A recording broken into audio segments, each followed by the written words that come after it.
Garnier Men. Keringat, minyak, dan kulit sensitif bikin jerawat susah dilawan. Lawan jerawat dengan nyaman bersama. Baru Garnier Men Acno Fight Gentle Gel Cleanser dengan salisilik dan sika. Lawan 99,9% bakteri penyebab jerawat.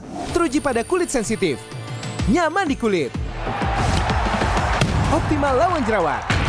Garnier Men Acno Fight Gentle Gel Cleanser dari Garnier Men. Tak ada hari tanpa mabar. Main nge-lag, kerap buatku tak sabar. Gimana mau main sampai kelar?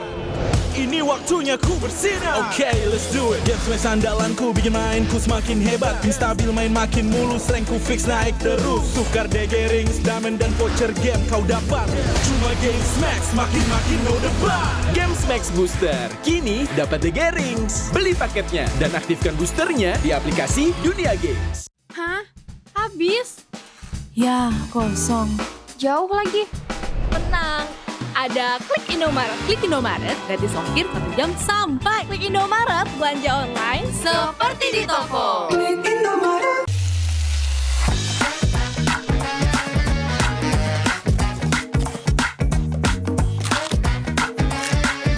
Gimana? Enak?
Jazz No Limit dan Siska Call, selamat datang, silakan masuk. Tamu berikutnya, silakan. Yuk, Aldi Tahir. Silakan masukin.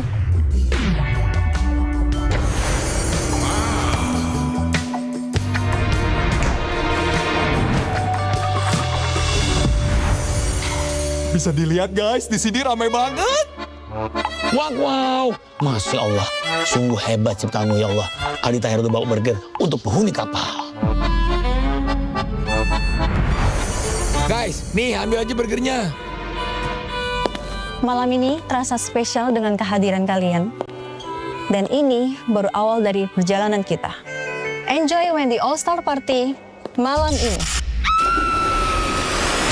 Hah? Wendy mana? Guys, hot news. Wendy jatuh ke laut. Ini semua pada panik. Astagfirullah. Siapa ya yang dorong Wendy? Menurutmu siapa pelakunya? Komen ID MLBB-mu. Petunjuk rahasia akan dikirim ke mailboxmu malam ini.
ナルトが帰ってきたぞ。飛来神の術。俺ってば父ちゃんを越す火影になる。愚かな子供騙しか。アマテラス。行くぜ。これが俺たちの力だってばよ。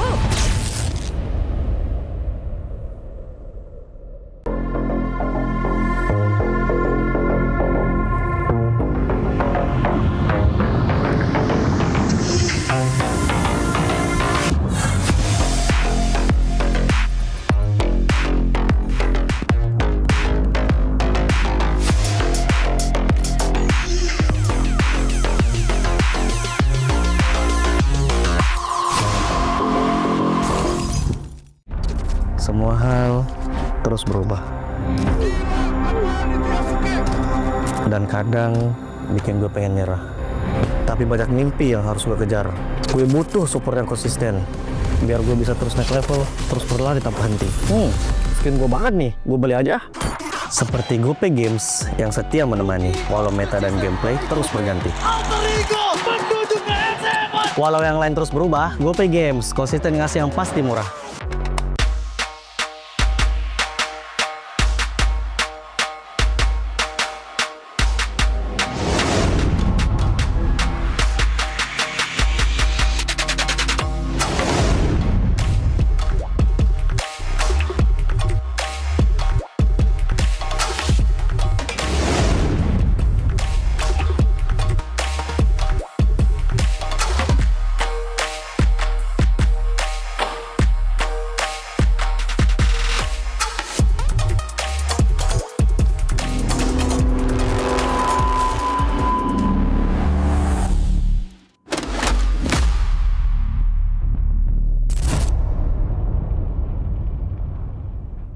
Garnier Men.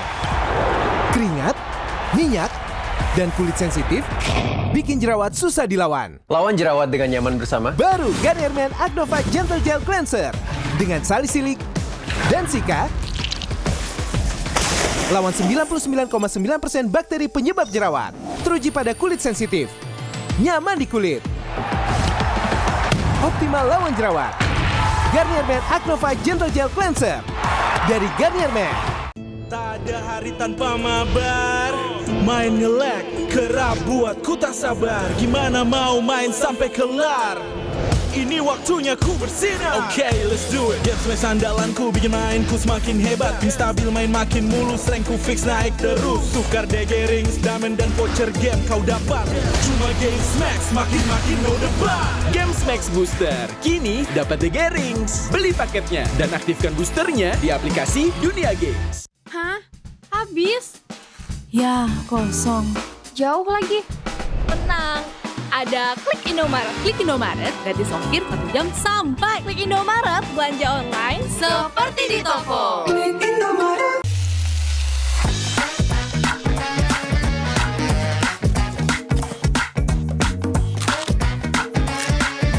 Gimana? Enak?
Aku kan berdiri dan terus berlari, terus ke arah puncak tertinggi.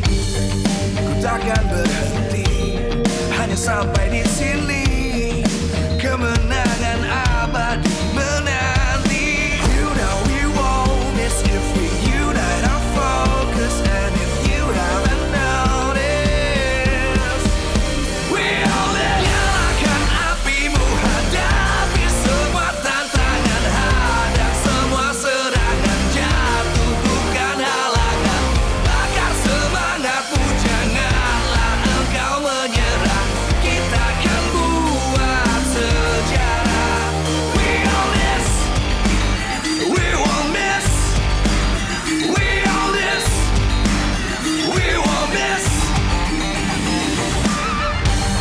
Saatnya beraksi, jalani ambisi. Aku kan menyawakan hari ini. You know we won't miss if we unite our focus. And if you haven't noticed, we all live. Nyalakan apimu, hadapi semua tantangan, hadang semua serangan, jatuh bukan halangan. Bakar semangatmu, janganlah engkau menyerah. Kita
Live from MPL Arena, Jakarta. MPL Indonesia Season 17 is powered by Nuntong. Supported by Esports Federation of Indonesia.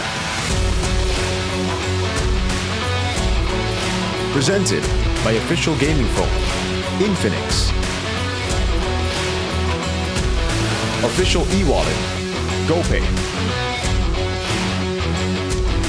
Official gaming chair, Toda. We own this.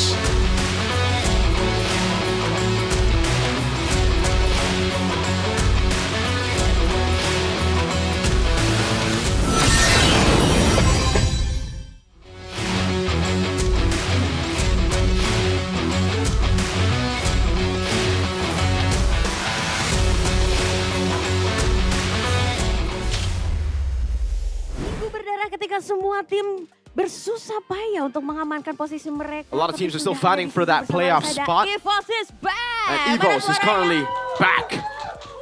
Gitu dong.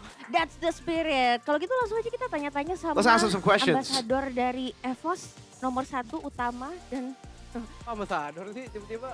Gonna ask the ambassador of EVOS, Luke. Luke. Woo. Ini supporter kamu banyak banget. Halo. You got a lot of supporters here. Are you ready? Sapa-sapa dulu Yeah. dong fans kamu. Halo. Say hello to your fans. Fansnya namanya Hello siapa fans.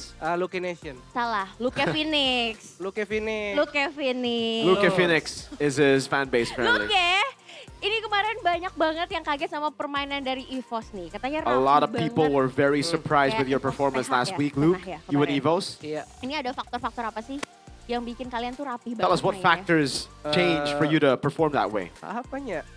I don't know. Karena kita mau lebih disiplin aja. I think it's because we just want to be more disciplined. PH-PH-in kan sama orang. Di PH-PHI People were calling us very Philippines, very PH. Pujian dari orang kalian merasa tinggi hati nggak nih? Oh tinggi. Oh tinggi. Enggak biasa. Are you happy with that? Yeah, I'm very Biasa happy, aja, very biasa proud. aja. Oh biasa aja. No, I'm joking. Tapi We're ini just, kata orang-orang it's kamu alright. lumayan Okay. mainnya rapi banget. Gimana caranya? A lot of kamu people bisa say you ngerem played kamu really, really well dengan last week. Permainan karena biasa di live streaming kan agak menggila ya Luke. Because in live streams you play quite you're very wild usually, so it's not the Yang kacamata tuh. Oh yang kacamata. classic play galak style. dia. Oh. It's because of that guy right there. He's pointing to Coach Vin. He's like, yeah, the guy with the glasses. That guy's very strict. That's why I have to play discipline. Blunder dikit disikat sama dia. Oh blunder. If I make a blunder, even a little bit of a Tapi mistake, kalau that guy will cook Dari me. gameplaynya juga ada yang bilang mode EVOS kemarin tuh mode Onyx. Kamu setuju apa? Sebenarnya di Oh, atas Onyx some people ada said EVOS-nya? yesterday the way you played resembles Onyx. What do you think about that? Enggak No. sih. Epos, Onyx. No, yeah, we play like Oh, EVOS. beda. No, we don't play like Jadi Onyx. kalian We play like punya EVOS. gaya I wonder who gameplaynya said sendiri. played like Onyx. Style kita sendiri. Oke. Menurut Onyx kamu don't play like kemarin that. salah satu faktor yang bisa membuat EVOS menang What's dari the biggest tim factor Indonesia as to tuh how selain you're able to kamu, win? siapa lagi nih? Kayeye. Key, apparently it's Key. Langsung saja. Kayaknya Feeling as you see EVOs keep on rising here in week 8. Now we haven't shined just yet. It's not enough. masih bisa lebih lagi. We can Kayaknya still tapi kita shine tahu brighter. Kali ini kamu bakal lawan Navi. You're gonna go up against Navi today. Navi juga punya 2 pemain baru. Navi have Ada 2 new Gize players. juga. There's Gize, there's Menurut kamu Zeon. performa dari mereka seperti apa nih? What do you think about their Roster baru dari performance? Navi? Gize itu mid lane ya, mid lane. Ya, Gize betul. is the mid lane, yeah? Kayaknya Patrick yang jawab deh. We gotta give it to Patrick here. Patrick. We gotta give it to Patrick Kita for the minta answer tanggapannya. because it's a mid laner. Berdiri, Patrick. Tricky. If it's a mid laner question, you gotta ask Tricky. Ada Zeon, ada Gize. Zeon, Kamu gimana Gize, nih performa what do you think about those two? Kalau sebenarnya aku nggak bisa terlalu nilai karena yang jago menilai itu I don't think I can rate them right now because I'm not even in the starting lineup. I think we gotta ask Few. Few, rate them. Gimana nih, Gize sama Zeon menurut kamu mantap Gize nggak and nih? Zeon, what do you think about those two players? Apa lagi? Gize sama Zeon, menurut kamu performanya gimana? Kan mereka baru nih di Navi. Menurut gua, According to me, ya dia jago. they're good. Especially lawan BTR. Especially against mereka BTR, they jago showed how ya. good they can be. Terus menurut kalian, kali ini bisa 2-0 apa 2-1 nih? Will you get a 2-0 win or 2-1? Today? 2-0. 2-0. 2-0. Pede nih. You confident? Pede. You confident? Iya. Yes, of course. Confident. Confident ya. Coba dong, kamu kasih pesan-pesan nih buat Navi. Give a message to Navi. Sa Navi, good luck sa match natin and Saya perlu I cannot translate Tagalog. Coach Tony, Coach Tony. Coba. Boleh nih kamera Laban nih. natin, bigyan natin ng magandang match yung mga fan. Astagfirullahaladzim. Give us a ini good saya match harus for the kasih, fans. tapi That's what he said. yang penting pokoknya main dengan baik ya. Tapi View, selain kamu, View. Yeye, Luke, Other than you, siapa Key, lagi yang jago and Luke. kemarin, menggendong-gendong. who else is good at Wow. carrying games? Erlan. Erlan. My Kita panggil boy, Erlan. Erlan. kamu menghadapi ancaman-ancaman yang mungkin dikeluarkan sama Navi ini seperti apa? You're going up Erlan? against a threat of Navi. Asli kita tenang aja sih, soalnya I'm kita just punya chill. Albert. Oh, kita punya Because we have Albert. Albert emang juga salah satu penopang hidup dari Justru EVOS ya. itu kuncinya. Because we have Albert. Kita langsung tampilkan saja Albert. We're gonna call Albert. They're just passing the mic all around. Ini. Albert. Jadi dari Albert. semuanya ternyata juru kuncinya adalah. Everybody says you're the key factor, Albert. Coba ada pesan-pesan nggak nih buat Navi? You got a message for Menurut Navi? kamu Gimana nih ancaman dari dua pemain baru Navi? What do you think about the two new players that could be a threat for you? Jago.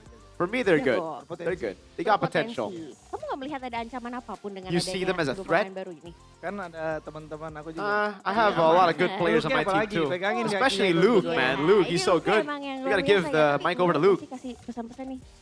Gimana untuk gameplay yang seru, menantang, boleh buat Navi nih. Silakan. Kayaknya Ega Tizi yang mau ngomong deh. Ega wants to Ini, say untuk something.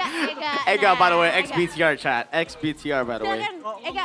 Ega. Ngomong buat Navi hari ini gimana pesan-pesannya? Give a message to Navi. Pesan-pesan buat Navi. Iya dong. Pesan-pesan buat Navi, siap-siap aja lah. Message to Navi. Get ready. Siap-siap aja. Siap-siap Kalau aja. buat Egalicious yang nonton di rumah, But for the Egalicious, for the Ega fans. buat Egalicious yang nonton di rumah. Egalicious. Who's Egalicious? Your Ada fan dong, base, Ega. fans. The Egalicious. Buat Depok Squad, Egalicious. jangan lupa nonton Epos saja. Don't forget to watch Evo. Udah Just itu keep on aja. watching Oh, Evos. Itu dia tadi bersama dengan Evos. Evos boleh tepuk tangannya sekali lagi dong ya. Itu dia keseruannya tadi dan kita akan lihat apakah hari ini akan menjadi minggu berdana atau We're gonna justru see if minggu this week's gonna be a good untuk week for mereka. Evos Casters, silakan or not. take it Casters, over. take it away.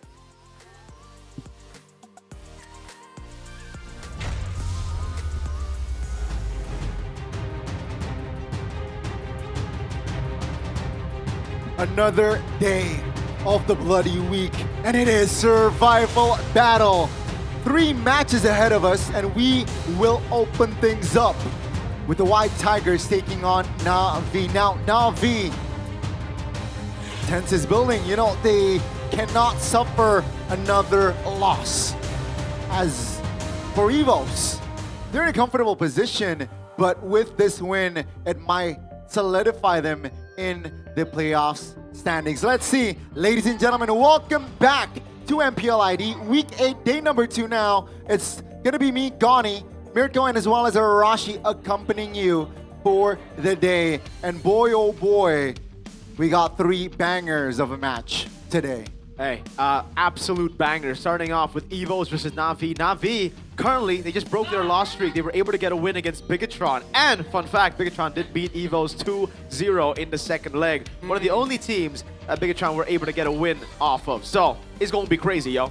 It is going to be crazy, but MPL ID Season 17 would not be possible if not for our sponsors. Powered by Moonton, supported by PBSI, presented by official gaming phone Infinix, official e-wallet, GoPay, official gaming chair Todak, partner in esports. Garnier, Bayou, Dunia Games, GameSmax, and OnePlay. Supplier, Indie Home, Click and Domaret, Yummy Choice, and of course, Aqua. Man, thank you so much. And we got, you know, just a bit from Mirko. I want to ask Arashi now, Evos and Na'Vi. What are the odds for Na'Vi? Because again, they cannot suffer a loss here. If they lose here, Arashi, they will join RRQ. Oof, man. Apparently, even a single game loss is gonna immediately knock them out. Yikes. So it's a tall order, man, against an Evos that looks so strong, so solid, that has shown not just like, you know, not just like dominance, but also flexibility. They've shown so many different looks. They have so many ways to really try and get the edge over Na'Vi. And here's the thing, based on their previous match, they look really strong. I'm quite impressed by the 2 games that they were able to display. Now, my question is, will they be able to show it again? I hope so. I hope it's not just a 1 week thing for Evos. We've seen a couple of times Evos look really good and then they dip down, they look really bad, and then they continue on looking really mid. Then we see the goodness again last week, but it really comes down to how consistent they can be, right? These players, if they have synced up, if they have finally found that key factor to stay consistent, I think Evos is truly back. There you go, Evos is back. You gotta say it right, man. Evos is back. Look. Evos is back. Yeah. Now, Arashi, do you think so? Don't share it as an RQ fan. Share it as a caster. Whoa. Is Evos truly back? What are you saying? There's a conflict of interest here? Or was it a fluke? I mean, you know, we keep it reals here on the desk. Honestly, I think they should be in really good form, right? We've seen, of course, the 1 week wonders coming in from teams, but at the same time, for Evos, they've shown that it's a bit more consistent this time because they haven't really been. They've been doing okay, and there's up and downs, but it's always somewhere up there. You know, the downs aren't nearly as bad as it was in the previous seasons. So I think it's an encouraging time for the fans of Evos. And not to mention, if you look at the stats here, it's very, very impressive. And at the same time, if you look at the members, these are some very seasoned, very experienced players, man. So it stands to reason that even though the pressure goes up, even though it gets closer and closer to the, the playoff situation, these players would have it cool, calm, collected. Let's see if they are able to do so or display that. But yeah, experience-wise, the 5 members that you are seeing right now, they have a lot of experience, right? Erlan, especially this season, has improved a lot. Luke, first being on the Evos jersey, it seems like his adaptation is pretty well. The pan on your screen right there, pretty comfortable going up against Evos. Na'Vi. Oh, pretty, just confident. So now, let's see some statements that will be shown that we are going to see together. Let's see it. Siapa yang harus untuk berkorban untuk mati, terus timnya yang pegang core-nya, contoh misalkan Albert pegang Skypierce nih. Ya udah, Hengki makan banyak damage, dia mati nggak apa-apa, entar yang lain ngedamage, terus finishernya di Albert. Jadi kayak ada ada konsep job desk masing-masing yang mereka udah paham. Mereka udah ngerti. Ini yang suatu improvement yang menurut gua Evos kali ini benar-benar improve. Okay, so that clip right there, Age talks about the coordination, right, during in-game and job desk. Now, Mirko, do you want to add something more on towards that conversation? Yeah, I think mainly it is that, right? They understand their job desk. Every single one of them knows what to do in every scenario in the game, and that's why the macro works so well. We saw as well for Erlan, right? The job desk for Erlan in the bottom lane, as people rotated towards the neutral objective, Erlan just stayed on the weak side, constantly pushed in, and we also have Zace, M1 world champ coach. He's got thoughts about Evos. I think this was during our interview with Zace. With the language difference, few will need time, so Evos might go through a difficult phase first, which technically we saw that, right? And then show their best performance in the middle of the season. Well, we get to see that sort of shine through from the side of Evos. Now, Arashi, again, will they be able to stay consistent? I mean, if anything, I think it stands to reason that the most difficult part of the adaptation should be over. Right. I think so far, if you look at the performance of Evos, Zace was kind of correct, to a degree, right? So now with the language barrier, I think probably sorted out this deep into the season, it should be fine. It's going to be hard to really come up with scenarios where Evos really take a huge dip. It will take something massive to really shake up their consistency.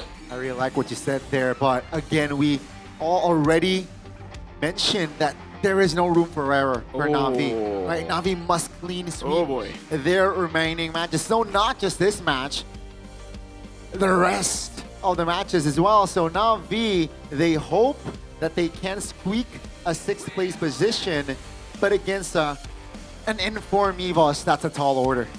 It is a very, very tall order, right? If you look at the record as well, it hasn't been kind to Na'Vi here. Nope. EVOs have been able to get all the wins, and most of them are 2-0 wins for EVOs. And the fact that you mentioned EVOs are looking incredibly clean off of last week, Na'Vi are looking good too because they did beat BTR.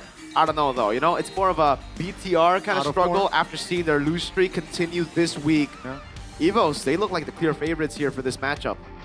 If they're able to, again, display that sort of macro and micro sound gameplay, it should be on paper a clear 2-0. Now, again, right, so what do Na'Vi needs to do? Na'Vi, what can they do?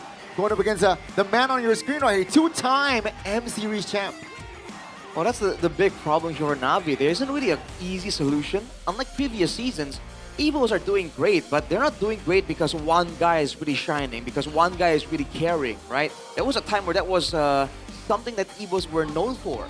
But this season, everyone works really, really well. Like what Mr. Age was saying earlier, everyone understands their job description. Yep. And if you take one guy down, someone else will step up to fill in the void, you know, which makes this a multi-layered problem. So for Na'Vi, there isn't any easy solutions, man. They have to really just step up and match EVO's performance overall. If one person falls short from Na'Vi, the whole wall just comes crumbling down. Which they will not allow. Again, Na'Vi, the odds are stacked against them. Yep. You know, they gotta have a clear head now. Why not? He is an experienced coach. Debut season-wise, not looking too hot here, still in the 8th position, and yeah, but you know, overall, it's a commendable season for Why Not. I don't know. I think it really isn't. You know, the expectations definitely sky high because for Na'Vi, they with the same lineup made it to playoffs last season. So a lot of people, including myself, expected better results for Na'Vi this season. Unfortunately, he isn't able to do that. We'll see though what changes he makes to the roster, if there are any changes, or if this is the final change with Zeon and Jize. If Na'Vi, Why Not, is just going to decide to trust in the rookies instead of looking for new players next season. But I have a feeling it'll be new players on the board. I think Zeon's really good, but Jize for now, I think he's solid, but he doesn't really have that power, that clutch factor, that star power to turn games around. Maybe not just yet. That's why we'll have to see, because in ID it's always a rush to the top. Things could change for sure, man. And honestly, you can kind of feel for them because they have an improvements, right? It hasn't been like a full-on like dive, but this season it's so competitive. It's just not enough. It might just not be enough. So let's see here what type of roster will not be deployed. It's going to be Cars and Doryu Jize, Afro, and as well as Dion. So the two rookies confirmed here for a team that has a tagline of Born to Win. Now, will they be able to do it? We'll find out. Na'Vi, they gotta win all of their matches in a clean sweep fashion still with their strongest five, the two new boys on the block. Are they born to win? Welcome, Na'Vi! Again, inform Na'Vi after a win. Let's see if that was a fluke or perhaps that was just consistency. On the other side though, a team that displayed a PHS type of performance. Still, I believe, no changes, right? Few in the mid lane, he in the roam, and of course, Perlan in the gold lane, Albert and Luke. Now, will the White Tigers devour Na'Vi tonight?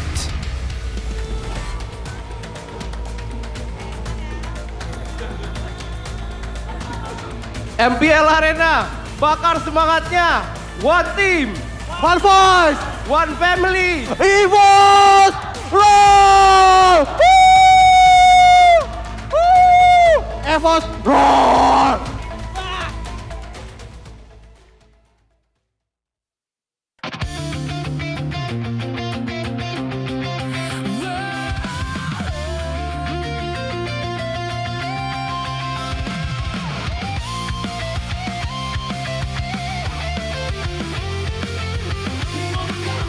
One team, one voice, one family. The Tigers roar up on stage and the hunt continues.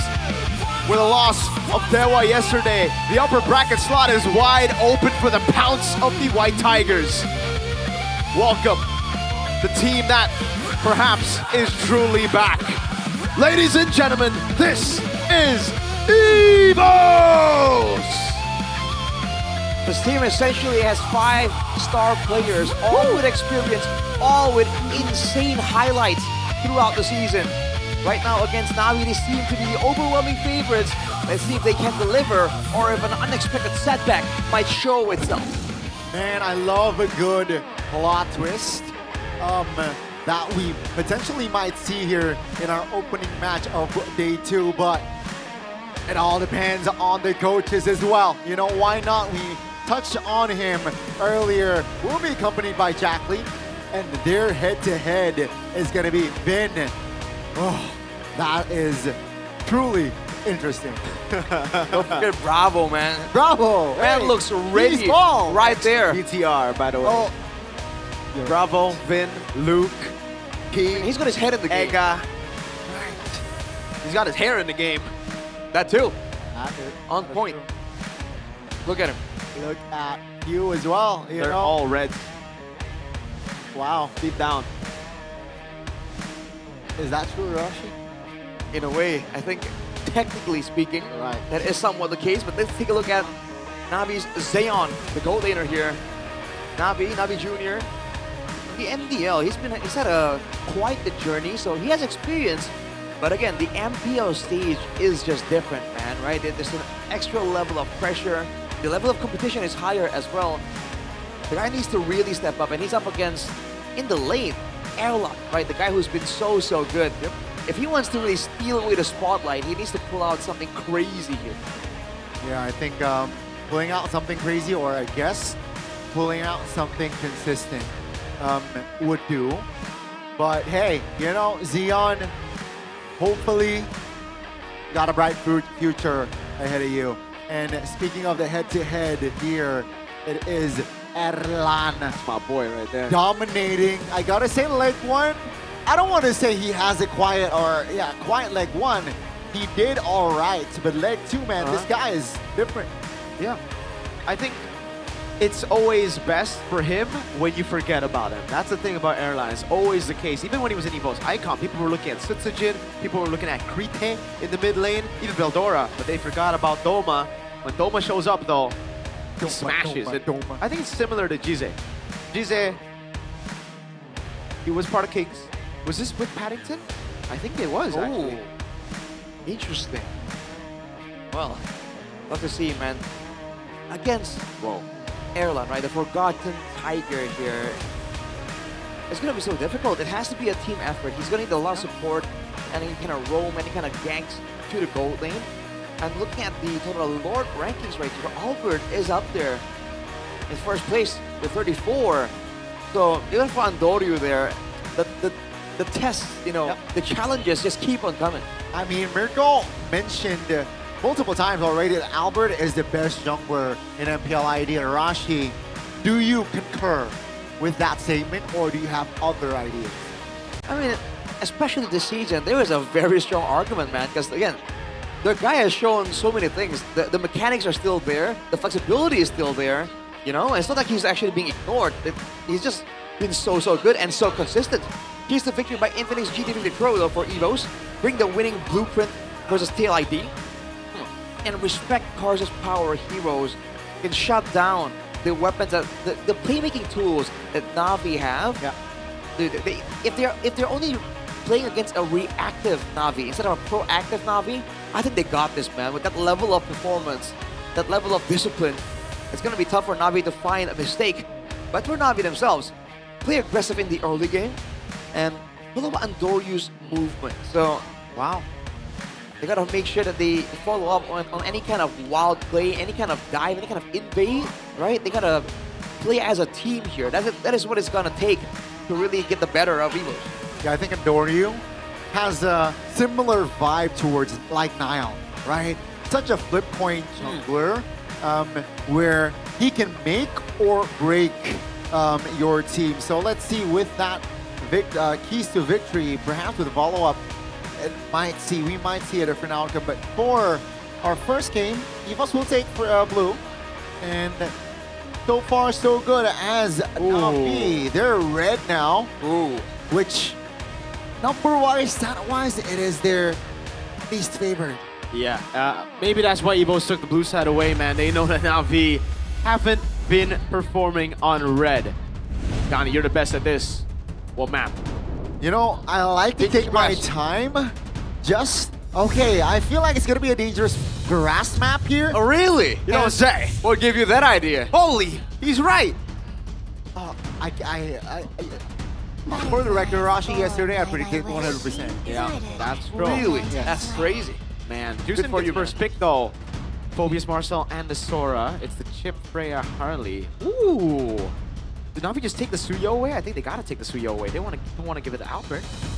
Oh, that can be lethal. Suyo Harith or Suyo Claude? I like both. Oh, what? They delay the jungler take. Instead, they take the Kalea alongside the Harith. That's crazy. Suyo got that here for Evos, no? Yeah. Solid jungler, solid counter to the Kalea, but no, they go for the Claude first. That's kind of crazy. Is it that important? I mean, we did highlight the gold thing a little bit, but it is though. It's good. It's good. Crazy. The Claude. I actually I would put the Claude over the Harith. Which begs the question, why did Navi go for the Harith then? They want to play it more team fight based. It's a different play style. But yeah, Ghost jungler here. Is there a comfort angle? Yeah, it should just be the Suyo there. No, I don't think so. I think it's still meta. It's just a different way. Because Claude has many more ways to play. Navi seem like they're just building for a team fight comp. So no Gatot means that red 4 should be a Gatot ban. Navi should pick up a jungler here. It's going to be very tough if they don't. A lot of the junglers will get banned out unless they're trying to play a weird pick for Ando. Oh, weird pick. I mean, what do you think? Like a assassin that hasn't really shown up? Nolan. Yep, right. Nolan. Yesterday we saw Nolan against Suyo too. Against a Suyo. It was Kai though. With a Harith. With a Harith as well. With a Kalea, no? Maybe. Oh no, Kalea was gave to him. My bad. Maybe that is what Navi is like looking for if they do not lock in a jungler. Oh, this is a curveball here by Coach Wynong. Hey, that's what Evos used just last week. The Kalea and Gord combo against RRQ. Is it too early to show that? No, it's a question. Because like usually you see the Harley Gord, the Kalea Gord only. Not too sure if it's an insta kill. It'll be less burst damage to think about. And now technically, if Evos are they can kind of read into this and try and find counters here, something to deter the follow-up, or someone that can just straight up tank up the damage in the early game. Against the true damage of the board, though, it's gonna be a bit of a difficult situation. Gaze. There you go. That's the Nolan ban, right? So they do not want to leave the Nolan out, especially after seeing a Nolan deployment yesterday. And the last ban here from side of Navi, they can limit another EXP laner here, asking questions towards Luke. All right. Are they concerned about the dive potential with the Lafu ban? They just got a ban Gatot though. What about the glue? The Yuzong is still available, by the way. Yeah, I'd say Gatot. That's like the standard choice. Or the ban. The glue, I don't think they need to care. They have a Kalea. Might be okay. What about the Yuzong here for Luke later on? Could be. They don't ban the Gatot. That's kind of wild. They ban out the Arlet instead. Another ban to Luke. Makes sense, but there's still a lot of different picks, right? I mean, you can still go to Rizla. There are a lot of XP laners here for him. Even Sora, Valentina.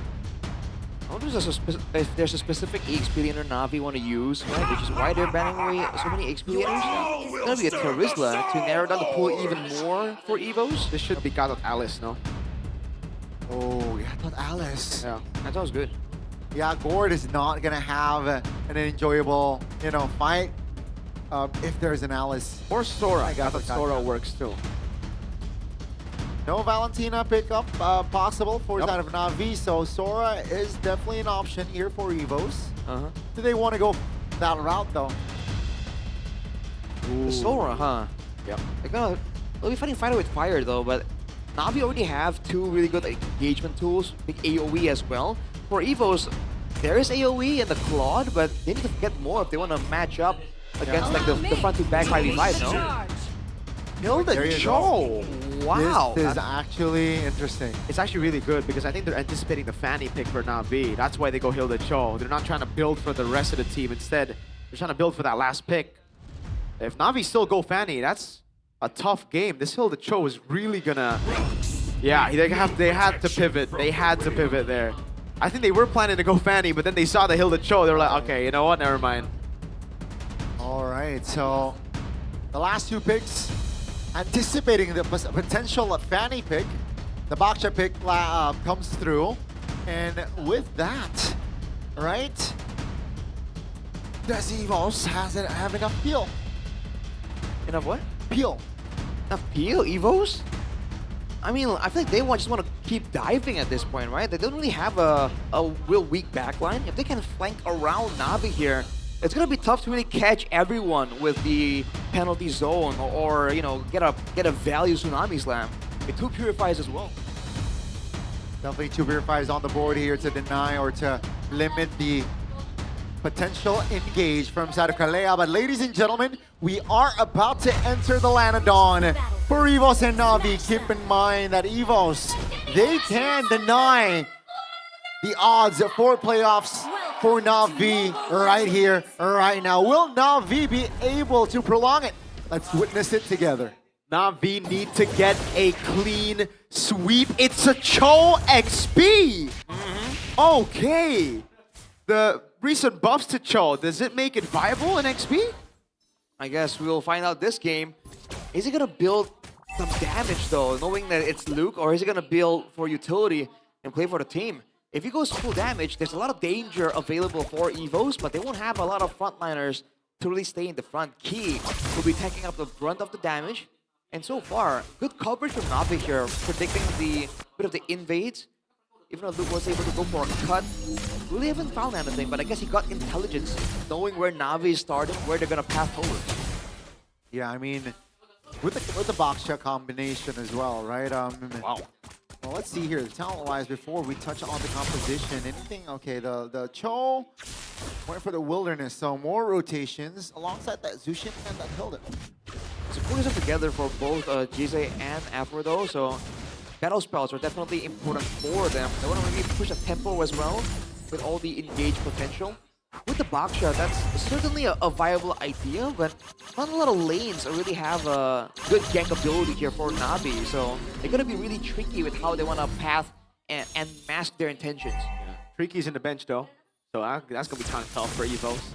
I love the Cho XP though, when you have a Hilda here, right? Because if you put Hilda XP, Cho rogue, you're not going to get Cho's advantage the way the Dragon. He's going to have it now in Adoryu. I think it's going to be a very easy kick for Luke. Let's see here. Na'Vi is touching the turtle, not just yet committing. So Albert wants level 5 here. He's rotating towards the purple buff. Yep. He's already doing damage over on Cars, trying to bait out that penalty zone. A good job now. Look at the zoning. They actually don't do it. This is the classic Evos that we saw last week. They see Na'Vi with a neutral objective composition. They just let Airline farm. Good discipline there, not to really force anything as well. Now with that, Airline was able to get some easy farming off technically, but Evos, if they can, you know, pivot over and use that to steal some more camps to kind of get other objectives around the map, especially in the mid game, it's going to be difficult for Na'Vi to keep up. As we take a look at the talent predictions by Gopei, very one-sided. So one-sided. Is Evos back? I think Evos is back, man. According to us, at least, right? Most of us went for 2-0. Only Nevin, of course, staying on trend. Yeah. 2-1. But yeah, so far so good though. I like how Evos, they're not panicking, right? During the turtle fight against the Baksha, it's tougher. So yeah, Evos, they don't mind losing a turtle. At least the first one. Especially against this kind of comp. No real issue doing that.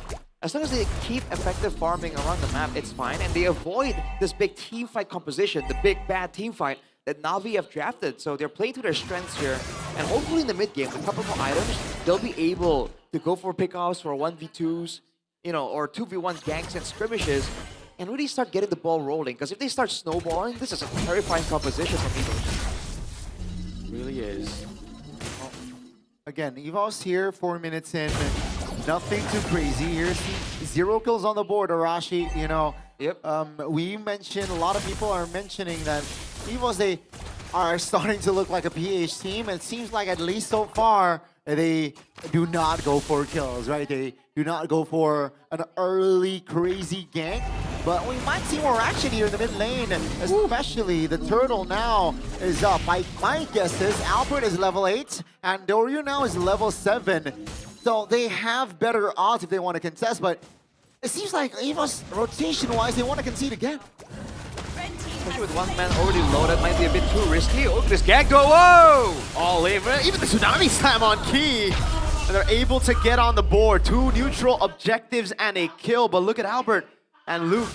Straight into the bottom lane they go, straight into looking for those trades. I mean, it looked good for Na'Vi, but they used almost everything they got to take out a Hilda. You know, it's fine to do it here, but if they are going to be forced to do that later on in the fight, it's looking dangerous. And now, it's a bit of lane clear from Evos, placing Duet even. And they denied Na'Vi any kind of trade. Wow, and they get a turret for free down below. Well, not for free, that was the trade that they were looking for. But they're still ahead in gold. 2 neutral objectives and a kill to Na'Vi. But Evos are the ones ahead. Yeah, Albert, his pattern is unbothered, right? Right now, rotation-wise, I think he, again, now with a lane clear as well, so he is at level 9. Still a level ahead, just keeping that gap here steady, and with the structure taken away from the side of Na'Vi, that allows more avenues for the side of Evos, especially the next neutral objective is in the bottom side of the map. So with the turret down already from the side of Na'Vi, Evos definitely can hold more bushes later on. And perhaps not give away the perfect turtle that easy towards Na'Vi. It really feels like the calm before the storm for Na'Vi, man, because at some point here, Evos are going to try and make a play, and Na'Vi have no idea when that's going to be, so it has to be bugging this a little bit. Mystic Gush already used as well. That's a Wait, it won't be available for the next turtle fight if Evos choose to go for it. Yeah, not too big of a fan of that usage there. And you can already see Albert taking control of the bottom lane. He is 2 levels ahead of Andoryu. This should be the moment where they contest the neutral objective. Yeah, as expected as well, right? With the control, with the map for Na'Vi, though, it seems like they are in it as well. 4 members already, 5 members even, with Xeon rotating. Quad is still top. Upro. Good look for the jump, is able to find the jump on Key, but I don't think you want to use the Tsunami Slam there. Few stacked up on Andoryu, picks up the Lancer Flare. Andoryu wins out the retreat battle as Luke walks up now. Mystic Gush coming down, but look at the back line as Key is able to disrupt them. A flicker out of safety as Zia pops in Zaman Force. That's a Crimson Beacon coming down as Erlan gets peeled off by Few. And it's a straight up win for Na'Vi. Perfect turtle, and yet another kill. Yeah, great composure. Whoa! Oh, what a kick by Luke into the blazing duet of Erlan. And then the BMI out at Scars with a trade back, as they are able to shove the bottom lane to take another turret down below. Apro jumping forward, able to find Key. That's a Zaman Force from Zeon, doing a lot of damage, and Key will fall to Zeon. And lots of the kills, gets caught by the hammer of Cars, and lift up now as Zeon will have to respect it. Wow, impressive stuff here from side of Na'Vi, right? And not, again, they were pressured on that third turtle, Rashi, but they held their ground, kept their composure, got the turtle, got the kill, and in the mid lane there was an engage from Luke. But again, they were able to fire back. They almost took down the middle turret as well, so Na'Vi, very impressive there. They didn't really rush anything despite the pressure. They were able to catch Albert, so all that farming, all the advantage that Evos were working at didn't really come to bear in a team fight. And then afterwards, the response there, even though Luke kind of surprised them, I mean, it's looking very composed, man. Na'Vi now with a 2K lead after that sequence of events. This is not how Evos were planning this game to go. And Andoryu stole that turtle with a box shot against the Studio, who that levels down. 2 levels down, exactly. He was 2 levels down at that point, and the box shell was able to sneak a turtle, which again allows Na'Vi to have that shield, right? So they were that confident for a fight, but 2K gold here is not enough to set a game unless they really nail it in the coffin here in this Lord fight. Bottom side is slowly pushing for Na'Vi, so Evos, they are the ones who got pull the trigger. Let's see it. Luke jumping forward, Tsunami's time coming down. That's going to be the lockdown onto Luke. He's able to go to Shenpu. Flickers out to safety as well. The penalty zone lands on field. Lantern Flare and the Zeon. Zaman Force doing so much damage into the back. He goes! Zeon gets rid of the 2-time world champ. Luke with the way to Dragon, desperately trying to survive. That's Jize with the projectile, landing it on Luke. Evos is back, said Na'Vi. Not just yet. 2,500 gold lead with 3 members off the board. This Lord should be there as Albert is caught there, so no more cheeky angles. And Na'Vi, they can double their gold lead here if they manipulate their waves perfectly. And they have more control. No for way. game 1. Na'Vi might do it, dude. I mean, it's looking good. They also have a really good scaling composition. Evos has the Claude, but aside from the Claude, everyone else aren't really team fighting heroes. So the more control Na'Vi has around the map, if they can equalize on these structural differences, it's going to be a tough time for Evos, but that's a good steal from Albert, taking away the purple buff. But what else can they get? Now, a quiet game here so far for Albert.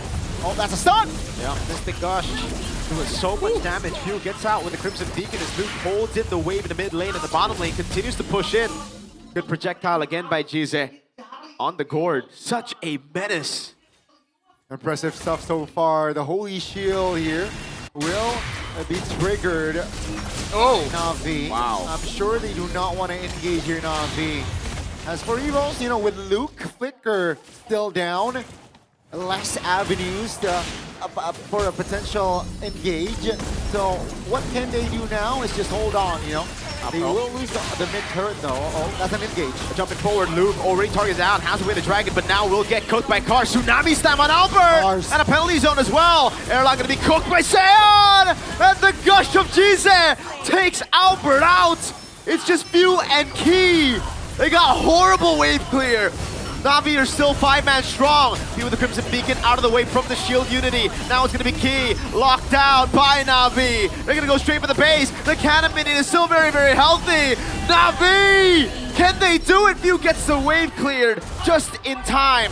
7 seconds for Erlan. Luke's coming back up as well. Zamin is spawned back in the game. Oh! The jump of the way to Dragon, locking Cars down under turret. Cars gonna take a lot of a beating under turret and will fall as well. Few gets the kill on Jize and he continues the chase. Na'Vi overstays, and Evos got 2 members off the board. And that was a shutdown bounty on a kill on Cars. Man, 4-man Jeet Kune Do by Luke. Going with the moves there, Na'Vi.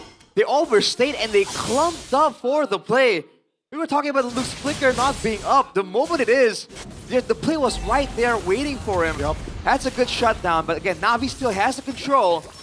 They gotta be careful of the playmaking tools of Evos though, right? As long as everything gets engaged on Na'Vi's terms, things are still looking good for them. Yeah, now they gotta reassess, right? Wow. They will lose the mid turret here, which, you know, I have to say they can't afford to lose that mid turret, but they cannot lose they cannot afford to lose more with the Lord top. It is very fortunate for Evos that it is not the far lane here, right? The Lord will be up in the top corner and take a look at the damage that Erlan received there. But with that in mind, no flicker on Luke. I'm sure they're keeping tabs here. So Na'Vi, they can be confident and, you know, be more initiative on this Lord fight. Crimson Beacon out of the way, beautifully used, but that's a big resource to be using up. Luke jumps in with Jeet Kune Do. Oh, they've got a crazy position in the back. Apro opening up, now walking up as well, but Albert's able to get the Blade Surge out of the way. That blink Bottom lane wave doesn't look good for Evos. Opera gonna be picked up by Fuse Lantern Flares. Key goes into the backline, and now they go for the retreat battle, and Doryu wins it out. A penalty zone locks Albert down as Zeon goes in for the damage. Zeon kicked away by the way of the Dragon now as he tries to go into Zaman Force again, and it's Key who's able to flicker out too. Na'Vi on the chase, but Evos, they're able to retreat. Both teams still standing with 5 members respectively, but Na'Vi, they got a 6-man that is right now marching in the top lane. And if EVOS miss positions, that might be an end angle, and Na'Vi, they are trying to exploit that. Watch for a big Mystic Projectile here, because Jizya is doing a ton of damage with only 3 items, pressuring for the bottom turret right now. This is a far lane turret. This is going to be massive. They get it up! No! What a tsunami slam! Perfect targeting as Key tries to distract them in the back. Albert dealing with the Lord. Key just running away, pulling them out of the base. Key's distracting here, right? Buying his team time. But yeah, that is 2 lane, the side lanes of turrets gone. And they're looking for the mid lane. Oh. Man, that Lightning Truncheon does a ton of damage. Whoa! Again, it's Albert with a Tsunami Slam. Albert able to get away, but a penalty zone locks him down. Few getting the Crimson Beacon in time as Zeon pops into Blaze into it, but the Mystic Gush zones him away with a Zaman Force as well. Zeon is massive. That's a Quella and a jump in forward with the Blade Surge. They're trying to clear the wave, but Zeon is locked into the base. Hold on now! Erlan with the damage. Luke with the shutdown. Now he's in the midst of it all as Erlan is able to get the guns over on cars. Oh! Projectile to purify out by Few. Luke gets away just barely in time as Doryu pops in the Shield Unity, looks for the jump, but the BMI out from Erlan stops Na'Vi in their tracks. It's just 3 base turrets down, not an end. Evos can breathe for another day as they have defended their main base right here. I thought this opening was the opening that will end game 1, but take a look at the recovery, Erlan's positioning, and of course the opening from Luke, who will recall here, or I mean respawn. Bam! Right? Finds that cheeky opening, and Evos are able to fight back. Now the goal lead is practically neutral. It's okay. But they got all the base turrets though, Na'Vi, so that's still a big win. Massive value, and if they get the Evolved Lord, it won't be as simple as a big combo coming in from Evos. The damage alone though, earlier, after the Tsunami Slam, I thought it was over based on that alone. Albert wasn't like the main target, and he got chunked down to less than a quarter of HP within a second. Ouch. Like, Na'Vi has some insane burst damage potential right here, so Evos, they haven't played carefully, but they're gonna have to find even more ways to confuse Na'Vi in the next Lord fight. How do they do that, right? It's tough. Na'Vi can just pull the trigger. They have a composition that's so good in the team fights. In this sort of like scenario, it is definitely tough here for Evos. They will pull the trigger on the Lord here, discovering Keys and Fuse whereabouts as well. I mean, they have so many ways to bait out like the defensive tools as well. The Mystic Projectile, Afro can even threaten the Tsunami Slam. And oh yeah! Mystic Gush! Almost catching Erlan. Thank goodness for the Rose Gold Meteor that Erlan purchased right before that skirmish. All spells are still up here from both teams, so expect a big fight here on this Lord. Na'Vi, do they want the Lord or do they want to fight? Oh my goodness! Oh! The burst from Zeon! Look at the way the Dragon, but it's only on to Few. That's a Crimson Beacon to the back line as Doryu able to land the shield. Unity pops into play stance as well as Zeon gets rid of Luke's immortality, but Albert secures the neutral objective. They use Erlan as a sacrifice. Now it's Albert trying to run away, but it's against 2 frontliners here. Opera with the healing, Albert with the Queller. That's Key with the immortality buy as he runs away as well. It's a lockdown on Albert, but he's still able to get the Blade Surge as he buys the immortality in time as well. Still the damage, still the Blade Surge, and Key flickers out to safety. 13 seconds for Erlan. Key is down for a few seconds with the immortality, and now he's down for good. No Winter Crown in time. Erlan back in the game in 5 seconds. Albert trying to clear out the wave. The Lord dealt with by Na'Vi. Slowly but surely. Now the shield unity, but Albert is still able to clear out in time. Tsunami Slam to lock Albert down, and with the jump as well. Albert's immortality is down. Buy the items in time. No, he cannot. It is Doryu with a kill, and another wave in the bottom lane. Luke's back up. Zeon already is on for Mystic Gush from GZ, and the damage from Zeon. It is all over for game number 1. Na'Vi starts the series off. Boy, oh boy. What an opening game we got here, ladies and gentlemen. Action-packed. Early game, it was a quiet game, but the ending, it was crazy. Na'Vi strikes first here in this best of 3. And wow, what a way to start. Keep in mind, folks, Na'Vi cannot drop a game in this match if they want to keep their playoffs hopes alive, and they did deliver here, at least for the first game. Oh man, dude, we were talking about that burst damage time and time again. It only got worse as time goes on. In that final base fight, there was great response from EVOs. It seemed like they should have lost way earlier. The fact that they were able to delay the game even more was already commendable, but man, the composition alone from Na'Vi taking to the late game is just something else, dude. Despite the outplays, Albert buying so much time, Key delaying so much, there's just not enough opportunities to really do anything, especially for Erlan and Few, man. They tried their best to try and get a play going, but they just get deleted. Yeah. I think the standard approach still would have been better for EVOs, man. That Kalea was just so free. There was no one to stop him. No. They needed a Gato Kacha. They needed someone to actually take those Tsunami Slams or respond to a Tsunami Slam. They tried to deal with the Fanny, but Na'Vi pivot over to a Baksha pick, and it was well played. It was well played. Yeah, I mean, the drafts, there were a lot of questions, right? Is the core too soon there? Red 3, it seems like it wasn't. Not banning the Gatot Kacha, is it worth the risk? They lose the game because the Kaleo is too free, especially after he got the fleeting time, you know, 8 seconds, 10 seconds at that point? It can spam practically the Tsunami Slam, which definitely hurt the odds for an EVOS comeback there in that game.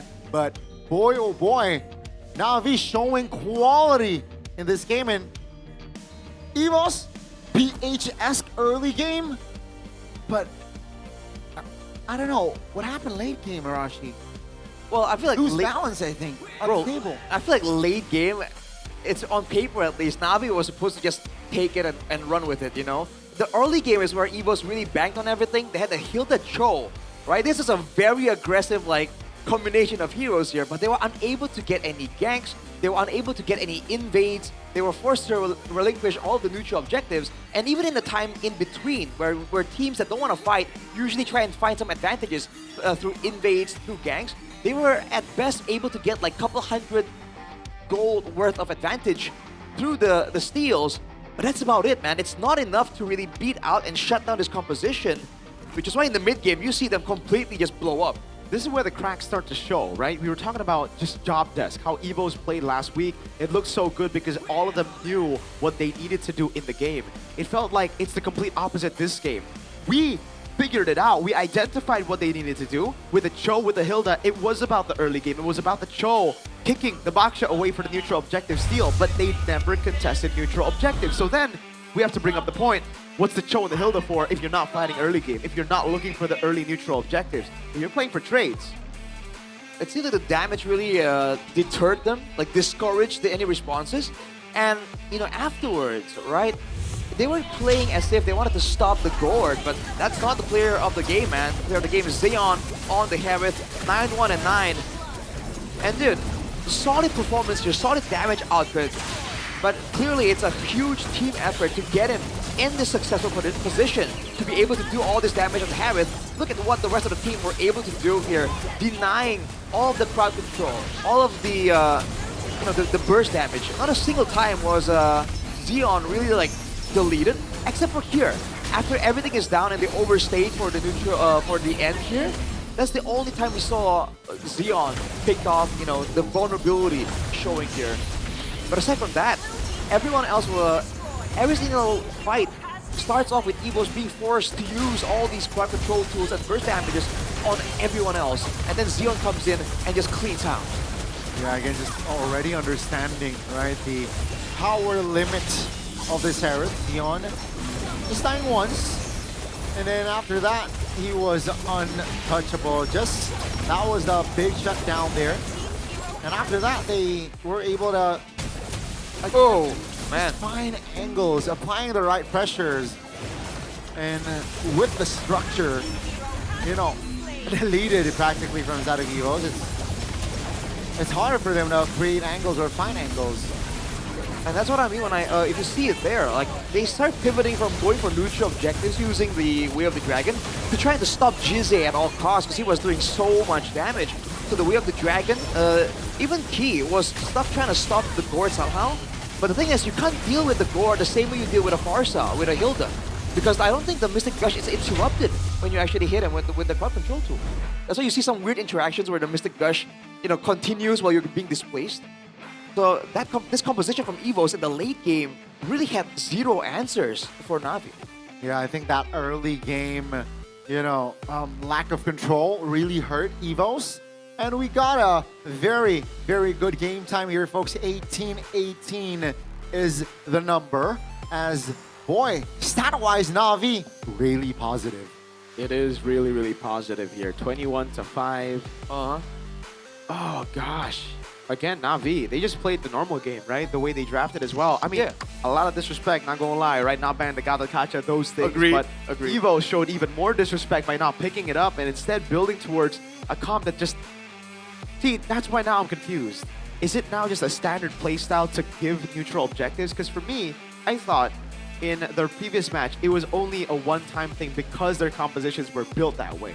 If you have a Hilda and a Cho, XP, what the heck is the XP Cho for if it's not for early rotating to neutral objectives tempo? Same goes for the Hilda and stopping the Baksha, right? Maybe maybe they were planning on really zoning away an assassin. Hilda Cho, right? If you're playing any kind of assassin, there's no way you get close at all. But a Baksha, it's a bit of a different idea. You're a bit more durable. You can just then you kick him away from the neutral objective. You get the neutral objective. If not, then there's no use of the Cho. And I guess that's where the whole composition is just doubling down on if you try and take out a Baksha that's tanky and will take some time, we're gonna outdamage you with the Gourd. We're gonna make it even longer using the Kalea. It might be a last-minute solution from Na'Vi, but it certainly, I think it really canceled out the plans of Evos. Shout out to Andorio as well, because there were some moments there with a level deficiency against a Suyo with a Soul Sever, right? He was able to get the red tree. I mean, that's a commendable performance from Andorio as well. Dude, Andorio gapped Albert hard this game, man. What happened, dude? All the 50-50s went to Andorio. And then the Lord, right? Only a Lord that was... You're right. So practically 50-50. The Lord wasn't a 50-50. That final Lord was not 50-50. That final Lord was Na'Vi just disregarding looking for kills. But even if, right, say they wanted the Cho real bad, sure. Why Cho and Hilda? Why not just go Cho if it's XP and Gatot? You would have an answer to the Kalea, then you would have some CC, lockdown for the Fanny. I wonder if they feel like the... Dude, it's 0% KP for Key. It's literally a non-pick. Yeah, he didn't play the game. All he did was run behind Na'Vi and maybe made them think twice. But man, there's one moment where Key and Few dove in the back line, right, towards the Gourd, and Jizze flickered over a wall at an angle, and the team immediately closed the gap, immediately blocked off the path of engagement, and you can see Evos go damn, what the hell? What do we do now? They were confused. They seemed lost. But if you guys do not want to get lost in your games, you gotta have a good, reliable device, and we got you for that, right? Yes, Infinix GT50 Pro, the official gaming phone of MPL Season 17, is now yours to own. It's a good upgrade. It delivers an immersive and precise gaming experience, and it can stay cool by its own. Hydroflow liquid cooling system is in that built-in right there. Arashi is pointing it out, and it features a 144 FPS gaming ecosystem as well. Pressure Sense GT trigger for more responsive controls. Now, where do you get that, Miracle? Where do you get that phone? Hey, you can find it anywhere in the official Infinix stores across the e-commerce platforms. Also, the offline stores. If you see Infinix, walk over and ask about the GT50 Pro, or you can just scan the QR code right there, or I believe the one that'll show up right there. Boom, right on my right here. Check it out, Gani. It's actually moving. I saw. I experienced it. The liquid coolant, man. Yeah. It's in Bahasa though, unfortunately. But yeah, hydrophil liquid cooling. You just change the settings, bro. It's not that deep. Exactly, right? and Infinix GT50 Pro, check it out, boys and girls. You know, that's my next upgrade. Oh, that's my next phone upgrade. That's a value upgrade, bro. Yeah, thank you so much. But speaking of value, The value, dude. we got another value thing deal for you. By you. Check it out. That's a unique provider to have and support that Infinix phone that is actually real, because you can really feel it real. in gaming. Strong telecom cell signal, no lag or drama, full 24-hour internet data. You can push rank anytime, Arashi. Anytime. Anywhere, too, because the coverage, man, the coverage is insane. And don't forget, the number stays active forever. So some of my friends lost their numbers because they were out of they were out of the country for a while. And they're like, oh no, I forgot to keep up with the whole thing. And it just deactivated. Doesn't happen with Bayu, man. And it's an Indonesian name too, Bayu. Ah. Is it? Yeah, Bayu. You gotta. I don't follow. You don't know any Bayus in Indo? No. I prefer. You know Garniers though. I prefer Garnier. I prefer Garnier. All right, Arashi. Gani. Yeah. No. I don't wanna. Realize I'm just taken, bro. But like yesterday, Aldo actually ported himself. So guys, I got a Wasabi here on my right. I got an Acno Fight type of mode on Garnier. You can level up your push rank routine with a Garnier game face mount bundle. You know, whenever you want to sleep, before you sleep, push rank. Before you push rank, use Garnier. All right. What are you waiting for? What are you waiting for? Check it out. Arashi used this. Mirko used this. I want to use that one though. Okay. You Gentle gel. Arashi's a Japanese man. He likes wasabi. You like wasabi? Bang. I don't know if I want it on my face though. I haven't tried this. Hey, that's why. Don't knock it till you try it. Wasabi it out. extract. Ooh. And get your game face on. Get your game face on. What's your game face, Arashi? Show him your game face. Show me. That's your game face? It looks like you're done with life. That's the best I could do, man. All right. All right, then. Maybe Unk. I know you like to snack, Unk. That one right there. He loves snacking. You can go. That one. That one. Yeah, that one. That right one there. right That here. Unk. Okay. This Unk, that. Specifically, there are two Unks here. There's one specifically who loves snacking. It's the Unk over there. Unk, instead of going to the store, instead of just going to the offline Indomart, you can download the Click Indomart app, and then you can get your nuts, because he likes nuts, over from Click Indomart. Oh, just you're a click right. away, He likes and it's like 30 minutes delivery. 1 hour guarantee, I believe. I mean, sometimes you don't want to leave the house. No. Exactly. So it works.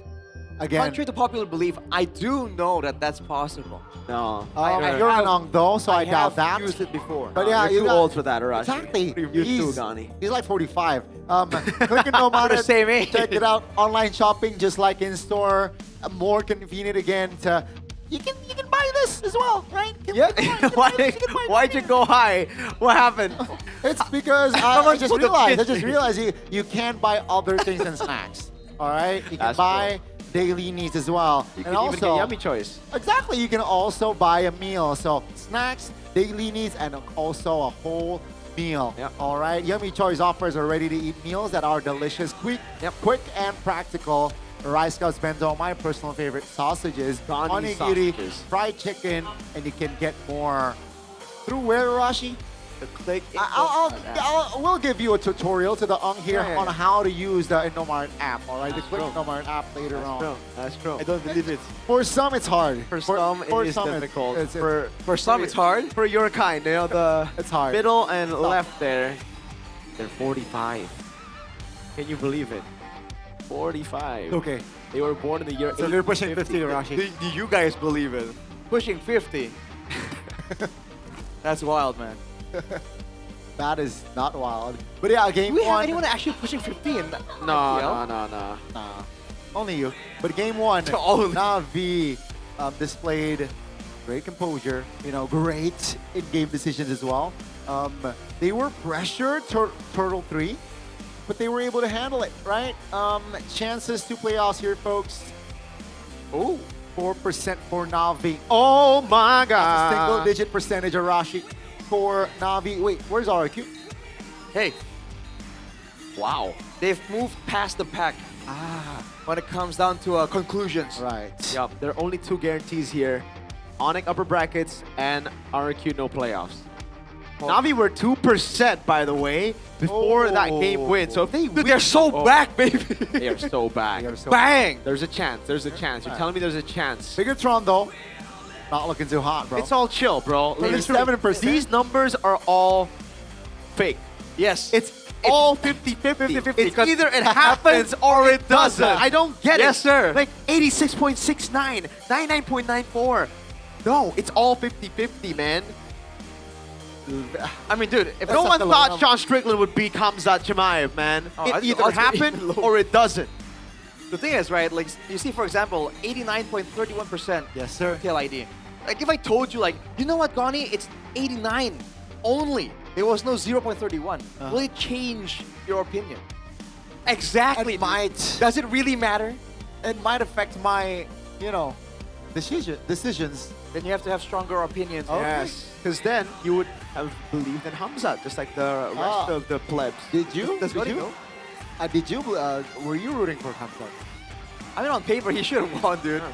But Oh. Sean Strickland. I was rooting for Sean. Shout out. I knew Hamzat was But it going was a to split win. decision, though. It was a split decision. It was. I don't think it should have been, honestly. Come again? It was pretty one-sided, bro. But it was a split decision. I don't think it should have been, but like, Oh. but it was pretty one-sided, bro. One thing for sure, you're not a ref. All right? That's you're not true. a referee, That's so... Neither are you. Yeah, but like the experts believe that is a split. So let's see here. Second pick. So the experts will never make a mistake. Gosh. Okay. But yeah, second pick again here for Na'Vi. Bro, the percentage went up by like what, 6%? That's a lot. You know, That's a lot. That's a lot. I mean, 25%. Now 31 in the 30s. Like Arashi. And let's see here. First game. It was dangerous draft. Expanding Rivers. Okay, it's expanding rivers again. So 100% no for me and Arashi. Will that affect the draft though? I think Evos need to get a hold of their game here. Like, if they really want to play that style, then just play late game heroes. If you want to play the Hilda, don't play the Hilda. If you want to play the Cho, maybe you still get some of those picks to actually shut down what Na'Vi wants to do, you know? There are things that you need to care about. They banned the Gourd! Whoa, Wow. Respect by Evo. Hey, why not? Like, yeah. Yeah. He's happy about that, dude. Man, forcing out the respect then after a single game, that's something. On the other hand, though, for Na'Vi, it's the same bans. No big difference. Same first pick for Evos as well. Houston, okay. Still standard here. So, do you just go Suyo Gatot, brother man? Suyo Claude is not the way then? I prefer the Claude yesterday. No, I prefer the Gatot. I said Gatot as well. Sure. Like, I said Gatot in the first game, but then Yeah. the Claude came up. But I prefer the Claude over the Harry. Yes. The Na'Vi can just ban Claude, it's okay, because Erlan, believe it or not, can play Granger and Moskov, right? Like, that's crazy. I know, Vin. So It's just not Claude. Just not Claude. Because, dude, just beat the Kalea. Why are they so... It's gonna be the glue and the Claude. They don't even pick up a jungler. Right. Now Arashi, is this the right call? Is this the right adjustment from Vin? I don't know. The glue is gonna allow them to be a bit more oppressive and zone better. But again, I feel like if the idea is just to zone, right? Is it really important to show the cards now? I don't think the glue was in the back of everyone's mind. It is glue, right? Technically, it's still a flex. But at the same time, it could be a flex. But again, do you want Key on a glue? I feel like you want him to be on something a bit more playmaking. That I have to agree. I think Glue is pretty playmaking, no? Glue is... But a bit more like, you know, surprising. Right, AoE, I think, is what he's trying to say. What hero? What hero? I mean, like the Kalea, for instance, it's not available here, but something more like that, you know what I mean? They pulled out Atlas, no? Or no, that was That was Keyboy. Keyboy. Boy, Henki. That was my boy. Oh, Guinevere. Yeah, I like that. I like the pick. They pick up the jungler here. It's very, very good. Might see a tier 2. Oh. Yeah. I think Evos are just not doing well right now in the draft. The combination is nasty, folks. You know, the Kalea and Guinevere a lot of avenues for pick-off / team fights. So that's without the XP. The XP could still come through here. Exactly. That could have another combo with the Guinevere. Exactly. So even like the Claw Zushin bringing the Purify, the amount of layers of CC still can overwhelm them. Yeah. All right, Na'Vi, do they ban the God Thought? Because again, Evos, it's still flex for the glue. It is still flex. But knowing Na'Vi and how they played that first game, how they drafted, they did ban the God Thought. They did ban the Raksha. Hey! Raze Boy! Traitor! Hello, man. That is Raze Boy. Oh, do you know Raze Boy? Who do you know Raze Boy is? Yes, sir. Okay. Fariz. Yes, that is Fariz. Exactly. Does he have the Riz though, Rash? Oh. I think it's pretty far from the Riz. If So you Fariz. in a Riz battle, you would win against Fariz. I don't know about all that. I don't know who's judging, bro. Like, Thora though. Yep. All right. Thought it would have been a great pick with the Guinevere. Yeah. They need a damage dealer though. I don't think Na'Vi have enough physical damage right now. Really heavily magic. Oh my god. Without the Arlet, without the Sora. You know, Cars, your hero did just get buffed, Cars. Pakiro? Yeah. Oh boy. Probably gonna be Lapu though. That's a bit more reasonable, yes. I mean, they can delay the XP take here. They can delay it, and they will lock in the mid laner first. Yep. Well, this time if the Hilda comes through, it's gonna be a bit more annoying to deal with because the Farsa's Feather Airstrike does get cancelled by the Hilda ultimate. I think Gatot is still the best answer, dude. So Glue XP, Gatot Roam. Yeah. They're coming. What hero for Albert though? Suyo. Suyo is still open, you're right. Or even Leomord. That's fine too if you're able to come in last. Leomord. Huh. But my choice I think would be either Lance or Suyo. Just to have that mobility, right? Going up against Ikalea, you would want to have security. And let's hear what two heroes. Okay, the Alice and the Fanny. Oh. You mentioned mobility, and the Fanny can be one of them. And called it. Miracle. Accurate as always. Paquito Cars. Let's get it. What a brother. throwback, dude. Let's Paquito get it, Cars. That's a Paquito. Oh my goodness. I love it. I love it. I love Deployed it. I love again. it. Let's go, Cars! I'm so Cars. I'm the machine. Ka-chow. The Paquito. I love it. The Paquito. Oh my lord. Yes! Yes! Okay, let's see it. Let's see it. The Paquito actually looks very, very strong. You get 10 to 40% damage reduction. You basically have a Queen's Wings without the Queen's Wing. Ooh! The Fanny as well, by the way. You're kind of countered by the Kalea already, so I don't know about all that. I think they're tunneling a bit too much on Jize. Because there's ways for them to really shut down the Farsa this time, but with a Paquito, with a Guinevere, you know, there's so many other threats to worry about, and Evos just look a bit too one-dimensional. And let's see, well, with this one-dimensional so-called Arashi draft, will it be able to take us to game 3, or perhaps Na'Vi will keep their playoffs chance alive in the second game? Okay, dang, that is a lethal ignition Paquito. I thought maybe it would be like a QC like the old times, maybe a bit of defense. He wants that. Dang. It's the lane bully Paquito, man. The trades are gonna be so brutal. And Luke on an Alice, in the early game at least, you're gonna struggle to take some of those blows. And all the while, even in the trio mid department, Navi's combo is so dangerous, man. Afro and Endoryu can alternate who really goes for the first move, and Jize can easily follow up. But look at it, Albert! Gosh. Woo. Even the retry win, I believe, there, right? Or did Endoryu get it? I think it was still Endoryu, actually. Albert gonna go for the green camp here. There's gonna be backup as well, but the spatial migration lands this time around as Endoryu is able to dish out a bit more damage, and Apro walks up, but it's a bit too late. Evos. Albert able to counter jungle. Just a little bit. Na'Vi though, again, level 3, level 4, they have options to play around with. Amlu's by Bayou though, like Mirko mentioned, lethal ignition already showing the aggressive mindset here of Na'Vi. Zeon on the Harriet though, already feeling the pressure, going Bargain Hunter. So faster power spikes, so look for the Harriet to join in on some of these fights quite early. Impressive stuff, right? Evos there to that counter jungle succeeded. That's a small win, but Endoryu still hits 4. And they want to engage. Yep, space migration to Battle Requiem. A lot of damage. First blood to Apro. And he flickers out to safety as they get the pickoff and they bounce. Man, easy, quick pickoff, man. There's so much burst damage built into Na'Vi. Like, honestly, two members in any combination might be able to go for a pickoff. Wow, the accuracy on Jize. Now Cars rotating as well. Going for the damage, just hits him with the knock-up. Power and wave. free neutral objective to Na'Vi. They want more though. Key, gotta respect this. No, wow, all right. Back away for now. Yeah, it's just a turtle. And earlier, before that, it was a kill. So, similar story here, right? Game 1, first turtle for Na'Vi. Albert is still very, very quiet here in this game, who is lacking in level. That's the different part here, folks. Game 1, there was Albert, especially early game towards mid, who led the levels. But this time, Andoryu seems like to have a better edge here, already on his way towards level 6.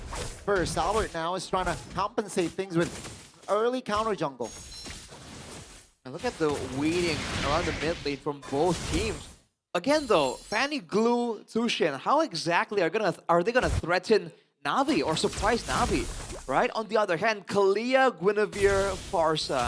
I think Evos definitely feel the pressure, which is why they're not confident sending anyone to walk up to the lane here. They always have to spend some time and effort to clear out the bushes just to ensure that no one else gets picked off. Because as of right now, in 3 minutes, anyone, including Key and Luke, can get instantly one-shot. So far, so good. Here, Cars with the Terry Bogard skin collection. And 24 seconds on towards the next neutral objective as well. Will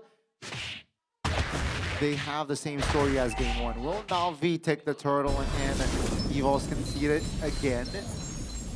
Again, Andoryu is just still leading on levels. Bro, look where Luke is, man. He just cannot walk up. The threat of anyone being in any of those bushes is a bit too much. And there's a lot of gold coming into the pockets of Na'Vi. He is looking for a way to get some control here to zone Na'Vi just a little bit. It's looking tough though. It is.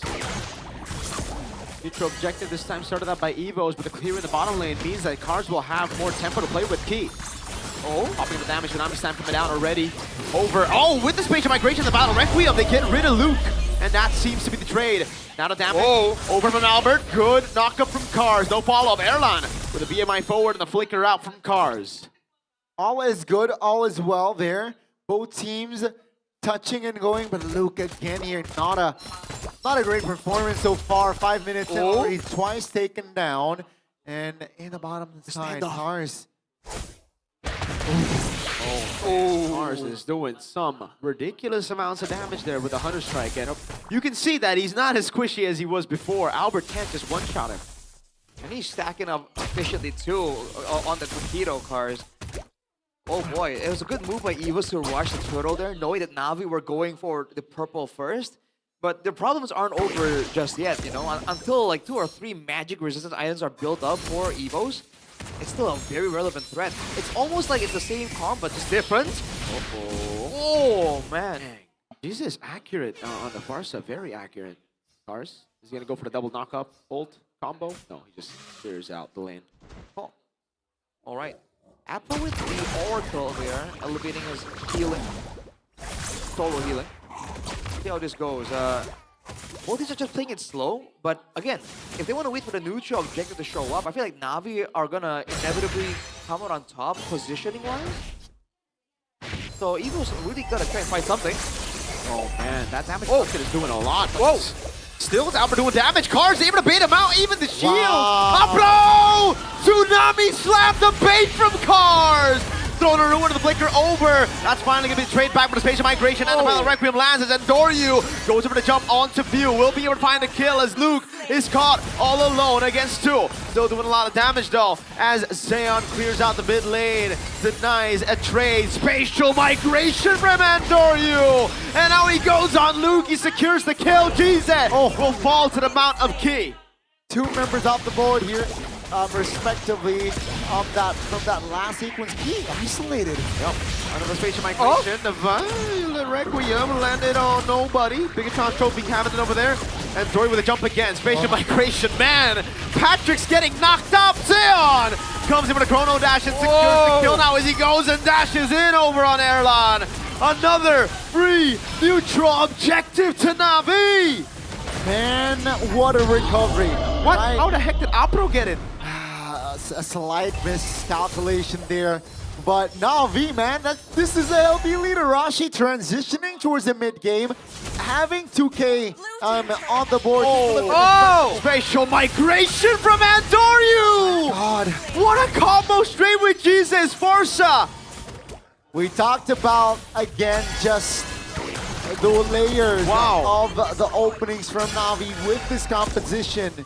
And we finally get to see that brilliance displayed with the Violet Requiem combination.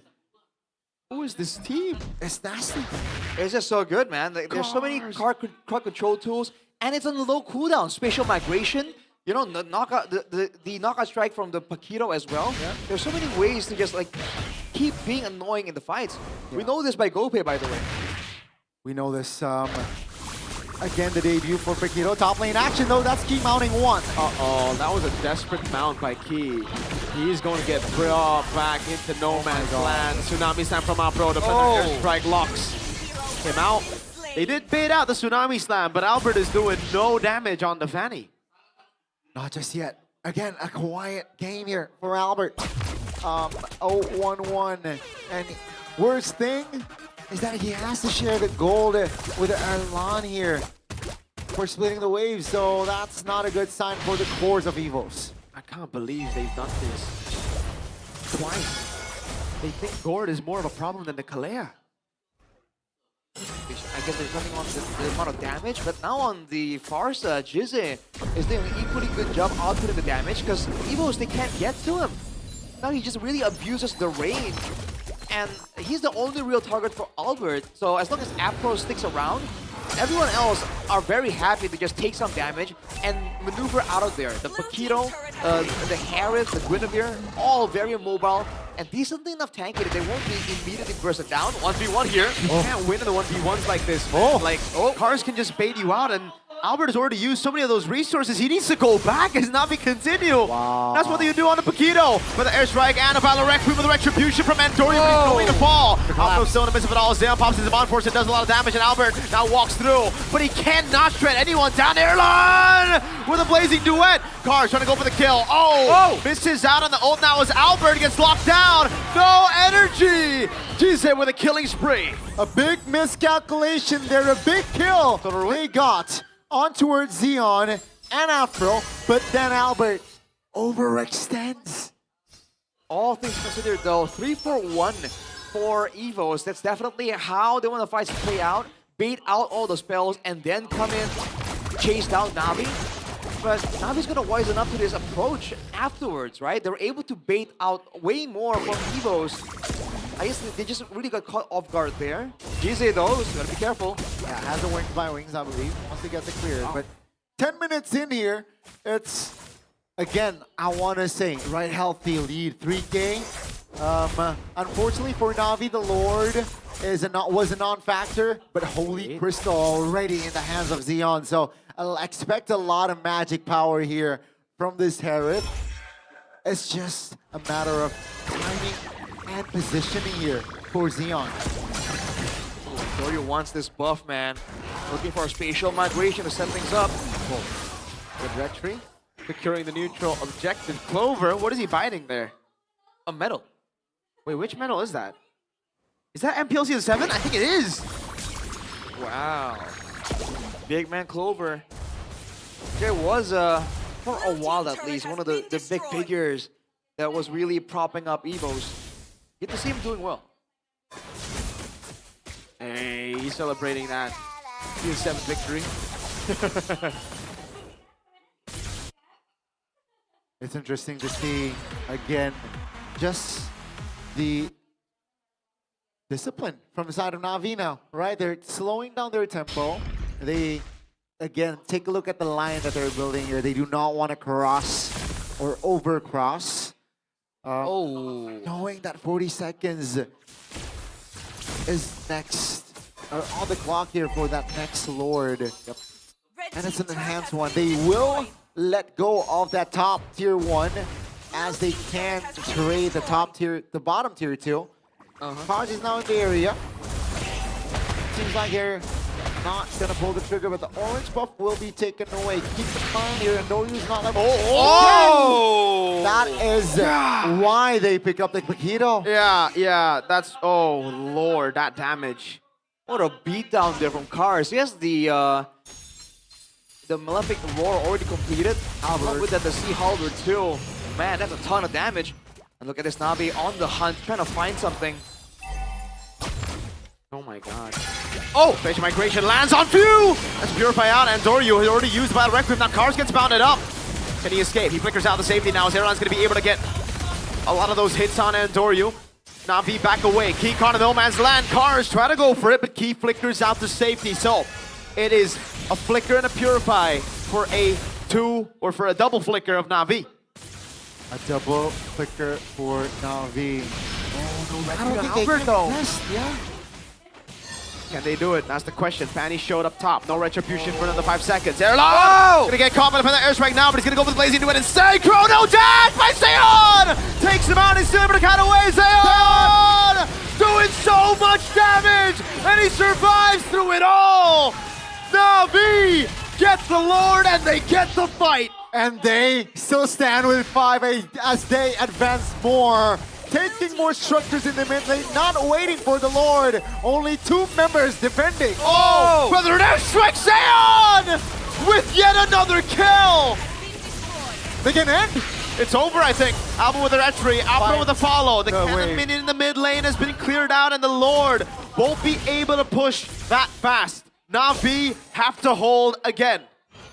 Wow, what a sequence, Arashi. What a sequence, Mirko. The composure again, Zeon on this Herald is a beast. I mean, man, the whole team.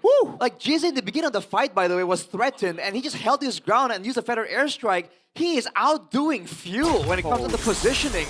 And look at this now, 2 waves utilized by Na'Vi with a 7k gold lead. They can brute force this. Tsunami Slam, that's why they go for it. Feather Airstrike, he's already down. Gonna ruin in the back, and Doryu and Apro both get locked, and Doryu walks up a bit too aggressively, and now Fu's gonna go jump in with the Crimson Beacon, but they cannot punish.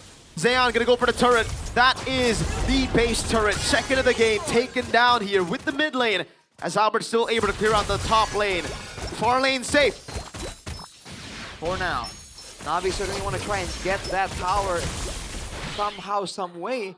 They're hovering around right here, but they have to be careful not to overstay. Key is back up in 7 seconds, so they will back away after taking away all of the resources in the jungle of Evos. And it's back to the waiting game. Back to the waiting game indeed. Again, like game 1, right? Similar story. Na'Vi got the side lane turret. That is not the far lane. So it is still playable at this point here for Evo. 7,000 gold lead though is the gap. That's a huge gap still to neutralize. And let's see on the equipments here. Almost full items here for Erlan. And this is the thing about the glue. That's why Kalea, when you see it already, it's kind of tough to pull off the glue. In the glue meta we see here today, you go for more of a magic build. So it's so easy once Na'Vi lock you down, once a Kalea locks you down to burst you. Yep. That's not even the only lockdown tool that Na'Vi has. Yeah, there's even a stun in the hands of GZ on the Barca. Yeah, I thought he was going to jump on King. Right. Too much threat. He must respect it. Now with 15 seconds to go, Cars on the way to the top side can do his best work. I think 1v1, this guy is not losing to anyone, man. Like, it's so difficult between the mobility, the burst damage, and the tankiness. So Na'Vi always has prio here when it comes down to a 1v1 potential. Especially with the brute force and tough boots. Yeah. Oh, I know you. That was his clone. That was just his clone. It seems like Evo's here, they want to contest. But do they have enough Look at Cars. firepower? Do they have enough kit to contest the crowd control layers that Navi has in their composition. Man, they don't even care that they don't have any physical damage. They're sending cars on a solo mission, man. He is not part of the teamfight agenda of Navi. Classic Taquito moves, man. Yes, sir. Oh, Might be a 50-50 here. Evos are looking for a chance to come in. Few. I love the patience. Yep. Oh, they pulled the trigger. Wow, wow, wow. They're trying to find Albert. Hey, this is a ridiculous flank, you know. If Albert walks up, this could be a Kumar moment part 2. If they come over and get Few as well. Key spots him out. Key.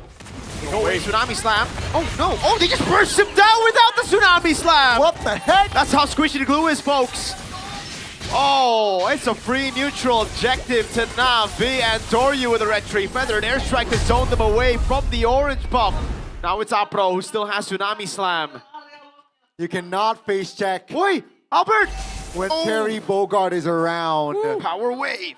And yeah, the Lord marching mid. Key is still down in 15 seconds, for 15 seconds. Wishing Lantern on GZ as well, dude. This should be the push. Oh! Able to bait out the Purify, and that's enough. Still in a ruin in the back line, Winter Crown, placing the whip, but Zeon's still there doing a lot of damage. The Airline is able to buy the Rose Gold Meteor. Luke dealing with everyone in the back line as Cars dishes out damage again. Luke able to escape. Now Cars with a double hit over Key. Oh, he misses the slap on the pass. Past GZ walks around, but he's still able to get the mount on him. Cars there as well, doing a lot of damage already. Chaspack falling over there. Zeon is still able to survive. Key gets the kill on GZ, but now it's the rest of the team coming in as Key is able to get another slam. Whoa! The shield's coming out from Cars. Now he walks over to Heaven Fist, but it's Alba with the damage. Now the Tsunami Slam. Alba with the Immortality by already as Alba walks up again. He's doing a lot of damage with the healing, but Zeon is able to dash across the place with his Amon Force. Apro got all alone, thrown a ruin from Luke. It's still a kill for Andoryu. And the game is wide open again. We are 19 minutes in, folks, and we have yet to claim a victor. But all that sequence happened because of Key. Oh, half HP with just a chrono dash. It's safe. But man, wow, Key doing insane work there. He basically 1v2'd twice there. Looking at the replay here by the official gaming phone Infinix GT50. It starts off with the engage right here, and now they were looking for a decisive moment, so they clumped up there, they took the damage, and then afterwards, Luke got whittled down, and Key went for the flicker there. It seems like almost a failure, but then he got the mount onto GZ, and with all the magical damage he's built up, that's an insane amount of damage. Yep. He got onto GZ and Cars. GZ and Cars. That might be the idea, how to stop the Paquito, get the glue to just cling to him. The problem is usually he's always the one picked off first, right? Even in that Lord fight, it was him walking up, opening. But that's what you can do with the magic build if you actually get the mount. Big if. Key again, but for that sequence, that owns that. He was tremendous. That was Key, man. I think he ulted what 3 times in that sequence, and he ulted Zeon the last one under turret. Man, the hair is just what? That's facts though. I mean, yeah, 3 base turrets down. But remember, it either happens or it doesn't. Everything is 50-50. Oh, look at Key. Trying to be cheeky. Yuki. Cheeky. Where have we seen this before, man? The solo flank play. Oh no. Who does he go on to though? I think he might be looking for GZ, man. That has to be it. Yeah, that's the only like. GZ has Winter. Oh, great spot there by Andoryu. Whoa! That's a flicker as well. I think that's game. Afro? Oi! Whoa, new combo for the airstrike. Luke's throwing a ruin and a flicker lands on him. Key! In the back, he jumps in, he's able to find it, but now he gets knocked up in the spatial migration with Apro. Let's follow Airline! With a blazing new and win a crown view! Walks up as well. Car's able to escape, but now it's going to clean up from Albert. Can he deal enough damage? No, he cannot. Zeon is clean with those dashes. Airline, playing a game that is very, very dangerous, man. Oh, look at Cars, no HP, walking into the jungle of Evos to heal up. That's a bold move, man, but might have worked out. Evos, though, trying to rush this Lord. They don't want a 50-50, man. They can't handle it. Everything is 50-50 right now, dude. All lane is pushing. Exactly. There's no Oh, so I'm going to jump over on Erlan. He's able to escape. No! The Lord knocked him up for a bit. Erlan has the Blazing Wet. The Zaman Force is going to be down. Erlan's going to be looking for play now as Luke jumps him and thrown a ruin, and Cars goes into the back line and is unable to do it. As Few gets him in the crowd in time. Erlan with the Blazing Duet! Over on the boys. Now it's Few with the knock up and the slam down. Look at the base though. The cannon minions are all going to crash into the base of Evos. Can they defend it in time? Those are big cannon minions doing a lot of damage. Oh! They do it. They clear it out, and now the Evolved Lord is in the hands of the White Tigers. Ladies and gentlemen, this is the beginning of day 2, and we are still in the bloody week.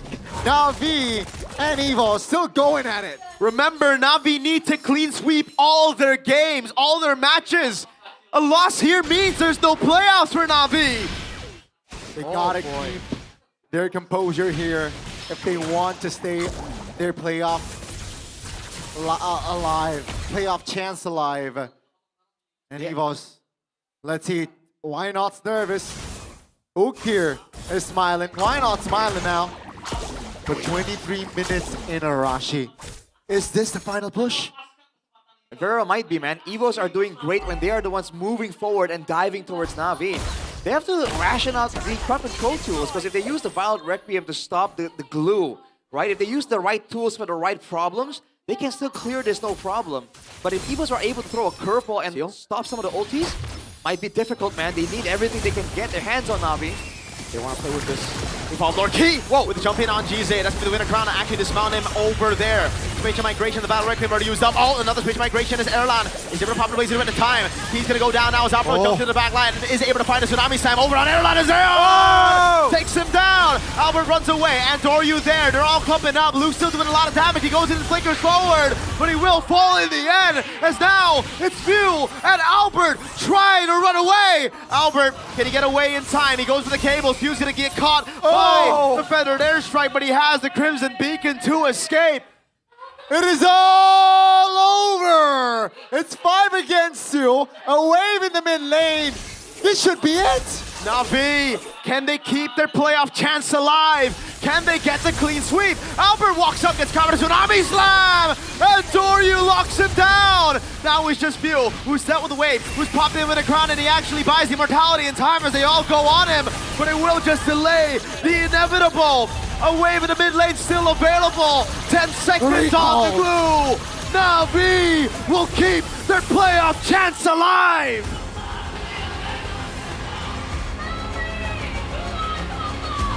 What a series from Na'Vi. No matter the odds, no matter the percentage,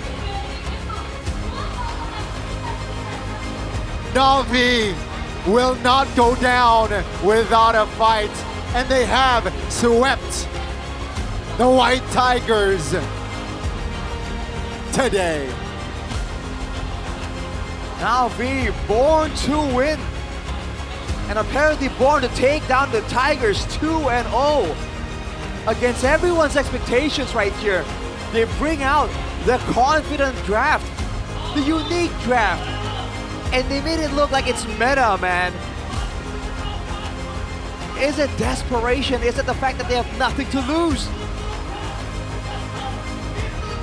And with that, all of the casters predicted Evo's Na'Vi take a 2-0 game.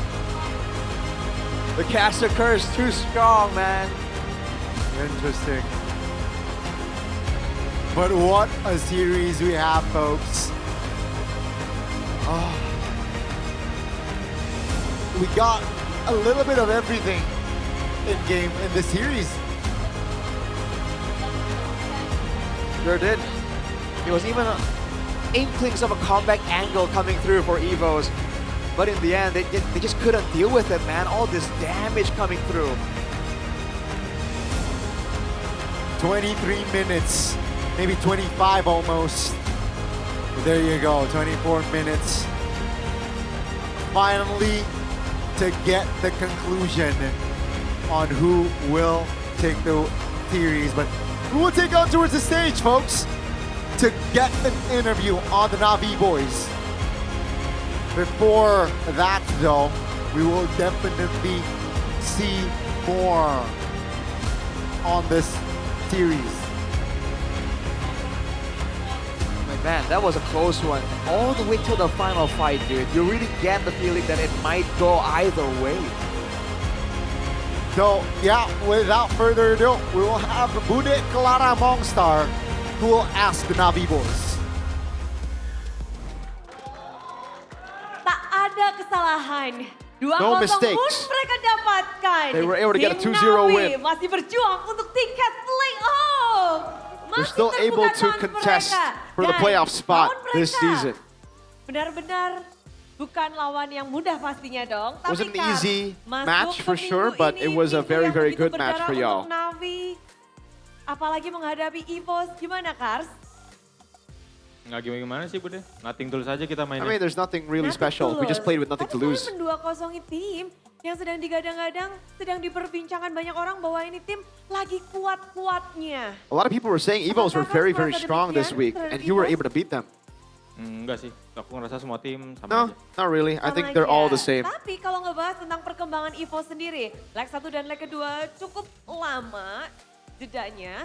Apakah kamu merasakan Pretty perbedaan yang jauh di long gap. tangan EVOS atau malah di You think there Navi was yang sudah you think there was a difference from Dari Evos, or did kitanya you aja sih. improve? Kalau dari merekanya ya I think we nggak terlalu improved. tahu aku Because I don't really look at other Ya, teams. tapi Kars, kamu memunculkan satu hero signature-mu Pakito di game yang kedua. Paquito came out in game Kenapa 2, Cars. A gerangan? signature pick, an old one of Karena yours. di buff sih barusan. Oh, udah coba. Jadi mau coba lagi aja. You just wanted to try it.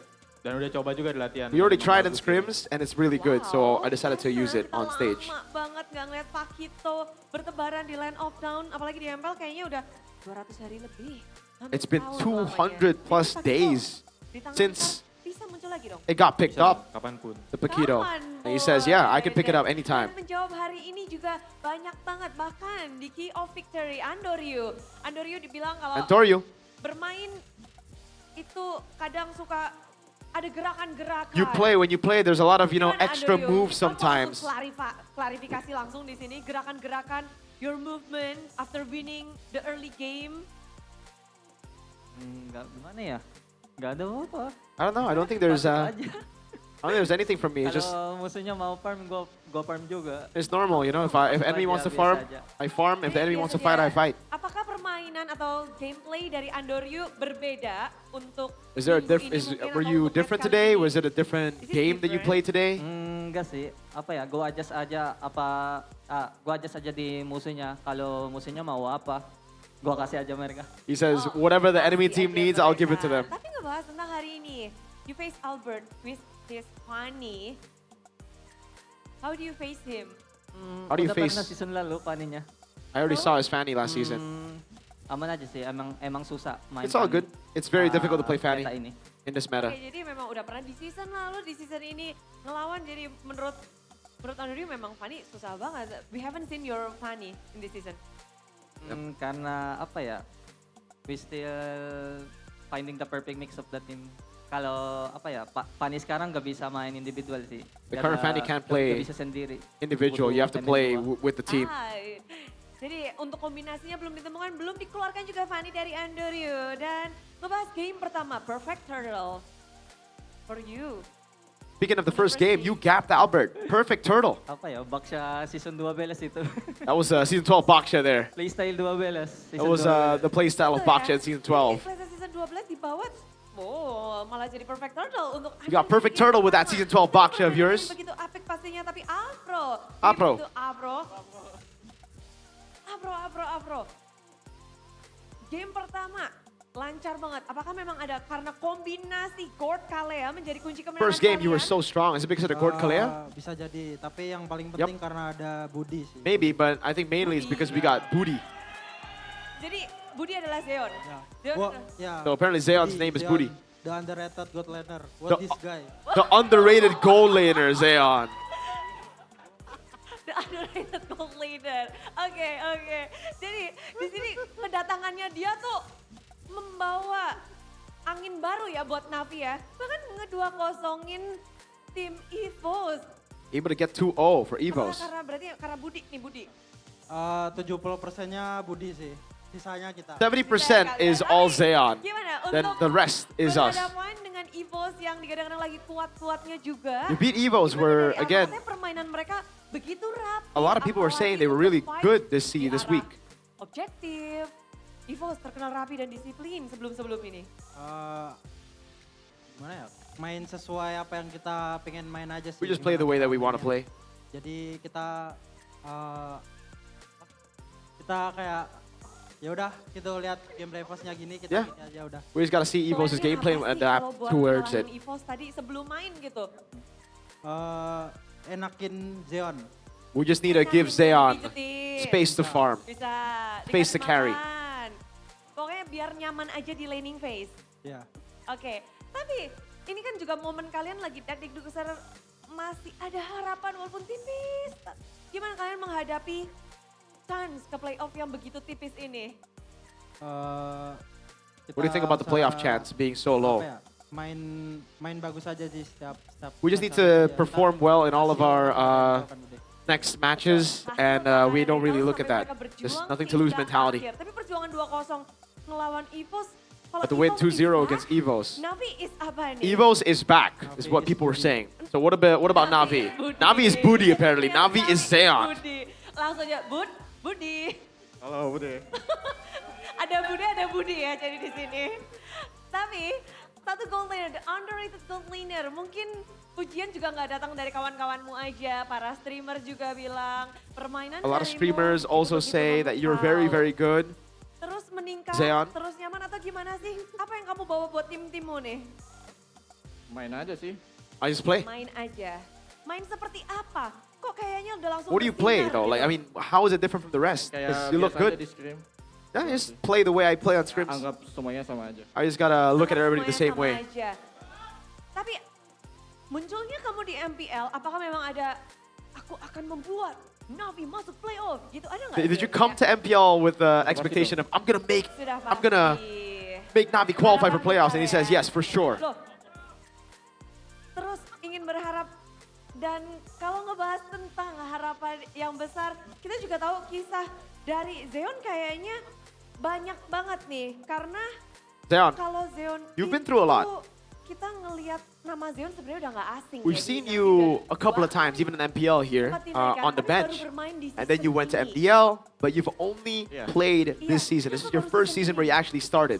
Karena sebelumnya belum siap aja sih. Yeah, because I wasn't ready before. Udah siap. Udah. Now I'm ready. Siap dari Zeon, dari Budi ini apa? What's a sign that you are ready this season? Oke. I don't know. I guess it's just time for Apakah me. memang karena ada dorongan dari coach? Is it because there's a push from Coach Why Not that you decided to play? Yeah. Why not banyak ngebantu gitu. Yeah, Why Not really helped us. Kata-kata apa yang mungkin kamu paling ingat dari coach Why Not? What words do you Main remember aja, from Why jangan Not? takut sama siapapun. Just play. Don't be afraid of Jadi anyone. udah nggak gemeter dan sangat menjawab berarti ya. Season ini debutmu. Your debut Kamu puas akhirnya debutnya di season ini. was great. No regret? No regrets? Kenapa nggak dari season lalu ya aku main gitu nggak? Do you have any regrets? Like, why didn't I play from last season? Nope. Tapi Nothing. debut yang None of manis that. juga karena berhasil mendapatkan poin terus-menerus dan memperpanjang nafas. Tapi mid laner Now I want to ask the mid lane, yang juga naik bersama. who dengan also Budi. Ada GZ di joined situ. the MPL Navi Halo, together GZ. with Men-2-0 Zeon. EVOS GZ, hari you were ini. able to get a 2-0 against EVOS. Is this special for you? Lawanmu adalah the world champion. Because you were up against a two-time world champ in the mid lane. Dua tuh ting-ting-tingnya. Spesial sih. Special, yes. It is special. Very special. Bagaimana kamu memandang lawanmu hari ini, View, sebagai sosok yang seperti apa sih? How do you look at Few? Lawan si Budi fokus main sama tim aja. I don't really look at him though. I just focus on my own Hari team. ini? Bantu kayain Zeon. Bantu kayak All I need to do is help Zeon get farm. Kayak Zeon juga nih. The Zeon Fokus glazing aja. section now. Apa ya bisa mungkin dilakukan tadi ya? Apakah memang ya udah kasih space terus, jagain terus. Kalau dipanggil langsung siap. Ya kasih space Zeon farming aja. As long as I keep Dua lane, giving dua space lane. for Zeon to farm, that's all good. And they're all glazing Zeon. Dan berbeda kisahnya kalau Zeon kita tahu namanya udah berarti ini kali ketiga muncul di MPL. Ini nama baru banget. This is the dari third season time you've ini. made your, again, appearance in Yang MPL. ingin mau season ini nih main di MPL. Benar gitu nggak sih Jize? What changed? What made you play in MPL this Iya. season? Itu dorongannya gimana Jize? How did you get that push Bermain to make it to ke MPL? Kamu bilang gitu? Nggak tahu sih, tiba-tiba disuruh trial aja, Bre. I don't know, they just told me to trial. Oh, tiba-tiba aja gitu? Iya. Lalu setelah disuruh tiba-tiba kamu gemeter nggak atau apa? Were you Atau nervous? mungkin bilangnya Were you awalnya shaking coming onto the MPL stage? Enggak sih, main aja. No, not really. I just play. aja. Just play the way I want to play. Oke, tapi main aja menang 2-0 melawan. But you play normally and you were able to get a Mungkin ada yang 2-0 mau against sampaikan Evos. di kemenangan ini nih. Do you have any message to share to the fans? Nggak ada sih, Bre. No, not really. Nggak ada. Kalau Budi ada nggak Budi? Budi ada. What about Budi? Budi. Budi. Zeon. Budi Zeon. Apa? Kemenangan ini dong, sampaikan kata-kata.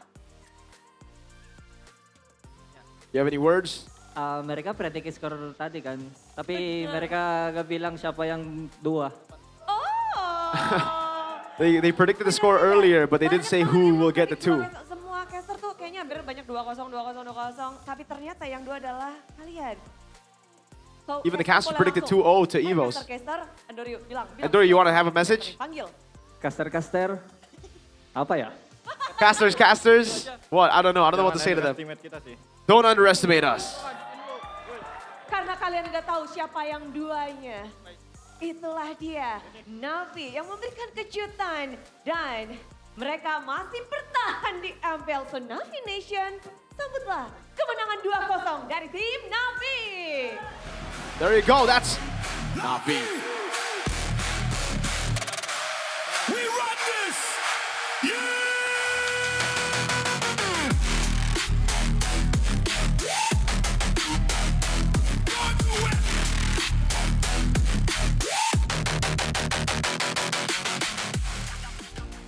Begitu ramainya di MPL Arena itu Budinya jangan sampai kepaduk ya, hati-hati itu. Dan kalau ngebahas tentang hari ini tentunya belum selesai karena setelah match pertama akan ada GoPay hadiah GG. Jadi mari bersama-sama siapkan device kalian karena inilah dia GoPay hadiah GG. Bagaimana caranya? Pastikan kalian sudah mendownload, yang belum langsung aja download. Kalau sudah, buka dan arahkan kamera kalian ke layar. Setelah itu tunggu QR code-nya muncul, tinggal di-scan lalu klik buka hadiah. Setelah kalian klik buka hadiah, otomatis saldo GoPay kalian akan terupdate dan masuk ke akun kalian. So siap semua super fans? Siap. So inilah dia GoPay hadiah GG. Oh, berkumpul semuanya di sini. Banyak yang kaget juga nih. Surprise, surprise, surprise. Yang belum download langsung download ya. Dan Bude yakin semua super fans yang ada di sini udah pada punya nih aplikasi GoPay. Karena GoPay adalah dompet andalan para gamers. Begitu serunya di MPL Arena yang lagi ngumpul juga di sini. Sekali lagi, mungkin yang harus klarifikasi di sini adalah para talent, para caster yang sudah mempredik 2-0 dan kemenangan semuanya ada di tangan Evos. Tapi ternyata tim Navi lah yang mendapatkan kemenangan 2-0. So, caster, apa yang terjadi? What happened? Break it down.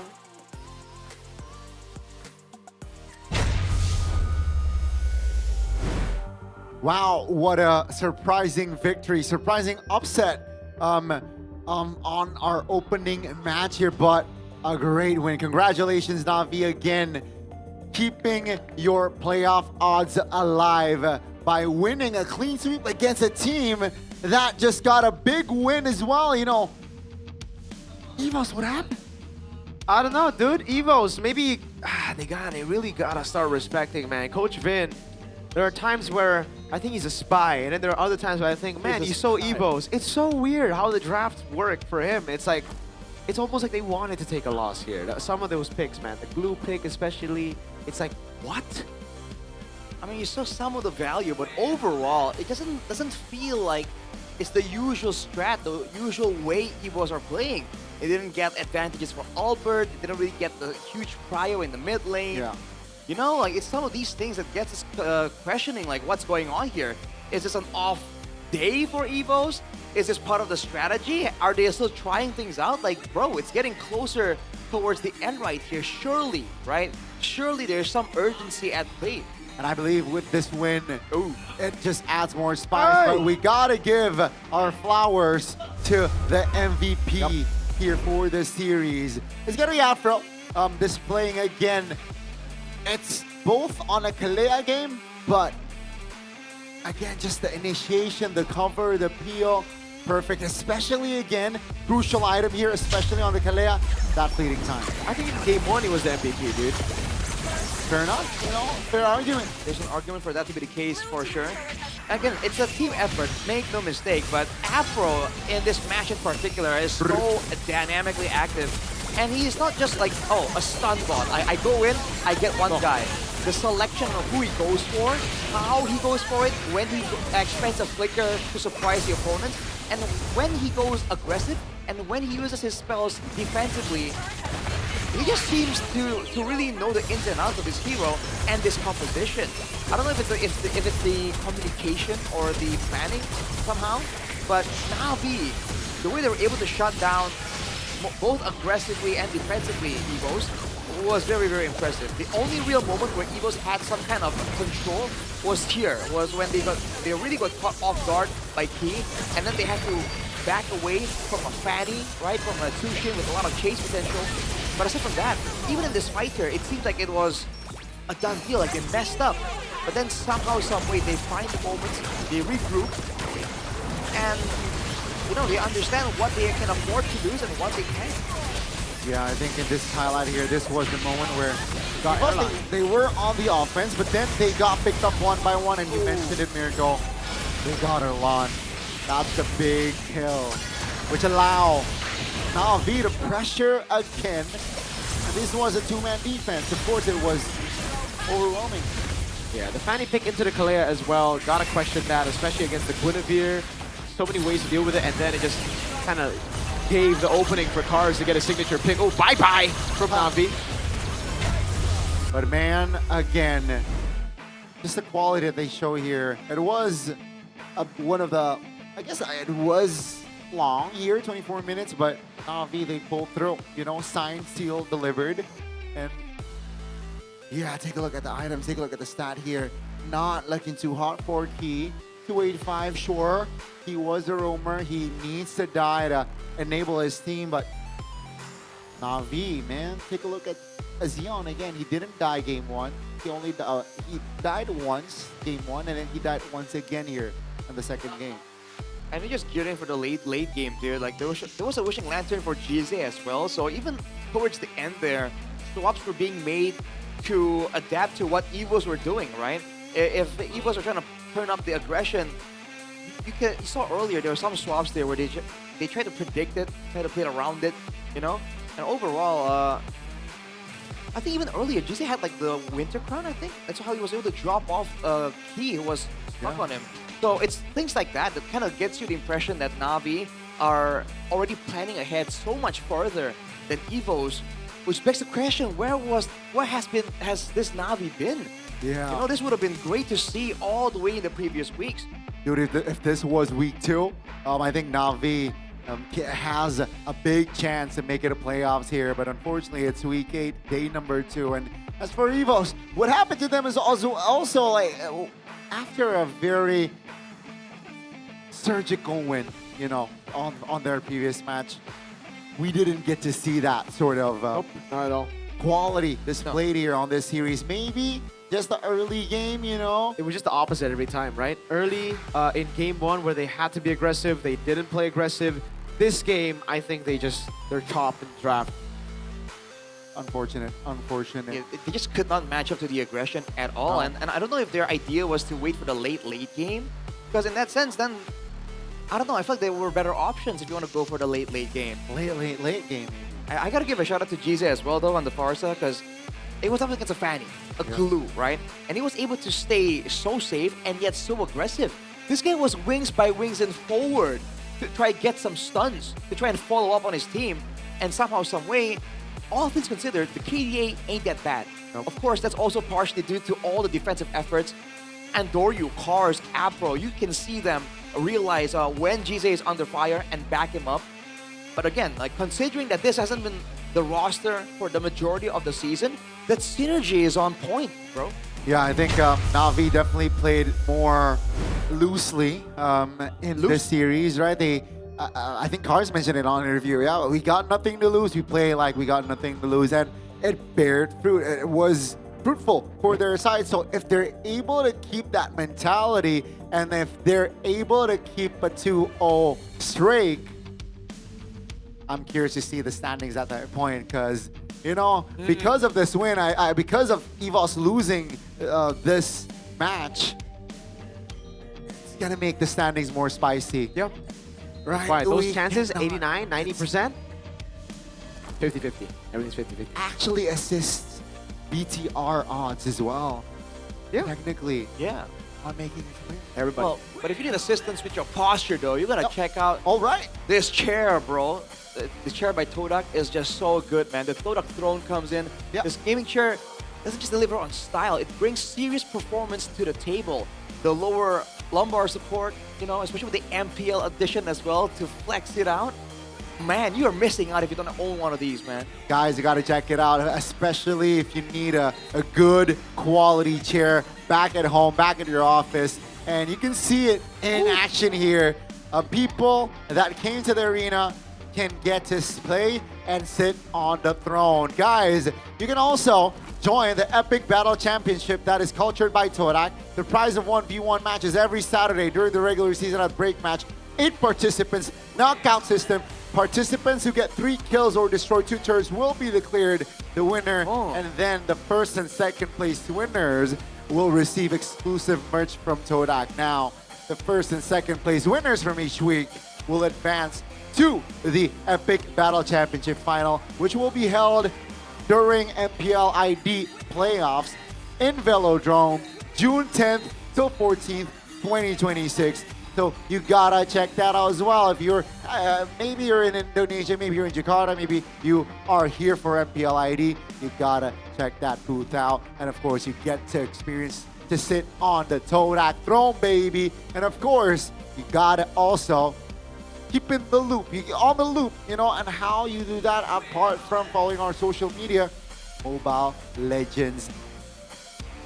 Again, talk, right? It's an MPL talk for a reason, because every Tuesday at 10 o'clock here, ID time, Jakarta time, there will be heated discussions, Arashi, deep insights, Mirko, and exciting stories straight from the people behind the scenes of MPL Indonesia, such as Professor KB, Coach Age or Coach Age. We got Kyrie as well. Afari. And Abang Lord.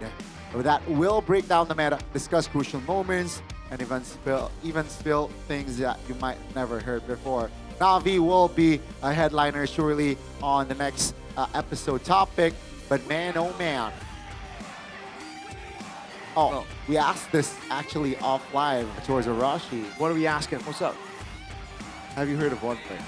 One Play, of course, dude. Yeah. It's that exclusive gateway to collect World Championship Pro player cards. Dude, One Play brings you closer to the global champion. You gotta think authentic signatures and jersey relics that every collector dreams of. If you're a collector, you gotta get one of these, man. You can scan the QR code and follow One Play now. We bought a bundle, we haven't seen you buying a bundle of Arashi, so you gotta just yet. That's true.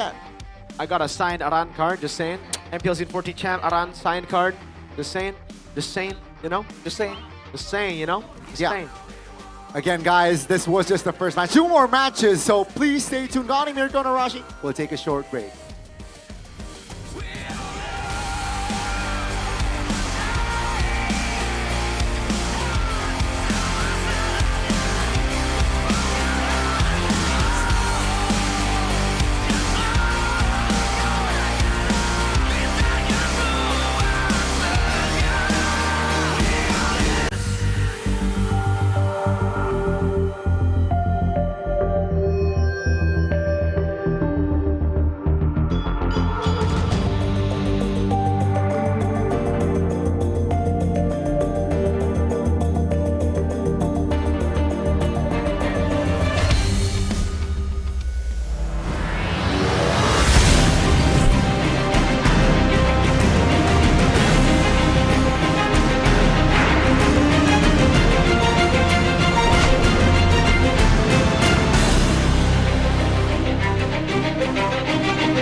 terus berubah. Dan kadang bikin gue pengen nyerah. Tapi banyak mimpi yang harus gue kejar. Gue butuh support yang konsisten. Biar gue bisa terus naik level, terus berlari tanpa henti. Skin gue banget nih, gue beli aja. Seperti GoPay Games yang setia menemani, walau meta dan gameplay terus berganti. Walau yang lain terus berubah, GoPay Games konsisten ngasih yang pasti murah.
Skin gue banget nih, gue beli aja.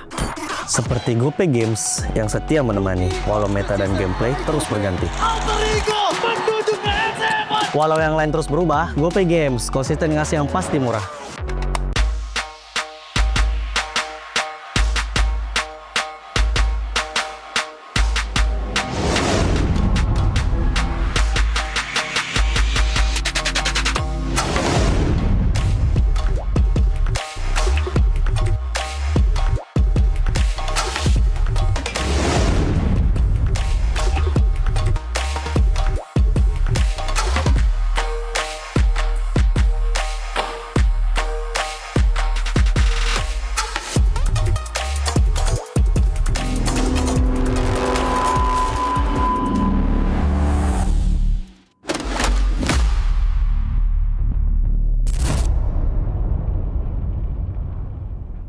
Garnier Men. Keringat, minyak, dan kulit sensitif bikin jerawat susah dilawan. Lawan jerawat dengan nyaman bersama. Baru Garnier Men Acnova Gentle Gel Cleanser dengan salisilik dan sika. Lawan 99,9% bakteri penyebab jerawat. Teruji pada kulit sensitif. Nyaman di kulit. Optimal lawan jerawat. Garnier Men Acnova Gentle Gel Cleanser dari Garnier Men. Tak ada hari tanpa mabar. Main nge-lag, kerap buatku tak sabar. Gimana mau main sampai kelar? Ini waktunya ku bersinar. Okay, let's do it. Game flash andalanku bikin mainku semakin hebat. Pin stabil main makin mulus, rankku fix naik terus. Tukar DG rings, diamond dan voucher game kau dapat. Cuma Games Max, makin-makin no debat. Games Max Booster, kini dapat DG Rings. Beli paketnya dan aktifkan boosternya di aplikasi Dunia Games. Hah? Habis? Ya, kosong. Jauh lagi. Tenang, ada Klik Indomaret. Klik Indomaret gratis ongkir 1 jam sampai. Klik Indomaret, belanja online seperti di toko. Klik Indomaret.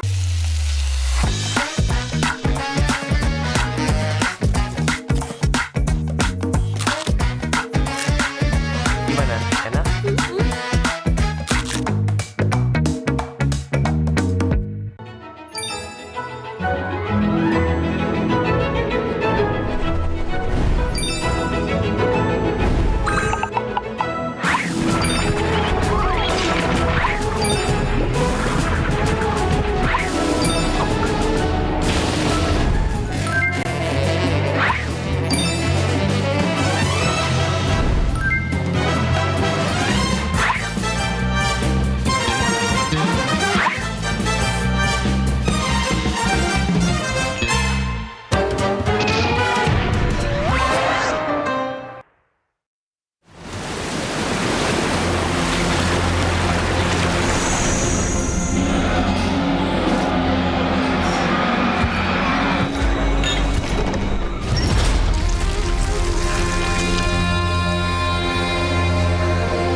No Limit dan Siska Call.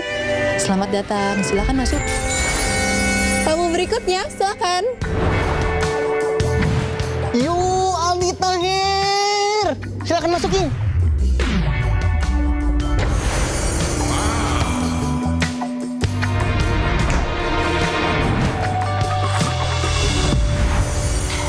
Bisa dilihat guys, di sini ramai banget. Wow, Masya Allah. Sungguh hebat ciptaanmu ya Allah. Aldi Tahir udah bawa burger untuk penghuni kapal. Guys, nih ambil aja burgernya. Malam ini terasa spesial dengan kehadiran kalian. Dan ini baru awal dari perjalanan kita. Enjoy Wendy All-Star Party malam ini. Hah? Wendy mana? Guys, hot news. Wendy jatuh ke laut. Ini semua pada panik. Astagfirullah. Siapa ya yang dorong Wendy? Menurutmu siapa pelakunya? Komen ID MLBB-mu. Petunjuk rahasia akan dikirim ke mailboxmu malam ini.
ナルトが帰ってきたぞ。飛来神の術。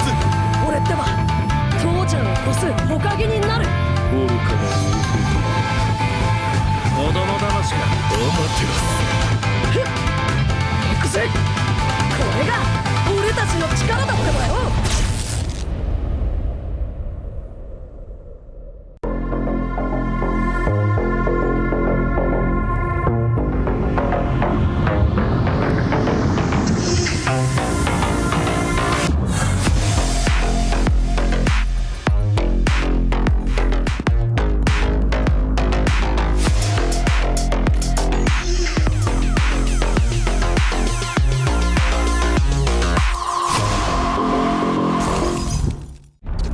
Semua hal terus berubah. Dan kadang bikin gue pengen nyerah. Tapi banyak mimpi yang harus gue kejar. Gue butuh support yang konsisten. Biar gue bisa terus naik level, terus berlari tanpa henti. Skin gue banget nih, gue beli aja. Seperti GoPay Games yang setia menemani, walau meta dan gameplay terus berganti. Walau yang lain terus berubah, GoPay Games konsisten ngasih yang pasti murah.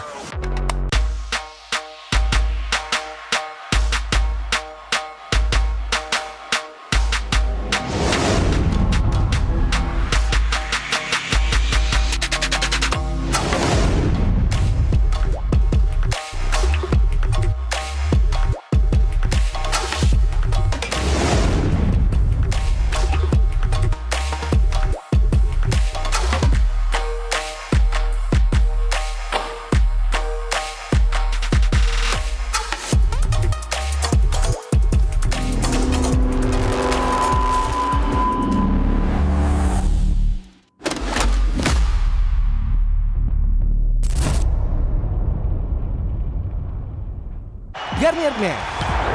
Keringat, minyak, dan kulit sensitif bikin jerawat susah dilawan. Lawan jerawat dengan nyaman bersama. Baru Garnier Men Acno 5 Gentle Gel Cleanser dengan salisilik dan sika.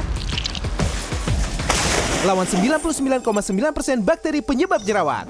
Teruji pada kulit sensitif. Nyaman di kulit. Optimal lawan jerawat. Garnier Men Acno 5 Gentle Gel Cleanser dari Garnier Men. Tak ada hari tanpa mabar. Main nge-lag, kerap buat ku tak sabar. Gimana mau main sampai kelar?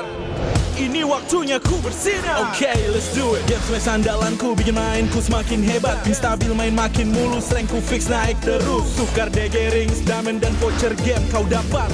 Cuma game smash makin no debat. Games Max Booster, kini dapat DG Rings. Beli paketnya dan aktifkan boosternya di aplikasi Dunia Games. Hah? Habis? Ya, kosong. Jauh lagi. Tenang. Ada Klik Indomaret. Klik Indomaret gratis ongkir 1 jam sampai. Klik Indomaret, belanja online seperti di toko. Klik Indomaret.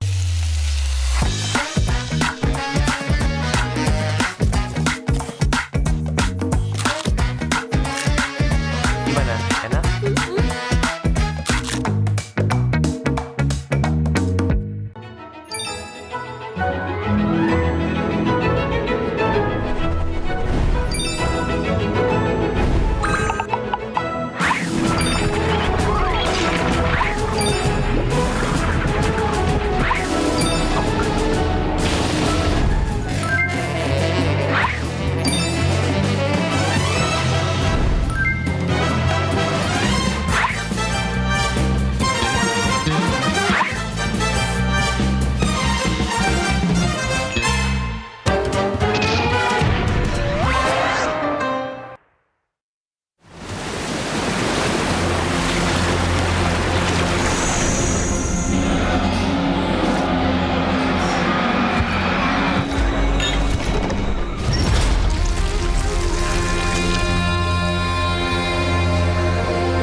Just No Limit dan Siska Call, selamat datang, silakan masuk. Tamu berikutnya, silakan. Yo, Aldi Tahir. Silakan masukin.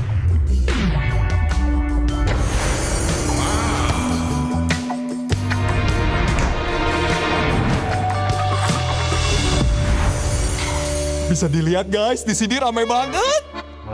Wow, Masya Allah, sungguh hebat ciptamu ya Allah. Aldi Tahir udah bawa burger untuk penghuni kapal. Guys, nih ambil aja burgernya. Malam ini terasa spesial dengan kehadiran kalian. Dan ini baru awal dari perjalanan kita. Enjoy when the All-Star Party malam ini.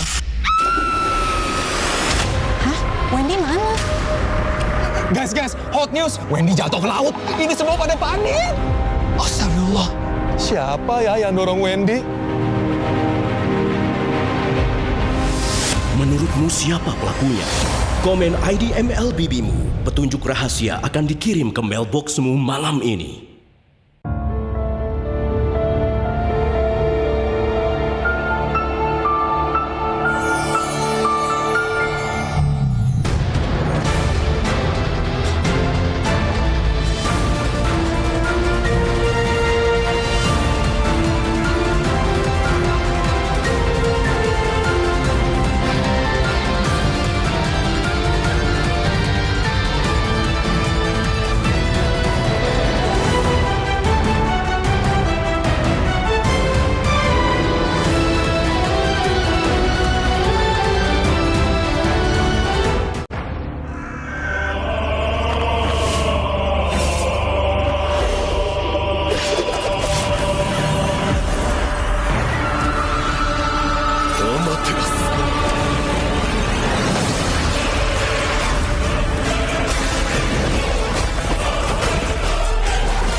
ナルトが帰ってきたぞ。飛来神の術。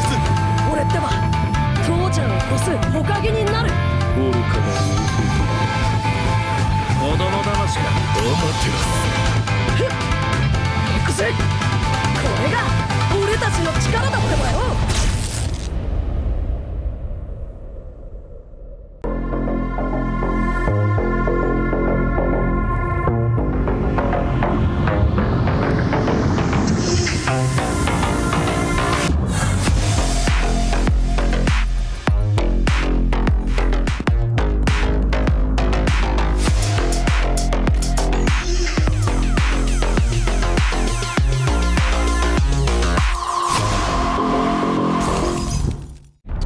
Semua hal terus berubah.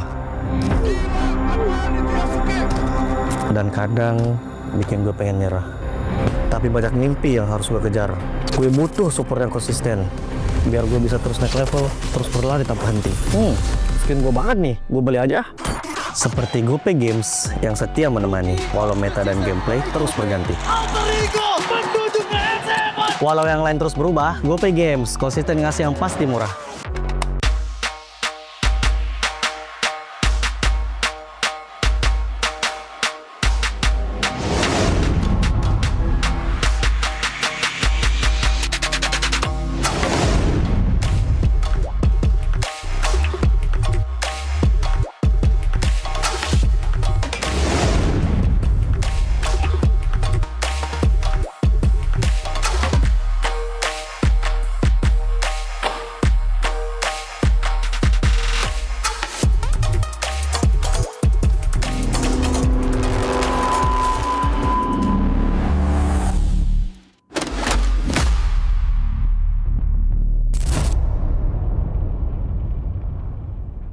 Garnier Men. Keringat, minyak, dan kulit sensitif bikin jerawat susah dilawan. Lawan jerawat dengan nyaman bersama. Baru Garnier Men Acno 5 Gentle Gel Cleanser dengan salisilik dan sika. Lawan 99,9% bakteri penyebab jerawat. Teruji pada kulit sensitif. Nyaman di kulit. Optimal lawan jerawat. Garnier Men Acno 5 Gentle Gel Cleanser dari Garnier Men. Tak ada hari tanpa mabar. Main nge-lag kerap buatku tak sabar. Gimana mau main sampai kelar. Ini waktunya ku bersinar. Oke, let's do it. Game smash andalanku bikin mainku semakin hebat. Pin stabil main makin mulus, rankku fix naik terus. Tukar DG rings, diamond dan voucher game kau dapat.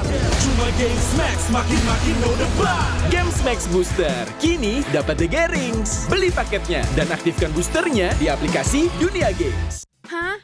Habis? Ya, kosong. Jauh lagi. Tenang. Ada Klik Indomaret. Klik Indomaret gratis ongkir 1 jam sampai. Klik Indomaret belanja online seperti di toko. Klik Indomaret.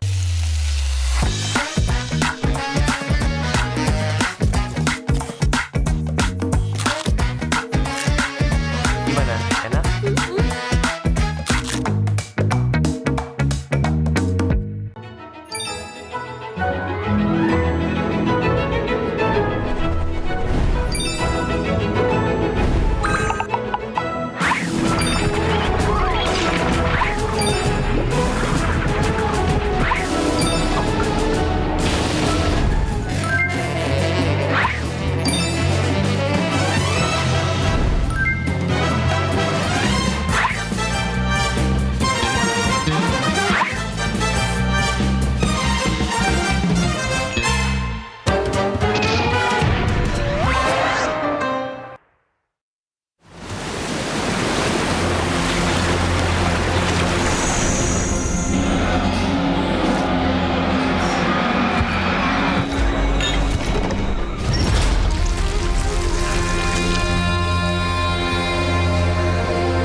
Just No Limit dan Siska Call, selamat datang, silakan masuk. Tamu berikutnya, silakan. Yuk, Aldi Tahir. Silakan masukin.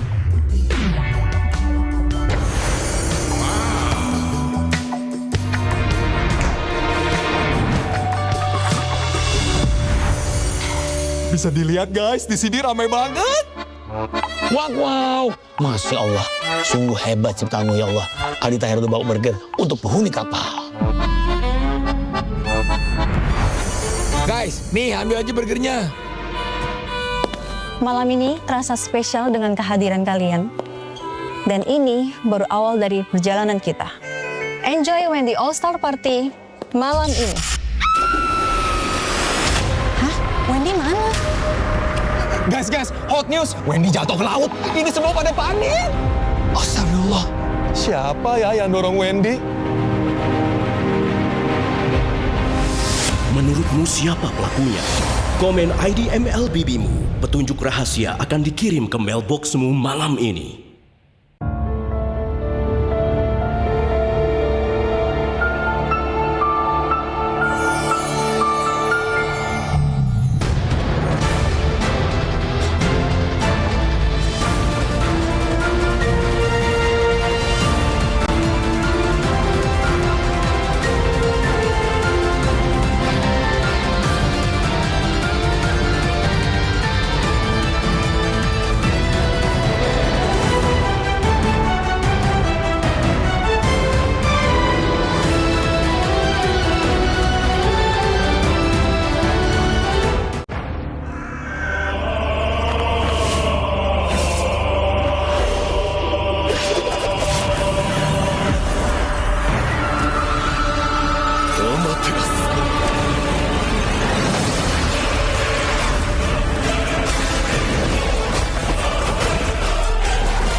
愚かなる弟よ。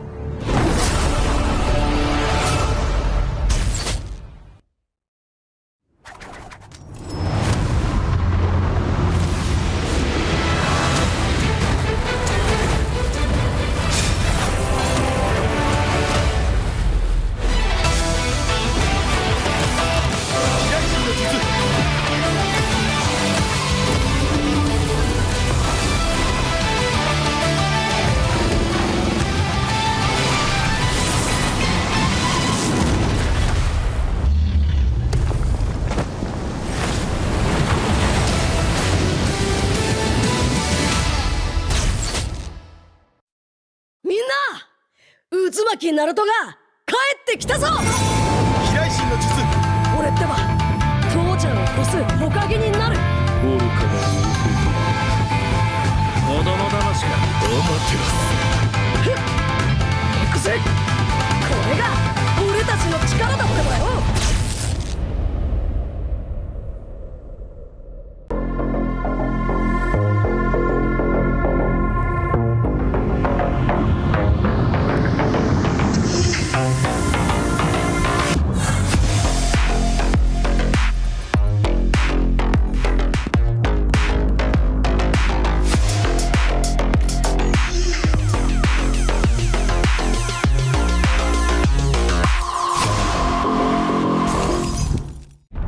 Semua hal terus berubah. Dan kadang bikin gue pengen nyerah. Tapi banyak mimpi yang harus gue kejar. Gue butuh support yang konsisten. Biar gue bisa terus naik level, terus berlari tanpa henti. Skin gue banget nih, gue beli aja. Seperti GoPay Games yang setia menemani, walau meta dan gameplay terus berganti. Walau yang lain terus berubah, GoPay Games konsisten ngasih yang pasti murah.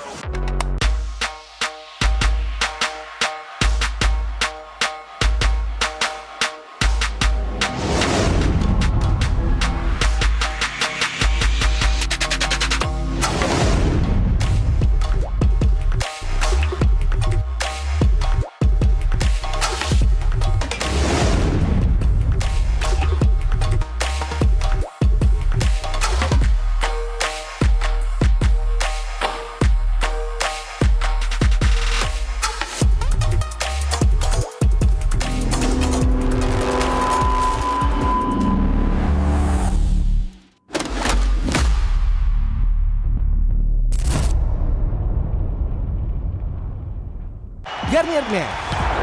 Keringat, minyak, dan kulit sensitif bikin jerawat susah dilawan. Lawan jerawat dengan nyaman bersama. Baru Garnier Men Acno Fight Gentle Gel Cleanser dengan salisilik dan sika. Lawan 99,9% bakteri penyebab jerawat. Teruji pada kulit sensitif. Nyaman di kulit. Optimal lawan jerawat. Garnier Men Acno Fight Gentle Gel Cleanser dari Garnier Men. Tak ada hari tanpa mabar. Main nge-lag kerap buat ku tak sabar. Gimana mau main sampai kelar? Ini waktunya ku bersinar. Okay, let's do it. Game smash andalanku bikin mainku semakin hebat. Tim stabil main makin mulus, rankku fix naik terus. Tukar DG rings, diamond dan voucher game kau dapat. Cuma game smash makin no debat. Games Max Booster kini dapat DG Rings. Beli paketnya dan aktifkan boosternya di aplikasi Dunia Games. Hah? Habis? Ya, kosong. Jauh lagi. Tenang. Ada Klik Indomaret. Klik Indomaret gratis ongkir 1 jam sampai. Klik Indomaret belanja online seperti di toko. Klik Indomaret.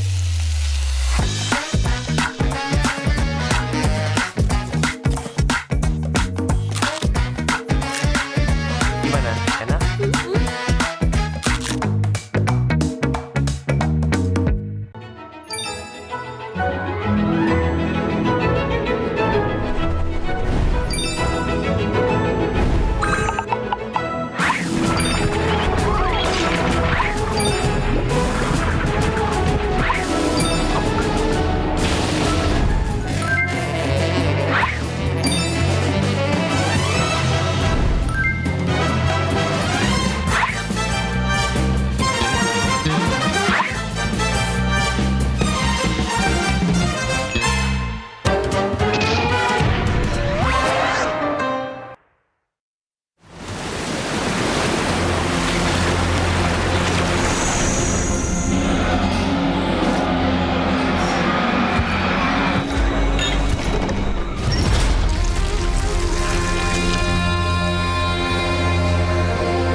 Jazz No Limit dan Siska Call, selamat datang, silakan masuk. Tamu berikutnya, silakan. Yo, Aldi Tahir. Silakan masukin.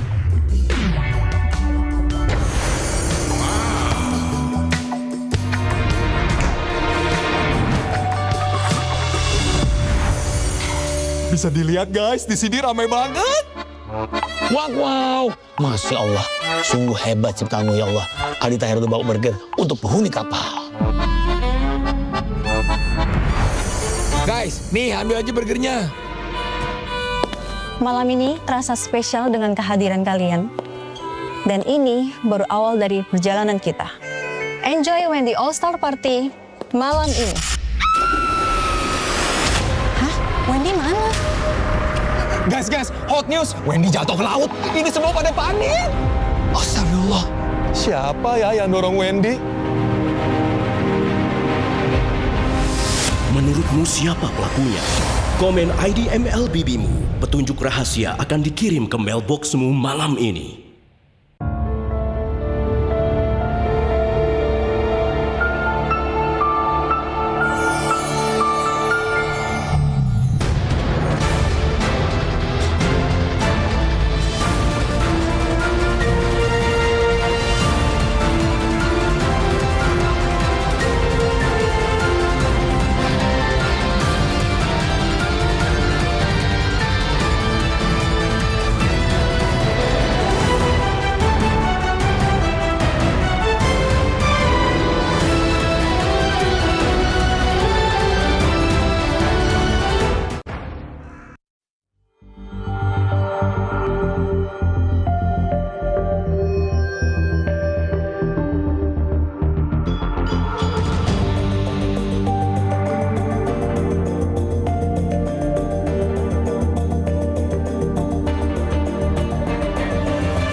Terus berlari, terus ke arah puncak tertinggi.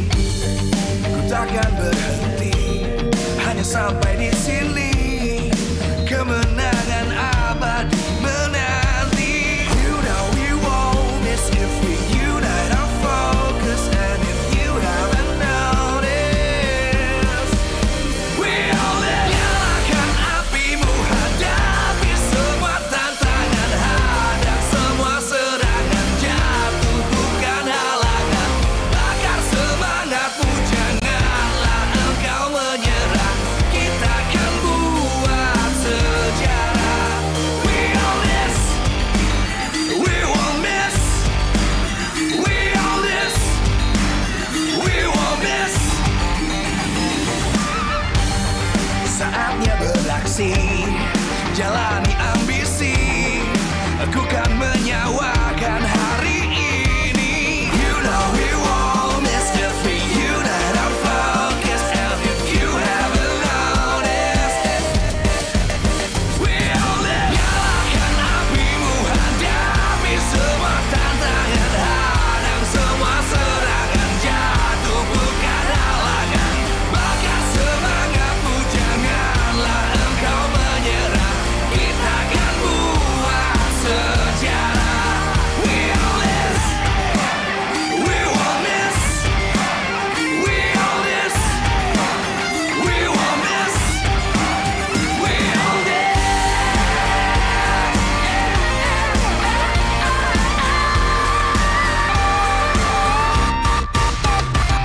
Nyalakan apimu, hadapi semua tantangan. Hadang semua serangan, jatuh bukan halangan.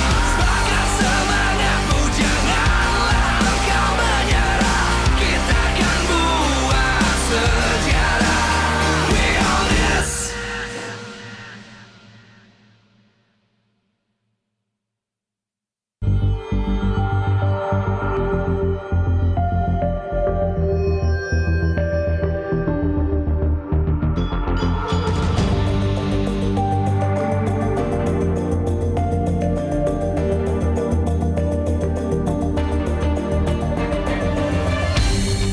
Aku kan berdiri dan terus berlari, terus ke arah puncak tertinggi.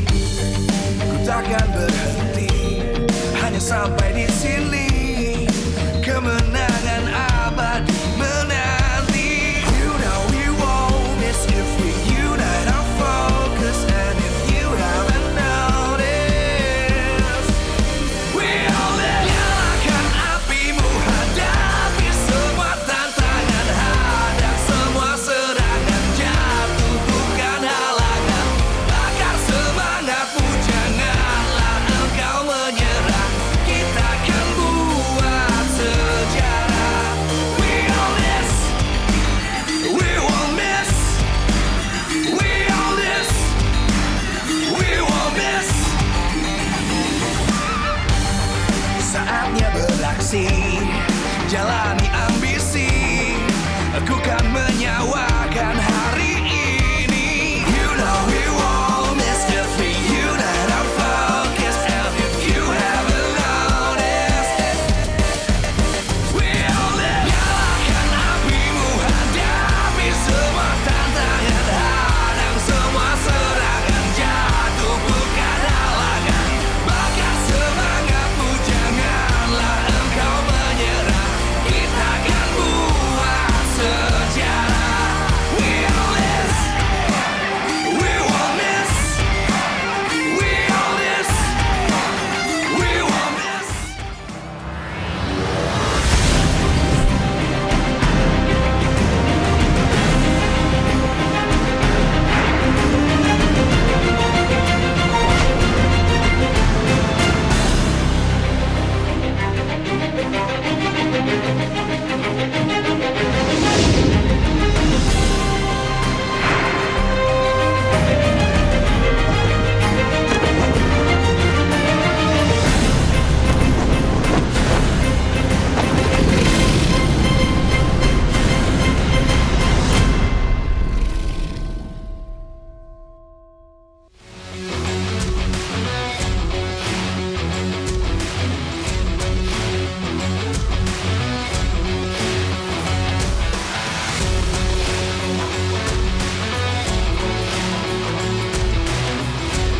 Live from MPL Arena, Jakarta, MPL Indonesia Season 17 is powered by Moonton. Supported by Esports Federation of Indonesia. Presented by official gaming phone, Infinix. Official e-wallet, GoPay. Official gaming chair, Toda. We own this.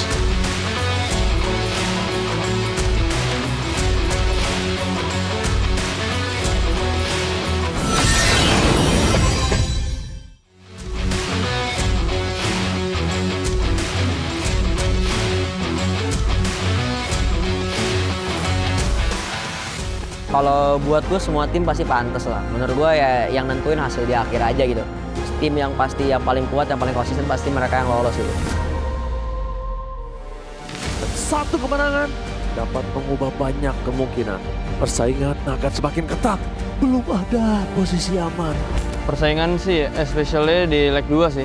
Leg 2 berasa banget kayak semua tim tuh udah jago semua, udah saling lawan, udah makin improve lah. Gue ngeliat sih lebih banyak keunikan aja sih. Keunikan itu maksudnya gimana ya di dalam gamenya lah. Gameplaynya mulai banyak yang lebih variatif juga. Dan tim-timnya lebih berkompetitif sih. Dibanding season kemarin kayaknya lebih berkompetitif yang season ini lah. Menurut gua cukup seru banget sih. Soalnya benar-benar nggak expect sih. Dan ternyata tim yang dari awal gue prediksi, mungkin semua tim juga nge-prediksi buat jadi kuda hitam, ternyata tetap struggle aja gitu. Terus tiba-tiba kayak tim yang kita nggak expect buat jadi kuda hitam, top 2. Nggak expect banget sih. Literally unexpected banget.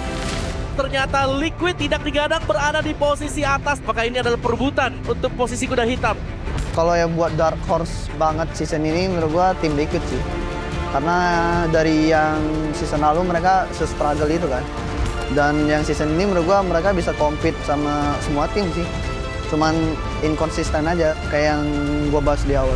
Bagaimana perform mereka up and down dan sekarang mereka sudah kembali menemukan tempo permainan mereka. Kalau melihat Piala ini gak konsisten aja ya. Soalnya kan week awal dia leg 1 on fire banget ya. Semua tim hampir bisa kalah.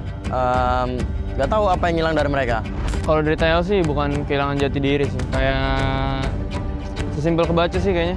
Karena tim-tim lain juga udah pada tahu how to ban-nya buat melawan TL. Makanya mereka cukup terseok-seok lah berapa minggu. Yang akhirnya sekarang mereka udah menang-menang lagi ya mungkin karena mereka nggak bermain di draft yang itu aja gitu. Mereka mulai explore yang lain-lain. Yang gua ngerasa mereka udah mandang kita ya tim yang kuat, terus juga kayak udah nyari tahu banyak lah tentang tim kita, terus jadi lumayan nyulitin lah buat kita. Jadi kayak sekarang gitu. Dan always kita pantau udah masuk ke leg yang kedua. Mereka semakin lebih meyakinkan. Play demi play, game demi game, match demi match. Banyak yang terpleset karena Geek Fam.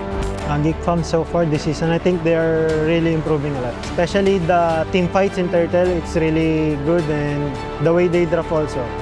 It's like similar to how Philippines play. Geek Fam di leg 2 ini ngeri bang. Seram. Kemarin kan gue lawan Geek kan, terus game 1 gue nggak expect kebantai 9 menit sih.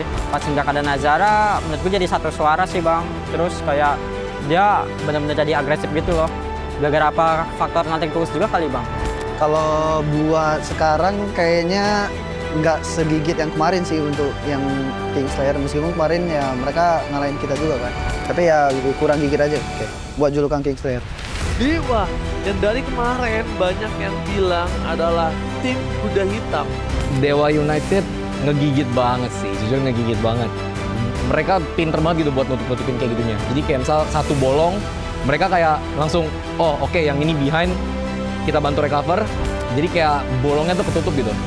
Menurut gue emang mungkin dari si Dolinnya juga kayak fit into the team, bukan berarti kayak yang kemarin tuh nggak fit. Karena emang ibaratnya di MOBA itu ya lu chemistry, klop, cocok-cocokan tuh emang udah pasti ada gitu. Kalau jujur gue ngeliat Dewa minim banget sih kekurangannya. Minim banget kekurangannya. Gue rasa mereka almost perfect lah. Mungkin ya cuma perlu konsisten aja sih.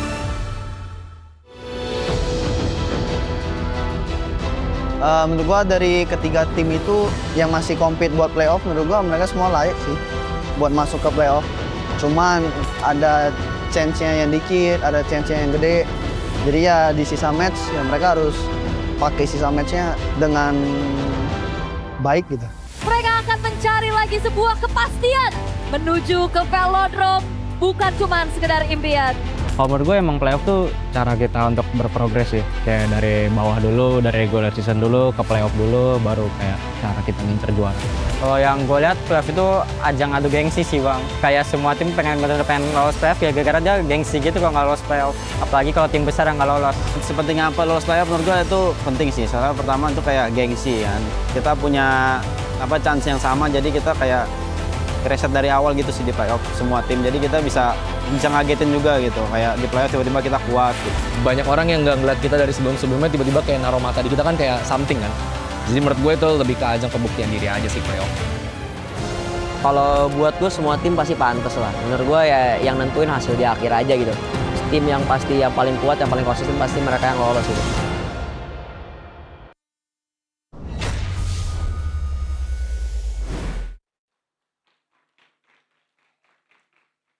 Kami, segenap keluarga besar MPL Indonesia, turut berduka cita atas kepergian dari salah satu ayahanda player Onyx Indonesia, Kelra. May his soul rest in peace. Dan semoga keluarga yang ditinggalkan diberi ketabahan dan kekuatan. Stay strong, Kelra.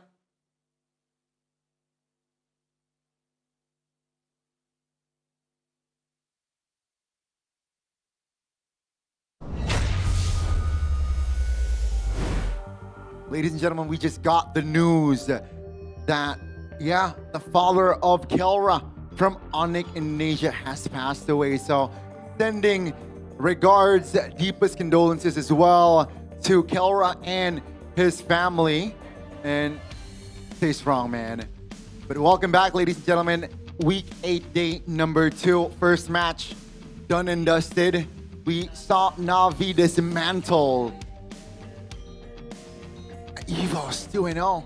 And now here we are, second match. TLID and RRQ back with Gani, Mirko, and as well as Arashi here on the desk as we are going to continue on your team, Arashi. RRQ going up against TLID. But before we get into the details, ladies and gentlemen, MPLID Season 17, powered by Moonton, supported by PBSI, presented by official gaming phone Infinix, official e-wallet GoPay, official gaming chair Todak, partner in esports Garnier, Bayou, Dunia Games, GamesMax, and OnePlay, supplier IndiHome, Click, Indomaret, Yummy Choice, and Aqua. All right, it's going to be a great match here for our second match of the day. Again, from everybody on the desk, even the Indo desk, and from everybody behind the scenes, the crew, our deepest condolences goes over to Kelra and his family. We pray that, everything's all good now. For RQ, though, they are out of playoffs. TLID are currently still in playoff contention. It is very, very tough for TLID, though, because it's looking very competitive. RQ, even after their elimination from playoff contention, they've continued to improve. I think it's actually going to be a much closer match than people anticipate. Especially because TLID themselves are having struggles of their own, right? This is the thing. Any minor setback that maybe could be quote-unquote ignored in the previous seasons, and this season, it's so dangerous. All the teams have improved so much, not just in their own performance, but in how they identify and read out your own weaknesses as well. So any kind of weakness will immediately get taken advantage of. So that is the issue that TLID themselves are facing right now. Yeah, definitely. And we would like to ask you a question. Come on, join in the trivia or the fun. What does TLID need to do to win against RQ now? Respect Edoc's pickup hero, that's an option. Give her on power heroes, that's the B option. Or, try and challenge to win that early game. Get a snowball from there. We will check on the results later on. But yes, TLID, if you're talking about leg 1 TLID, I'm convinced, right? That TLID can get a win against RQ, but now it's different. Because their form in second leg is very, very bad.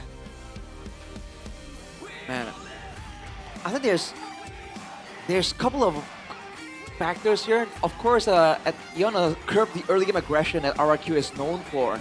At the same time, though, we still had just a Paquito earlier. Remember, when you talk about Aran and a Paquito, that guy was quite well known for that. So we'll have to see right now as we take a look at this poster. Whoa! The booster or the blocker. Arashi, a thing or two about cliff climbing. And let's see here. Your team, is Edoc going to be a booster for Kevin the Jote, or is he dragging Kevin the Jote down to the depths of the not relegation zone, but the no playoff zone? Right. I mean, this is the crazy part. Every time a team gets knocked out, I guess they get the pressure alleviated. They have nothing to lose. Whatever it is, somehow some teams get really dangerous once they're knocked out. And more often than not, they drag down whoever comes along afterwards. Looking at the playoff percentages for TLID, it's up there by all means, but RRQ can knock it down quite a decent amount. That's a big amount, man. Going from 97 to 80. 17%. Again, though, chat, remember, all these numbers mean nothing. It's either it happens or it doesn't. Everything's 50-50 at the end of the day, right? Even Dewa, they're 99.96% secured, but they've been on a lose streak as of late. So it all comes down to, again, if they can win it. No, it's not just winning that, it's also the performances of all the other teams, right? For TLID, they gotta win here if they don't want to leave it up to chance. Good point. Good point. And it's going to be very, very, I'm afraid that Rinz is bald, by the way. Come again? Rinz is bald. He's showing it off. Oh, yeah. So he made a bet. He made a bet. Oh. With KB before the season started. Yes. He said, if we don't make it to playoffs again, I will go bald. And KB is like, oh, really? Okay. And he shook his hand, Deal. And Edop got a bet too that is not. Yeah, what did he say? Well, he was I gonna think dance? he needs a picture upstage, and then the caption is the position of the. Really? Oh, okay, maybe he'll do that today. Yeah, Maybe. maybe. Well, looking at the regular season here for TLID, they have to go up against RRQ today. And then later, in week 9, Altrigo and then Geek Fam. By all means, none of these are... They haven't been any easy matches, but these ones in particular, they get a bit sketchy, man. Because Altrigo and Geek Fam, towards the end of the season, they catch second wins. And it's kind of terrifying to be in TLID's position. It is. Again, RRQ with a nothing to lose mindset. We low-key saw that from Navi earlier, and look, we get to see a result. So if RRQ can replicate that sort of outcome, TLID will suffer, a hit on that percentage playoffs. So let's see here what both teams will cook. But you know what, RRQ, will they make a significant change, is my question. I don't think so. It doesn't really make sense for them to change anything else. It really seems like they've already found their best or worst 5 for better or for worse. So I think just sticking to it and then hoping for a change next season. I think that's the real thing that they will do. Well, this is the ping test by the official gaming phone, the Infinix GD50 Pro by IndiHome, by Telkomsel. You can see the Jote, definitely confident here. And again, TLID, they were able to catch people off guard when they are able to be unique, when they're able to be unusual. We just saw the Paquito earlier, but that's not the only hero that has kind of shifted around in the meta. There's a chance for TLID to pull off a really surprise card. And if I recall correctly at least, RRQ, very good textbook-wise, but they're not really known to be, I don't know, man, unorthodox, out of the ordinary, surprise picks, cheese picks. They have a few, but they're limited to the very few that they have. Yeah, especially this season, right, RRQ? Especially this season, yeah. Yeah, they cannot show their prize picks, and if they do, most of the time, it won't work. So yeah, I'm curious to see what approach this time around. Going up against a Calvary who just suffered a loss match-wise, going up against EVOS 2-0. Yeah, I don't know. TLID also a very flip coin here team this season. Not a good leg 2, I gotta say. I'm not convinced in TLID this season. Are they on fraud watch, Gani? Do you think they're on fraud watch? Do you think they might not make it to playoffs? They got 3 wins. That's respectable on leg 2, but those 2 really bad. But let's see here the official team lineup. What will they deploy from inside of... Oh, Kuroki's playing. Wait, Super Toy is playing. Kuroki's in the EXP lane. What? This is surprising. Huh? Ladies and gentlemen, a new lineup towards the end of the season. Kuroki in XP. Where is Super Dan? We gotta welcome them on stage with the new lineup. This is RRQ Hoshi. We were expecting a twist in the drafting phase, not in the lineup. Kuroki? You have to wonder immediately, what is this about? Is there his hidden talent? Is there an issue with Super Dan? We're about to find out later on, but we got to focus on TLID. Their main 5 will be deployed. No changes still. Ritual in the mid, Leone in the roam, and we got Kyo, Gold, Kevin, Jungle, and Ran, the team captain in the XP.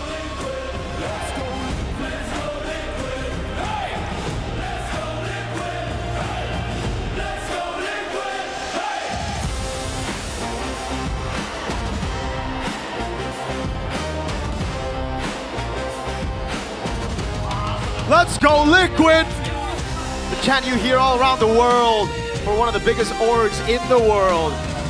Today they want to stake their claim on that playoff spot. Can they do it? The Cavalry, the Young Stallions, back in season 14 to claim their trophy. They had to beat the Kings. Can they do it again to secure playoffs? Welcome on stage, the Young Stallions, Team Liquid ID. The Young Stallions, ever youthful, constantly regenerating their lineup. They've been able to find success, but it has not been a smooth ride for them this season. They need to find something decisive right here if they want to have a strong momentum moving into the playoff stage. Definitely, and let's see what Hongjiao this time around will cook alongside Facehugger, who is up against Keskute and Pow. From the Kingdom side. Let's see if the Cavalry can siege the Kingdom today. Or perhaps the curveball. You know, Kuroki and the XP might throw the Cavalry off guard. See, immediately, right? Explain, Arashi. Back to the EXP lane. Explain. Are there new heroes in the meta that Kuroki excels in? Again, is there something up with Super Dan? This is such a weird move. I don't think we've seen anything quite as surprising before. We've seen roster changes, but straight up position changes? Wow. Role changes? Oh man. Looking at the audience topic voting by the Infinix GD50 Pro, it's pretty equal, but give Aran the power heroes. I think the TLID fans know what they want. They want to see something crazy come out through in that EXP lane. And now with Kuroki in the mix, who knows, man? But it's going to be very, very interesting to see the results here. As for you guys, there is no big margin, but you guys seem to agree that you got to give around the power heroes just by a bit, though. Point A and C, same, and I guess that's a fair argument. You know, again, Aran has been one of the key enablers if we're talking about TLID success this season, and you can see why he's a vet as well. Let's see here on the face card or the player card. Whoa, the face card. The face card is all right. It's good. Does he have a face card, Gani? Lethal face card. Lethal face card. Lethal. Arashi. TLID's veteran. TLID's veteran with number 2 total kills. Number 3 unique heroes as well. That's definitely where we keep our eyes on. But 66 total kills, that's sizable, man. This guy has had like a carry presence in the lane. Definitely. It was him with Leone that was such an issue, right? The Roam and EXP combo just works so well. Let's see if TLID can cook up something to the same effect against RRQ. Let's see. I wonder. Okay, the Phobius will not see the light of day, I feel like, right? And this current patch is just too strong. But let's take a look at leg 1 result here, as it was a straight up win for TLID. They drafted themselves again, just the Leone heroes, right? At the start, at the beginning of the season, picking up the glue for Leone, picking up the chip for Leone, guarantees you the win. Now, will Chip resurface? Because I think that hero is still viable for Team Liquid to play. That's true. I think it really comes down to, again, Mr. Man getting a pick that he can make plays on, right? Yep. In leg number 1, I honestly think game number 2 was a bit trolled by Team Liquid. It was kind of like the way they played it. They had a massive lead and they just kept on piling onto RRQ. Was very disrespectful. This time, they're going to have to play it clean, right? The chip and the glue still very good picks by Leone, but it's the way you play it. You can't play as messy as you played in that first leg. Coach Hongjiao definitely has his sights on playoffs. And again, Hongjiao himself has been the mastermind behind some very interesting picks coming through from TLID. Some picks that we didn't even see being a possibility when we started the season. So the guy definitely has a few tricks up his sleeve. He has some experience in the MPL as well, and you know the hero pool down there is way different. Definitely. As we take a look at the head-to-head, oh, right? Man, the win rates. And the win rates is not looking too hot here. Abysmal. 10 percentage on the 10s and on the 20s here, as they will be on the red side. So their worst side here, if we're talking about this season. But man, oh man. It's going to be interesting to see Kevin going up against Ken as well on the jungler, right? Yeah. One has more experience, has gone out of Indonesia as well, gone abroad. A few stints here and there against the Kevin, a young blood.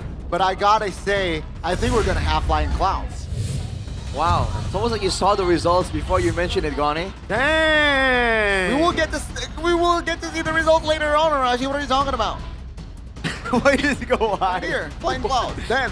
That's true. Hey, All right. whenever it gets banned out by TLID, the Juice In as well. Whoa, on blue side, they banned out the Juice In. Dang, they really want Phobius, huh? Oh, yeah. That was, Right? It's just Phobius. Oh, Freya gets banned. Yeah, Phobius. That was a hero that I was, or we mentioned as well about the Phobius earlier on. That's gonna be the glue ban from the side of TLID. Right.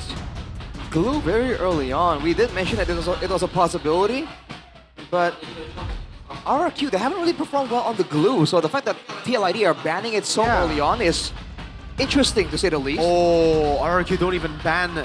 Are they gonna leave the chip open? Yeah, they might. Who said there are Okay, no. Oh, but the Guinevere is also an option here. It's banned, it's banned.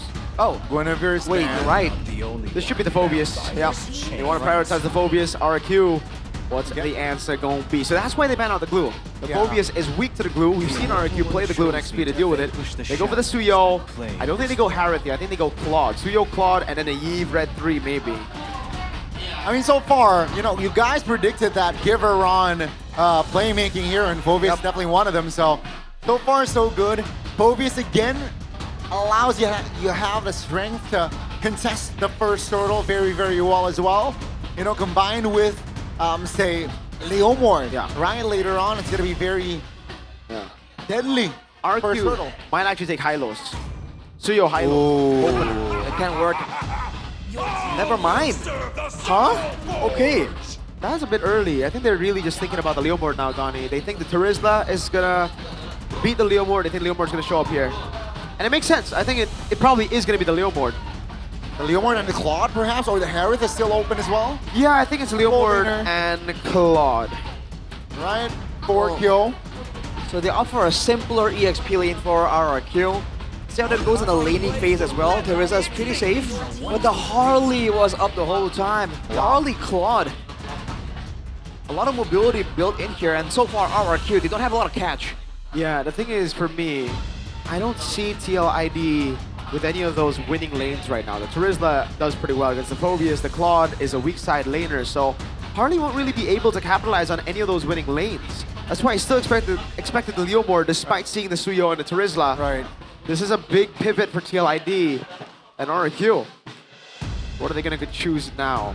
Again, when you pick up Phobius, expect a Lilia on the opposing side, but will RRQ secure it early? No, instead they will secure a mid laner, but not the Lilia. They want more range, they want more burst as well. And with the Wings by Wings, it has mobility in that kit as well. So they want to balance the mobility that the Claude has, that the Harley has, with this Farsa. But it's vulnerable if you think about it. Mid-game, this positioning from Farsa needs to be precise, because if not, Harley can sneak attack you with the deadly magic. It is the ghost of Jakarta after all on the Farsa. GOG. But again, it's dangerous, man, and TLD understands how to play with the angles and get those unexpected flanks. So I think eventually a Winter Crown has to be in the books there, item-wise for Yeheskiel. And now, Setian banned for RRQ. They're trying to curb the mid lane damage output. But looking at TLID and how their side laners aren't really winning, this might be a full-on trio mid winning angle that they need to really get something going on in the early game. Really good ban bound as Zetian there, RRQ. I really like that ban, man. TLID, their highest win rate hero on Dritchel so far is the Zetian. The Obsidia gets taken away by TLID. That's a deep pull right there. Let's see what will be the focus from Zed of RRQ. They can ban another mid laner. Eve perhaps, or a Valentina? I like the Eve ban. Oh, the Valentina is also a good shout there. I think Eve, yeah. Well, Eve is a bit of a signature pick for Dritchel in a way. So that makes a lot of sense. But no Kalea. They take away the Kalea from Leone. Leone has played the Kalea, but it's a 0% win rate on the Kalea. That's why we didn't think about it. And the fact that RRQ could still go Gatot Kacha was a pretty good way, or a pretty good reason for them to let it go. But they ban it out, Arashi. All right. the question becomes immediately, what do they want to pick up if they want to ban away the Kalea, right?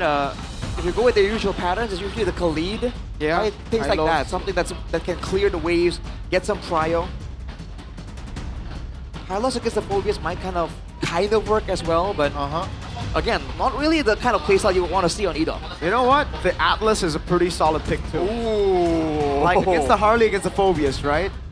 But they gotta use that last value. Yes. Right? Cannot open it Please for ban. So it's Khalid either is- Hylos or a crazy pick.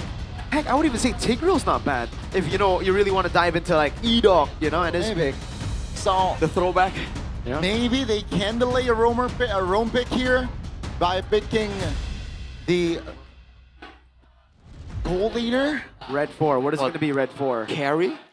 Oh, the I carry. don't like the carry against the Harley. Unless they want to go Kaja. I like the Red 4. Moskov better here. Yeah, the Moskov's Moskov's decent. alright. I would just... do they have enough to deal, to go with Harith? I think it's feasible to him. Yeah. But then you're giving a lot of passives to Phobias. That's true. That's the other concern. It is gonna be carry. They like RQ has been picking up this carry a lot. By the way. Toy always carry. Again, it will work well against the Phobias, but again, you're just a bit vulnerable, man. It's a bit concerning. I mean, they're standing at a 25% win rate, so not really the best. That's not, but they do delay the roam pick here, right? They want to have a potential surprise pick later on. TLID, they will lock in the nasty combination here within the chill and the Gord. So that's why the Kalea got banned out, right? It could have been a Kalea, Harley, and Gord setup. But again, RQ have got the Gacha choice. They have a combo with Terizla as well. There are ways to deal with it, I felt. Well, let's see. What is it going to be? It has to be kind of like a diver, right? It has to be a playmaker. Now, I don't mind a Kufra game, but it's going to be the Franco. It's a classic. It's a classic Edok. What? Debut season, I believe? Yes. 13 maybe? Whenever RQ need a win, they go for the Franco of Edok. That's back in the day. Even when he was playing amateur tournaments, I remember hearing from Weza. He told me this. Doesn't matter. When they're in the grand finals, 7th game in a best of 7, if they want to win, they pick Franco for Edok. And again, he has delivered before, but we haven't been seeing it, right? To bring it back here in a moment like this. Oh man. If it doesn't work, it's gonna be a huge morale hit for RQ. It's 100%, just like Super Ken's box, yeah. Well, boys and girls, ladies and gentlemen, oh boy, the 10 heroes that will be deployed to the Atlanta Dawn broke the lineup rating. Set. Whoa. Lineup rating, it's a secret. All right. They can't compute. It's a big secret for game 1 as we enter the Wings of Garuda. The Atlanta Dawn marks the second match of week 8, day number 2. It is still the bloody week, especially after Na'Vi got it up earlier. It opened things up more for the midfield to chase points. Can RRQ drag and decrease the odds for TLID playoffs chance, or perhaps will TLID be able to increase their odds here in this match? Folks, we have to wait and see and figure out if the Franco, if these crazy picks coming out right now will be enough to swing the game in balance of their teams. It's going to be a battle of mechanics as much as it is a battle of macros. Arashi, you remember and Gani, you casted MSL Thailand, right? Yeah. Yes. You know the Franco song? Oh yeah? How does it go again? Welcome to the Hook Battlefield. And welcome to the Hook Battlefield. Bang, bang, bang. And then there's one whole segment they go bigger, bigger, bigger, bigger, bigger. Very fun song. This is it, man. Welcome to the Hook Battlefield, ladies and gentlemen. We are going to see a pause. Shout out Midnight as well. Neil the Goose Man. A huge fan of that song. PL. MPL. Midnight PL. Midnight PL? Yes, sir. But hey, welcome to the Hook Battlefield. This actually takes me back to Prime Edok days, man. Prime Edok days. Prime Edok 14, days. 15, yes, sir. I mean, oh, man. Like you said, if they need a win, Edok gets the Franco.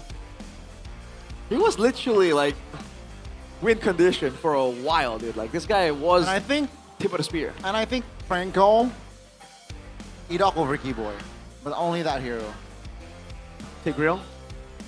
Ooh. I haven't seen a lot of take. Now he's from thinking. Keyboy. That's true, but So we not we enough haven't seen sample. any Francos from Keyboy either. Recently. Bold proclamation there, Gani. I like the confidence. Well, I mean, let's see. I think I agree Is there though. rust? Franco 100%. Edok, and man. Ruby Edok. Ooh, okay. Man, that's so. It feels so long ago. Ruby on Ruby Edok. Okay, Ruby Edok or Ruby Baloy? I'd say I think Edok. Edok, yeah. I think Edok. But the brain of Beloy. The what? Brain of Baloy? Macro, 100% Beloy. Micro Edok. Micro, not on all pick. How about we do an apples to apples? Because both Beloy and Edok plays Tigreal. Yeah. Oh. Honestly, mechanic. still Edok. Edok. It has to be Edok, huh? But this is some crazy explosion. But BUT. What? Huh? What? What? Oh, BUT. BUT. But BUT. Oh, he spelled it out. He spelled it out. I was caught off guard by that. I was like, what? Oh man. BUT. Hey, that's an Onyx jersey, but yeah, but. You're a BUT, Gani. You get distracted very quickly, Gani. He's got that like awareness, bro. He's noticing everything. Yeah, Beloy is just special, man. Like he doesn't. I would say individually, mechanically, he's not number one. Yeah. But he's just very smart. He's very intelligent. You know what? He's the best Matil. Not even. I think he was.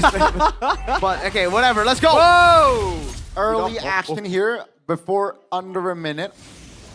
That's an early flicker from Edok. That's very, very uncharacteristic here.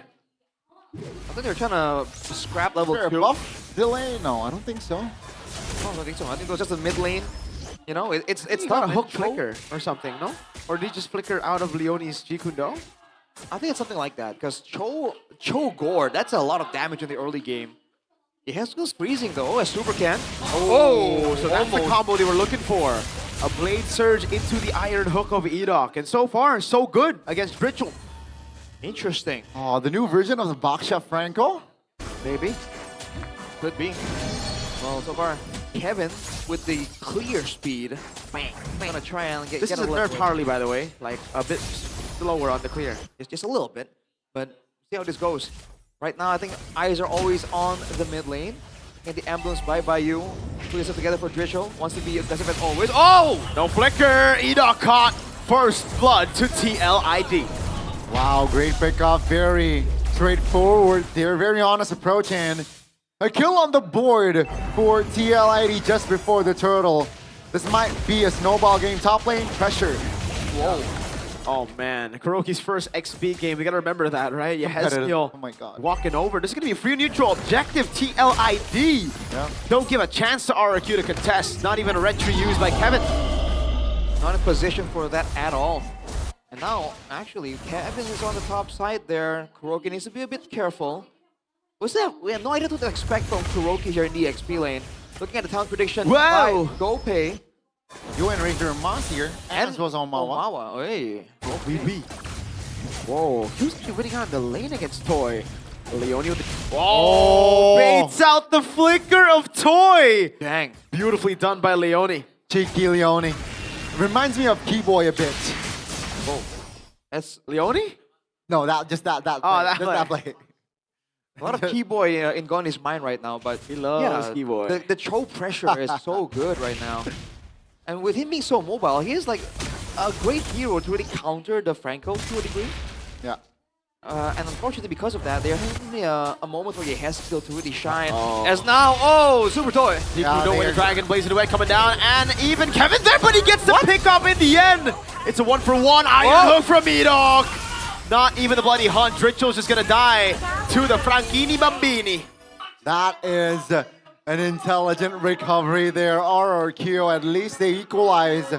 But, you know, with the gold shield turret munched to 50% HP, oh, that's a great delay take, Edok. A classic Franco. Bloody hunt. Oh, wow. Super Ken right there. They go for the kill, but they cannot find it. Not enough damage. Yehezkiel, I think he just got his feathered airstrike back. Yeah. If he was there in the beginning, that would have been a clean pickoff. So a bit of a missed time on the team synergy. Kuroki though, gotta be careful. There's backup there for Aran. Oh, he gets caught by the Mystic Gush, and now he's caught by the Deadly Magic. A penalty zone to the back. Does he survive this? Ooh, just barely. But this should be another neutral objective for TLID with Kuroki out of the way. It opened things up in the neutral objective as well, and I don't think they can contest. Ooh. Edok flickered out very early. This is free again for TLID. The pick-up potential for TLID, it's not just the pick-up potential, but also the chase. You know, once they get their hands on you, once the Phobias and Cho are right on top of you, it gets difficult to get away. So RRQ are forced to flicker very preemptively to avoid even the beginning of that sequence. And that is what TLID are abusing. Oh, just checks that bush, and now he's gonna be caught. He even flickered out there, Kevin. Together with the Mystic Gush of Dritchel. Gets a pick off. Super Ken with the Blade Surge, the Iron Hook way too far. This is again just surgical execution from out of TLID here. Slowly but surely, they know that Super Toy has the flicker now, so they gotta somehow bait it out first before making a commitment. That hook misses, fortunately for Leone, but you can see TLID, I like their pacing here. They're not just going all in, looking for a random fight. Yeah. But they're really taking their time, waiting for the right moment, and then pull the trigger. There you go. Oh, wow. Good reaction. Yeah. Super Toys got that reaction time, but again, it's only a matter of time. TLID can keep attempting these pickoffs, and it only takes one to really work out for RRQ to be immediately on the back foot. Hard dive. Oh my lord, Mystic Gush as well. They're able to find the Blade Surge and a kill back here. They're trying to clear out the waves, but it's just too quick by TLID. Dritchel, Kevin, and Kyo taking that turret down easily. No trades on the board, perhaps just the roamers. But remember, TLID, they got a turret that cannot respond in-game. So that's a big value for the Cavalry here. Before we enter the mid-game, Toy is level 7, and if you compare it to Kyo, he's level 8. Yep. With the EXP buff though, he is back on track. Oh! Iron Hook and Bloody Hunt. The missing projectile lands. Leone's gonna fall there, but Toy's gonna be zoned away as Edog has to flicker out of Deadly Magic. It's a kill on the roam. Ooh, Kevin. So far, 6 minutes in, nothing separates them kill-wise. But you can see the gold is starting to build up for TLID, and I believe it's gonna be a free turret top as RQ. There are no pushovers. They're on the turtle right now. Seems like TLID is a little bit late to the party, but do they want to fight is my question. Aran looking to close the gap. Finds Kuroki. Uh-oh. Oh, wow. KCC cancels out the penalty zone. They want to go for the chase. Penalty zone defensively. Blazing the wet by Kyo as well. Dealing the damage on their turret. That's Kuroki down. Slain by Kyo. All the while though, Super Toy is still farming on the top side. And the mid lane does get cleared out. Purple buff though is attempted by TLID. They will back away and respect it though. Yeah. On the other side, look, even Kevin bails away from the orange. Yeah, he bailed away. And audience prediction is actually quite close still, favoring the Kingdom. Pretty surprised by that. Especially with, with Kuroki. I thought it would be a... I thought it would be more towards TLID side, especially after seeing Kuroki.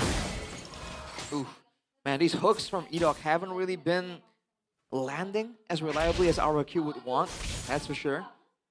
And now in the mid game, I guess they still have threat, but so does TLID. It comes down to who makes the first move, and that Mystic Projectile is a lot more spammable and less punishing to miss compared to some of the skills. Oh, Blade Dragon Flicker. That's with the Iron Hook to respond it over. Leone's gonna get caught with the Mystic Projectiles right there. 1-for-1 as Kuroki still doing damage to the back line. Kyo finally gets rid of him with the help of Kevin as Aran gets a dark wave. Toy flickers out. The Soul Sever doesn't land. Kyo with a blazing duet, even a flicker to get Super Ken down.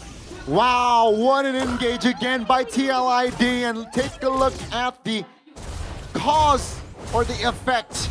RRQ, 4 members out, mid-turret taking down Arashi. Can they not stop the snowball? If so, how? They have to catch TLID when they're not together. When they fight against this team, you have to remember the AoE damage coming in from TLID is covers more ground and it also lasts longer, right? The Feather Airstrike is a couple few bursts. The Mystic Gush stays there and it just zaps everyone. So an RQ try and match essentially a pick-up with a pick-up. I think later on they'll be able to do it faster because of the carry factor. But for now at least, they can't fight Kill ID at full force. Leone. Oh, again with the Raider Dragon straight into the Mystic Gush. Now the penalty zone in the back line as the Bloody Hunt locks Leone down. It's Aran who jumps in forward. RRQ strong with 5. They've already picked up the Roamer. Edoc's gonna be looking for another hook now, but Aran stops him with a shoulder bash, and Kevin just gets it for free. Oh, now he walks in with a Dark Wave, lands it out to 2, now gets caught in the midst of it all. Kevin comes around the blazing duet from Kyo. Takes the Terizla down. Toy and Yeheskil's gotta respect it. Kevin, the jolt. Man. Looking for an angle there, RRQ though. Still able to disengage at least the remaining 3 members that are still up. Hiroki, a debut on the EXP lane. 9 minutes, almost 10 minutes of game time. Check the stat, folks. 0-4-0. Damn. I mean, he's been playing sacrificial for the team, so in a way you can cut him a little slack. But overall, it really hasn't really been... You don't really see why he's been put in the EXP lane. Yep. We know this by GoPay though. Franco become Edoc's 4th most picked hero since his debut back in season 14. 14 times being picked that season. That's, oh man, I was what, 17 maybe, season 14? Yeah. Oh! What? What's that? Cancel Leone? Huh? Wow. He got hooked, he flickered middle of the hook. That's a weird interaction. It's it the tough boots? I think so, right? Like oh, what? Now you see, earlier you saw Yeheskil. Now he's just a ghost of Jakarta. He truly is a ghost this game. Oh, man. Loki's gonna be careful though. Shred is coming through. Yeah, the true damage, you can mitigate some of it using the Terizla's Body of Smith, but overall, it's still a huge amount to deal with. In the Siege department, TLID ain't no pushovers either. 7k gold lead. If they get a good engage here, they can go for a brute force base crack. I mean, 0-4-0 Terizla. I don't know what you can do in this game anymore. Feather Airstrike gets used up there. Kyo dodges away from that final shot. It's a clear. RQ have very good clear. Yeah. I don't mind the clear, but will they be able to find an angle here? RQ though, they... Ooh. TLID so far not giving them room, not giving them a space to have an attempt. This might be it. Leone. I think RRQ, they have to start rationing just a little bit more, you know? The stun from Yeheskil, we haven't really seen it timed, you know, to really follow up with anything or deny something, right? If it's used on Aran or Leone, I think that's kind of some of the things that have to be considered from RRQ. If Edoc's going to use all his spells offensively, someone else needs to pick up the slack defensive-wise. So far here, 12 minutes, it feels like RRQ, they're climbing the tall mountain here. Just to equalize 7,000 goldie. Let's take a look at the level difference. 2 levels for Toy and Kyo. Whoa. Leone in the back looks for a good flicker out there, but Kuroki is going to be cooked. He has the penalty zone. Wow. He's as good as dead. Kevin is legendary on the Harley. 0-5-0, folks, on the Riz. And with the Lord, this should be easy here. TLID. Leone again. They got the Lord. Argues like, you know what? We have only 4 members, technically 3 with carry pushing bot. We don't want to do business right now. Right. Man, this almost reminds you of season 14, you know? RRQ getting terrorized by a Cho. Where have we seen that one before? It's gonna be was it the retreat by Kevin there? Yeah, it was a steal. Oh boy. So, will Kuroki even get a kill or assist? Find it on the next episode of Dragon Ball Z. Right. They have not even tanky, that's the thing. No, he only has the Radiant Armor and the Queen's Wings. He went for Rapid Boots too to try and match the rotations. Really isn't paying off though. I'm so confused. It has to be an Edoc angle, no? That's the thing they've kept hidden all the way till the end. It has to pay off somehow. Is Charisma? Gotta be off. I don't know. Dude, Ritual's damage. That's Not a even lot the of lightning damage, punching man. yet. Uh-oh, Leone! Way of the dragon again into the Mystic Gush. Kyo! Kuroki's able to escape. Kyo pops into Blazing Wind and the Winter Crown. Edox is taking an Iron Hawk! Oh, he reads the BMI! Beautiful hook by Edox! Flashbacks of season 14 indeed. What? Oh! Kevin! Queller doesn't land it. It's a jump away, No! but Edox! Whoa, Kevin! Oh my goodness, he's joking his Soul Sever from Super Ken! Wow, what a sequence for RRQ and the Kingdom. They have broken silence here in the MPL arena. What? The lead was almost 7K earlier. What a hook. Got cut to half. Oh! Immortality down, but they bait out the Mystic Gush. Now they can go for the fight at the mid lane as Aran lands the Dark Wave. Super Toy, I mean, will take the turret in the mid. Oh, whoa! That was close. Oh! Whoa, what? Which one? What happened? Iron Hook almost landed on Leone. I mean, RRQ, they want to play tempo for sure. They're going to recover all these gold deficiencies immediately. They're going to play careful though. We said that the Franco has to be the factor here, and it really was, but even afterwards, Super Ken chasing right there, getting the place. You know, TLID, they rushed a lot of Winter Crowns to maybe try and get like a really big advantage, try and get that outplay. They have one on Kyo and one on Aran as well, both as like the third item for Aran and fourth item for Kyo. But it didn't pay off, and now with a 2k gold lead and no far side base turret, RRQ have a chance. Yeah. As long as Toy's alive, RRQ can definitely make a comeback. 15%. Yeah. Oh! Iron Hook by Edox! Flicker dismantle again. Leone gets slain still. The mega kill to start things off before the neutral objective even spawns. But hold on now, TLID. They're rushing the Lord. Signs of life indeed. It's a 5v4. TLID bold approach here, RQ. They discovered this. Super Ken doesn't have Rectrio! Aran with a Dark Wave! The penalty zone lands, but it's only out to kill. Aran on the back line now, up against his old teammate! Aran! With the Dark Wave! A Winter Crown, and he slays him as Kevin gets caught. Still able to escape. Kill with a flicker in. Super Toy shut down by Kevin. That's a triple kill for Kevin, and they want more Kuroki. Oh, 5 and 4. Oh, 6 and 4. Very. Kevin. E. Kuroki. Down will he goes. not be able to get the kill. It's a wipeout in the end. Dricho will recall in front of the fountain. Ladies and gentlemen, in the best of 3, again the Cavalry is able to find an angle to take the Kingdom down. The siege, the first half siege is done. And back to the drawing boards for RRQ. But man, oh man.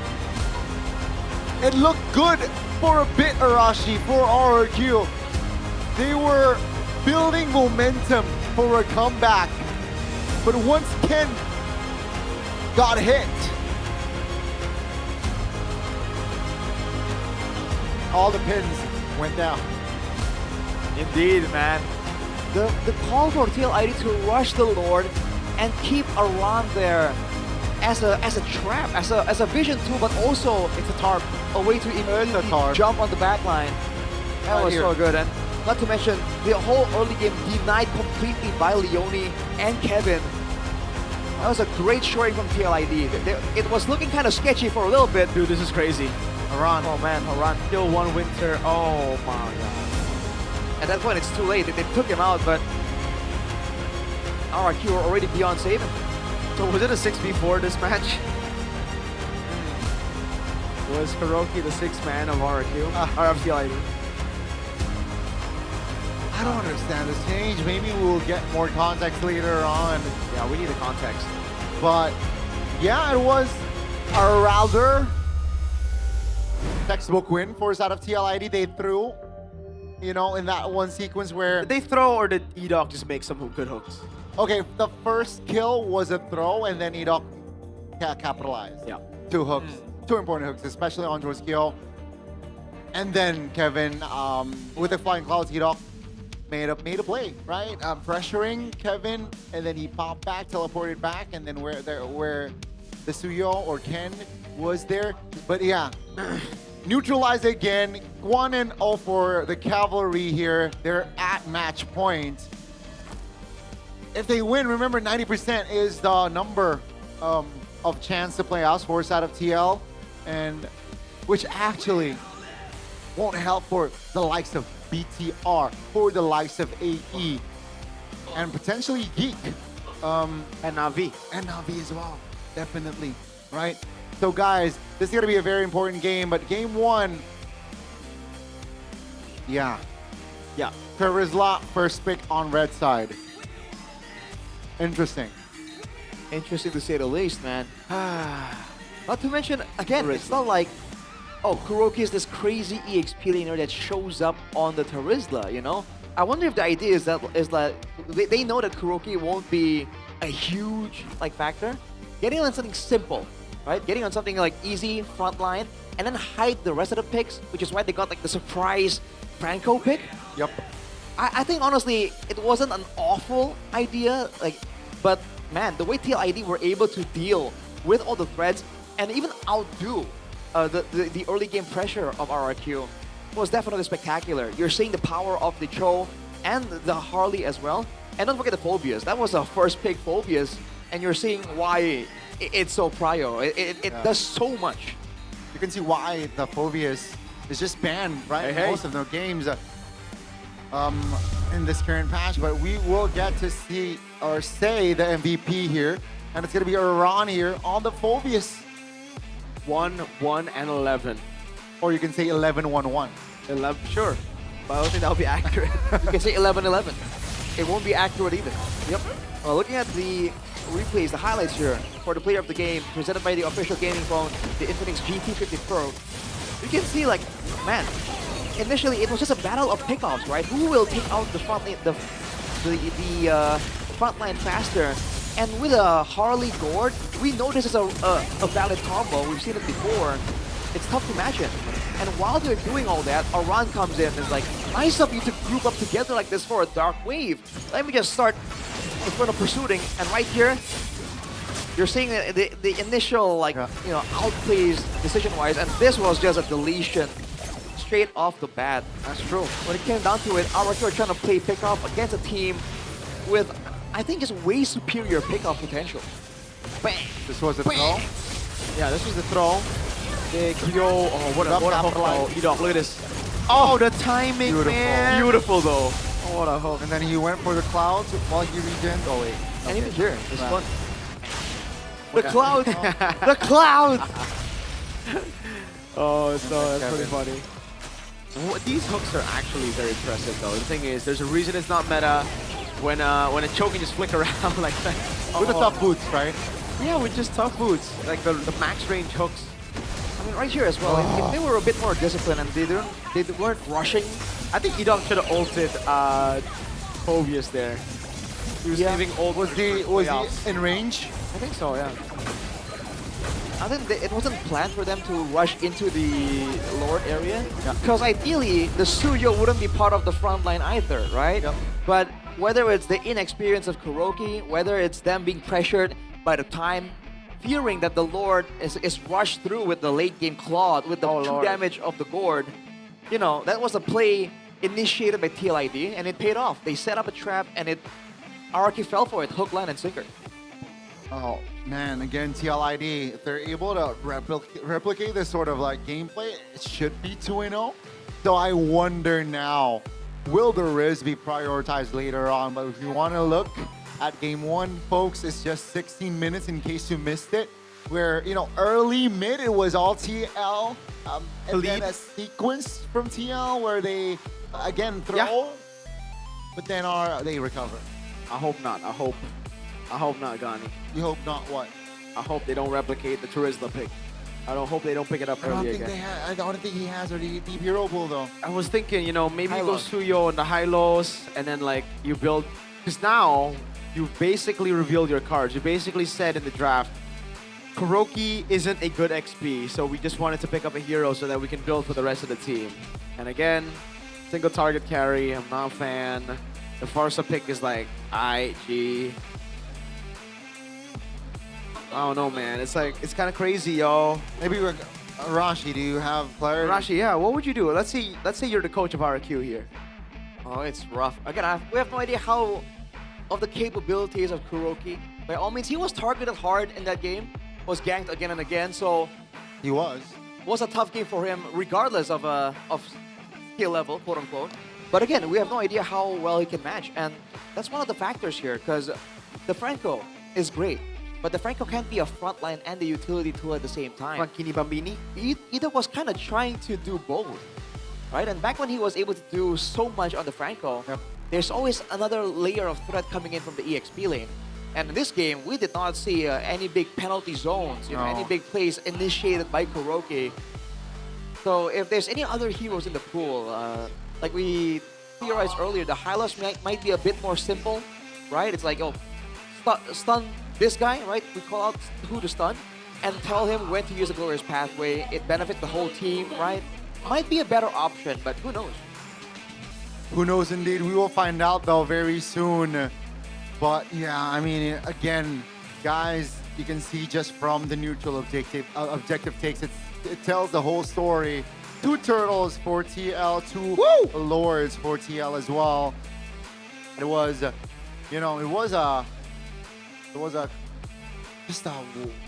one of the games of all time. It was an established win.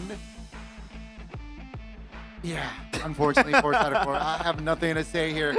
Every lost time for I see words. Terizla and then Kuroki, wow. If you squint your eyes just enough, Dritchel and Kuroki look pretty similar. Wait a minute. I mean, he's a sandbag though. Yeah, that's why. Like, if you just squint your eyes, you'll see a full TL ID. Rich guy to carry, sandbag, and best wingman. Yeah. Oh gosh. It's tough. It's tough. These are the type of games where I don't want to see post-game recaps, dude. But here's the thing. All right? What's the thing? I gotta say, imagine if RRQ has a chance to playoffs and then pull it to Kuroki X. That would be actually ridiculous, though. Like, if they pull that off, then they all deserve to get but sacked. like, I need context later on, hopefully. Yeah, we need the context. I don't know what this is, what the idea is, but it certainly wasn't good. It doesn't seem intuitive either. In PG, PR terms, it was subpar. It was subpar. But hey, Gord has been rising in popularity. Gord is really good, dude, especially with Harley. Really good, I think it's good because roamers nowadays, a lot of roamers can be combined with Gord. So did RQ forget about the Harley? Or? Because you were like, okay, so yo, we forgot about the Harley. Well, we ain't no coach, yo. Maybe the Harley showed up, we're like, oh my god, the Harley was open and they picked up Terizla and Suyo instead of the Terizla Harley, maybe even. Yeah. And then they could have gone Kalea themselves and maybe Harley Gord, whatever, right? Do they not play Gord? I think Yehezkiel plays Gord. I think it should. It suits his playstyle. Shout out to Naisu, by the way, the Gord player. Hey, Naisu. He's very happy about the Gords, man. He's very, very happy. Popular in PH as well? It's popular in Philippines.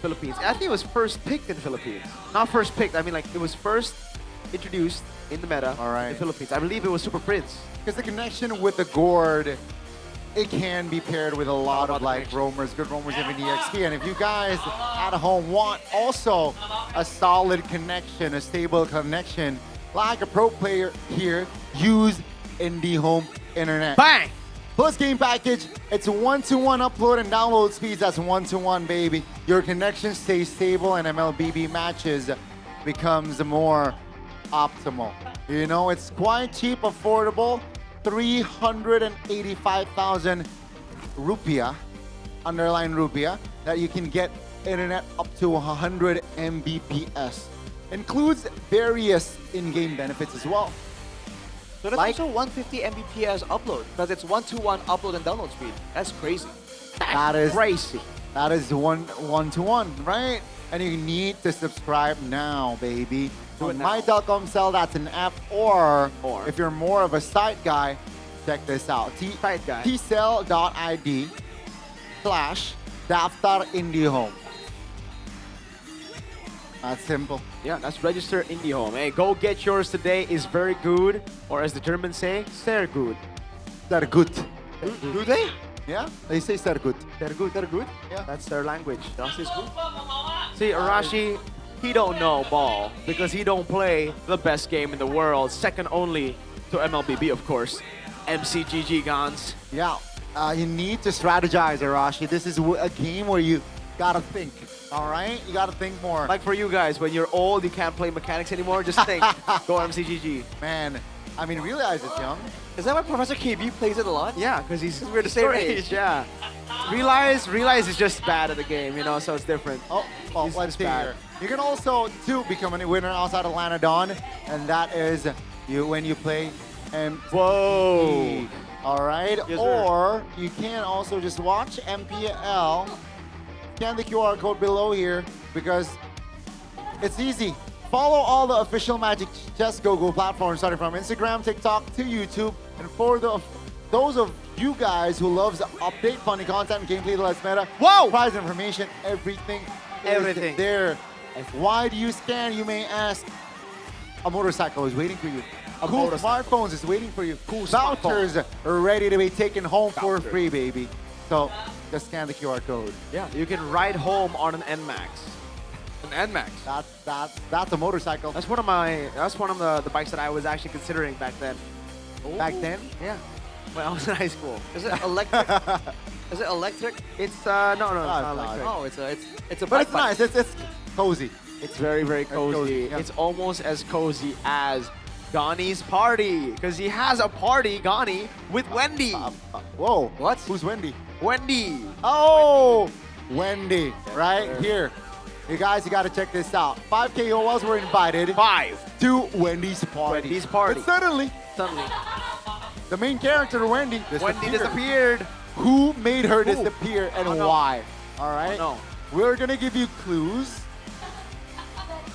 And you got to decide who is the culprit. By the way, here. we have to choose, by the way. Like, Yeah, let's yeah, go you up right gotta now choose. and we'll have to choose. Seriously, this is what we did yesterday. We have to choose. Exactly. So, Wendy's not in there. Are you ready? Are you ready? All right. It's going to come up. It's gonna, no, okay.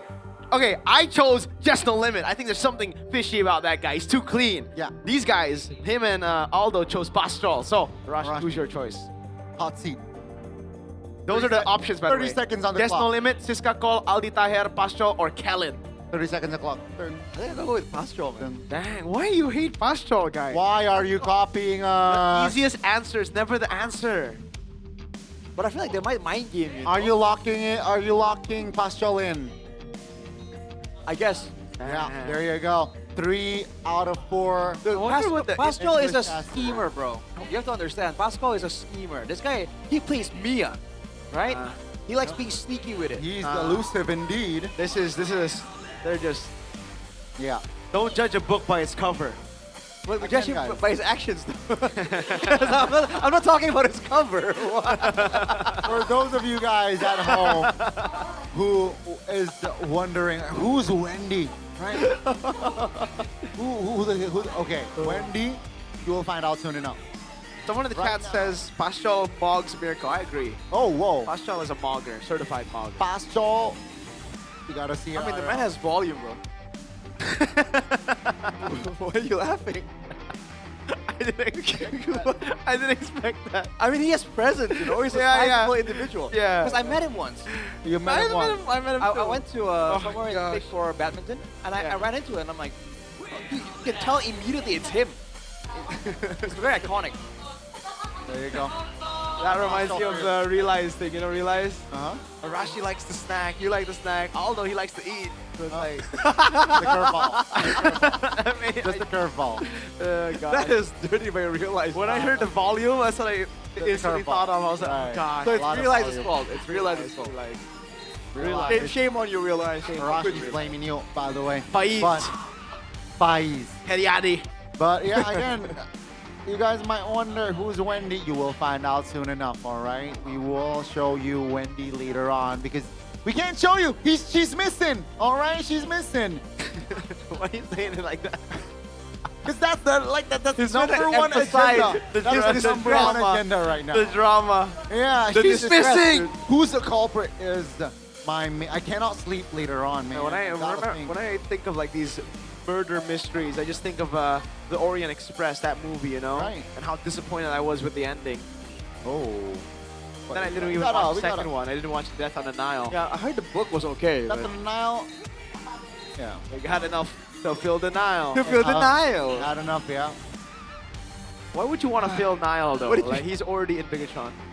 Okay.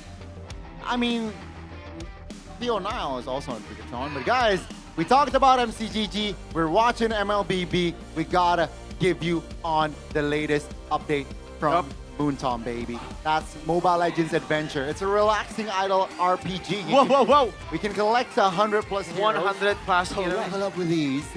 You enjoy idle rewards. Anytime. And you, of course, anytime, and anywhere. All right. Build your strategy in auto battles. Explore endless game modes. Yep. And you can fight players worldwide in global PvP. If you don't, what's PvP? That's player versus player. Yeah. Download Mobile Legends Adventure and start your idle adventure today. What's PvA? Player versus AI. No. Player versus Arashi. Oh, Arashi. I think that was the thing. That is a thing. But if you know what... I mean, you do jujitsu. Yeah, that's true. You know what else is a thing, by the way? It's Acecraft, my guy. Yeah. Is that PvA? It's PvE, I think. That's PvE, interesting. So, yeah. Now, check this out as well. It's more retro. It's more unique. And the STG game that you don't want to miss as well. We got random skills, bullet deflection. You know, the cartoon is retro, as you can see on your screen. And it brings style. The style is it brings back childhood memories, man. Yeah, 50 years ago. Maybe. Jump into Acecraft now and start your aerial adventure. What is that? The sound of an aircraft? Airplane, an old airplane. Ah. It's not just old, it's pretty weird. That's how the airplane sounded like back in the 1800s. 18. What was that? I was trying to make a sound, but The balloon! Man should have blown a plane. balloon? The What balloon. balloon? Should have blown it. I cannot make that sound, unfortunately. But Arashi, can you make that sound? okay, that's just Arashi. Can I can't. What sound are you trying to make? I don't get it. I don't know what he was trying to make. Me neither. sound. Ah. Sound. Oh, I see. But why is it better if you put it? Okay, yeah, anyways, game 2. What adaptations do RQ need? Right. Gotta ask The silence is deafening. What do TLID need to do to secure playoffs? TLID? Get a 2-0 victory, that's a good start. Okay. That's a good start. Because if you remember back then, earlier on, Earlier on. Okay. Pre-patch. when TLID wants to win 2-0, 90%, right? The number or the 97%. 97 even, so not just 90. But Whoa. oh boy, the design Arashi! is cool. Oh, Arashi, do you know? Do I know? Yeah, this cosplayer? I think I've seen her around, yeah. She's in the Infinix. Gosh, don't camp, man. That's the Infinix don't one It's a skin, yes right? or no question. Whoa, it's an Infinix tab. So any other? Oh, Next. We'll see about that. We'll see about that. Arashi. What do you think about that, man? It says TLID 2-0 RQ. Oh Lord. Hey, they say confidence comes before the fall, man. You want to be careful here. Watch it over here. You gotta show confidence. Arashi, are you confident that RQ can reverse sweep TLID? Oh, I'm confident. All right, that's Okay. That's Oh. But some might say that I'm delusional, so. Leone? Leo, He's sick? I think he won. He wasn't Oh man. wearing the bye-bye fevers, no? So he just got sick. He's sick of iron hooks. He contracted the condition mid-game. Oh. Rondo is mogging everyone. By the way, do you know this fact? That RQ, after they beat BTR started going on a lose streak, right? You know Banco Miss, the content creator? He said, RQ infected BTR with the RQ virus. Ever since RQ beat BTR now play as bad as RQ. I agree. That's pretty funny, man. The RQ virus, apparently, is what this is what Banco Miss said. Well, let's see here if RRQ can turn the tides. Again, odds are stacked against them, but Arashi. TLID, they will have the second pick. And if you see the percentage, it's at a negative win rate. So I think RQ has a chance here to squeak a game 3. They gotta figure out the dilemma though, because what dilemma? The fact that they don't, I don't know how confident they are in Kuroki's EXP performance, because now, even if TLID let go of the Phobias in the drafting phase, can they first pick it and have it perform the same way when Aran was using it? Yeah. You know, right? But and if they can't, right? That means that they might have to consider banning both the Phobias and the Sushin. Yeah. Stuff like that, you know? It makes it quite difficult. But it's very, right now, especially the past 2 weeks, Phobias first phase ban is very popular, right? We have seen a lot of Phobias ban in the first phase. Yeah. So I guess they just have to ban it. They just have to ban the Phobias away. Yeah, we're talking about whether they want to ban it or like pick it up. Either way, they have to deal with it somehow, right? Yeah. And they might opt, because of their situation, they might opt to actually pick up a hero that can really punish the Phobias. But again, if they tunnel too much on that, everyone else gets space. Yeah. Interesting. Let's see here for the map. Random map draw again. It's Flying Clouds. You know what? I'm gonna call a dangerous grass here. I feel like we're gonna get a dangerous grass game. You realize see the later people on. at home can see that you're calling it after it's announced already, right? We will see after the drafts, right? No? Yeah, you mad. You mad, fam. But yeah, as expected, Phobias ban will come through from the side of RRQ. This is interesting though, because I thought the chip is gonna be contested, but TLID instantly, takes it away. We're not gonna have a chip ban or chip game. RRQ says we're not gonna let the Fanny go. So what they're saying is, I think they want to give the Ghost of Jakarta the Zushin. Okay, or they maybe just pick up Harley. That's true. Freya is still open as well. Oh, RQ don't even play Freya. Oh, no. Oh, wait, TLID still banned it. They patched the bluff. Okay, Harley or Juicin, Rash? I think Harley makes a lot more sense. Taking it away from the Joe alone is such a value option for RRQ. But then to lead, just get Leo Moore, no? I think I think it's preferable over the Harley, because technically if they want to go with the same strat, the front to back, he has skill and super toy on a damage dealer, the Leomar can be more manageable than a really mobile Harley. They can go red 3 Leomar too. I think they take the Claude first. Sushin? Claude Juicin, yeah. And then Leomar red 3. There's no other pick, right? That's like super yeah, Juicin. Juicin Claude, and then RQ answer with a... Harris? Do they want to go with the Gourd for themselves? Yeah, they can go Kalea Gourd. Oh, it's a glue Juicin. Interesting, this could just be Kalea Gourd for RQ. So just up against the glue. That works. It might show off too much of how their composition is going to look in the end though, but by all means, I think it's still valuable enough to go for. Yeah. I think it's a bit too good to be true that RQ will get everything, and they do. There you go. Harley, Kalea, Gore. The combo comes in straight up. TLID can't even respond with a Gathakacha because they have the glue unless they want to flex it to XP. Can work. For TLID though, I think it's just cooked, no? Do they have a solution for this? I feel like there's no way TLID let it go that easy, you know? You have to go for a crazy all-in comp here. More crowd control, right, maybe? So do they just go Claude? How about the hair riff? More I don't like hair riff against the Gourd, Harley. Because honestly, when you see the Claude go up against the Gourd, like, he just gets blown up so fast. Yeah, that's why you gotta come in last. You can't come in first. Yeah, but we're seeing a lot of marksmen so far like struggle to really get that kind of value. What? They go for a Fredrin? Against a glue and, I mean, against a Gourd and a Kalea. And a Heart. Oh, interesting. I think we might see a 2-1 game. As possible. Because now for TLID, I mean, Jushin Fredrin alone, it doesn't really do much for them, you know? If RRQ get like a bit of a sustained, brawly type of roamer, to stave off the Fredrin from getting towards the gourd, that's fine. Like, they have Kalea already, so...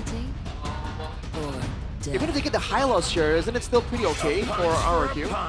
Put Kuroki in something a bit more simple. I think anything for RRQ at this point. Yeah. Wait, you mean XP? I was thinking. High-loss XP for RRQ? High-loss EXP for RRQ. I don't think they need it, bro. I think they can just go for like normal picks. Heck, they can even go Uranus. Like, until ID have no shred. Right. Paquito banned from RRQ. Respecting the potential for Aran to pick that up. Or even Terizla again. Terizla's good too. Right. After the Alice ban, I guess Terizla is the next reasonable thing. Whoa. Yep, they ban it. It's actually not a bad pick here. There's no damage from TLID. I like that, man. I like that, man. Especially after seeing Kuroki on the wrist. The Rizla. I think TLID is laying. Yeah, you can pick up the Riz again, but RRQ limiting more EXP laners now. Will that backfire for Kuroki? Oh, go Yuzong, no? Oh, yeah, last pick, okay. Oh, they pick up the delayed Claude it. first. I like that. Last pick Yuzong. Control neutral objectives. Have a dive threat towards the gourd. Sounds all right. Good synergy with the rest of the team as well. This is a very... With the Yuzong, it's an all-in 5-man dive composition. They can also go Sora still if RRQ don't pick it up, like if they don't have any ways to deal with it. Yeah. That's why they delayed the EXP take, right? Yeah. Because that's all okay. They're hovering around from the side of RRQ. What do they need? They have enough. That's the Rizla. They need as expected. They need peel. They go Moskov. Okay, Terizla again.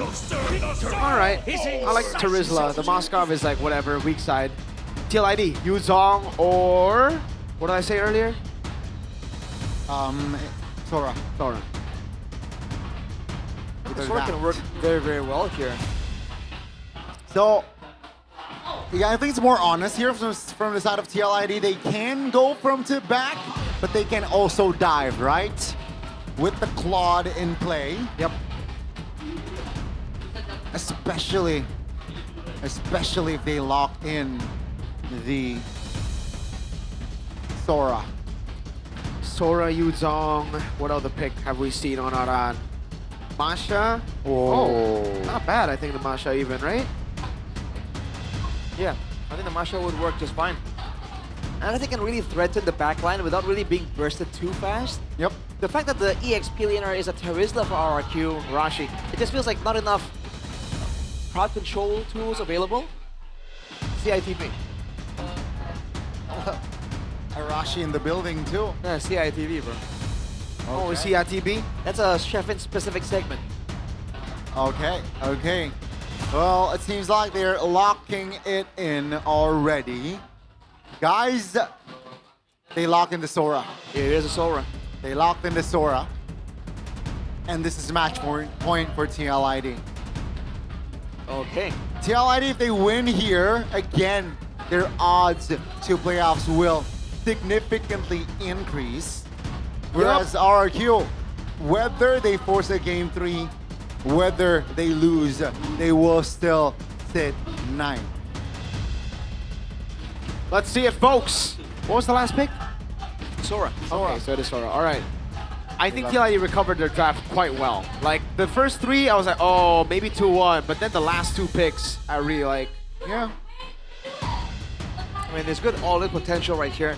The glue in particular, I think it's a massive concern. If he can get to the back line, we've seen what Key was able to do just earlier in match number 1, so this might be an interesting one. Ladies and gentlemen, let's jump into the Lanadon as we enter the potential final game of the series. Will RRQ, again, folks, you're seeing it right in case you just tuned in. It's Kuroki on the EXP lane. And Leone finally gets his hands back on a glue after, what, 5 weeks of MPL. This can play either way, folks. Already a lot of damage onto lead up. The EXP lane, though, the Sora has immense solo kill potential, so Kuroki has to be very, very careful. Look at that damage, though, man. The gourd. It's the long distance engage and also the high amount of damage with like low maintenance. You put the puddle on the floor and you leave it. Super Ken with a rotation into mid. Good damage, jumps away. Yeheskel with the missing projectile. Leone walks back up. Oh. Ken with the walk. Oh no, Ken! Oh my goodness, the turret shot. Oh, it didn't land. Oh, that was dangerous. It was way too close for comfort right there. Man, RRQ, they seem like desperate trying to make something happen, but they need to be careful, man. They're the ones who want to play it a bit more neat, a bit more careful here. If TLID get past the main front line, the back line's so vulnerable from RRQ.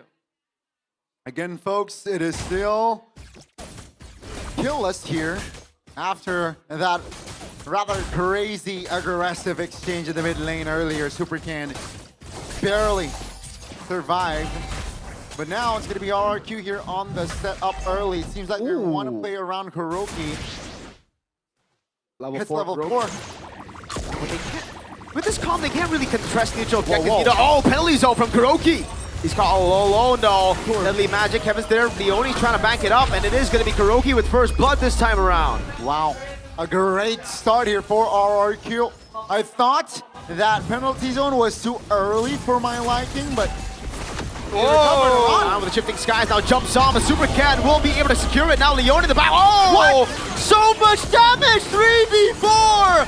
No problem! Super Turbo with the rotation, but kill comes in as well with the blazing duet now on Kuroki. He's caught all alone, no penalty zone, no flicker. He gets caught by the slam and the pass. TL regain control. The instant adjustment, the instant adaptation from TLID this early game. Wow. Immaculate. It was just all around, man. It was pure Sora performance. He went in there and he did not get to cancel the retreat. He didn't get to cancel the Mystic Dash. But afterwards, RRQ stuck around for the Cloud Form to just smash him down. You gotta respect that level 4 Shifting Skies power spike, man. That was crazy by Aran. That was even crazier by the rest of the team. To follow it up, they were like, yeah, Kevin's dead, but that ain't our problem. We're gonna do our own thing. And so they did. Just like that now, RRQ. Hopefully back for just a little bit. They'll damage though. Oh, he still gets the mount. Wow! What? They get the kill! Leone! Oh my lord! Leone Messi on the glue, and he gets another mount! He rotates over, it's under the turret, he's gonna pull him back straight to the team. Leone will die, but Leone Messi has already done what he needs to. Oh my goodness. Things are getting bad to worse here for RRQ. Wow. What the heck? Ban the glue from this Leone kid. I mean, he's just so good on the glue. That's the reason why Leone was a thing. It was stealing from Super Toy. But overall, their troubles have only just begun. TLID are able to actually maneuver around the same kind of burst damage that they were able to abuse RRQ with in Game 1. Back to the neutral objective take right now. RRQ will be able to set up, but they cannot afford to get comboed like they did just earlier. Tsunami slam onto Leone. They're gonna go all in on Leone, but look at the re-engage from Aran on the Sora. I'm just speechless, man, seeing the rotations from RRQ. Gold difference not too shabby though, right? So they can recover here. Though Kyo has a spike already with the DHS. Not the Trinity just yet, but that's a steal. So it's 1-1 steal-wise. Toy stole earlier, but level-wise, Kyo is still ahead. Dude. Leone. Okay. As of right now, TLID have no issue at all sending Leone in. And if RRQ are going to expend so much trying to take out the glue, they either have to back out anyways. Oh! Tsunami slam, Spear Misery onto Leone. Edox just cooked. What? What the heck? So Edox?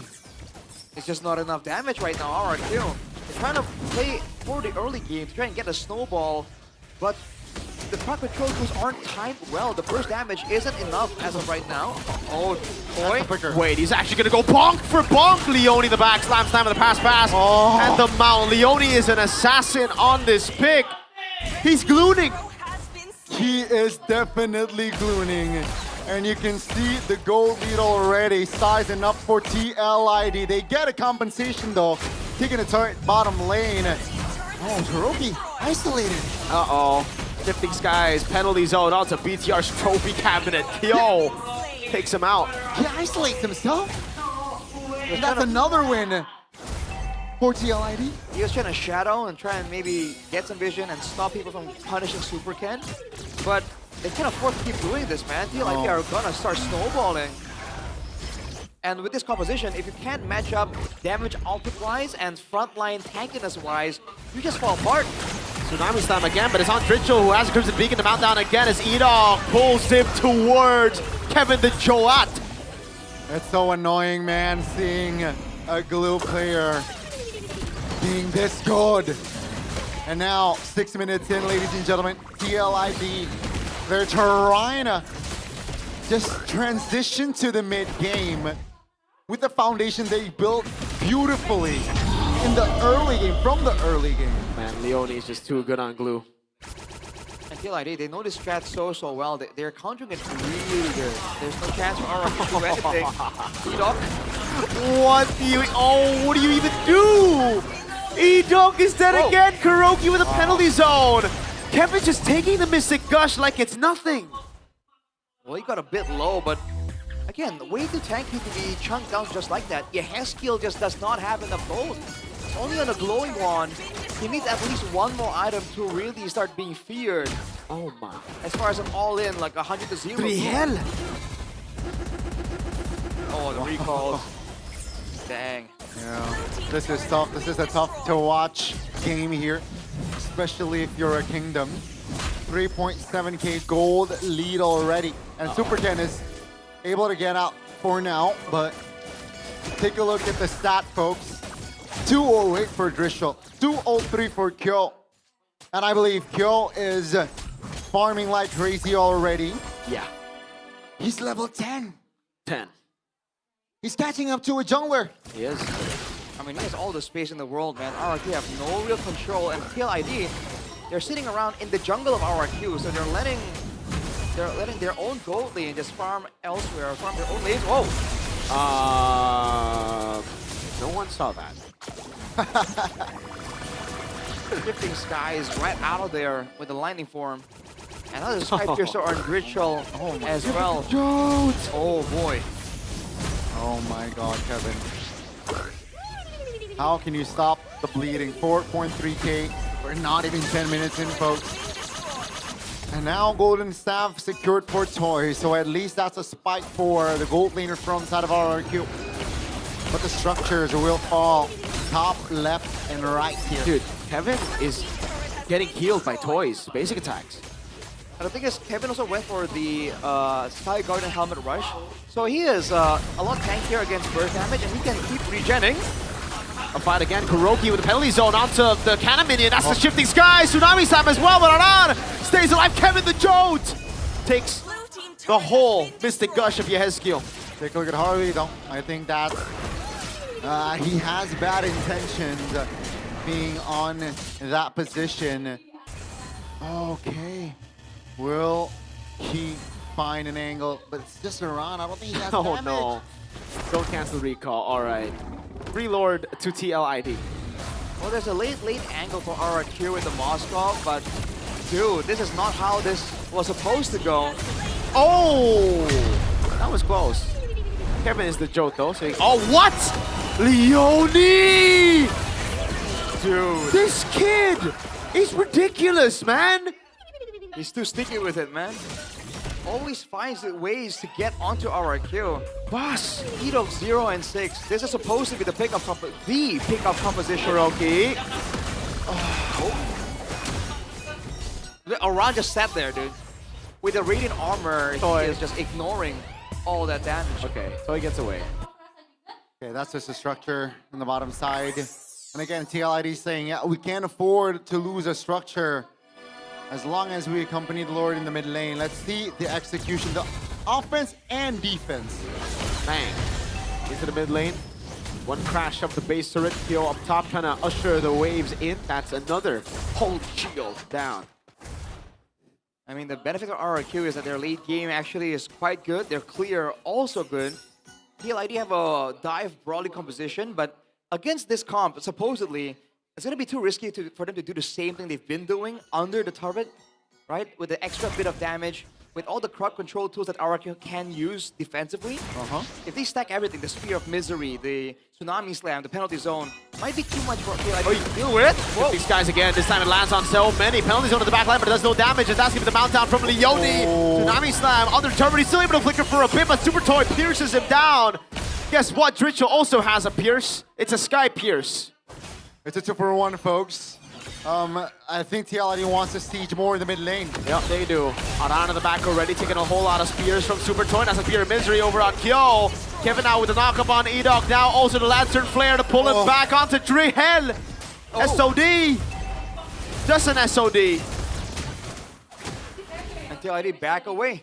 7k gold lead. RRQ keep the far side base turret alive, but even in their base, they're only able to trade at a deficit, 2-for-1. Only the roamer. And only the roamer. By all means, this is a glue with the Cursed Helmet and Glowing Wand. It's a high damage roamer. Still, RRQ, they can't get anything other than that. It's the Jolt. Actually, no, that's Kevin. Not bad. 30 stacks though on Driscoll. So far, keep an eye on the kills. Right now it's at 5. So, dang. It's gonna hurt more for RRQ later on. Right, 20 seconds on the clock here for the next neutral objective. RRQ, are they gonna hit gamble or are they just gonna turtle? I think they just have to gamble, dude. Like, yeah, that's what I thought. If they turtle in their base. By the way, this will mark the first time I think that this. I guess, bro. This will mark the first time that I think this combo has lost. Oh, you're right. The Harley Accord combo. Wow. That was a concealed play. They're trying to read out the maneuvers on the top side. The Lord is bottom side though. KLID won't fall for it. Okay, now it's a defense angle from RRQ. Now they have double wand on Yehezkiel with the Divine Glaive. Yep. So no Lightning Truncheon, so less burst damage. I guess he feels like the utility, the slow, is going to be so much more useful, especially with how you're being run down by TLID. 8k, almost 9k gold advantage here. Can they hold? Oh, they're doing a lot of damage on Kevin. Even the Deadly Magic thrown at him. Oh my, Kuroki. Penalty zone on. Kevin just juked him. Shifting skies to a Tsunami Slam coming down with Dritchel. Walks around. Kevin still alive. Finally dies as Kyo jumps into the black line with the Blazing Duet. That's Drihel with a triple kill. He's gonna go on Toy now, but Kyo was on the base. The base. The main base. It's gonna be the main agenda from TLID to be destroyed, and so they did. Ladies and gentlemen, it's another sweep here. Week 8, day number 2. The storyline is the cavalry. Their siege is a success. The kingdom is going down with Kuroki in the EXP lane, man. Unfortunate. It's rough. They tried to make it work. They got a quote-unquote winning draft. But when you don't have the mastery to pull it off the same way against a team that understands how exactly it works, TLID just picked them apart, dude. They did. They didn't get a single successful pick-off angle throughout the whole game, RRQ. Oh man. The base, Arashi. The base. The base. What do you even want to say, man? At least they're not... Oh, dude, this play. Leone Messi. Ankara Messi. Ridiculous. And then he... That's him out. Perfectly timed as well. Don't give Leone his glue, dude. Why are we still giving Leone his glue in 2026? The certified glooner. Look, what a glooner. Oh boy. Here as well, man. Look, bang, bang, bang. Gets the mount. What? That was so quick. There's definitely some miscommunication built in there somewhere. Fortunately, man, at an 8k gold deficit with the Lord, too much. The front to back damage was there, but Kyo was just focused on the task at hand and just ends it. Yeah, again, another display of quality from the side of Cavalry. Yeah. Coach Honjao and Facehugger again doing a very, very great job.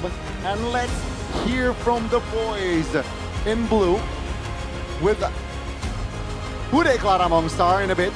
And the translator. We will talk up close and personal. Storm, check in. The Cavalries! Kemenangan akhirnya didapatkan kembali 2-0 oleh tim Liquid ID. 2-0 victory for TLID. Semuanya bersorak-sorai, namun Everyone's sebelum cheering, melanjutkan interview ini, but before the izinkan interview- Bude mewakili keluarga besar MPL ingin mendoakan untuk kesehatan ayahanda dari Super dan semoga diberi we'd like kesehatan to, dan on behalf of diberi MPL, kekuatan. to pray for Langsung Super aja Dan's untuk dad, tim because Liquid he's actually ID. sick right Di now. sini, mereka bermain begitu apik di minggu ini. But right now, it's such a 2-0 great dapatin performance Richel. this week. Halo. Richel, what's up? Gimana keadaan dari tim Liquid ID nih minggu ini? How is TLID's condition? Alhamdulillah bagus lah buat week ini. Oh, thank Buat God week we're doing ini really well bagus, this week. Alhamdulillah, tapi sehat semuanya. But is everyone healthy? Enggak deh. Satu Oh, sudah don't think so. tumbang nih. Ya, Patrick kita tumbang. Our Patrick is down. Jadi Patricknya, Leoninya ya, maksudnya Leoni. So it's the Leoni. Richel, Leoni sakit apa? What is Lagi Leoni nggak enak down badan with? dia dari sebelum ke sini. He's not feeling Nggak enak well badan. Jadi, before we even Cat got here. Dawson juga, But he's giggling though. Leoni, dan tapi yang lainnya aman. But is everyone else okay? Si Kevin nggak aman. Oh, Kevin ain't okay. Kevin nggak aman kenapa? Sama Bude. Gak enak badan juga, Bude. Gak Sama kayak Leoni. Oh, Saya same. kayaknya ketular sama Leoni deh. I think Leoni infected Yeah. me. Semoga We have the lekas same sembuh issue. juga ya. Oke. Kevin Leoni looks juga great though. Di belakang tuh dia ada titip pesan apa nggak tadi? Did he Kalau pesan, leave a message sampaikan for apa us? Gitu ada nggak? Gak ada sih tadi dia. Dia bilang, gue skip No. interview dulu aja. He says Nggak I'll kuat skip gua the katanya. interview right now. Nggak apa-apa Leoni. Yeah. Gak respect banget, respect banget. Respect. Get well Lots of soon, respect. Leoni. Tuh semuanya udah pada ngucapin dari The Cavalry Everyone's juga. from the semuanya Cavalry ingin saying, kalian "Get well sehat." soon, Leoni. Tapi di saat momen kalian ini kan latihannya nggak full dong? Atau tetap So how full? was the practice? Latihannya Was it tetap full full. power? Tetap full. It Walaupun was lagi the pada full power, sakit ya. even though Yeah. people were sick. Memang full power untuk minggu ini atau gimana Drizel? Is it just for this week or Sakit tuh ilusi Bude. Oh, sakit itu ilusi. Oke, being sick is an dilawan illusion? aja. Jadi kalau Drizel Drizel says. ini tadi kita lihat di game kedua kayaknya juga bersih banget tanpa It's a death. clean performance Tapi in tanpa death nggak game sih? 2 as well. Iya tadi tanpa mati. Tanpa mati, tanpa tumbang. Kalian Zero deaths for you as berhasil well. Untuk menumbangkan 2-0 dengan begitu bersih. Apa nih, di minggu ini kalian dapat pelajaran penting kah dari minggu lalu? Any lessons from last week that you're able to Yang use for pasti this week? ya, kita selalu belajar dari match ke matchnya. Keep learning Buat from match to match. Improve terus. Keep improving. Buat And that's it. improve terus. Tapi mungkin Kyo bisa kasih tahu nih, Kyo. How about Kyo? Maybe you can tell us Ya, a bit Bude. more. 2-0 kali ini. 2-0 this Untuk time. memperbesar chance kalian untuk ke babak playoff. To Besar increase sih, your 90%, chances to the tapi playoffs. masih ada rasa deg-degan gak nih? Waduh, It's- lagi the pada rate's kejar-kejaran high, but- nih tim-tim. Do you feel nervous about Enggak sih, teams soalnya kita competing kan against each other? pada percaya diri lah untuk percaya sama tim kita untuk main ini. We're confident and we believe in our Bahkan bukan team cuma tiket playoff doang, to pengen win comeback these juga kan? matches. Betul. Masih terbuka. Kira-kira sebesar apa nih chance kalian untuk lolos playoff plus upper bracket? What are your chances on getting to the Kalau playoffs sesuai and the data upper lolos playoff brackets? 90% kan. Kalau untuk upper So ya apparently it's 90%, but kita for ada upper mikirin itu brackets, tapi kita main all in aja. we think All about it a in little bit, but aja. we just focus on being Hari all ini in. 2-0 gimana? Kyo ngeliat tim Liquid ID. How do you feel about today's 2-0? Seneng, cuman kaget juga kan lihat Kuroki tiba-tiba main XP. I'm happy, jadi but ada I'm dua surprised to golden see gitu. Kuroki in the EXP lane too. Mungkin Kuroki mau ini kali ya, pindah role kali dia ya. Maybe Kuroki Mau wants to coba-coba switch ya. roles. Kyo ngeliat Kuroki cocok nggak di EXP? Do you think he is suitable for the EXP lane? Nggak cocok sih, dia Not lebih really. cocoknya main gold lane. I think he is Main better gold in the gold lane. lane. Tapi berarti ada ngelawan 2 gold lane sekaligus. You're up against 2 gold laners Gimana, technically. Kyo? Curang, How's satu that lawan feel? dua Bude. It's cheating, 2v1. Gimana? It's Akhirnya unfair. Kamu, walaupun mereka 2 gold lane, kamu 1, apa yang kamu lakukan? What do you do Yang in this tetap saya unfavorable lakukan ya matchup? tetap main seperti biasa aja sih. Tetap percaya He diri play aja. the way I used to play. Pede aja. Iya. And make sure that we stay Oke, confident. 2 gold lane lawan 2 nggak masalah. 1 gold lane ini bisa 2v1 menang ya. gold Yeah, lanes, betul. no problem. Kekuatan Kyo, mau pamer The otot power mungkin kamu? of Kyo. You wanna flex for the camera? Wah, memang. There it is. Gimana Kevin? Alright, Kevin, 2-0 ini how do you feel about this 2-0, the joke? berat nggak untuk kamu dapat 2-0 lagi di leg yang Was kedua it ini. difficult for you in the second leg? Kalau kali ini sih nggak berat sih. This time, Karena, not really. Kesalahan RRQ kayaknya melepas glue Leoni. Itu I think kesalahan besar banget. RRQ's mistake is letting go of Leonie's glue. Apa Yeah. respon That's a kalian big ketika mistake. dilepas? What's your Lumayan response kaget when sih they tadi let it go? Pas lihat Leoni Oh, we were dapet glue, surprised. Saya tadi bebas deh, terserah Leoni mau saya pakai apa juga. Saya jadi samsak juga gak apa-apa. Leoni yang gendong-gendong dah. Whatever Lagi sakit, the tetap team needs, gendong-gendong. I'll play as long as Yeah. Leonie can play the Tapi glue. kamu juga, If it have to be a walaupun kondisi sandbag, lagi I'll kurang go for it. sehat, kamu bisa bermain apik juga bersama dengan tim Liquid. 2-0 lagi. Ya itu karena teman-teman juga lah support saling support lah.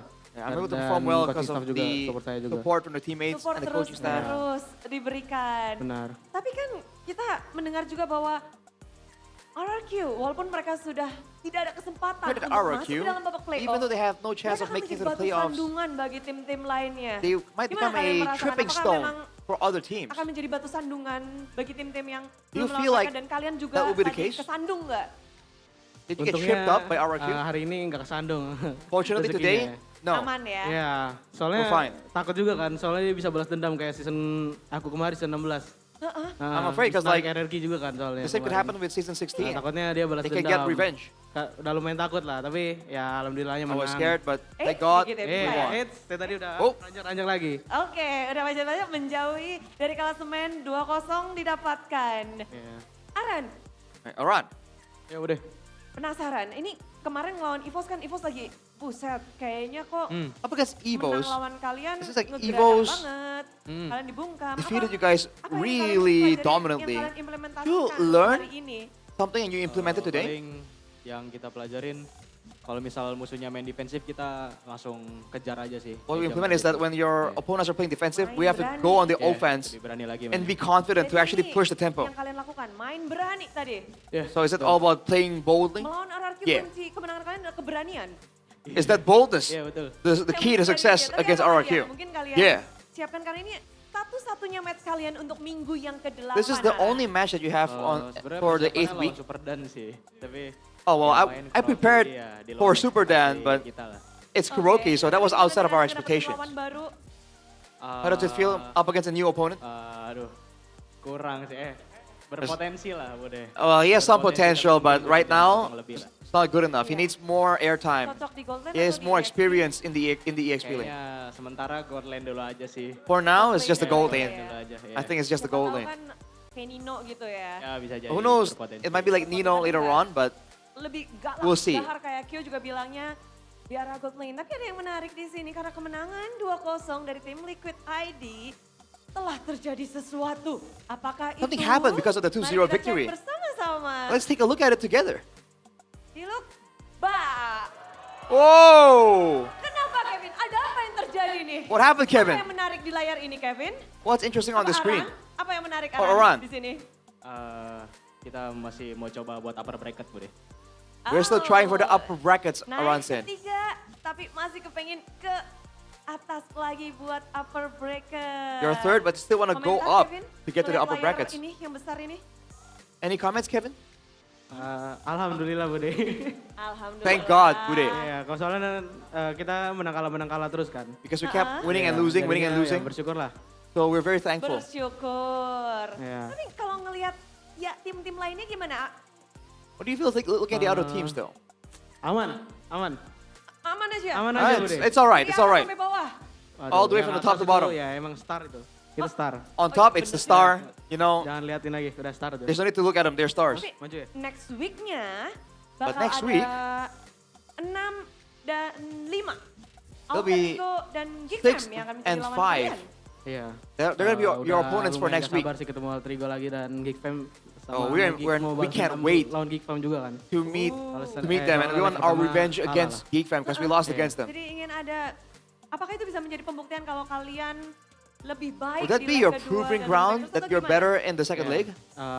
Kita selalu berusaha menjadi lebih baik lah, Bude. We're always trying to improve. Pastinya. Berusaha For yang lebih sure. baik. Kepengennya nomor berapa sih sebenarnya? Kenapa? Kepengennya jadi nomor berapa? What number would you Dua want to aja be? deh, yang satu nggak bisa disenggol itu, jangan. Gak bisa Oh, disenggol. number 2 is Jadi fine. bulan Number depan 1 bisa is ya? Ya, nggak bisa, immovable. Nggak We bisa. can't do anything about Oke. that. Harapan besar ini menjadi nomor yang kedua dulu nih, biar bisa ngedapetin tiket Right. upper bracket. Hopes to Tapi getting second place ini kemenangan to get the upper bracket tickets. satu-satunya di minggu ini karena But this nggak is ada the lagi, victory kita akan ketemu tim for this Liquid week. TLID won't be playing anymore Mungkin this ada yang week. mau disampaikan? Mungkin ada yang mau nyampein buat Leoni nih, Leoni yang lagi Any nonton words di situ. for Leoni watching in the back? Buat Leoni dulu. Oh buat Leoni, Leoni gue respect banget sama lu Leoni. Leoni, I respect you a lot. Tetap apa ya? Oh cepat sembuh aja, cepat sembuh aja. Get well soon, get well soon. Oke. Ya. Udah, Oke, cepat sembuh. That's it. Oh ada. Rachel, Ya kalau buat Leoni, for Leoni, cepat sembuh lah. Biar bisa get latihan well kayak soon, biasa lagi. so we kita can kan. practice as usual. Buat GWS Leoni. RRQ? Buat RRQ. For RRQ, Oh. Kalau buat RRQ sih For ya, RRQ, tetap semangat terus lah. Soalnya agak keep up the spirit, man. bingung sih kayak sedih gitu. Soalnya It's also quite sad. sedih dan senang lah. I'm Karena happy but pertama also sad. senangnya Wisman yang main, cuman I'm happy that sebenarnya Yeheskill's pengen playing, yang main. Wisman, Oh. but Biar gue bantai lagi. I'll see it so I can Oke. demolish him again. Mulai panas, tapi kepanasan ini nggak akan berakhir karena minggu depan akan menjadi semakin seru karena mereka akan bermain. Things are 2 heating up, match. and it's Di gonna be minggu yang even terakhir, more pada minggu interesting ini, next week. The Cavalries berpesta lah karena But this kemenangan week, 2-0 the Cavalries, didapatkan oleh tim it's time to Liquid party. ID. This is a victory for TLID.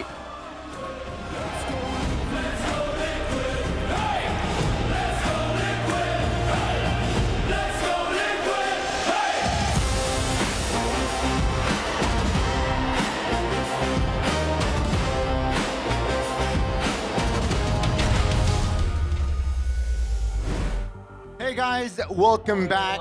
That was the interview from the side of Team Liquid ID who just got the dub, clean sweep style. So 2 matches out of 2 today ends in a 2-0 victory. If you count yesterday's matches as well, 4 matches total. All sweeps, by the way. It's a 2-0 week. Is it a 2-0 week? What does that Marashi? What does that mean, Arashi? Might just be. Might just be. Let's see though. But yeah, RRQ, they apparently, I guess, Super Dan had to fly out of the country. So that's concerning all prayers to Dan, Super Dan, and his family for his dad, Yeah. for his father. Hopefully everything's good for Super Dan. Again, the team is out of playoffs already. So technically, yeah. Hence the last minute change. Kuroki, a goal laner, to fill in that void. Yeah. And hence the result isn't maximum. But again, congratulations still to TLID to lead. We saw the standings earlier. They're sitting at 3rd, having a chance to secure upper brackets, joining Onyx. But this was the highlight. This is the highlight here. The crucial moment. Crucial moment even. It was where there was some fight back from RRQ, but even then, if there was not much it seemed like RRQ could have done. Yeah. The way that TLID were spacing as well made it difficult for a real good combo to really land with the Mystic Gush, with the penalty zone. So they know how this composition works. They know how to play against it. And this is the power of flexibility. You can be unpredictable, but you can predict your opponents as well. Yeah, and all because of their captain as well. Their Team Liquid ID's team captain, veteran Aran. Veteran. 1, 2, 10 assists, or KDA. And of course, this MVP is presented by the official gaming phone Infinix Pro GT50 Pro. And now, this was what he did. Opening things up, initiating. We're right here. They just demolished the whole backline. I think that was the fight that like RRQ had some success in, and it got turned around. And from there, it was just difficult, dude. TLID just got tankier and tankier, and RRQ did less and less damage. And at some point, the counterplay just wasn't there. You know, this composition doesn't really recover all that well. And even individually, there were ultis like this, but Leoni definitely stood out too. Aran was great both games, but Leoni too was, like they mentioned on stage, letting go of Leoni's glue. That was definitely a costly mistake. Yep. It was all Leone, I think, right, for this game as well. Not all, but accompanied by Iran. And unfortunately, we didn't get to talk to Leone up on stage earlier. Also, not feeling well. He's unwell, unfortunately. So again, get well soon, Leone. And apparently Kevin is not feeling, 100% as well. So get well soon, Kevin, as well, right? But, in that situation, being unwell, he's able to pull off this sort of performance on the grid. Definitely impressive. Shows again the mastery that he has over that hero. And for everyone else, it's still a crazy group effort. The Joe was definitely on fire as well. And he said it. If the team needs me to be a sandbag, I am more than happy to pick up that role to allow my team to just wreck the opposition. And in this game, he made way for Leone. Shows you again the synergy that they have, the cooperation that they've built up, even though they are relatively new as a roster. Selfless act shown in that game. But boy, it was only 13 minutes. This game for, RRQ crumbled down to the pressure from TL of the Cavalry. And you can see just Herschel didn't die, Claw didn't die. Only the tanks, technically, right, slash fighters that were taken down. That was taken down this game. That's true. And whenever they were taken down, it's always at a great cost. Even for Leone, right? When Leone gets taken out, 5 deaths. Whoa. Go. Yeah, every single one of those deaths were very costly for RRQ. It's a trade with an EXP laner, a trade with a gold laner. Leone is more than happy to go for plays like that, dude. And this guy is so dangerous on the aggressive picks. And even in game 1 on the troll, like the mechanics are definitely on point while being sick. I would argue game number 2, the mastery of the hero shows. Game 1, even the mechanical skill shines through despite not being 100%. So definitely a threat to be reckoned with. So, would I? All right, Rashi, who would you keep in this roster, RRQ? Oh man, putting me on the spot like this. I think Super Ken, Yehezkiel, and Edok for sure. You keep them? No. Yeah, just. There's no wrong answers. I think to start off, I would go with those 3. I think. Okay, interesting. And then the rest maybe it's can be considered. I have my answers. Okay. Which is? I would keep 3. Who? Maybe 2. Who? Maybe Kuroki. Oh, okay. Yehezkiel. Edok's questionable, but I would still consider Edok. But the sure keep for me is Kuroki and Yehezkiel. I think at this point I'd sack them all. You sack them all? Yeah. Fair enough. That's also a fair argument. But that's crazy. Then you'd have to rebuild on nothing. Coming from Mirko, that's crazy too, because Super Ken is in the conversation. Yeah, my vote isn't that good. What about Yehezkiel? Man, I would let him draft and do VOD reviews, but I wouldn't let him choose the roster. Interesting. Yeah. But again, RRQ guys, not in a great shape. This season. Far from it, honestly. Far from it. Honestly. Let's not forget the honestly. Gotta get the whole thing right, man. But hey, far from it dishonestly. Yeah. But hey, at least Rashi, I gotta say, RRQ gets a category here in the carry. And 2. You got 2, Rashi. 2 categories. I mean, you're seeing the power of the Gord, right? He's still the carry, despite we've been talking about how he just doesn't do enough damage. 69k. The damage is there, but PLID just got way too tanky for them to deal with. So shows you again that the Gord pick is just really, really good. This is a game where they were on the back foot for the majority of the time. Yep. And they were still able to do so much damage. Yep. So much. So much damage. Not enough though. To force game 3. By the way, look at that. Super Ken, Kuroki, and Super Toy. 6-7%. Yeah.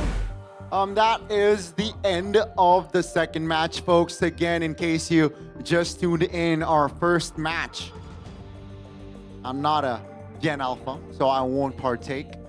But Yeah, you're a boomer. I'm a millennial, you know. But yeah, first match. Potato, bro. 2-0. You know, we saw Na'Vi defeat EVOS. And then second match, just CLID dismantling RRQ. You lost Hirashi, by the way. I wasn't aware this was a competition. You didn't even Come join. on, guys. Lost This the is a 6-7 competition, and you guys out home can also compete yourselves for a ticket for the playoffs and Super Friends as well. You know, before we talk about playoffs, we have week 9, the last week of the regular season. That is next week, which again, tickets are still available. You guys can compete for that. RQ will take on Na'Vi, the 9th place sitter, going up against the 8th place current standings. And we also have Bigatron versus Dewa, the second placer. It's over. Going up against the 7th placer. Dude, it's over. It's a decider there because Bigatron they're You know what Bigatron's record is right now? Their win-loss? What? 6-7. 6-7. All right, that is interesting. And we still have another banger of a match. CLID, if they squeak a win here against Alter Ego, it might increase their odds to get to upper brackets, right? Which will happen on Friday, folks. So check the tickets because there are some seats available. id-mpl.com/ticket. Choose which match you want to watch, and don't forget to show up on match day. That's the most important part, because if you bought the tickets and you don't show up, what are you doing? You use it or you lose it. You use it or you lose it, baby. Yeah, use it or lose it. You're gonna use it or lose it, nerd. Okay. But interesting. Go on. id-mpl.com/ticket. Go get your tickets today on your GT50 Pro while you use by you as we wait for the next match. Woo! Onyx versus A. But guys, we still have one more match before we close day 2 out. Check it out, Onyx AE. Stay tuned. Gani, Mirko, and Arashi. We'll take a short break. See ya.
Semua hal terus berubah.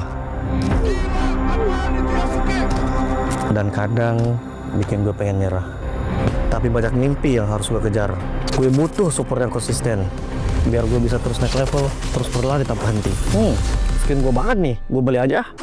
Seperti GoPay Games yang setia menemani, walau meta dan gameplay terus berganti. Walau yang lain terus berubah, GoPay Games konsisten ngasih yang pasti murah.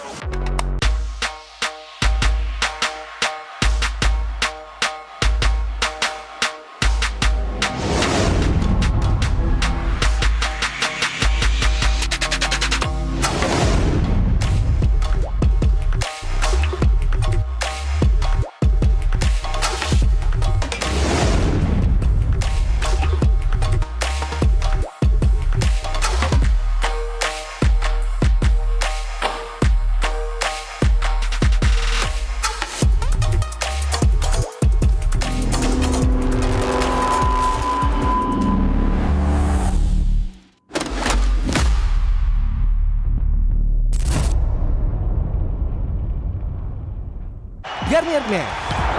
Keringat, minyak, dan kulit sensitif bikin jerawat susah dilawan. Lawan jerawat dengan nyaman bersama. Baru Garnier Men Acno Fight Gentle Gel Cleanser dengan salisilik dan sika.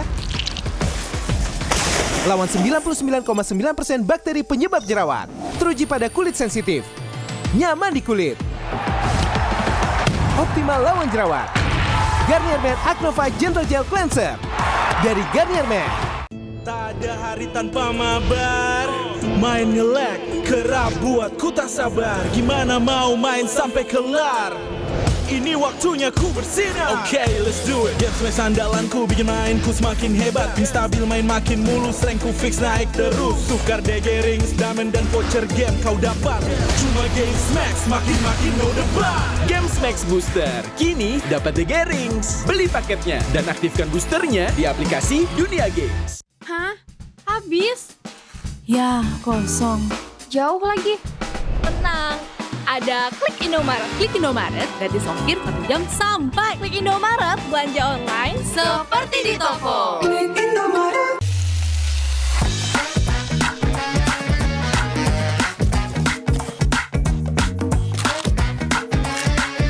Gimana? Enak?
Jazz No Limit dan Siska Call.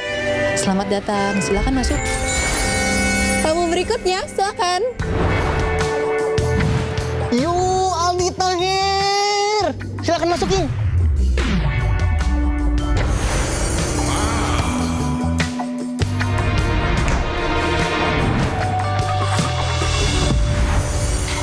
Bisa dilihat guys, di sini ramai banget. Wow, Masya Allah, sungguh hebat ciptaanmu ya Allah. Aldi Tahir itu bawa burger untuk penghuni kapal.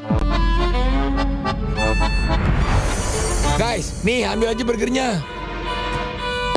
Malam ini terasa spesial dengan kehadiran kalian.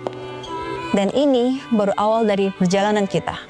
Enjoy when the All-Star Party malam ini. Hah? Wendy mana? Guys, hot news. Wendy jatuh ke laut. Ini semua pada panik. Astagfirullah. Siapa ya yang dorong Wendy? Menurut Menurutmu siapa pelakunya?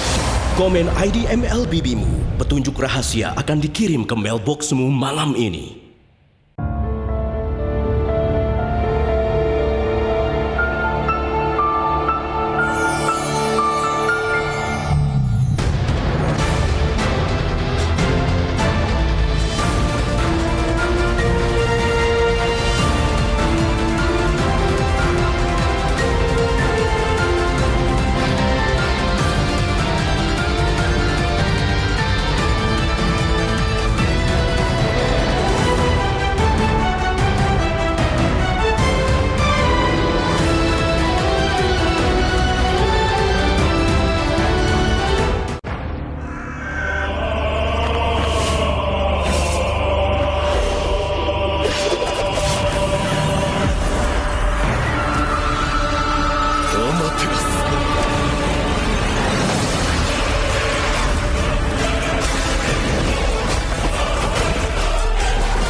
ナルトが帰ってきたぞ。飛来神の術。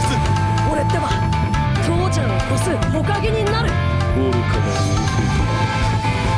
子供騙しか。行くぜ。これが俺たちの力だってばよ。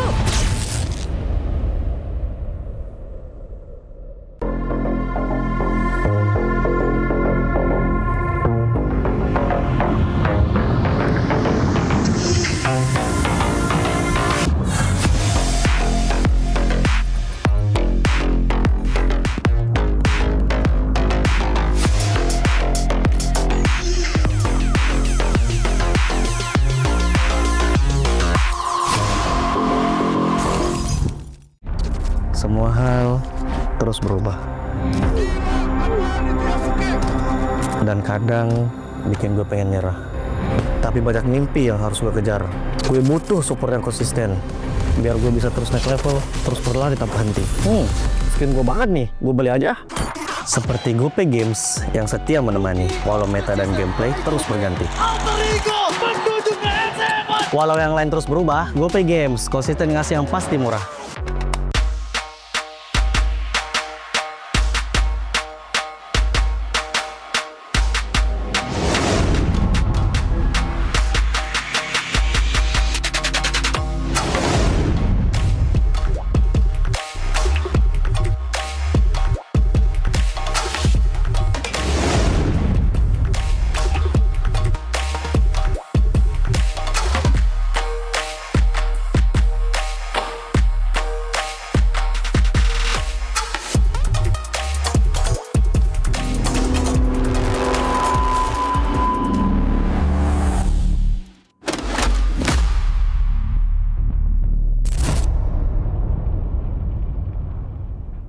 Garnier Men.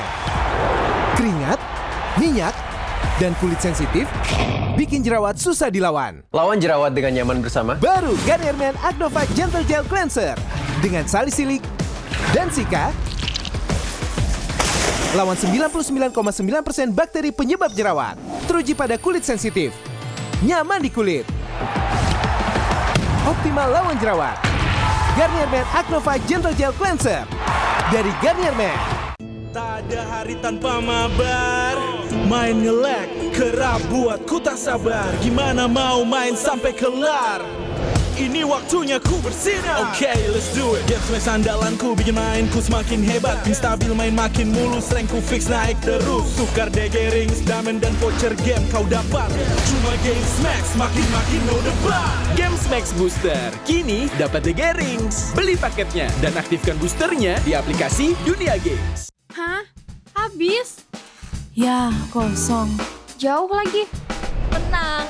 Ada Klik Indomaret. Klik Indomaret gratis ongkir 1 jam sampai. Klik Indomaret belanja online seperti di toko. Klik Indomaret.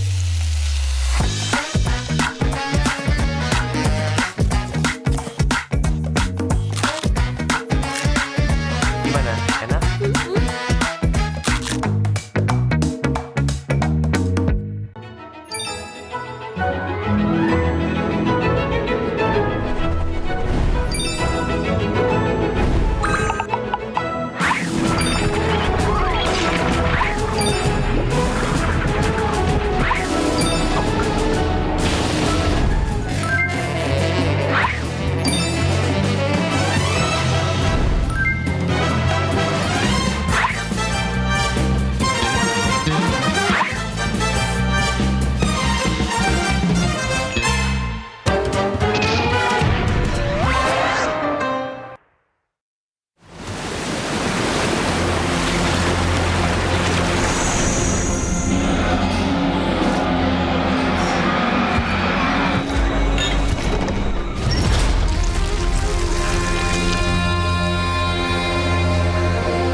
Just No Limit dan Siska Call, selamat datang, silakan masuk.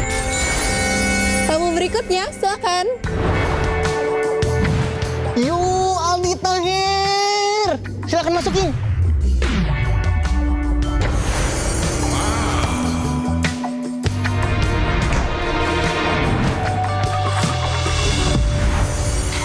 Bisa dilihat guys, di sini ramai banget. Wow, Masya Allah, sungguh hebat ciptaanmu ya Allah. Aldi Tahir udah bawa burger untuk penghuni kapal. Guys, nih ambil aja burgernya. Malam ini terasa spesial dengan kehadiran kalian. Dan ini baru awal dari perjalanan kita. Enjoy Wendy All-Star Party malam ini. Hah? Wendy mana? Guys, hot news. Wendy jatuh ke laut. Ini semua pada panik. Astagfirullah. Siapa ya yang dorong Wendy? Menurutmu siapa pelakunya? Komen ID MLBB-mu. Petunjuk rahasia akan dikirim ke mailboxmu malam ini.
なる弟よ。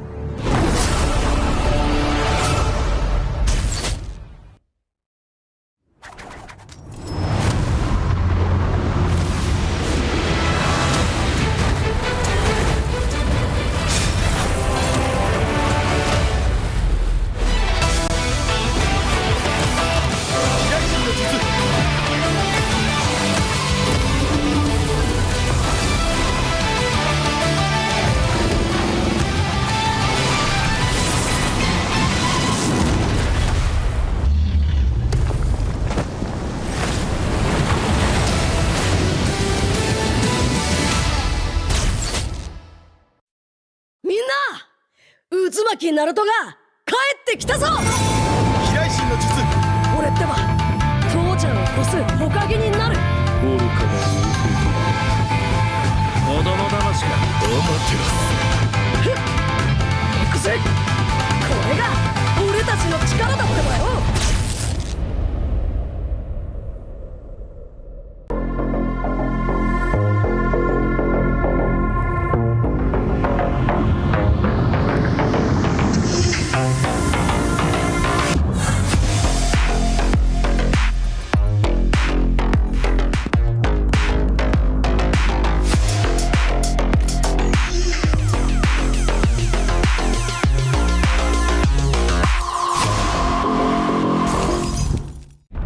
Semua hal terus berubah.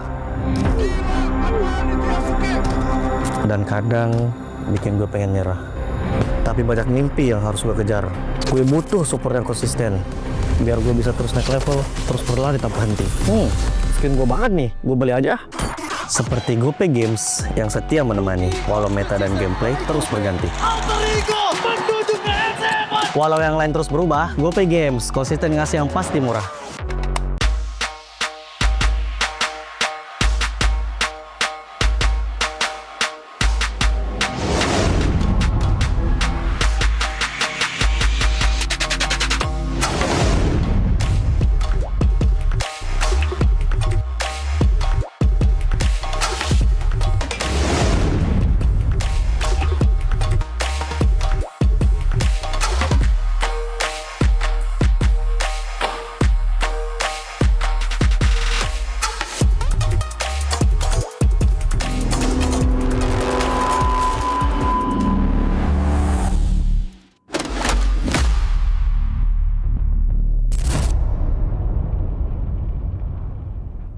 Garnier Men.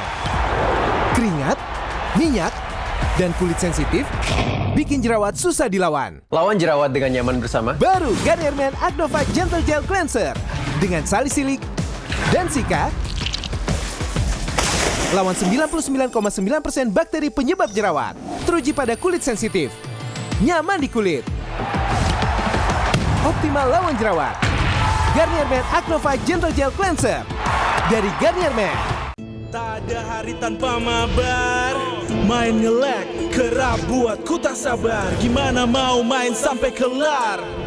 Ini waktunya ku bersinar. Okay, let's do it. Game smash andalanku bikin mainku semakin hebat. Pin stabil main makin mulus, rankku fix naik terus. Tukar DG rings, diamond dan voucher game kau dapat.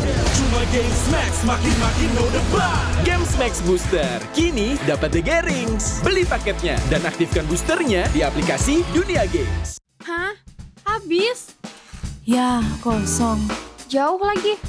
Tenang, ada Klik Indomaret. Klik Indomaret gratis ongkir 1 jam sampai. Klik Indomaret, belanja online seperti di toko. Klik Indomaret.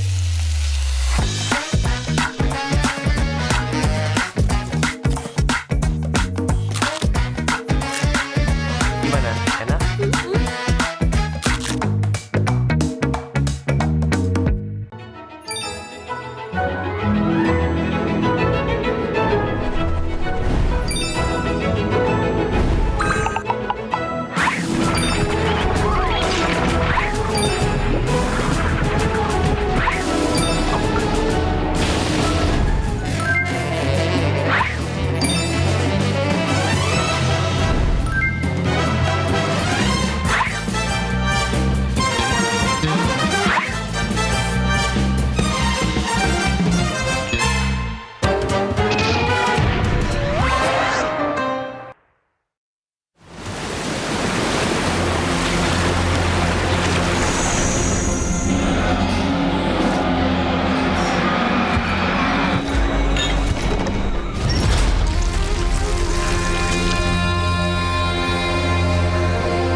Just No Limit dan Siska Call.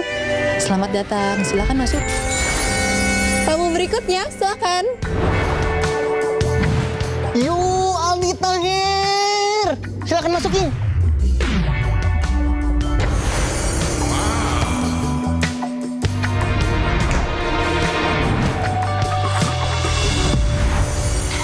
Bisa dilihat guys, di sini ramai banget. Wow, Masya Allah. Sungguh hebat ciptaanmu ya Allah. Aldi Tahir udah bawa burger untuk penghuni kapal. Guys, nih ambil aja burgernya. Malam ini terasa spesial dengan kehadiran kalian. Dan ini baru awal dari perjalanan kita. Enjoy when the All-Star Party malam ini. Hah? Wendy mana? Guys, hot news. Wendy jatuh ke laut. Ini semua pada panik. Astagfirullah. Siapa ya yang dorong Wendy? Menurutmu siapa pelakunya? Komen ID MLBB-mu. Petunjuk rahasia akan dikirim ke mailboxmu malam ini.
Uzumaki Naruto が帰ってきたぞ。飛来神の術。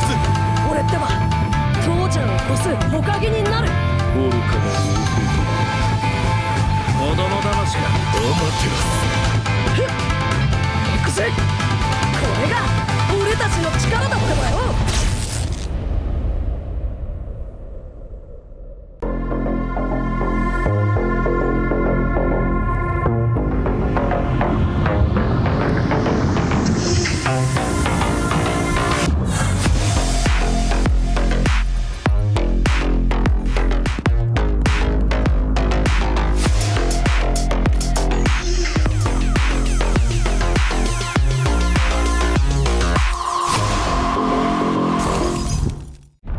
Semua hal terus berubah. Dan kadang bikin gue pengen nyerah. Tapi banyak mimpi yang harus gue kejar. Gue butuh support yang konsisten. Biar gue bisa terus naik level, terus berlari tanpa henti. Skin gue banget nih, gue beli aja. Seperti GoPay Games yang setia menemani, walau meta dan gameplay terus berganti. Walau yang lain terus berubah, GoPay Games konsisten ngasih yang pasti murah.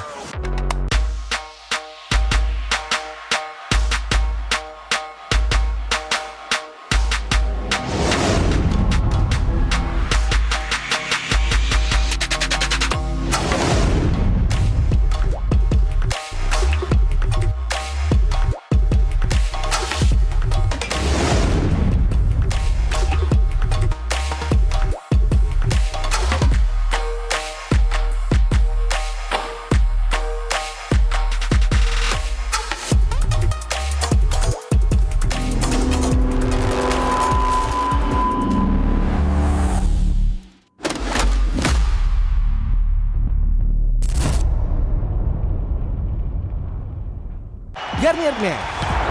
Keringat, minyak, dan kulit sensitif bikin jerawat susah dilawan. Lawan jerawat dengan nyaman bersama. Baru Garnier Men Acnova Gentle Gel Cleanser dengan salisilik dan sika lawan 99,9% bakteri penyebab jerawat. Teruji pada kulit sensitif, nyaman di kulit, optimal lawan jerawat. Garnier Men Acnova Gentle Gel Cleanser dari Garnier Men. Tak ada hari tanpa mabar. Main nge-lag kerap buat ku tak sabar. Gimana mau main sampai kelar?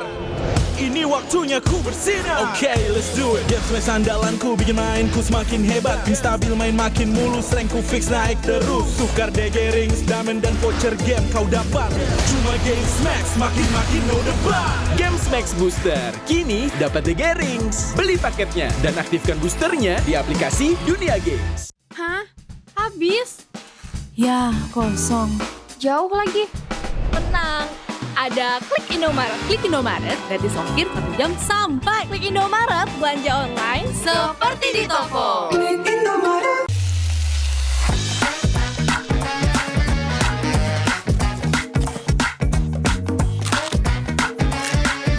Gimana?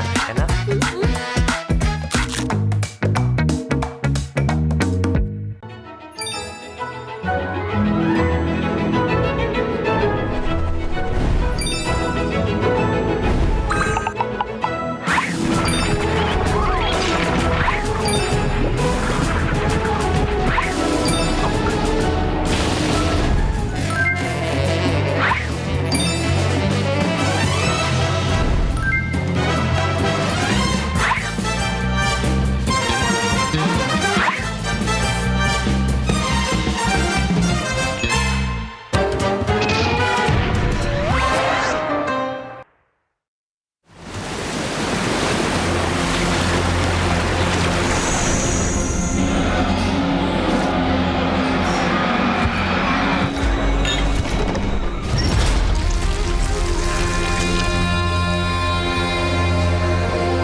Kalau buat gue semua tim pasti pantas lah. Menurut gue ya yang nentuin hasil di akhir aja gitu.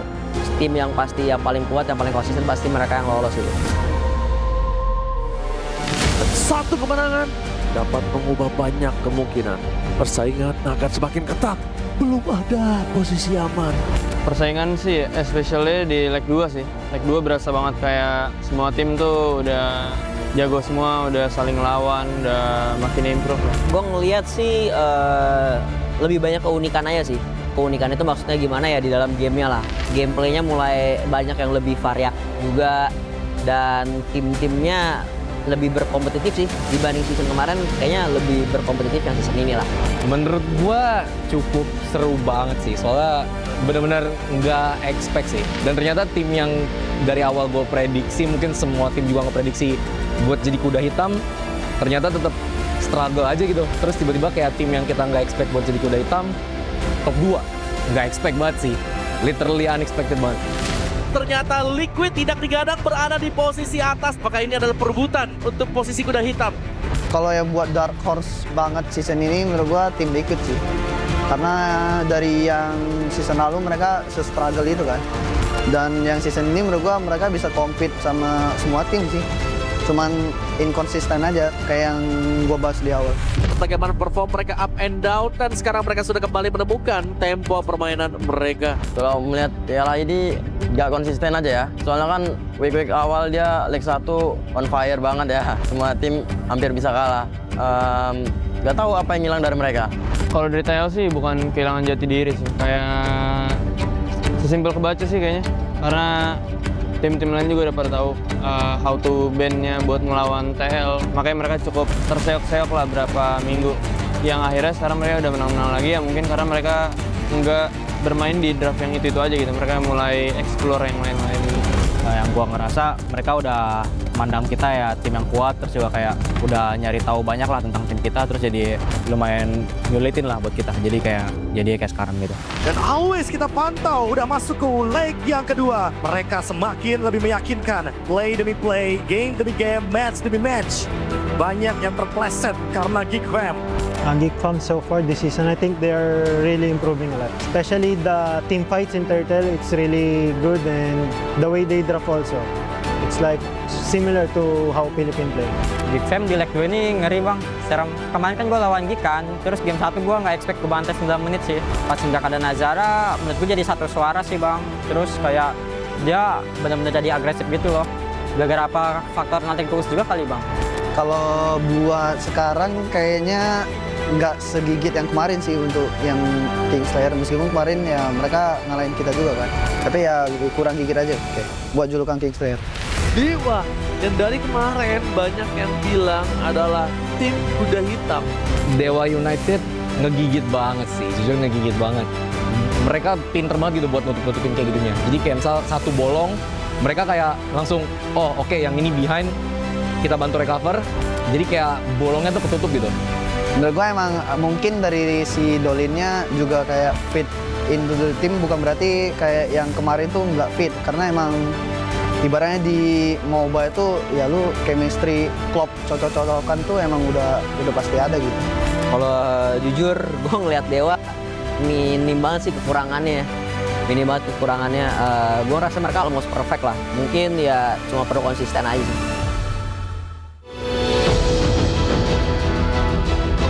Menurut gua dari ketiga tim itu yang masih compete buat playoff, menurut gua mereka semua layak sih buat masuk ke playoff. Cuman ada chance-nya yang dikit, ada chance-nya yang gede. Jadi ya di sisa match ya mereka harus pakai sisa match-nya dengan baik gitu.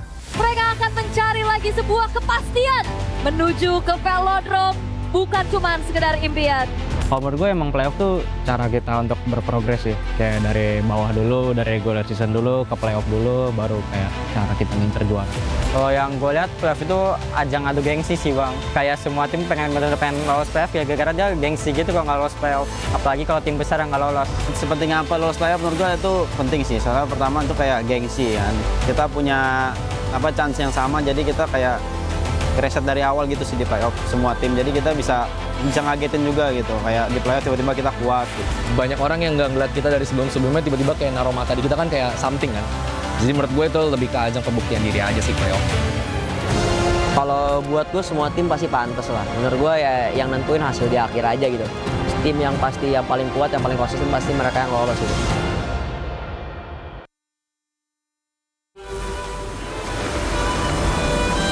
Just No Limit dan Siska Call, selamat datang, silakan masuk. Tamu berikutnya, silakan. Yo, Aldi Tahir, silakan masukin.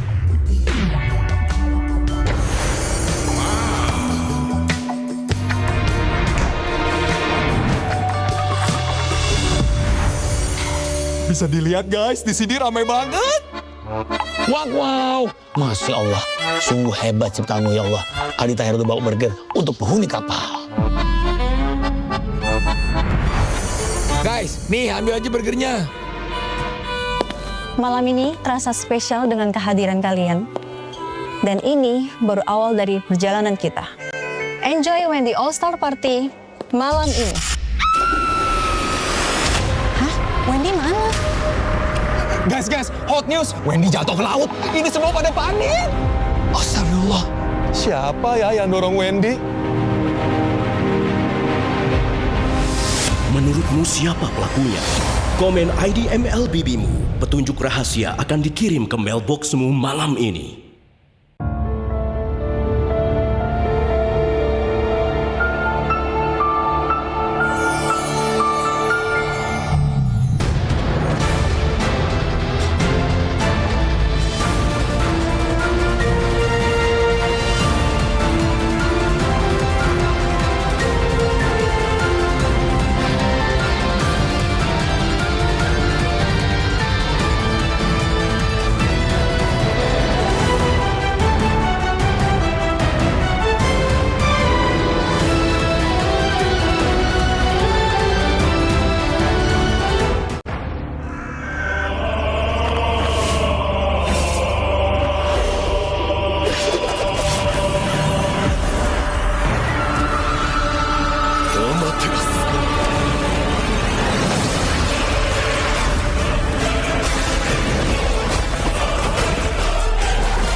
ナルトが帰ってきたぞ。飛来神の術。俺ってば父ちゃんを越す火影になる。愚かな弟。子供騙しか。行くぜ。これが俺たちの力だってばよ。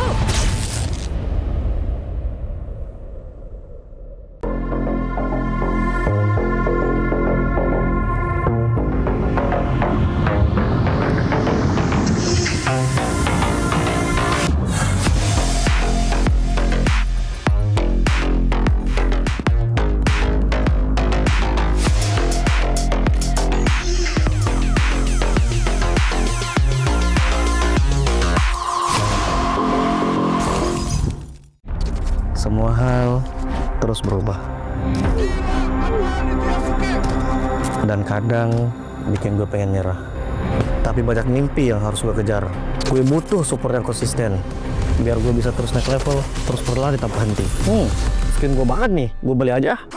Seperti GoPay Games yang setia menemani, walau meta dan gameplay terus berganti. Walau yang lain terus berubah, GoPay Games konsisten ngasih yang pasti murah.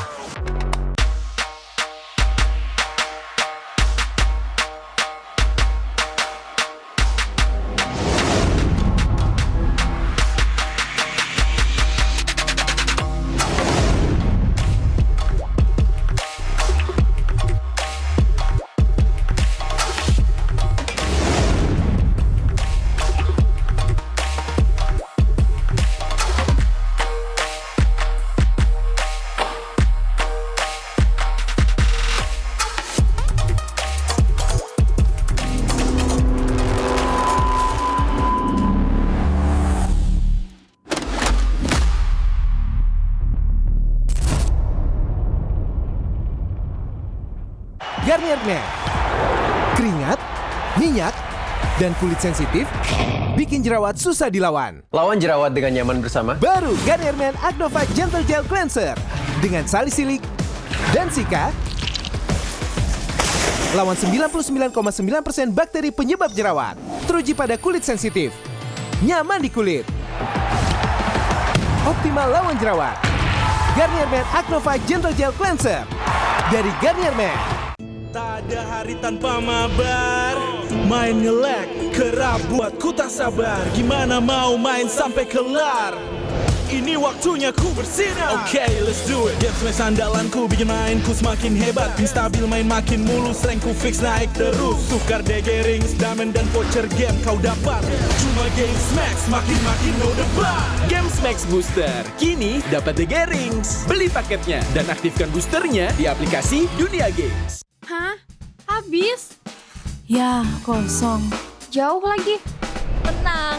Ada Klik Indomaret. Klik Indomaret gratis ongkir 1 jam sampai. Klik Indomaret, belanja online seperti di toko. Klik Indomaret.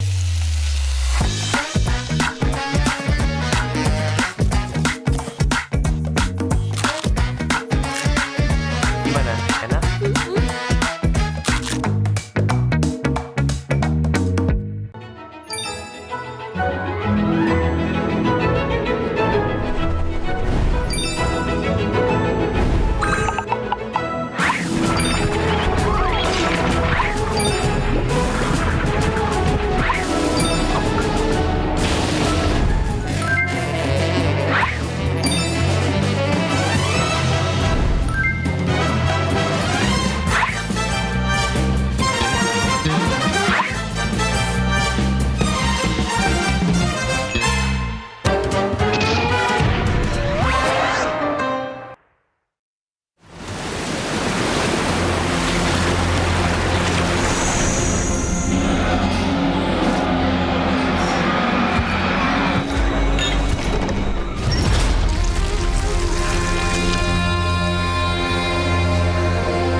Kalau buat gue semua tim pasti pantas lah. Menurut gue ya yang nentuin hasil di akhir aja gitu.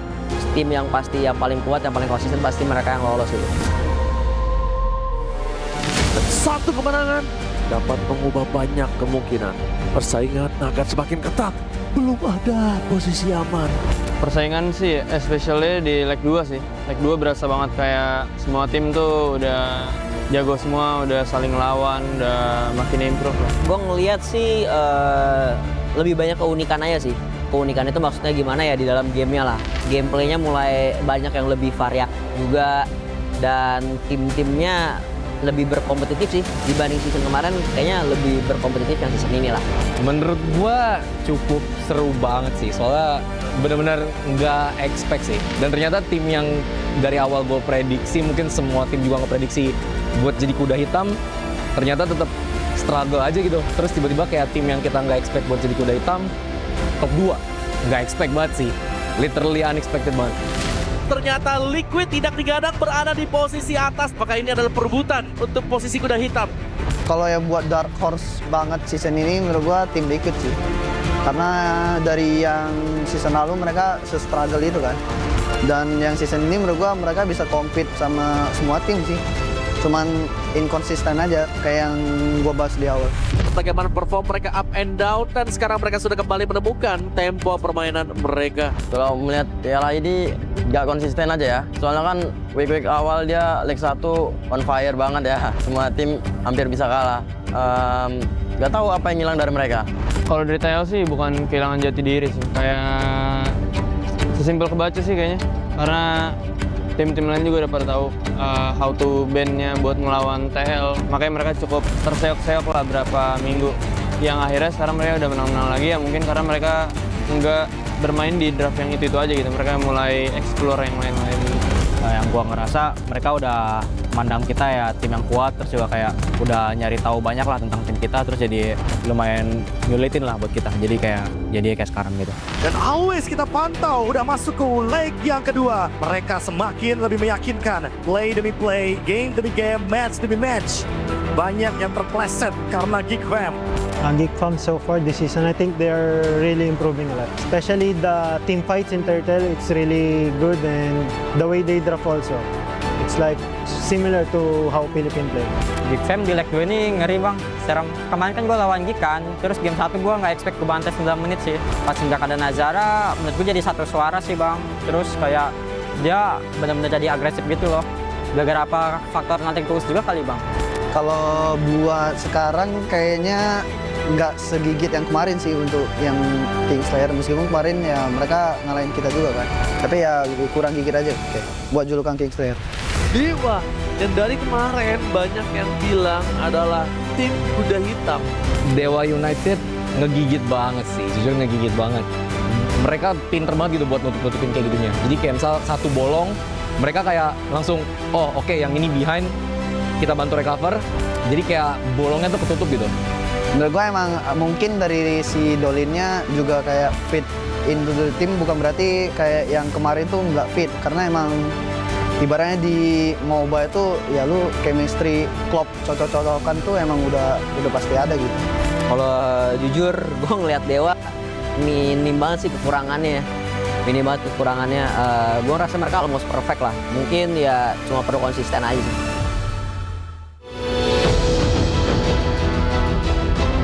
Menurut gua dari ketiga tim itu yang masih compete buat playoff, menurut gua mereka semua layak sih buat masuk ke playoff.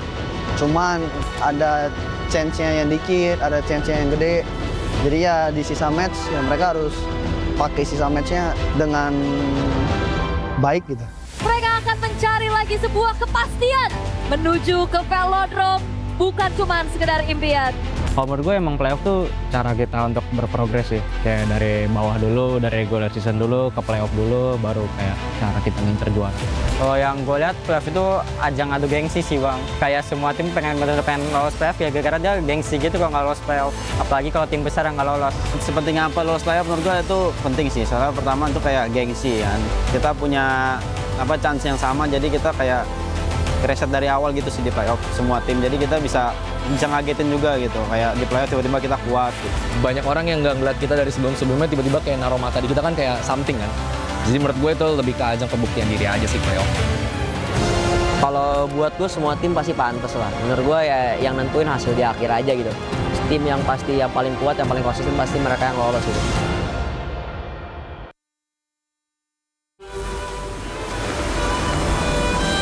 Just No Limit dan Siska Call, selamat datang, silakan masuk.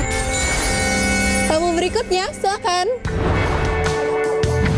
Yuk, Aldi Tahir, silakan masukin.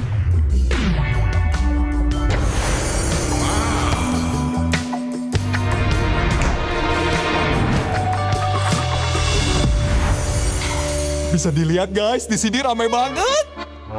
Wow, Masya Allah, sungguh hebat ciptaanmu ya Allah. Aldi Tahir udah bawa burger untuk penghuni kapal. Guys, nih ambil aja burgernya. Malam ini terasa spesial dengan kehadiran kalian. Dan ini baru awal dari perjalanan kita. Enjoy when the All-Star Party malam ini. Hah? Wendy mana? Guys, hot news. Wendy jatuh ke laut. Ini semua pada panik. Astagfirullah. Siapa ya yang dorong Wendy? Menurutmu siapa pelakunya? Komen ID MLBB-mu. Petunjuk rahasia akan dikirim ke mailboxmu malam ini.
かなる弟よ。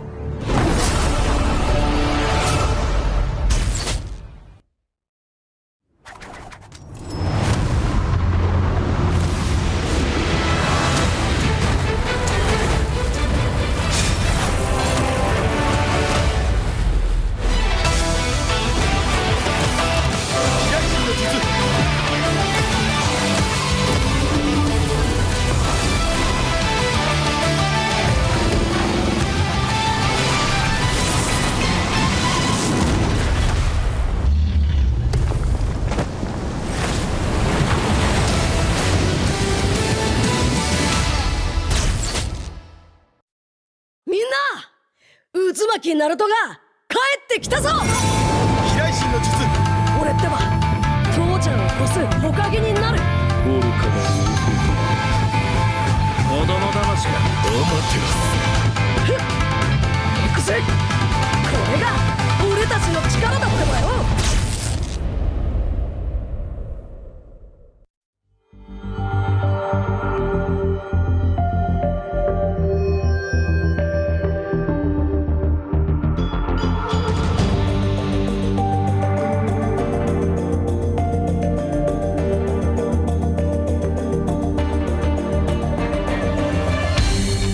Aku kan berdiri dan terus berlari, terus ke arah puncak tertinggi.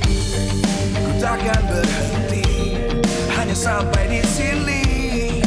Kemenangan abadi menanti. You know we won't miss if we unite our focus. And if you haven't noticed, we all nyalakan apimu, hadapi semua tantangan, hadang semua serangan, jatuh bukan halangan, bakar semangatmu, janganlah engkau menyerah, kita akan buat sejarah.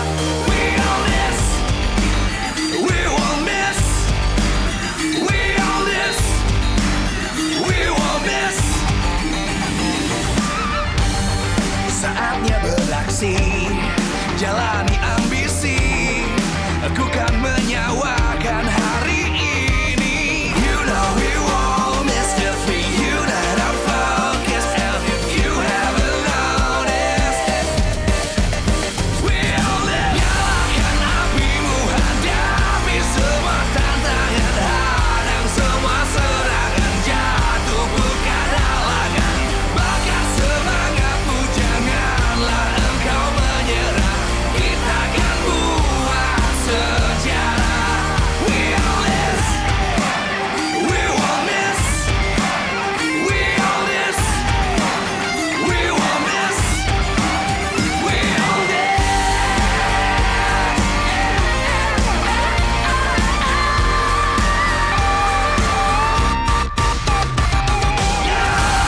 Apimu, hadapi semua tantangan, hadang semua serangan, jatuh bukan halangan, bakar semangatmu, janganlah engkau menyerah, kita akan buat sejarah. We all this.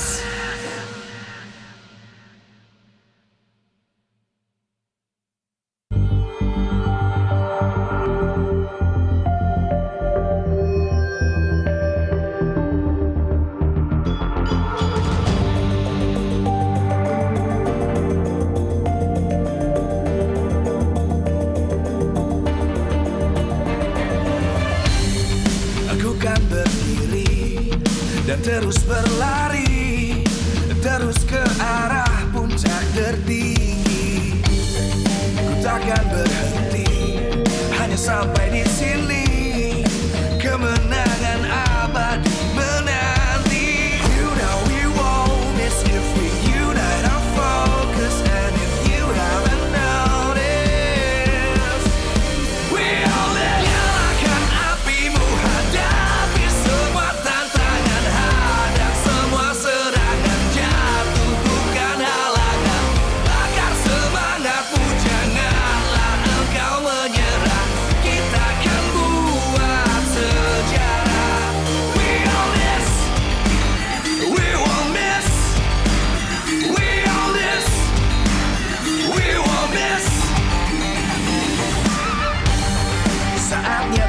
gengsi, jalani ambisi. Aku kan menyawakan hari ini. You know we won't miss the free you that I focus. And if you haven't noticed, we'll live. Nyalakan apimu, hadapi semua tantangan, hadang semua serangan, jatuh bukan halangan. Bakar semangatmu, janganlah engkau menyerah. Kita akan buat sejarah. We'll miss, we won't miss, we all miss, we won't miss, we all miss.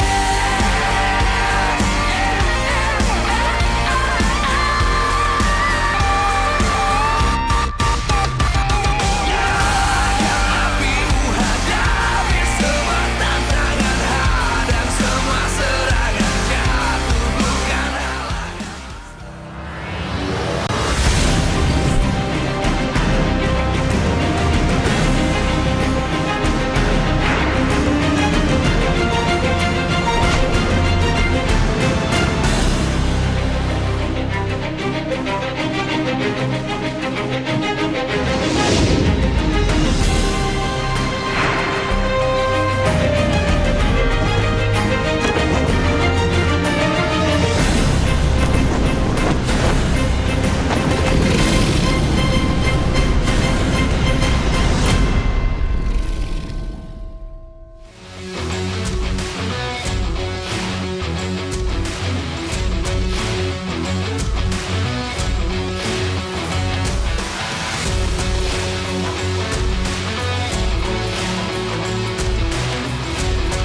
Live from MPL Arena, Jakarta, MPL Indonesia Season 17 is powered by Moontalk.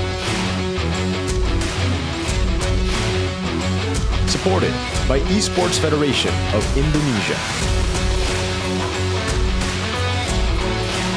Presented by official gaming phone, Infinix.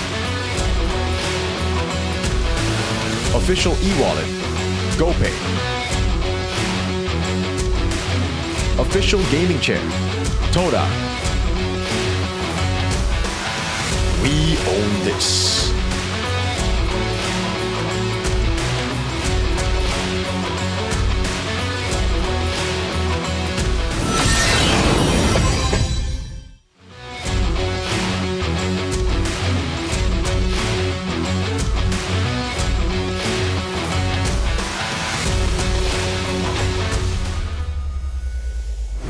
The closing match of week 8, day number 2 starts now, and it will be Onyx taking on Alter Ego, a rematch of the last season grand finals.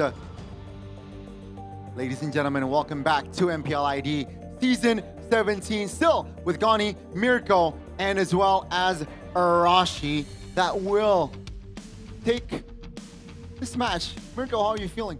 Hey, I'm feeling great. For Onyx, this is already a guarantee that they'll make it upper brackets, they'll make it to playoffs. Alter Ego, on the other hand, they're still fighting for that playoff spot. Heck, at this point, they can still fight for the upper bracket spot. That's how close it is.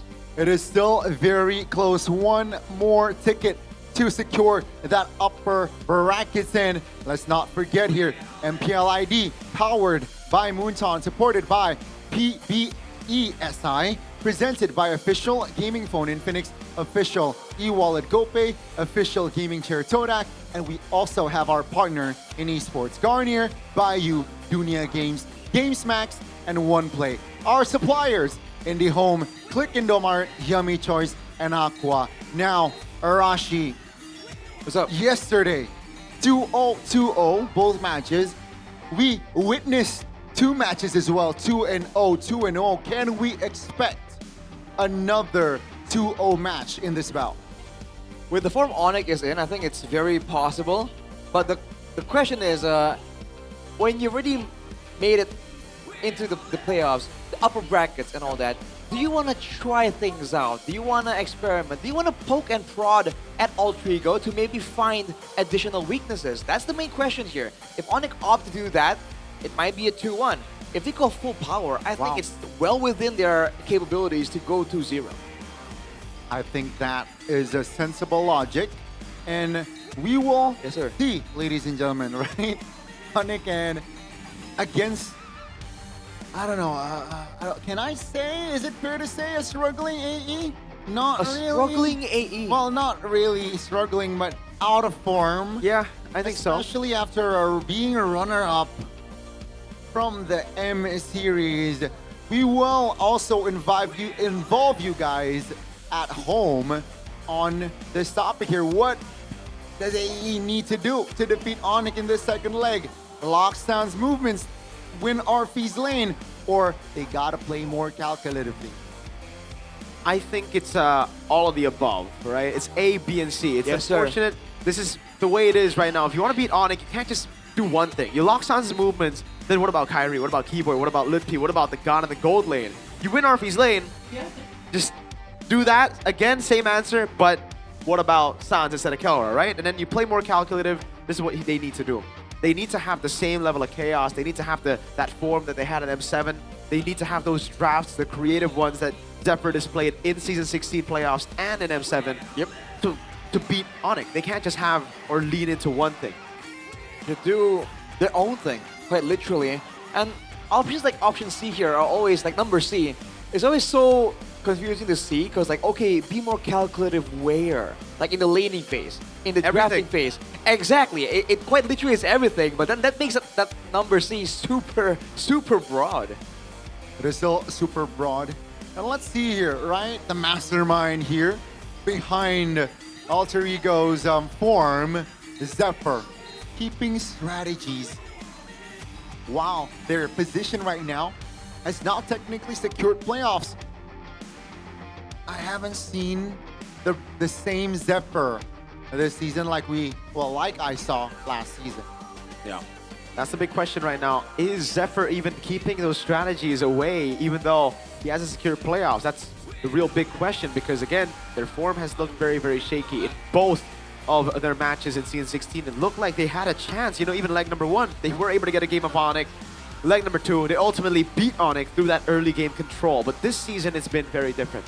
It looks like they're hiding strategies, but I've always been against that narrative, you know, hiding strategies, especially this season with how close it is. If you hide strategies, it's very dumb. If you don't take the regular season properly or focus on the regular season, it's also pretty stupid.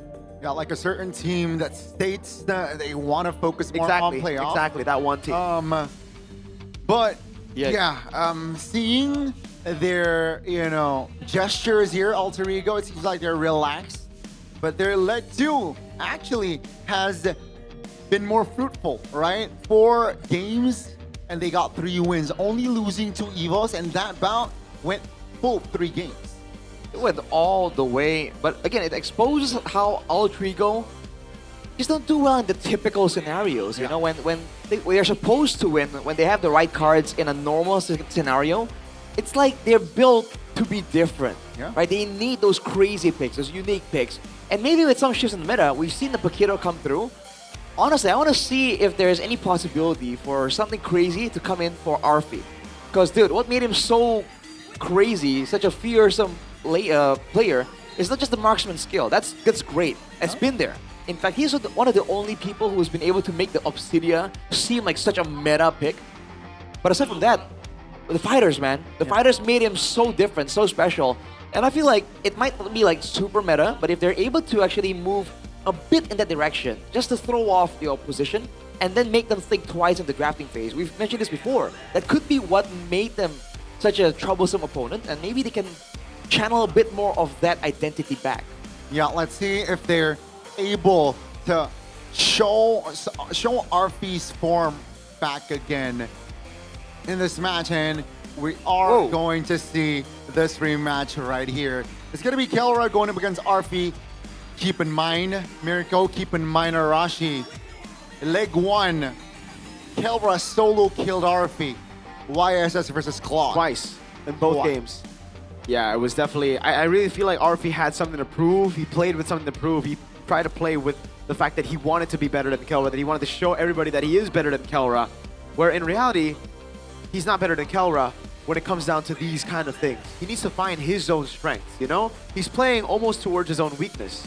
Going for the marksman 1v1, even though it's a bad matchup, trying to really just prove himself and step out of that box. When in reality, we know Arfi to be an amazing goal laner when he gets his picks. The Freya, the Uranus, those aggressive heroes. And even when you get into this kind of matchup, you need to play with your strength. You can't just brawl it out against the Yisun Shin, who was literally picked to beat you in lane. And definitely got punished for it. And yeah, I think this match right here, especially from the side of Alter Ego, is the one to forget, but you gotta learn a lot from that match here. And let's see that you know, that adjustment, Arashi, will it show today? Because again, the evolution, right? Even now we don't get to see a lot of Yisun Shin. When leg one, it was the popular pick in the goal lane. It's the natural counter towards the Claude, right? And now with the adjustments towards the patch, we will get to see perhaps other set of heroes here, not just from Kelra and Arfi, the rest of the team as well. And that doesn't close a possibility for Onyx themselves to bring out something crazy, because you know the hero pool is there, right? It all comes down to if the coaches can cook something up that makes sense, you know? And that's the difficult part about finding like a new strat, especially when it's like not meta. Yeah. When something is meta, you see teams try it out, you can kind of review their footage, see what they did wrong. But when you're trying to do your own thing, right, you're only working with your data. And a lot of it is scrim data, and we all know scrims are great and all, but it doesn't always translate to on-stage performance. So take a look at the ping test by the official gaming phone, the Infinix GT50 Pro. By IndiHome, by Telkomsel. W Telkomsel, man. W by you as well. You know, shoutouts, random shoutouts. Alec, you know, there's Coach Aldo and me, by the way. We've been talking about Alec, especially last week, and we both said that I think Alec might actually be better than Keyboy at screening picks. Because Keyboy has always kind of been known for those heroes, the Hildas, the Mathildas, the Chos, right? But I think in just pure screening, pure walking up, opening up vision, being a nuisance to the enemy team, Alec's been doing a better job at that with the Hildas, with the Chos, with the Khalid, heck, even. Yeah, I think if you really like zoom in towards Alec, that's really that there's his strength, and I want to see that, I guess, shown here from the side of Zephyr with the picks. Because if not given such picks, then that quality perhaps not be shown from the side of Alter Ego up against, again, head-to-head, and Keyboy, who might deny those sort of heroes, you know? Yeah, if they want to play for screening picks, they need to make sure that they get the right tools for the job, right? They get the right backup and the right engage tools so that Alec can be free and do his own thing. Well, let's see here which set of players will be deployed from the side of Alter Ego Esports. It's going to be Azuke, Hijime, Nino, Alec, and Arfi. No real surprise here. I feel like this is their main five. Alter Ego looking to revenge Onyx. Let's see if they can do it. Leg one was a sweep by Onyx. Let's see if the underdogs, always the three faces, can make a comeback in leg two just like last season. Welcome to the stage, Alter Ego Esports. Remember, when you don't vote for Alter Ego, that's where they will perform. We were requested not to do so, and in today's matchup, that might actually be the case. Let's see, will that be fruitful as for Onyx? It will still be Ludwig Kai, Stans, Keyboy, and Kelra that will be deployed here for this Hedgehogs.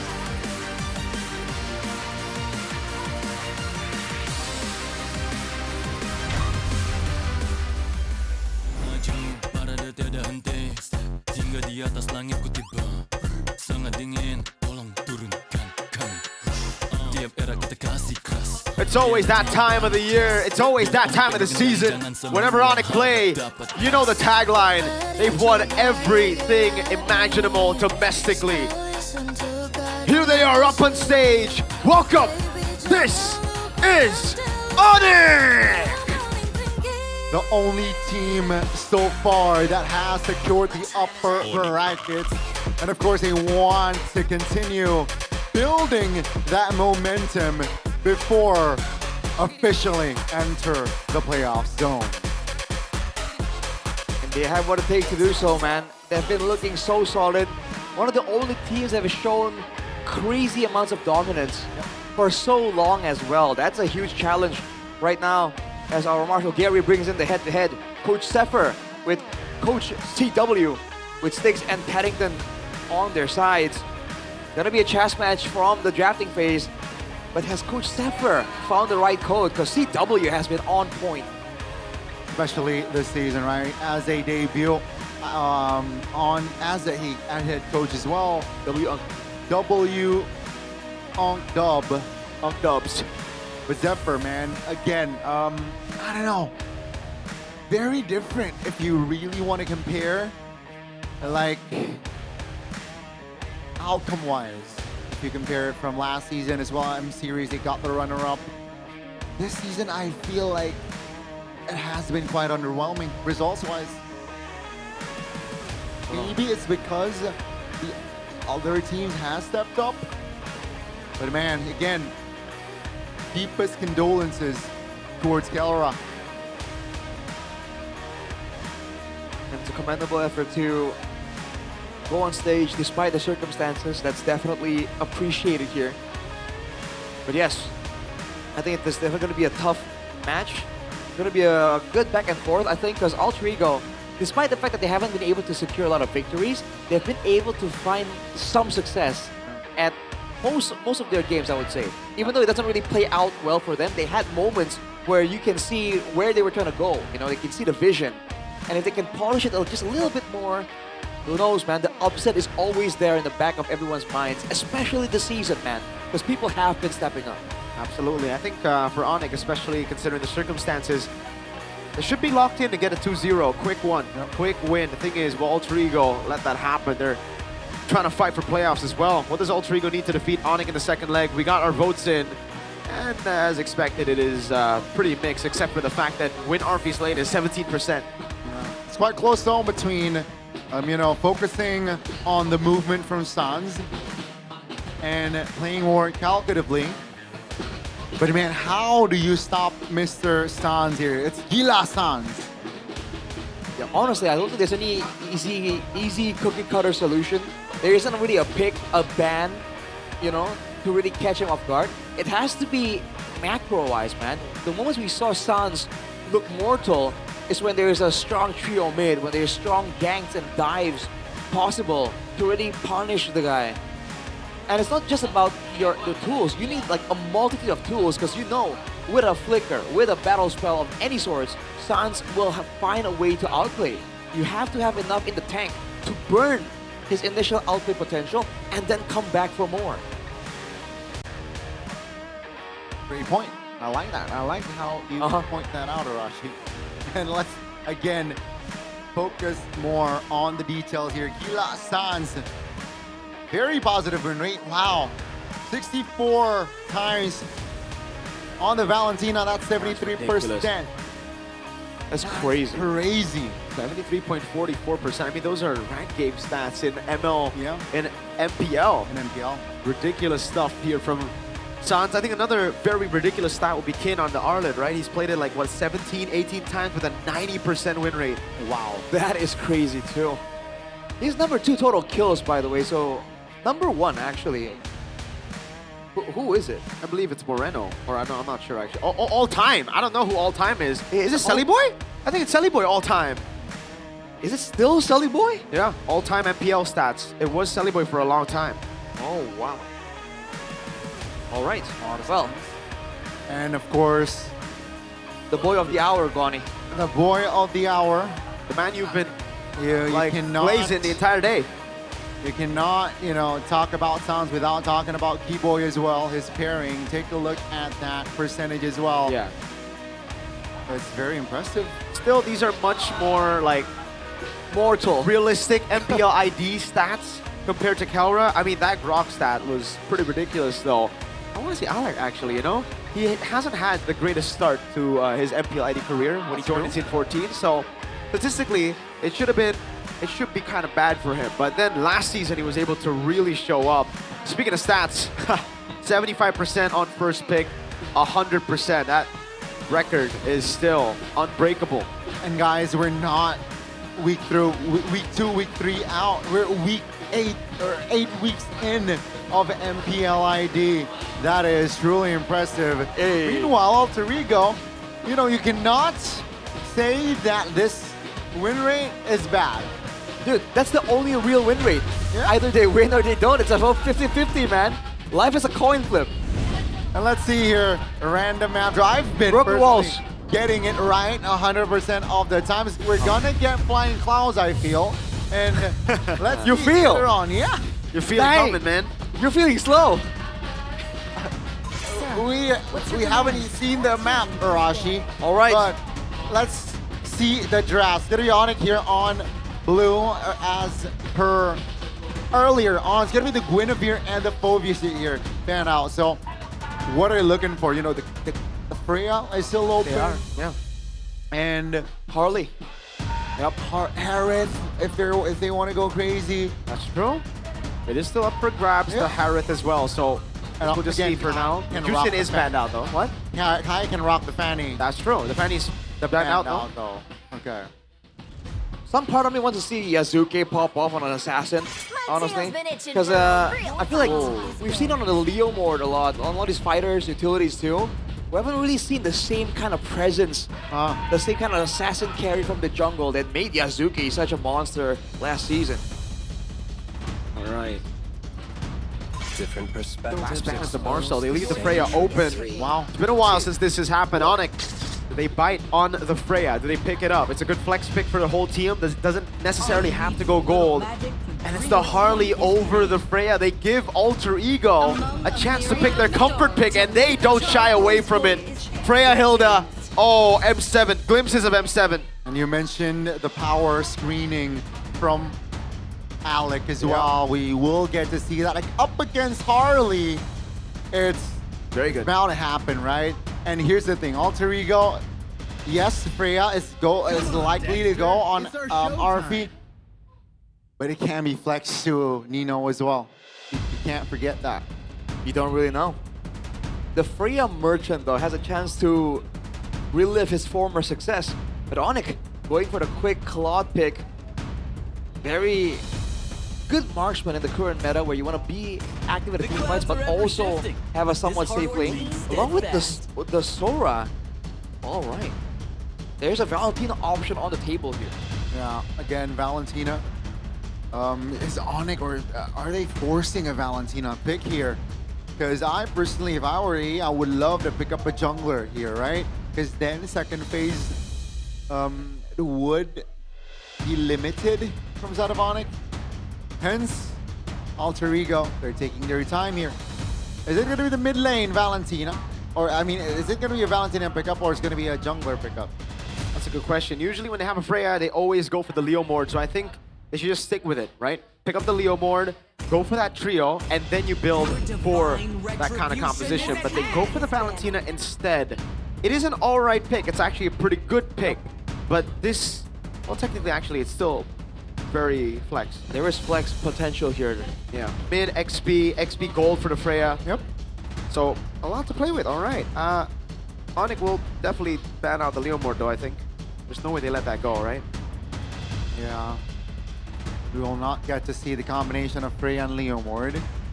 As for Alter Ego, they can pressure Keyboy here in the second phase. Yep.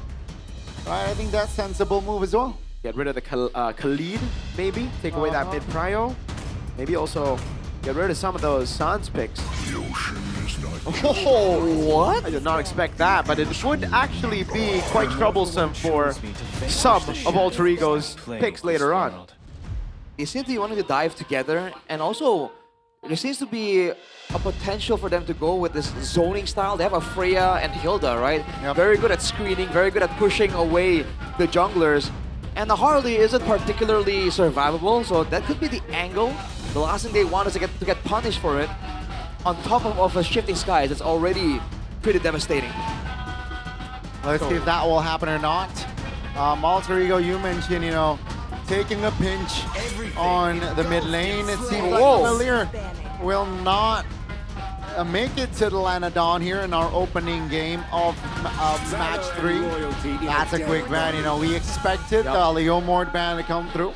Alter Ego, what do you go for? First pick, second phase. They can definitely deny the jungle, or I mean, delay the jungle pick and pick themselves, you know, a hero for Nino, unless they want to keep the flex. I think they'll go for like a Lapu, right, for more zoning potential, and then like a fighter of sorts in the jungle. Then they can also go Arlet. Oh, you're right. Yeah, no Phobias here, no ways to lock. They did ban out the Valir as well, so if they do want to go for something crazy for Yasuke, they will go for an XP first, or they will reveal some of their cards. Maybe even a gold laner here. If they want to go for Harith instead, right.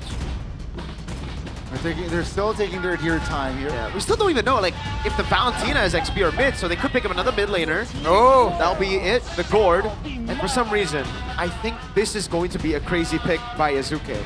I don't think it's going to be a pick that we've seen before, because there's no reason for you to hide Yasuke's pick all the way to the end. Are we possibly getting...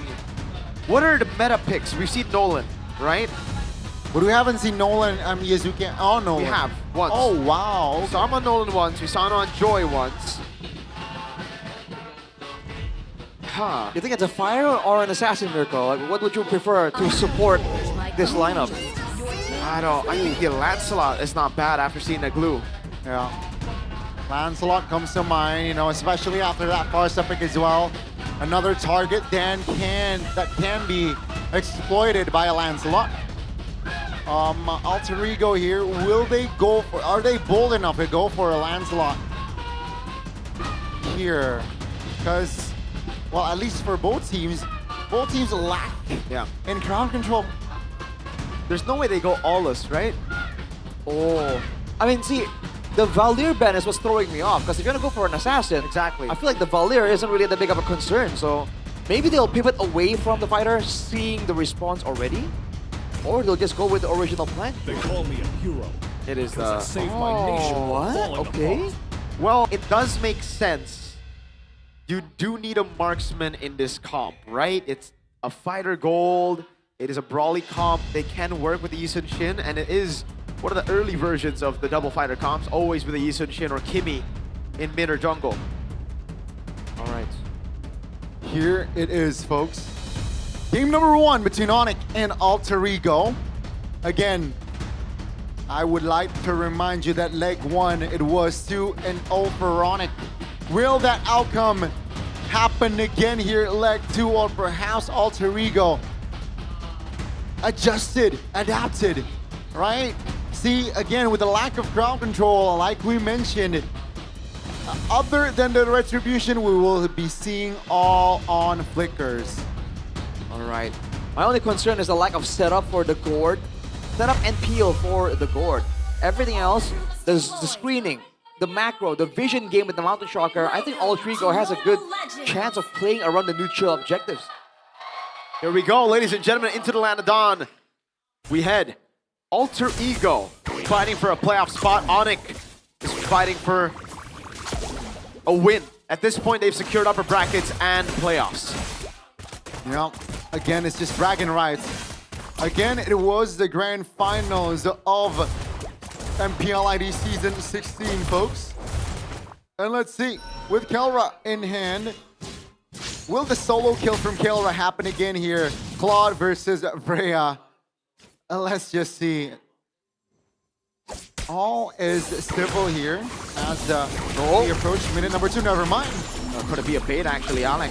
Having a flicker as well. Yasuke waiting there, might just go for the pickup on Sans, and it's Hijume who gets first blood with a missing projectile as Kyrie trying to go. Keyboy flickers in, might get another as Kyrie looks for a chance to walk up, but Alec positioning properly to body block from those cards. 1 for 1 right there. Great move from On to immediately go for the punish. That's why it's so risky, man. Sans will always make it somewhat costly for you. And the kill cam went to Hijume, so Yasuke didn't even like get propelled resource-wise right there. But you're seeing the punish potential of the Mystic Projectile, man. It's really hard to predict sometimes. Oh, Deadly Magic ready for Kai. Goes for the Deadly Magic, goes for the Poker Trick as well. This is a nerfed Harley, so not as much damage as the previous weeks. Yeah, and you can see the power, not really as much as before. But the turtle is up here. Alter Ego not shying away here in taking initiative on the turtle. That's the Mount Shark combo. Wow, Keyboy breathe. Wow. Mystic Projectile into the Mountain Shocker straight up as Nino holds the Shifting Skies in his hands. That's an all-in over onto the front line, but Alec gets into the push in time. The Deadly Magic still ticking down, and that's going to be him down as Nino goes to the air, going to get gunned down by those fists of Lutpi, and Sans picks up the kill. Meanwhile, up top, Blazing Duet over on RV, who's already used the Valkyrie's Descent. Neutral objective take for Yazuke. No mana here. Kalra very low on mana. Yazuke is pressured. Yep. No Deadly Magic though. It is just the retreat as Akira at Lutpi flickers out to safety. Man, we have a good back and forth right here. Both teams not willing to give anything for free. Oh, Keyboy, even the mount down. Mystic Gush already on him, but that should be the Deadly Magic over to Kyrie. 2-0-2, Keyboy. Now on the purple buff, trying to steal it away. Slam, slam, Yazuke gets it, and he walks back onto orange. The punish, man, from the glue is just so dangerous here, just because the Hilda is so immobile. And here we go, Ranger Arma's the only one that's supporting Alter Ego. Interesting. This is That interesting. prediction, man, by Omwawa. He's a Paddington fan. You're right. The P3 army, right? Paddington top lane, 2v1. Yep. Boundaries Descent, respect for Murphy. About it. Alright. So far, Alter Ego, they're getting the neutral objectives, but they're not really winning in the pick off. Yup, Mystic Projectile landed, the Mystic Gush as well. They even bait out a flicker from Keyboy. I spoke too soon, man. I was gonna say, they aren't really winning in the pick-off battle because Onyx keeps making it costly and trading back. But right there, that was a huge moment, but unfortunately the neutral objective isn't up just yet. These are some bad trades that RP is taking. Kelra though, pops it away into it, pops it to BMI in the back line. A lot of damage spent, even a flicker out of the Mystic Projectile by Kelra. Good moves by Kelra. The composure, man. The timing to Blazing Duet. Back away and then still clear the final card here. The turtle is up now and nothing stands between them, right? Just, 700 gold? So it is still a very, very just a balanced game here between the two. Yep. Neutral objective take again for Alter Ego. Onyx send Kelra into the bottom lane to get a little bit of turret gold. Man, the neutral objective game is so good from Alter Ego. And it's hard to punish too. Keyboy needs to be careful, man. He is not doing so well right now. There's way too much damage and he needs to respect that. Here's Mystic Gush, even a power of wildness. A big bonk on the Sans as Hijume gets mounted, but Hijume flickers out of the slam slab. Now brings Keyboy under turret. This is bad for Keyboy. He's just gonna die. A pick off over Lutpi. Dives in deep now, goes to the air. Will be looking for the kill on the Yazuke. My goodness. But Yazuke has a Sky Piercer. First item. 1 stack, or rather 10. I personally doubted the last pick, Houston Shin, and Yazuke says, hold my Infinix phone. That's a double, and this is starting to get interesting. 5 minutes in, and they have equalized here on the board. I was doubting Hijume on the Gourd, man. Against the Farsa, against the Harley, and the Sora. I thought it would be too difficult, but Alter Ego are playing around it really, really well. And Hijume, characteristically, is playing it very passive, which suits what is the requirement for Alter Ego right here. Let's hope I don't jinx it. Yeah, good back and forth. Alter Ego really not letting Onyx get their game plan going without really putting up a fight. And again, the vision game is allowing them so much control. Well, you can see here, already with the invade. Valkyrie Descent as well. I think the orange buff take by Yazuke. Mystic Gush over on Keyboy. He dodges away from The Mountain Shocker, now he goes in for the Mountain. The Deadly Magic's on him. RP with the flicker out of safety as Nino goes on the sauce. Now look at him play under turret. It's going to be a kill for Nino as RP falls to Keyboy. Ijume and Yazuke, though, straight up with the follow-up as Keyboy flickers out of safety, and in the mid lane, there's a bit of a battle as well as Lutpi can't quite get close enough. Kelra picks up a turret up top. Again, a strong showing from Set of Alter Ego. They occupied 5 members in this pit, but top lane is pushed. Keyboy. Yeah, he's gonna have to go for the mount. This is a desperate play, but he had to stay alive, and he's actually buying quite a bit of time. Look at Kelra and Kyrie up top. Mountain Shocker used up. Keyboy still trying to buy as much time as possible. 20 stacks now for Yazuke on the Sky Piercers. He looks to dive on Lutpi. Lutpi will get away. A tier 2 falls up top, and that is the trade for Onyx. Oh, they don't actually even go for it. I thought they were hitting it.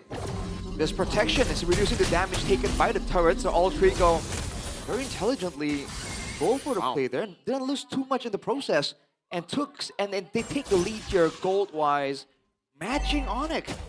So despite the prio on the Harley, Onyx are doing a great job avoiding giving Kyrie any of those opportunities. Mystic Gush out of nowhere. Man. This is very, very even, folks, here. The closest game we have this today. And it could go either way still. As you mentioned earlier, Mirko and Alex streaming. You think he can handle it though? Alec flickers out to safety, baits out. What is it, 3 ultimates? No, it's Lutpi. Wait, did Sans use the better airstrike? I think he did. He did use the... Why is it still green? Yeah, that threw us off a visual bug. He has shifting skies, so it should still be good. So the fact that Lutpi, pushed forward instead of backwards after the shifting skies, that was a bit peculiar.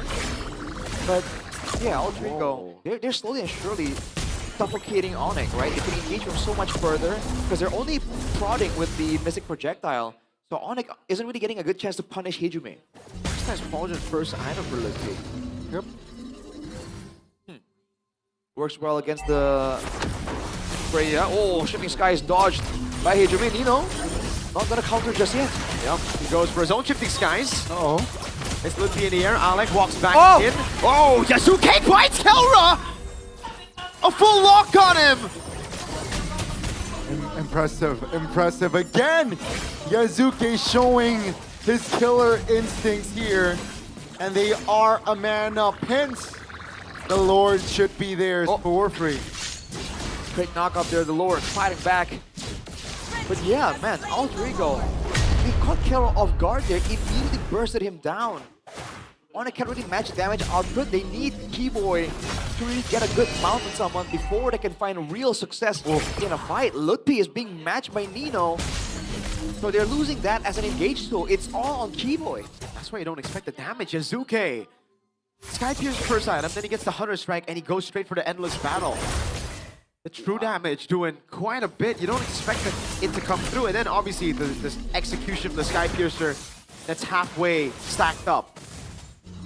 That's a swift trinity achieved by Kelra. Oh, again, that's a miss. Yeah, another mount. Oh! And then, in the back shifting skies, Lutpi changes things around. The Mystic Gush comes around and Keyboy's still there, but Kai gets on the killing spree on the Harley. Lord up top, able to take the tier 2 down as RP walks up in the mid lane.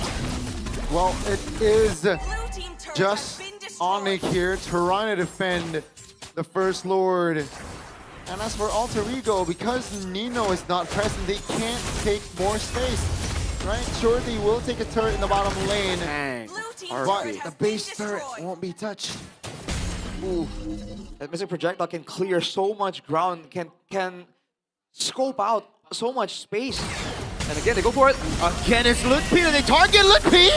Still able to escape from the Mountain Shocker and the Mystic Gush. A stun on Keyboy. Alec taking the damage of the Deadly Magic. Nino's right there. Keyboy jumps on Yazuke. Kelra with a blazing duet. It's a shutdown on Yazuke. Unfortunately, it was Keyboy who got the shutdown, but a win is a win, right? They can restabilize here and at least make something happen before a minute passes by.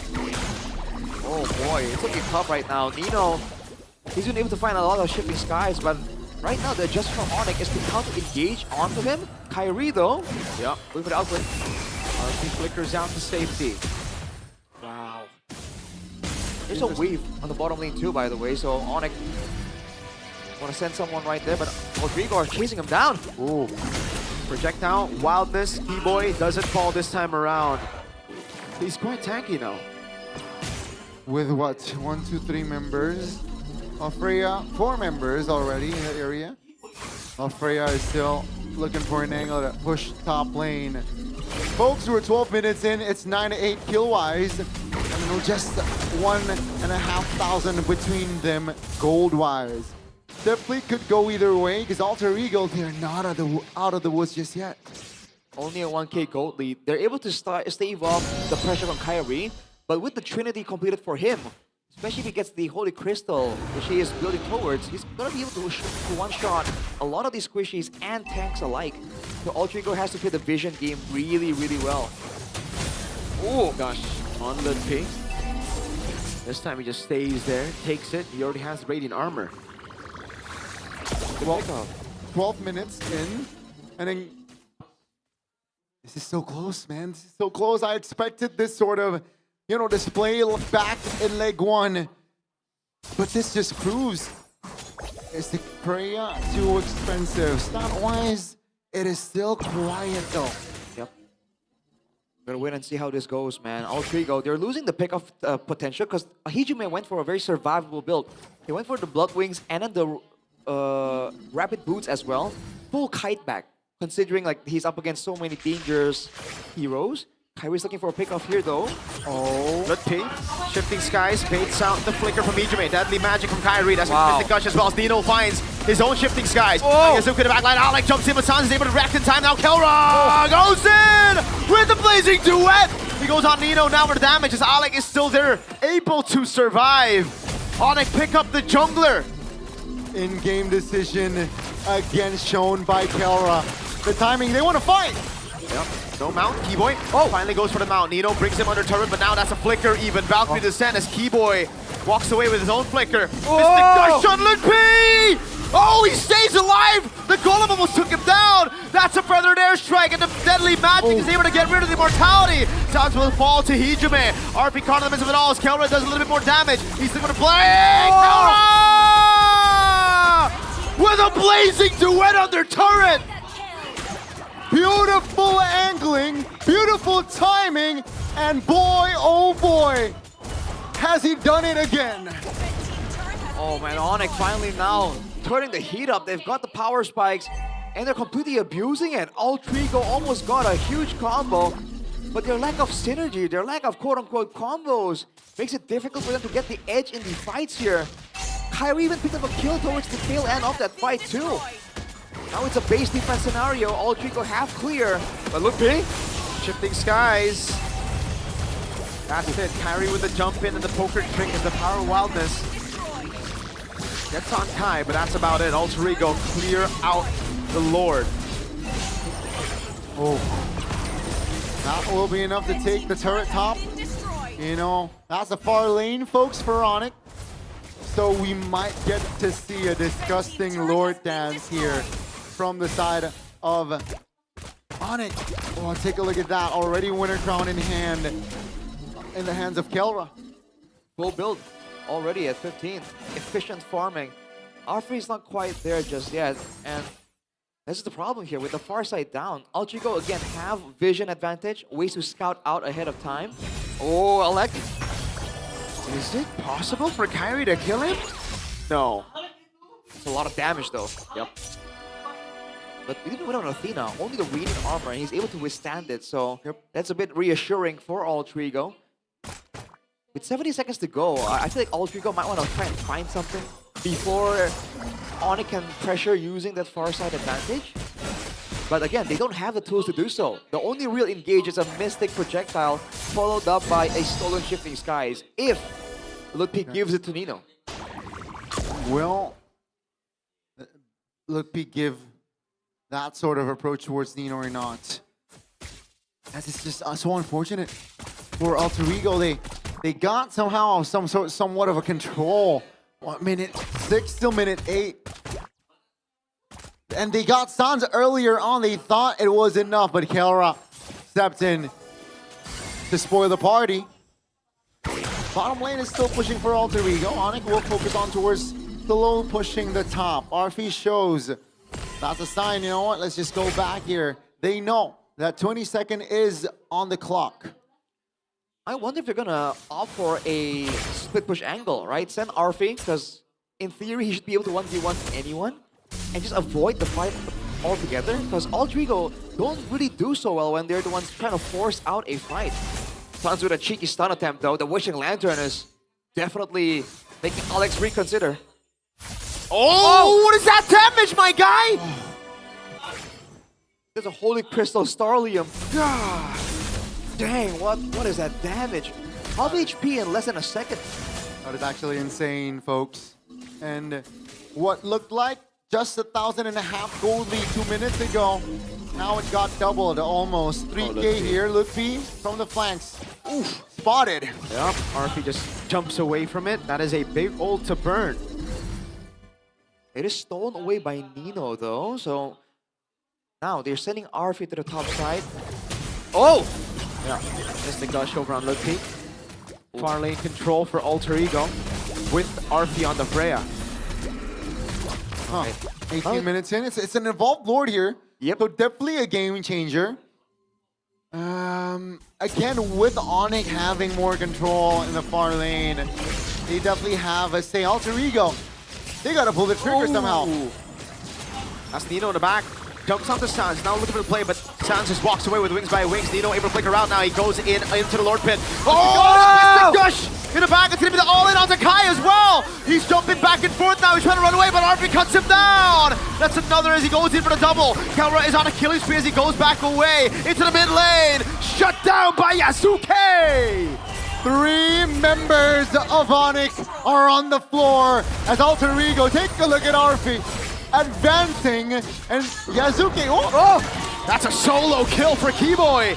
Can he recall in time though is the question. Alter Ego with the signature brawl that made them a runner-up in M7. Nino with the stolen Shifting Skies. Valkyrie descent over on Ludwig. Keyboy holding a wave in the mid lane. That's a pass and a mount down onto Arfi. Shifting Skies as Arfi flickers out to safety, or rather jumps away. Now it's Keyboy caught in the Shifting Skies. He flickers out the safety, and Alter Ego can only find a base turret, but look at the waves in the side lanes. Oh my god! Onyx, the recall. Have big waves. They have far lane, and now with Kai up, they will reclaim the Lord's Pit again. Yep. They gotta use this time. Yep. They are blitzing it. Yep. Retribution. Oh! It's there for Kai. He's gonna get caught though. That's an all-in over. With an H already used by Kelra as he pops into blazing away. He's going through the damage right now. It's an AoE damage. Kelra BMI's away and Yasuke! Oh! Slay Sans! Next to the chopping block. He's gonna jump onto Kelra, who is going to fall as well. Yasuke with a double. Keyboy running away. Gets caught with a missing projectile, but Arfi continues the chase. Now slashes him down, and Yasuke will leave him to Arfi to pick up the mega kill. They got the Lord, but they lose 4. The Lord evolved, marches top. Alter Ego, they have a mid lane and wave to play around with. Yep. Ludwig trying to cut. Oh no, he got red out. There's no way Ludwig can clear this, right? He goes into the mid lane. He's trying to look for the stacks. He's trying to delay as long as he can. Kyrie's up in 8 seconds. Alter Ego set their sights on the base. 5 seconds for Kai. Ludwig walks up. It's impossible. Alter Ego takes game 1. What an action-packed first game between Alter Ego and Onyx. But ultimately, it was Alter Ego that, again, just crosses more T's, dotting the I's. And it is them striking first in this best of 3. Wow. Oh man, it looked difficult. It looked desperate for Alter Ego. When you doubt them though, that is where they shine. They turn it around in the Lord fight. With a far lane disadvantage, it doesn't matter. It's about the brawls, it's about the fights. And they've taken down Onyx for game 1. You just cannot brawl 5v5 head-to-head against that Freya. Many teams tried, many teams failed. Heck, the best team in the world, TLPH, lost to that. Lost to this version of Alter Ego. And it seems like they're back to M7 form when they have the Freya, right? They were losing, and then they started brawling again, and then they started winning. Arfi on the Freya, always magnificent to watch. This fight was so sketchy, man. It looked like they messed up. Yeah. But then Yasuke came through and deleted Sans. We were talking about how Sans needs to be controlled, but in this game, I think Alter Ego really did. And it's really hard for me to pick out an MVP here. Yeah. Because a lot of the members from inside of Alter Ego deserve the MVP, but oh my. I thought when Onyx got the Lord, it was them, able to at least apply more pressure, but the response from the side of Alter Ego was just so quick. And what impressed me the most is they're all in sync. They went and looked for bodies. Yasuke again with the timing. I believe Sans expended his flicker earlier on, so that was just an easy target for Yasuke. And after that, it is all over. They neglect the Lord, they clear mid. Lutfi did what he can, but again, just great awareness from the side of Alter Ego to, again, just check where is Lutfi. They know that Lutfi was about to cut mid. And see, it seems almost lucky, but it's not. The fact that they were in the Lord, they were able to what's the word? To corral Onyx together and then land a massive knockup onto like two of the backline members. Like, dude, that's exactly what they needed to win the fight. And you're like, oh, it can't be luck. There's no way. They planned all that. And it was, again, a great execution here from Alter Ego. It wasn't straightforward. It wasn't like a snowball game, but they got the job. They get the job done here. And this was a crucial moment right here. Yasuke, a quite early game, but boy, after minute 15, he popped up. Bro, it's just like, the Freya is just out of control, man. And again, the fact that Alter Ego, whenever they want to attempt some kind of pickoff, it's so low commitment. You throw out a missile projectile. If it hits, we go in. We try and get something. If it doesn't hit, whatever, we back away. We have the screening advantage. We have the sustain advantage. And they just rinse and repeat until they're able to get a solid punish onto Onyx. Again, shout out to Yasuke. Wow, again, was able to close the distance when needed. Disengage when needed. Marksman emblem. Marksman's emblem as well on the Yisun Shin. Let's see here the full overview of that game. Oh. I mean, I was saying I wanted to see an aggressive Yasuke, and I guess Alter Ego delivered. Despite the responses coming in from Onyx. And the early game was really, really close, man. I think it really could have gone both ways. And he got a bunch of stacks, but right here, Kelra got stunned by the missing projectile again. It comes out so quick, it's so subtle, you miss it. And afterwards, Yasuke, as long as he doesn't go in too early and get bursted out, he can just wait on the sides, get a jump onto Kyrie, get a jump onto Sans, and then he can just keep Onyx thinking, right? Where is Yasuke? What's going on here? And while that's happening, that's where Nino comes in. That's where the missing projectiles get spammed out. And not to mention Arfi, right? Once he comes in there, he demands the respect of everyone, which is why a lot of these fights, it starts off with Arfi announcing to everyone, it's time for me to go in, you want to deal with this, and then Yasuke finds a pickoff. If you want to really be blunt about it, it's uncharacteristic for Sans to be found multiple times in a game. Once or twice, maybe, but in this game, Yasuke had his number more than that. I agree. Again, but if you really think about it, it was hard for a Farsa in this game. Oh, but yeah, all because of the coordination and just the timing, right? From the members of Alter Ego. T-Boy, he was able to find a miracle solo previous fight. Here, Lutfi, no time at all. Kai almost spawned there, which makes it more, Almost, but hey, it was a 20-minute game for Alter Ego. And don't forget, Alter Ego's read immediately the attempt for Lupi to cut the wave. So yeah. they had their heads in the game all the way till the end. There was no overhyped moment where they forgot about the finer details. They were calm, cool, collected, dude. They were really fully aware. It's so impressive. It is actually. And Onyx, that first pick, Harley, didn't really come to fruition, right? They let go of the Freya knowing full fact that Arfi is really strong on this Freya. But item-wise, nothing to stand out. You know, it's a late game, so there will be item swaps here and there. Just highlight again, I guess, the fact that Hijime was doing so much work with the Blood Wings rush into the Rapid Boots. Not greeding out for damage, you know, knowing that he has a huge amount of pickup potential. It doesn't matter. In the mid game, they were losing out on some of the kills because Hijime wasn't doing enough damage. But Alter Ego understood, if we can keep Kairi from being a problem, if we can make sure that Lupi won't be able to get to Hijime, right? If we can screen properly, we can win eventually with time. And even when they lost the base turret, they kept their game plan straight and they achieved it. And again, we touched on Alec being so annoying on a hero that, you know, can screen. And there you go. Ooh, Anna Hilda, a hero. Early game, mid game, he was everywhere as well. You know, hard to pick off, so annoying. You know, providing information for his team as well, acting as a recon. And one of the reasons why Alter Ego could hold on towards that mid game and turn it around in the late game was also because of Alec. Just so proactive around the map and enabling in a way that provide information.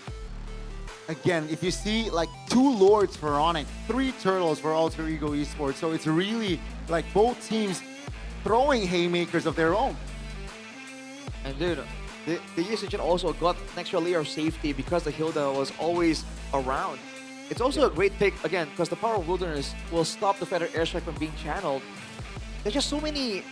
They overwhelm Onyx. You know, the calculated Onyx, they just overwhelm them with problems. The crowd control, the screening, the mobility as well.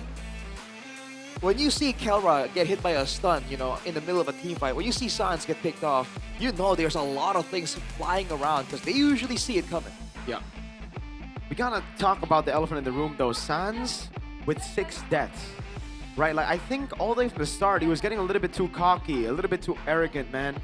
So many times he just walked up with the wings by wings down, he gets caught by the mystic projectile, and then he dies, right?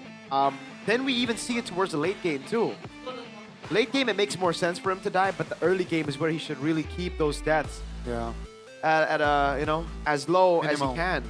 But clearly that's not what happened. Sans needs to respect Alter Ego, dude, because I mean, my vote for MVP is Hijime. I still think Hijime was the MVP this game. Look at that damage dealt. Look at the assist. He was always the guy finding these projectiles to stop them. Stop on it. Momentum breaker indeed with the stun that is within Gord's kit. And he was the better mid laner here in this game. You know, you cannot lie. That's a fact as well. The timing and just the discipline, right? Whereas maybe Sans, you mentioned as well, that early game, he expended the wings by wings too freely, too loosely, which allowed a couple of deaths from that Forester, which definitely can be avoided if the wings by wings were on standby. So let's see, instant adjustments, right? Will it be a repeat like last season? First leg, Onyx winning. Second leg, Alter Ego finding revenge, because you know, S17, same story. Leg 1, Onyx winning 2-0. Now Alter Ego is at match point, Arashi. I mean, it's a huge moment for the Alter champs, that's for sure, man. Job's not done just yet, though. So it is time to call all Alter champs so that they can support Alter Ego more in claiming the win. So you can go and get the Alter Champs membership on the GoPay app called Champs GG. Wow. You get a membership card, you can level up your Champs GG account to unlock even more benefits from GoPay coins, vouchers to exclusive merch, including signed jerseys, bro. Wow. Signed And there's jerseys. a lot of exclusive Ultra content as well. Okay. You're gonna see what it looks like, by the way. It's kind of like that. So you'll have like a Camera, zoom. Camera, you have activities, zoom on Arashi. daily quizzes, you know, mini games. Show it to the camera, Arashi, so it can zoom to you and the application interface. Right. Boom. Here. There you go. That, there's daily missions. You got like, you got upcoming matches even shown on here. So it really is a hub for all of your Alter Champ needs, man. That's crazy. Check it out, man. Hey, if you're an Ultra Champ, you need this, especially with that win. The Ultra Champ scope is growing. Arashi is still impressed. Yeah. Well, you can check the calendar. It has a built-in calendar for the matches. Oh, damn. Wow. That is actually insane. So, fun fact as well, the rarest card is the Codelwin card. It's a Whoa! 1-for-1 card that only one person in the world, that's IT Dubs, can own. Dang. So, you gotta check it out with the content. You gotta be more active. You gotta involve more, especially if you're an Alter Champ. Open the GoPay app, scroll down and click View All Features, then search Champs GG. Hurry up! Because there are so many other rewards here. And as well, Guarantee GG on GoPay Games. Special for MPL ID Season 17. GoPay Games is your free weekly Diamond Pass. Just scan the banner that appears during the MPL ID Season 17 right below us right here and claim the promo only at gopay.co.id/games. That's games, baby. Yep. Top of your MLBB Diamonds at gopay.co.id/games with fair prices, easy and secure payments using the GoPay app, and of course, plenty of cheap promos. Scan the QR code if you want to take the easy road, if you don't want to have to type out gopay.co.id/games. And look, you can get even these things, man. There's a party arena, there are votes that you can get points with. So many dubs with GoPay, man. I enjoy the interface already, you know, seeing that. You are an screenshot. interface. Thank you. You're welcome, man. I've never received that compliment. Have you received such compliment? Interface? You're an interface. No. That's a first. Yeah, because your face is international. You're an interface. Oh, okay. We're gonna be more international. You can also look up the new Leslie No, kit. don't. This is only for you Leslie mains, you dirty Leslie mains. I'm talking about you, Bo Saong. Hold man. But if you're a Leslie main, go get it. Dynamic portrait and exclusive action button for Leslie. Button. Angelic Agent. They're now available in the shop. Yep. And you can get a 20% discount during 20? the first month. That's from more the than 22nd 15. of April to the 23rd of May. The dynamic portrait is only 640 diamonds, and the exclusive action button is only 200 diamonds. 200? Log in. Check it out now. If you want to put in the hashtag as well, Mobile Legends Bang Bang and MLBB new item, baby. Without the baby. Dude. Just check it out, man. Hashtag Arashi Storm. Hashtag Arashi Storm. Hashtag Albert Serafine Gani. Yeah, if you want to use hashtag Gani, hashtag Arashi, or if you want to meet hashtag Arashi or hashtag Gani, then head on over to the id-mpl.com/ticket website to get your playoff tickets. Then you can meet all of us. You can meet Miracle Man, Gani Man, Rashi Man, and even the other English casters like Realize, Chiffon, Eterna, all there as well with the Indo casters and all your favorite teams. All your favorites. 90,000 TR. That's like $4 now, I think. Yeah, that's the, again, legend. If you want to go mythic, if you want to splurge more, right? That's mythic 110,000. 110. But also, we would like to introduce, see the golden area Whoa! on your What is that? screen? What is that? What That is is that? hold your basket. Holding my baskets. I'm holding my Mythic basket. VIP pass Okay. or Infinix VIP zone. What is that? Cultured by Todak. Oh my God. Where pass holders will enjoy the most Holy comfortable moly. and strategically located seats, exclusive access, and special merchandise benefits designed to elevate the viewing experience to the next level. Arashi will be there when he's not working just to sign your shirts. Yep. If you need Arashi Hoshi Storm, then you can just come over. Yeah. He's gonna sign your Eddie. Whatever. May or may not happen. It should happen, Arashi. It should happen. Hey, You promised. Everyone thought Onyx should win, but look what's happening right No? now. No? Is this the best of one? Oh. Is this the best of one? Okay, relax. I thought it was a best of 3. Silly me, man. Silly you guys. Did you not predict a 2-0? Okay, I did. Maybe if y'all had the GT watch from Infinix, then y'all would actually be informed that it's a best of 3, not a best of 1. That's the thing. All right, you see the hard piece as well. All the pro players, they're using Wait. the G. Aurora secures their ticket to MPL Philippines in 17 last playoffs. team, so it's set. All 6 teams they're already. Goodbye Omega. Goodbye AP Bren and goodbye TNC. Omega lost to Aurora though. That's how Aurora made it, right? Right, you can monitor stress levels as well. Talking about GT Watch, by the way. It's so useful, you know, just I think we'll do that later. We're getting a bit too your excited health. with GT Watch. I thought it was GT Watch time. It's not GT Watch time. It's not GT Watch time later on. Because I prefer Garnier. You prefer Garnier, I prefer Garnier. Arashi prefers the Wasabi one. No, this is not the Wasabi one. He's got that one. The Wasabi. He prefers Garnier. Wasabi.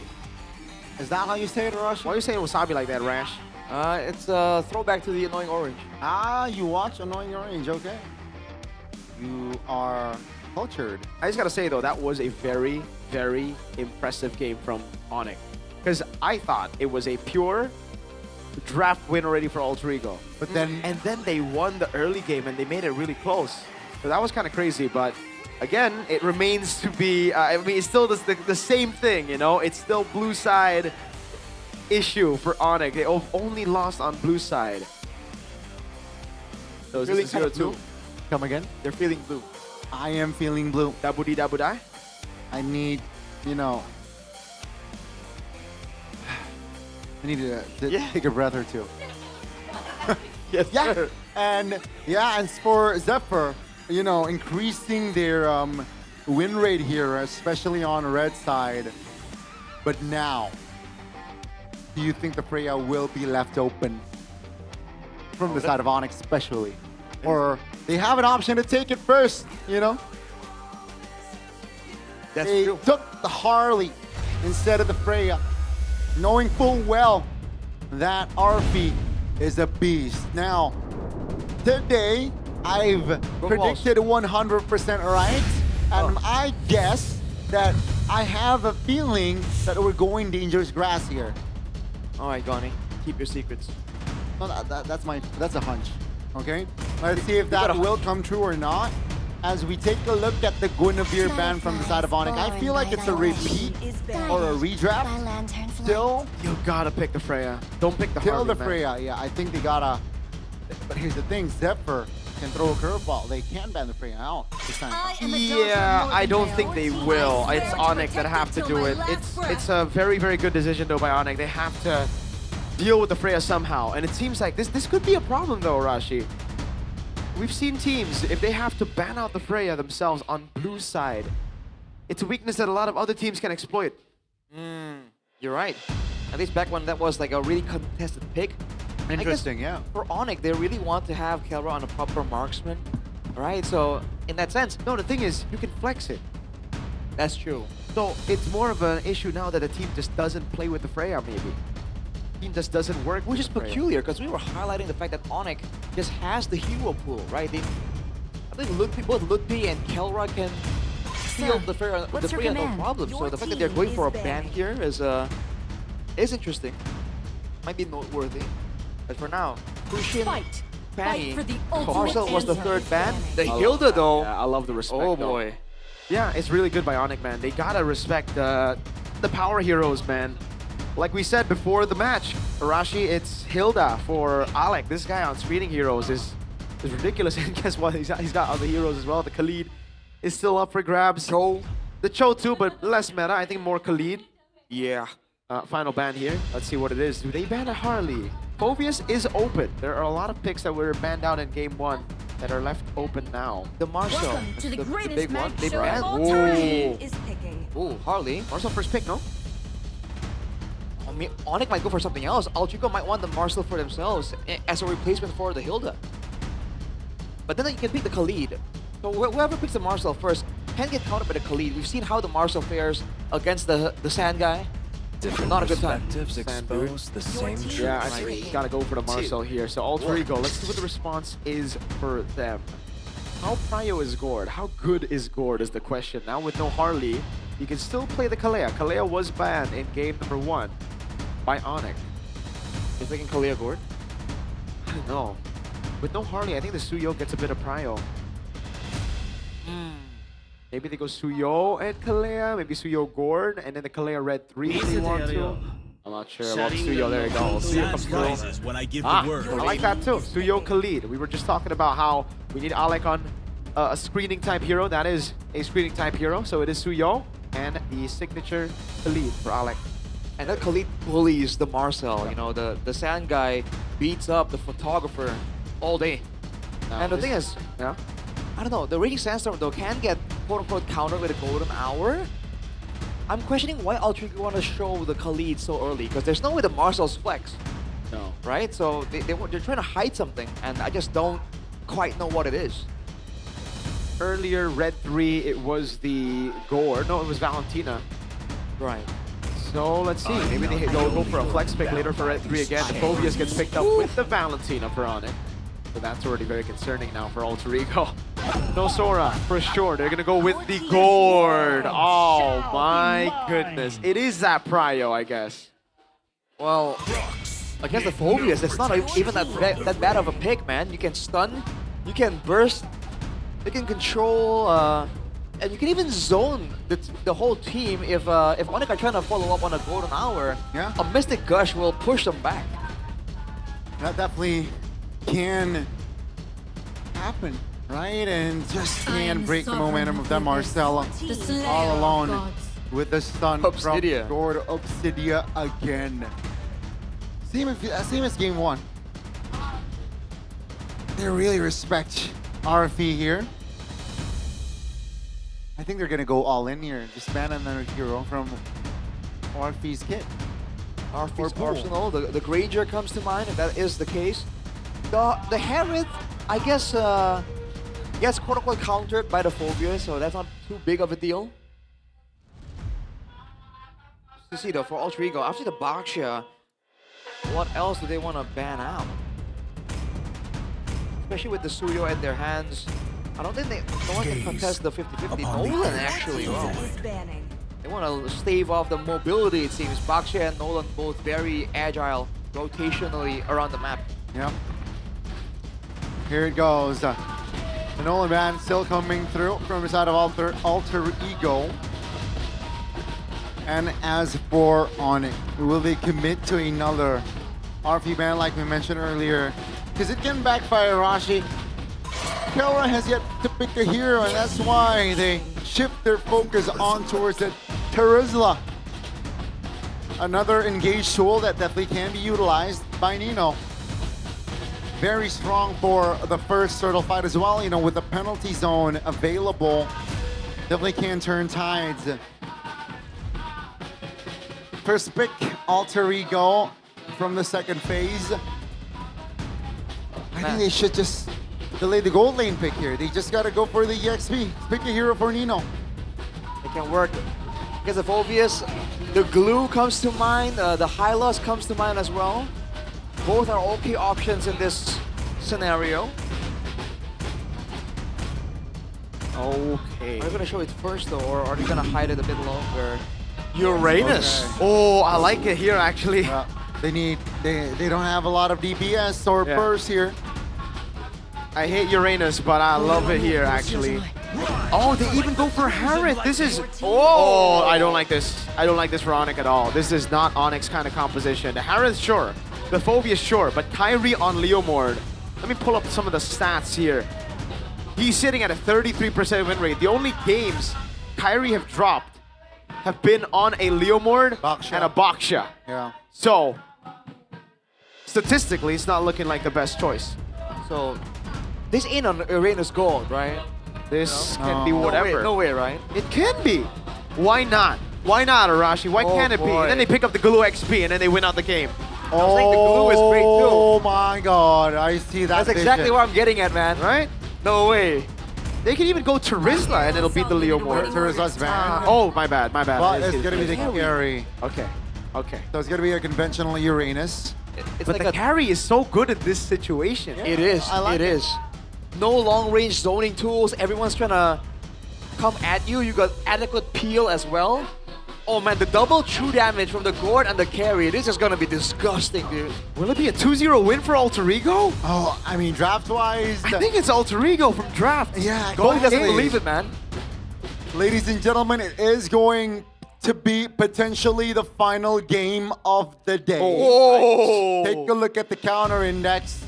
You know, it speaks volume.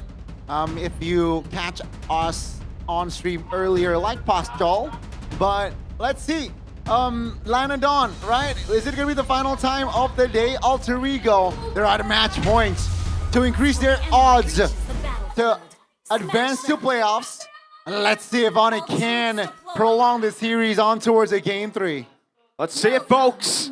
I think Alter Ego have gotten the better of Onyx in both games this draft, but we'll see. It comes down to the execution at the end of the day. Can Kyrie lock in on a pick that he hasn't been able to find a lot of success with this season? See how this goes, man. It can go either way. The mid lane, though, I think overwhelmingly will favor Alter Ego. That's where it gets a bit sketchy for Onyx. Oh, RP. It's also a winning lane, by the way, this carry against Harith. All right. Later on, though, I want to see what the idea is. How are they going to invade around? Oh, look at this, though. Keyboy on the zoning, again, like a shadowing hero, not really a big engage tool. I want to see the golden hour usage from Keyboy, right? Can he show us how it's supposed to be done as he duels Alec? The hero that is used to recon as well, right? Marcel, very agile at a spot and give out information, but that early counter jungle from Yazuke gives an edge here on EXP. Alex spots Kyrie out though. Yep. So Kyrie will be able to get a camp here, green camp. He won't be behind by too much, but Yazuke will be ahead despite it. Runs with the smooth mechanics there, trying to. Now that he's on a more mobile hero, he can dodge away from the missing projectiles. That's a pretty direct, straightforward adjustment towards the laning matchup. 10 seconds to go right here. See how this one goes, man. Alter Ego definitely want to try and get something before. Well, all is fine and dandy. All is civil here the first 2 minutes. Now with the turtle up here, both junglers being level 4, it's going to be very, very fair. Nino though? Oh! Thanks. Pops in consecration, missing projectile. Keyboy with the flicker around, but now it's going to be Alec in the backline with Nino. That's an all-in. Assange pops in a Mystic Gush as well, but Kyrie is on Nino as he's able to survive. Lutpi with first blood, but he gets cut down by Hijume and the stun from the Mystic projectile. No Phantom Steed. This is what the Uranus was picked for, and now it's Nino munching on Kyrie's HP bar. Hijume with the flicker. That's Nino with a walk-up as well. They want to go for the kill. Kai gets away, but he's going to have to give the neutral objective and a purple over to Alter Ego. This is a big win for Alter Ego. They're establishing a very good foundation here, Arashi. Man, Onyx are not respecting it, man. The second I saw Keyboy walk around the wall, another one. Mr. Gosh, what? Hijume! He just tore Lutpi's HP bar apart. A full-on Mystic Gush. The true damage on towards that Phobius will be taken down twice this game already. Oh man. It's looking so good for Alter Ego. Again, very quick and easy engage tools, and now they have a Raging Sandstorm to follow it up. The Uranus can zone as well, so they have the same tools that they had in different roles, right? The Hilda is not here, but the Uranus can be as annoying, if not more annoying in this context, in this situation. Dude, I'm telling you, Hijume should have been MVP last game, bro. That was a crazy play. One more tick of damage, and that was it for Kyrie. Okay. Who's gonna kill Nino? I don't, yeah. Who gonna stop him? Eventually kill Ra? No, I don't think that Harry, unless he's like stays there, like just lets people hit him. Look at him. Oh, it's rough. They can't even lock him down. Another... the zoning Mystic Wow. Gush is so low, dude. He got hit by, I think, the Mystic Projectile, but he dashed away from the Mystic Gush, the last portion of it. Oh, Lord. This is going to be another invade, I think. Do they even invade? Oh, I think they do. Yazuke, just with the Queller, he tries to steal it, but main objective is still the turtle. Dude, the prio is insane, dude. The Suyo, Khalid, Gord, you are not getting anywhere before Alter Ego. Now they're on a turtle. Onyx are trying to respond. Kyrie gonna be so vulnerable though. He's there alone. Yeah. And now with his friend though. Oh, Raging Sandstorm, the Flicker over on Sans. The Mystic Gush as well, but the Phantom Seed comes around and Yasuke will get taken down by Keyboy as he goes for demobilization. Kelra picks up the kill. Zaman force over on Alec. Lippe picks up the kill on Hijume. And now it's wide open. Raging Sandstorm. Ooh. And a move over. They get immobilization on Nino. Terrify even. But Nino's so tanky and the game is back to level. 3 members of Alter Ego taken down, and Onyx, they respond with a turtle. Nino's here is still such a rock, right? And not taken down just yet, but Kelra, with the 2 kills already in hand, that's a big compensation, Arashi, for what they lost early game. And Alter Ego, they let Onyx go past the front line. Oh, hang on a second. 2 fights at the same time. Yeah, I don't know about this. He's going to be able to jump around, but Yazuke picks up the kill, and the Phantom Steed has already been used up. That's a Skypiercer Sans! Just walks up, no respect! That's definitely Alter Ego with the... Oh! Mystic Gush slows him down, Yazuke! Gets a second Skypiercer. My oh my, when you thought Onyx has restabilized, Alter Ego kicks it up a notch, and here they are. RP, caught at 4K. Got a dark wave on him. Thompson opens, he dashes away. He tanks up the turret, he got executed. I don't know what that, I mean, I guess he was trying to save RP, but now Nino, alright, Nino might die. Nino's dead. Ludwig gets a double. That was such an awkward skirmish. They know they got the mid though. Yeah. This is a big win for Onyx. That's a massive win. I don't know what that was by Alter Ego. I said I wanted to see Keyboy with the Golden Hour. I didn't expect it to go like that. Kara with the Feather of Heaven now. A lot more DPS to work with. With no mid-turret, Alter Ego find themselves in an awkward spot. Okay? Man, this is getting weird. It's okay. Oi, Keyboy. Whoa. Flickers out of the Mystic Gush. So the question marks are flowing out of the casters right now. Alright. Nino pops in Consecration very early to walk up. Movement speed, I guess, the neutral objective. And it's Onyx who secure the last turtle of the game. It'll just be traded with a turret tier 1 down below for Alter Ego. Seems like gold-wise, nothing really separates them. I'm so confused. 500 gold, it seems like, for Alter Ego, but... Oh, Alter Ego and Onyx are just going at it raw, right? I guess they just want to fight, you know, and, you know, with the mid-turret taken down, Onyx can definitely cover more ground. Oh! Kelra jumps to the back line, RP with the flicker around. Kelra, oh my lord! An absolute menace. Yazuki with the stun up. CC immune coming down as Kelra pops in a Purify, but he's going to be taken very, very low as the Mystic Gush gets used up by Hijume. Nino with the flicker out, dodges away from the Dark Wave. Mystic Projectile and the stun with the Blade Surge from Yazuke. Dude, this is a mechanical showcase. Alec trying to find something.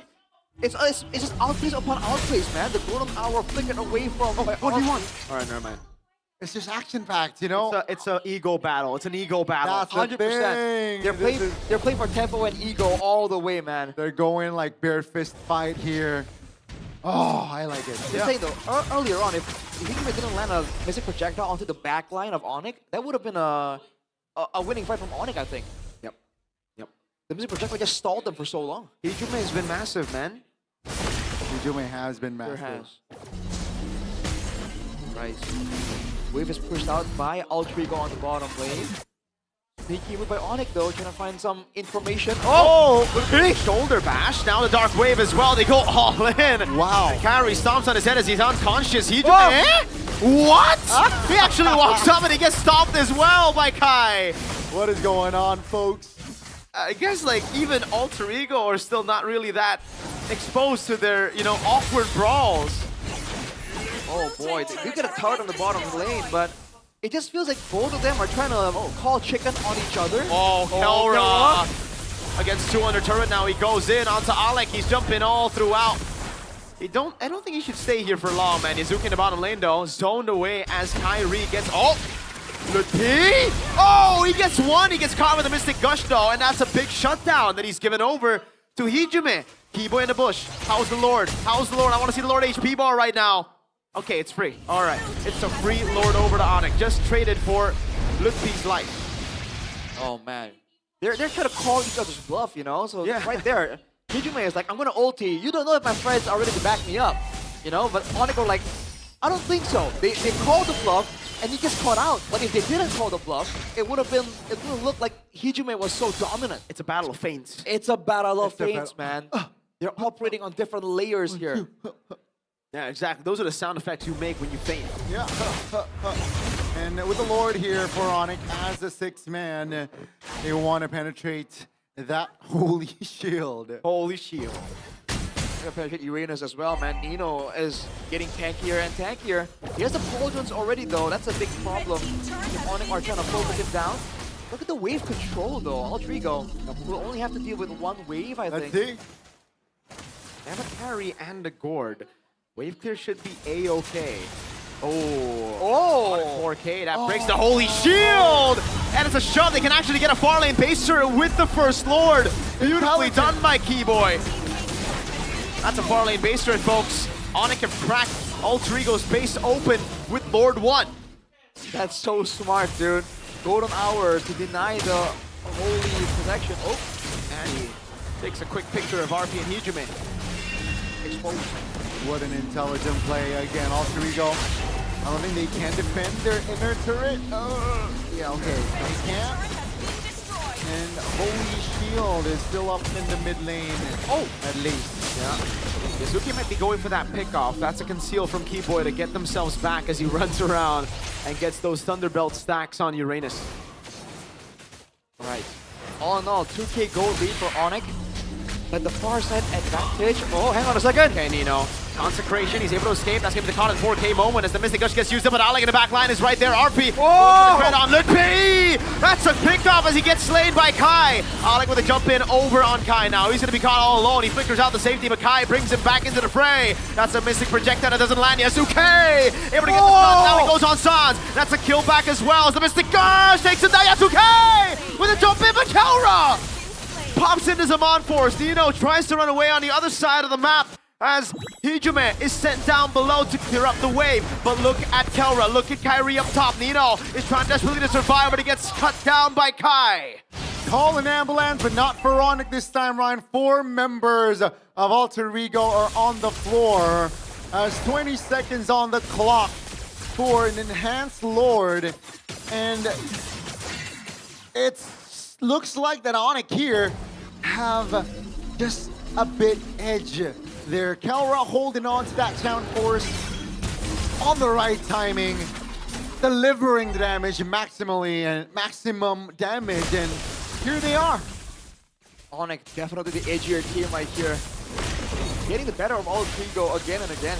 And now with the Lord, it's back to a defense situation, and they're gonna be a couple of thousand gold down this time. So it's gonna be a clean execution from Altrigo if they really want to try and extend this game even longer.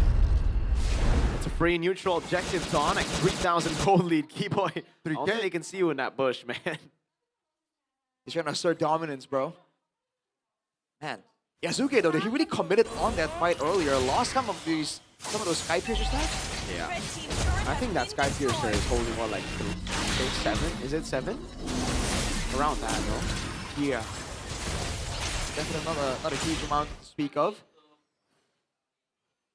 Now, 5K gold. It's still something that can be handled. Hijime has 3 items already on the Divine Glaive, Blood Wings, and the Glowing One. Golden Hour. Good catch with Golden Hour on RP. Mystic Gush to clear out the wave in the mid lane, but that's a big resource already spent just for the mid lane as the Lord is still there. But actually, they dealt with the side lane too. Yeah. Pretty great wave manipulation here, rather defense from Alter Ego. They have a very strong high ground here for Alter Ego, which definitely is tricky for Onyx to, fully penetrate the base. Jumps in, RP with the flicker around. Luke P goes over for the jump. RP gonna go for the damage on Luke P. Mystic Gush from Suns! Oh, he gets back into base in time. Yazuki gets out the Blade Surge, and now Nino looks for the chase as he pops into Consecration. It's a Mystic Gush from Hijime, but he gets caught by the Golden Hour. And it's a second base turret down in the mid lane for Onyx.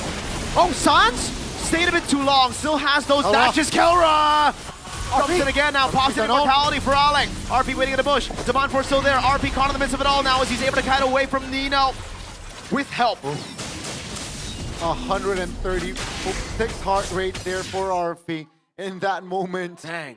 And it's still on here, folks. Game 2, in case you missed it, it's just all action here from both teams. Hijime. 140. 140 for Hijime, man. And yeah, 15 minutes. By the way, Lord spawning in the top side of the map now. So far lane, that slow push that Onyx have, or should have, they won't have this time around. They're gonna have to manipulate the waves. And Alter Ego, they gotta defend this tower dearly, right? Especially when Onyx play the patient game. Oh, P-Boy. Oh, wow. Oh, he gets the Golden Hour on both RP and Yazuki, but Nino's doing a good job zoning in the back as Alec walks up as well. Keyboy had to flicker out of that Mystic Projectile. Wow. A good way to deny the engage from Alter Ego there. Just send Nino to come from the side and force Onyx to respect his presence. That's so good. 10 seconds to go right now, and Alter Ego have a chance to set up the wave right here, but no, Onyx are cutting it first. Yep, nothing separates them here, despite Onyx leading in gold and in turret. Not just yet here. Alter Ego definitely can throw a haymaker here in this Lord fight. If there's an angle. RP showed earlier, did he not? Yeah, he did. Onyx pulled the trigger. Yep. They're gonna go straight for it, but this is more of a 50-50, and that's why they let go of the neutral objective. Wow. They're still holding it now, actually. It's not reset completely. There you go. It finally resets. Lord Dance, Bionic. The wave at the bottom is a toss-up though. It wasn't set up for anyone, right? So now it's quite literally a 50-50. Onyx definitely want to try and catch Alter Ego off guard, but the missing projectiles is a lot easier to land. As you can see there, Hijime also has the Ice Queen's wand, so even if it doesn't really stun you for too long, the extra slow might be... Oh, might be enough. Boy, he's trying to get a Golden Hour. Good zoning though. How's the wave bot? We need a camera on bot wave, man. Yeah. I think it's randomized, bro. Yeah, it's random. It was even because it was just shoved in. I want to see who wins out because it's even. Oi! Flicker by Ludwig! He goes on to Hijime. He's able to flicker around in safety, but Kai walks up and has the Mystic Gush coming in as RP tries to burst them down. Has the Rose Gold Meteor. Kai gets a double triple on the Leo board, and now it's Nino. Kai with the Maniac.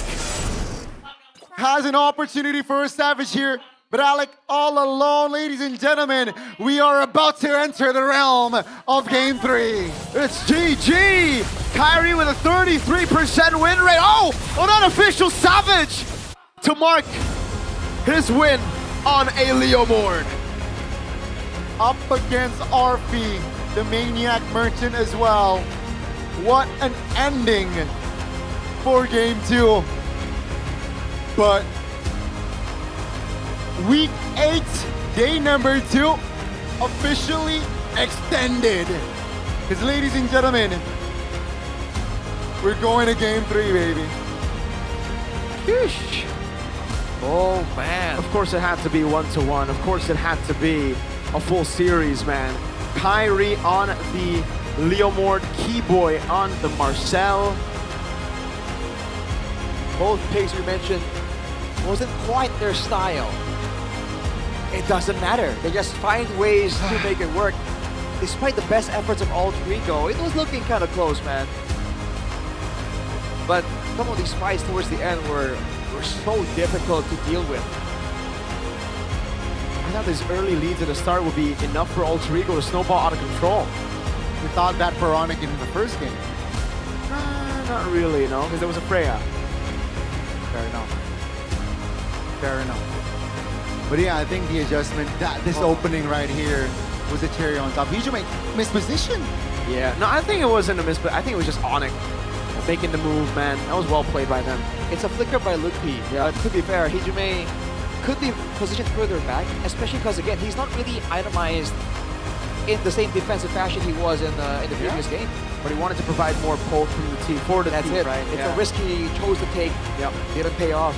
Unfortunate, man. But what a day. I mean, we've had 4 back-to-back clean sweep matches here in MPL ID, and for the last match of day 2 to be a 1-to-1 grand final rematch, I'm all for it. Yes, sir. That's the meme. Absolute. Absolute cinema. Do it again, Rush. What the heck? What was that? Gani just laughed. Having a giggle, mate. Gani just laughed. I'm having a giggle. Oh boy. Oh boy. That was, I mean, you must be really proud, dude. Like, Onyx were playing really well that game. I was proud, you know. Thanks for clarifying. I thought so. Up again? Thanks for clarifying. I thought so. But it was Alter Ego. I guess yeah, you cannot give the Freya to Alter Ego anymore. Don't give the Freya. Is that the only key Alter Ego have? No, I mean, this is Freya and the Freya were given again, then it's just a sure win. I think Freya is it's a win for Alter Ego. Let's see though the crucial moment in that game. What happened? This was one of the crucial moment, right? Yeah. Oh, this was where Kelra holds. Oh, okay. I mean, it was a cycle. Yep. Yeah, there was a cycle for the Shaman Force to be popped, and this was the really like nail in the coffin. Yeah. Oh man. It really could have gone either way, kinda, but I'm really starting to feel that the carry is too single target damage. You know, I think you need more output. But player of the game for game 2, your boy Paparazzi. 1012. Very, very, again, just annoying Marcel displayed here. The screen, the timing, and shout out to that play, right? The golden hour to hold the Lord before the police shield pops. I think that's an intelligent play. This was the awkward moment, though. Yeah. This lost them a lot, man. It's almost like they lost 3 members, I think, eventually. Yeah. And then they lost the mid turret too. Yeah, it was definitely an odd one, and that's due to, again, how awkward the Marcel is, right? It was started with a golden hour solo onto Arfi, and then Hijime had to try and tank the turret. He got executed, by the way. That was very unfortunate. That was pretty wonky. Oh, man. He thought here Arfi could survive, but Kai closes the gap. But it was such an action-packed game, this game, right? Oh, yeah. Definitely. Sans here, though, by the way, bought some time. And I think that really was what threw off Alter Ego just a little bit. So they committed because they thought they were going to get an easy cleanup there, and it didn't pay out. And then once it became a macro game, see the Mystic Gush going through the golden hour. It comes down to this one moment, and unfortunately, with the backline so immobile, not much they could do. No purifies as well. Because they needed a flicker to try and get some distance. That's a Maniac. That's just the unofficial Savage. Unofficial Savage. A big wipeout before they destroy the main base of Alter Ego. Ladies and gentlemen, 17 minutes of game time, almost 18. But the kill count, it's 18-9. Onyx again, the adjustments from the draft. CW's like, you know what? Game 1, my bad for letting the Freya go. Game 2, adjustments, and then results. Yep. Shout out to Sans. You know, he wasn't on a Freya, I mean, not on a Farsa. Now he has better positioning. 0-2 and 10? You know what it feels like? It's like they're like, oh, you want to play tempo, you want to play outplays. Sure, let's get the Phobias, right? You know, a lot of like outplay, draw potential. Let's get the Valentina. Let's get the Marcel, the Harith. All these heroes that can go toe-to-toe against Alter Ego, mechanically speaking, right? Just built for that brawl. I mean, now I'm wondering if Game 3 is going to be more of the same thing. Are they going to triple down on the brawl? Or are they going to actually play it super safe, knowing the stakes? I think it all depends on the size, right? Alter Ego, do they want to stay on red? Because then... That's true. You know, if they suddenly want to stir the pot, they went for blue, they go blue. That's a gamble. Onyx still 100% on red side, you know? That's true. That's true. If you want to have a way to beat them, statistically, it should be when they're on blue. It should be when you're red. And honestly, I don't think Alter Ego drafted bad. I think it's still a very, very good draft. It's just a few awkward moments led to another. A few mistakes, few blunders there led to another. Yep. I mean, the only thing in my head would be, what if they did go for a full brawl comp? What if they did go for a Glue XP against the Phobias and Uranus Gold? Would that have worked? They got to play fast though, no? Yeah, but they were playing fast, you know? I mean, like, okay. I think it really could have worked because, again, the carry is great to shred the Phobias, to shred the Leomord. But I think it's in this context, it's a bit too vulnerable, and they didn't draft for protection anyways, right? The only real protection that Arfi had was the Mystic Projectile. You know, that's less than ideal. That is definitely less than ideal. If they went for the full-on brawl, that's a very interesting what if, man. Yeah. This ended up being quite a long series here. And we're going to see the adaptations from game number 2 to 3. 6-7% on Kai. On the Leomord. Man, Kelra was so active. 72% as a gold laner. More than a jungler and a mid laner. And even an XP laner. That's kind of ridiculous. I think it was there since the first turtle fight. Or second, at least. I believe second, right? Which allow Onyx to cover more ground. 2 turtles were secured for Onyx. Alter Ego only secured 1, turtle count-wise. But, man, I really like the Uranus pick as well. But unfortunately, you know, the coordination from side of Alter Ego during like crucial fights were off. Yeah. Which, again, Onyx was able to capitalize on that. So, guys, welcome to Game 3 finally. Week 8, first time here. And it must be Onyx and Alter Ego. It must be. And speaking of execution, though, there were some moments that was so impressive, too. Like how they were getting jumped on, but that they had the Uranus cut off the side. Stuff like that, man. Just stuff like that. But what's going on, Alyssa? What do you have? Arena begitu panas semakin malam mengakhiri match di hari kedua. Nampaknya baik dari Alter Champs maupun juga dari Sonic itu benar-benar berdebar menunggu hasil-hasil yang mereka harapkan. Di satu sisi kita bisa melihat Onyx sudah mengamankan tiket mereka dan bahkan sudah menjadi champion dari regular season.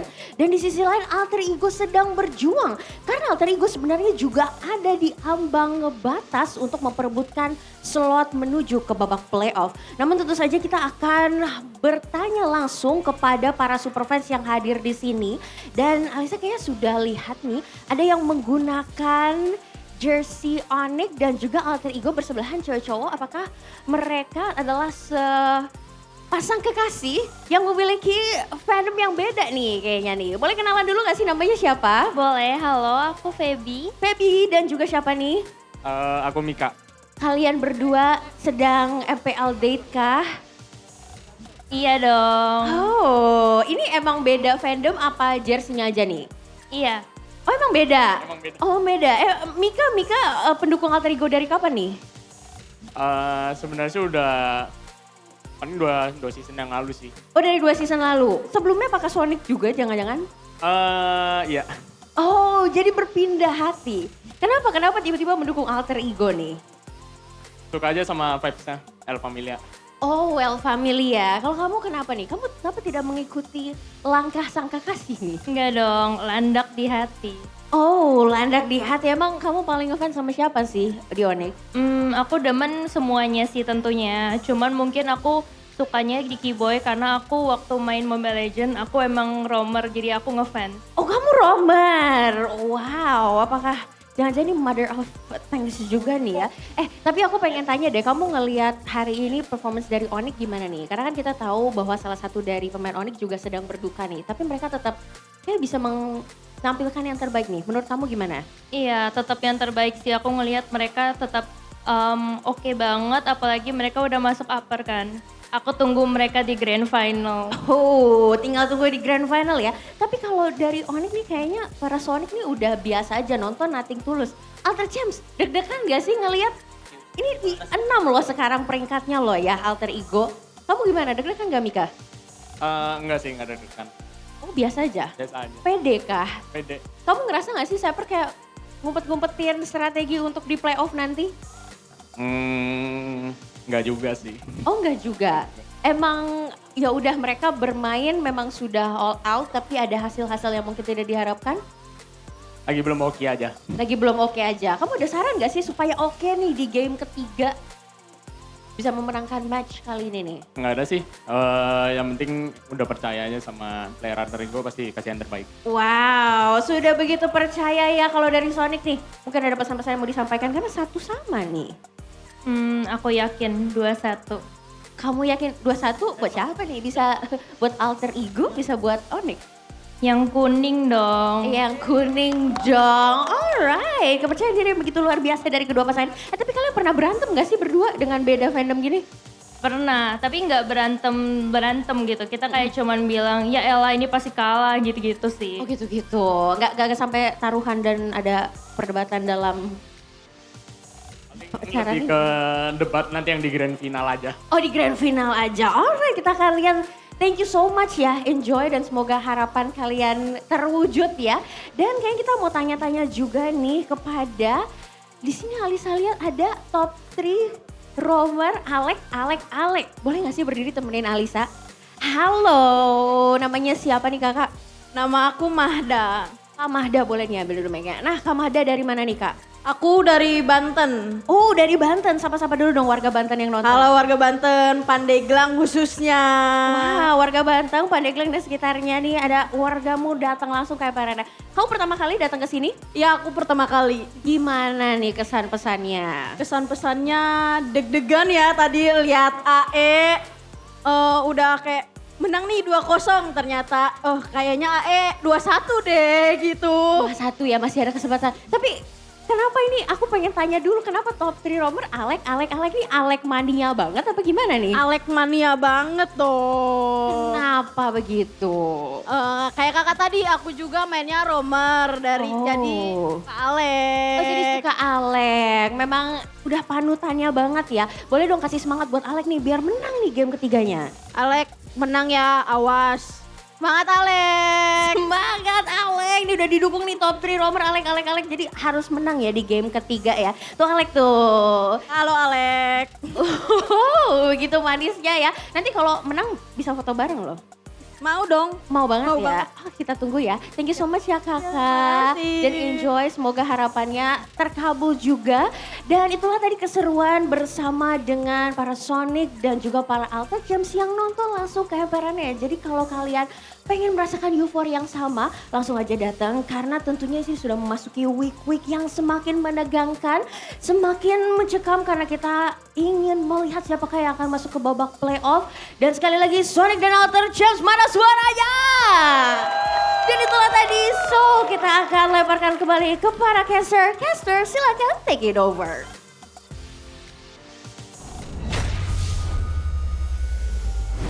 Thank you so much, Alyssa, for that intermezzo. Ladies and gentlemen, you just tuned in. It's 1-1 between the first winner of MPL ID Season 16 and the runner-up of MPL ID Season 16. It's 1-1.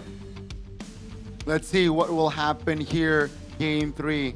Just a refresher, just a reminder as well, last season, regular season, Leg 1, Onyx 1. Leg 2, Alter Ego 1. This season, Leg 1, Onyx 1. Leg 2, will that trend continue? Now, back with me, Gani, Mirkan, as well as Arashi, that will cover this match. Final thoughts before we enter the draft. Hey, at this point, At this point, it comes down to mentality, brother. Mentality. It's game 3. Agreed. It's the Agreed. final game. That means Onyx will win. Brother. Is that what happened in M7, fam? Good one. Oh, you're having a giggle, eh? Why is this guy talking again? Oh, but yeah, I don't okay. know, I don't Fair know, enough. Gans. But yeah, okay. What about your Rashi final thoughts before we enter this round? Connie, you gotta focus on the match at hand and don't get distracted with all the noise, Connie. You gotta stick with the program. I can't, bro, I can't. I agree. It's about With the mentality, man. hard Because code. both teams, if you flip the drafts, right? Who's to say that Onyx wouldn't be able to pull it off? I Onyx think would win with that draft too. I mean, with that, yes. I think it's definitely possible. So I think Altrigo won the draft. it comes down to the shot call, the on-the-fly adaptations, you know, the scramble as well.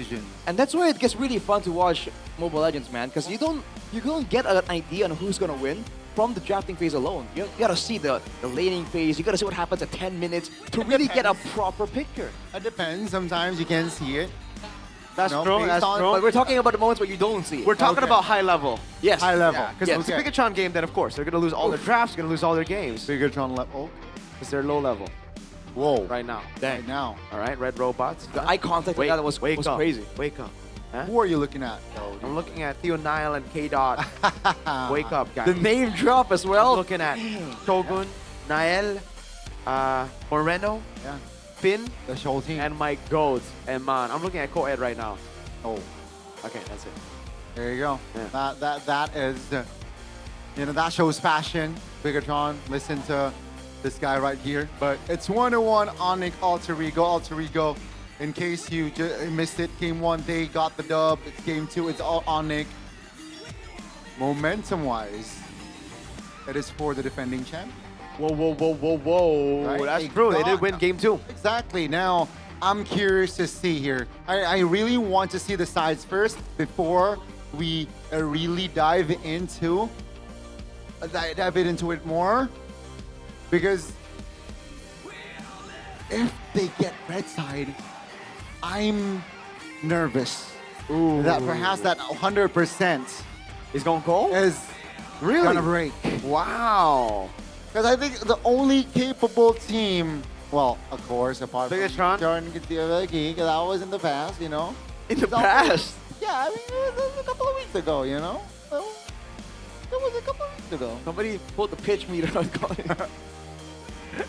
It's a known issue for today. Yeah. So, okay, wait. If you're Alter Ego, would you take red or would you take blue? Oh, man. I think you would just stay red, right? Do you not want the Freya, though? I mean, Onyx will definitely ban the Freya. Yeah. I feel like red is okay. Because, okay, let's see the mistake. Maybe you ban Marcel, right? Instead of the Baksha. That's a fair point. Maybe the Uranus... Oh, wait. They banned had it, Baksha in the second phase. Oh, dang, that's tough. Yeah, Baksha Nolan. Yeah. The Juicin, do you want to swap Here the it goes. Juicin?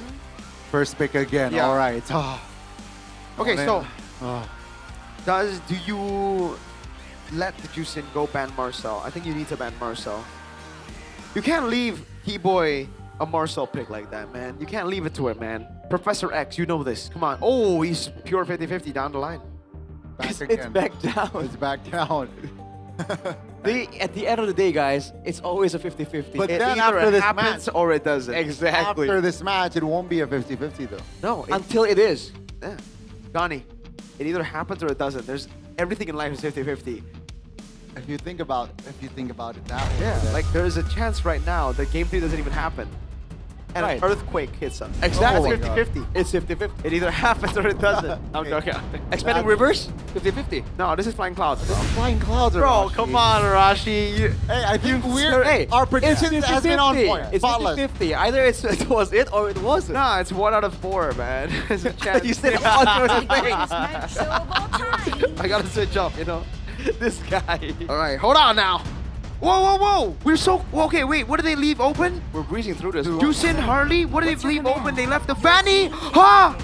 Okay, Kalea and Phoebus are The open. Phoebus is open too. Yeah. But still, just seeing Fanny on Kai is just like, oh God. Oh God. Okay. I'm still Okay, after Albert played the Fanny, Okay, I was like, listen, Fanny, Kyrie, oh my goodness. Kyrie's still the best Fanny. Right. They Going don't, up against Kalea again, though. that's true. And possibly a Phobius. Okay, they gotta take Gotta out pick it here, up. though. They picked the guy. Hey! Wow! Hey! Who would have When you see the Kaleo pick Gatot, whoa! Coach Finn. I mean, the Phobius is still on the board as well. That's still a good shout. To at least stabilize. They should just take it, though. Yeah, I don't see why not. Exactly, they should take the Phobius, but Oh.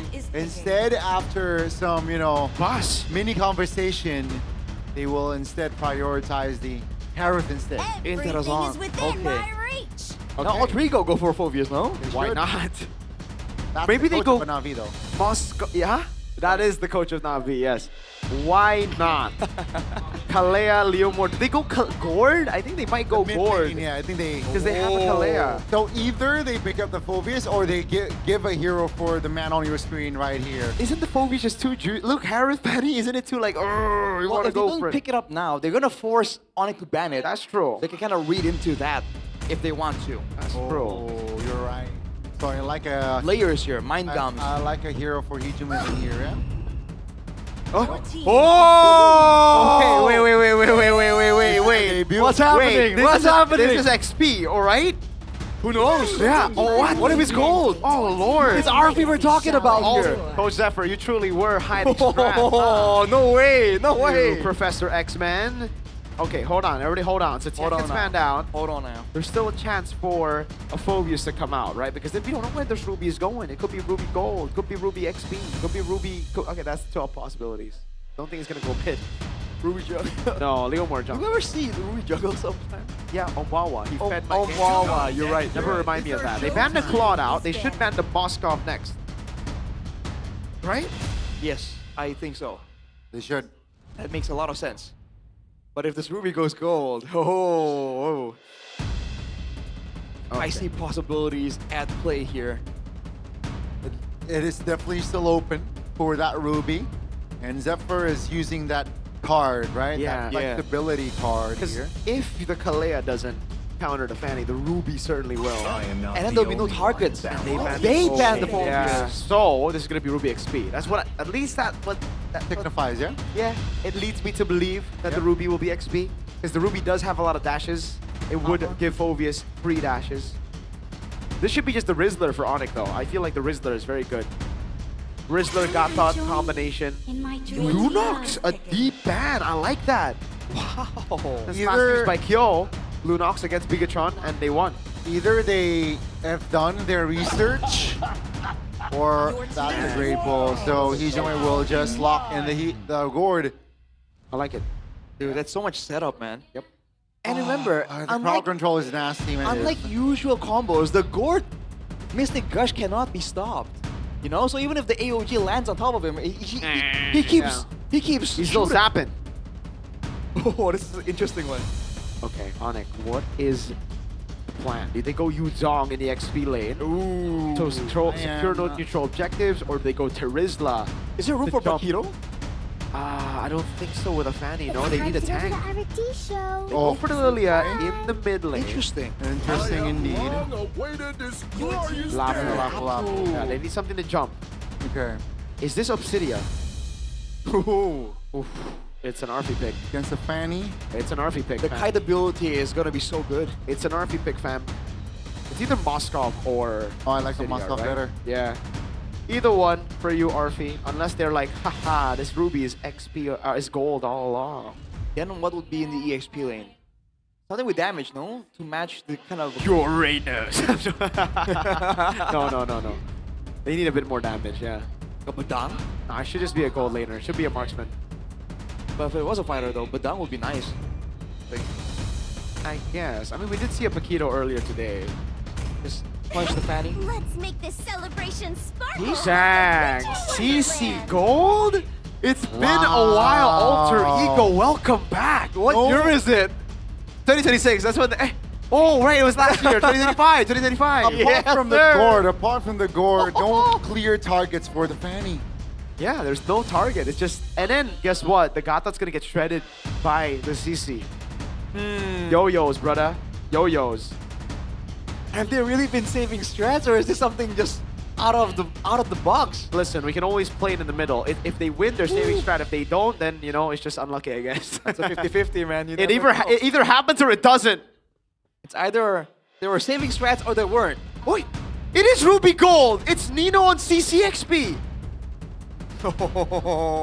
Wow. The RP on the fighters. We've been asking for this. We've been talking about how he hasn't been on the Uranuses, hasn't been on the Lapus, and now they break out the Ruby, man.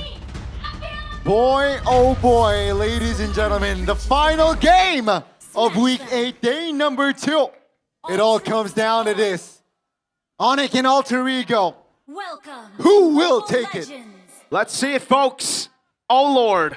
Oh, Lord. And look at your clock, because it might just be 2025. What? I mean, dude, when is the last time we saw a Ruby Gold? It's further back than Aaron that. Chicky, season Right? 14. Season 14. Oh, wait! Oh, Hijume has to flick around. Oh, almost a solo kill in the mid lane. Yazuki's gonna have to help now with Alec as well. Level 1 Lilia, dude. You can't underestimate it. Look at Kibo and Kyrie, though. They might be plotting something.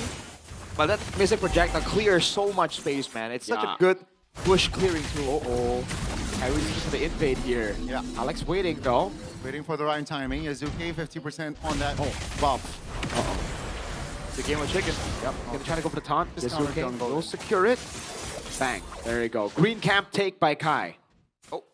Yeah. You hit the wall there, yeah. Not clearing the wall. And I guess the lethal. Ooh. QRT. Nothing too crazy then, Arashi. Still a slow early game. And they're supposed to stay in built in. Hijume though! Oi! Flicker Hijume! Punished by Keyboy and Kai. Gotta respect it, man. No, he did flicker. Yep, I didn't save him. Regardless, it's Alfie. No, he flickered when Lilia tried to kill him. Oh, right. It was down. Well, folks. There was... and it's going to be another first blood for Onyx. And with the turtle up here... Oh, Arfi is zoned out. This is definitely not ideal for Arfi. Gets it though, no problem. Neutral objective. Alter Ego in theory should be the ones trying to find some kind of fight. But... Oh, Hijume is still level 3. Yep. And Kai's on the purple buff, so this is the time for Alter Ego to pull the trigger. But they're just too slow. It's because Hijume is not level 4. Now he gets level 4. Now if they jump on Stance, the black shoes will revert all of Alter Ego's efforts. Keyboy.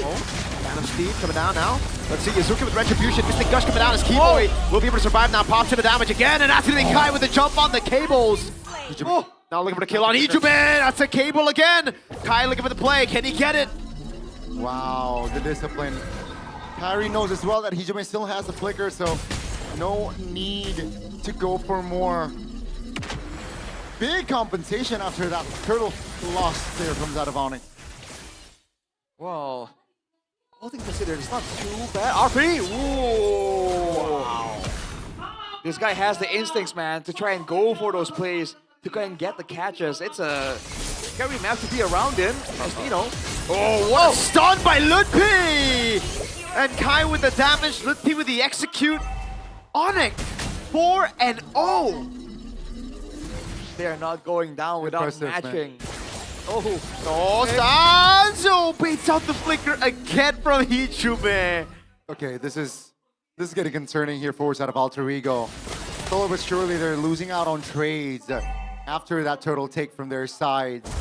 And yeah, Onyx is more than happy to, win on these sort of like trades. Oh, Kai level 6, Yazuki is able to, balance out. That's a reset though. All right.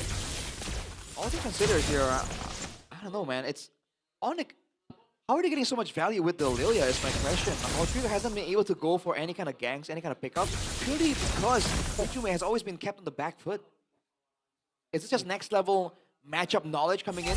Oh my god. Even the gold in here, Arf is getting zoned out. Gets it though. All right. Rotation from the boys.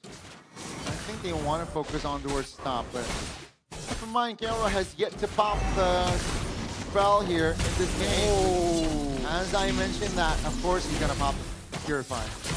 Oh, they might just go for the trade. They know the Purify is down, but as the Mount Force gets used up by Kelra, he's gonna jump all around now. He's gonna get shoved back by Yazuke. Kelra! Oh my goodness! Has to force a Tsunami Slam flicker from Alec to get a trade. Now it's Limpy with the bravest fighter.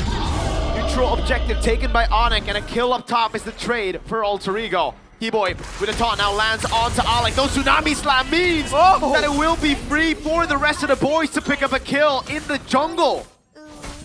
Wow, again, Onyx, when they pull the trigger, they pull the trigger. They understand that they cannot... Oh.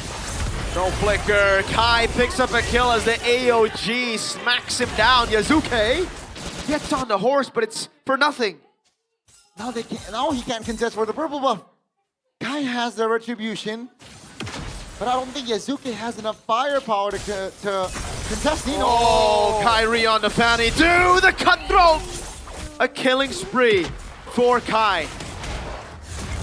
Man, there wasn't supposed to be any targets for Kyrie, but Onyx are making it work.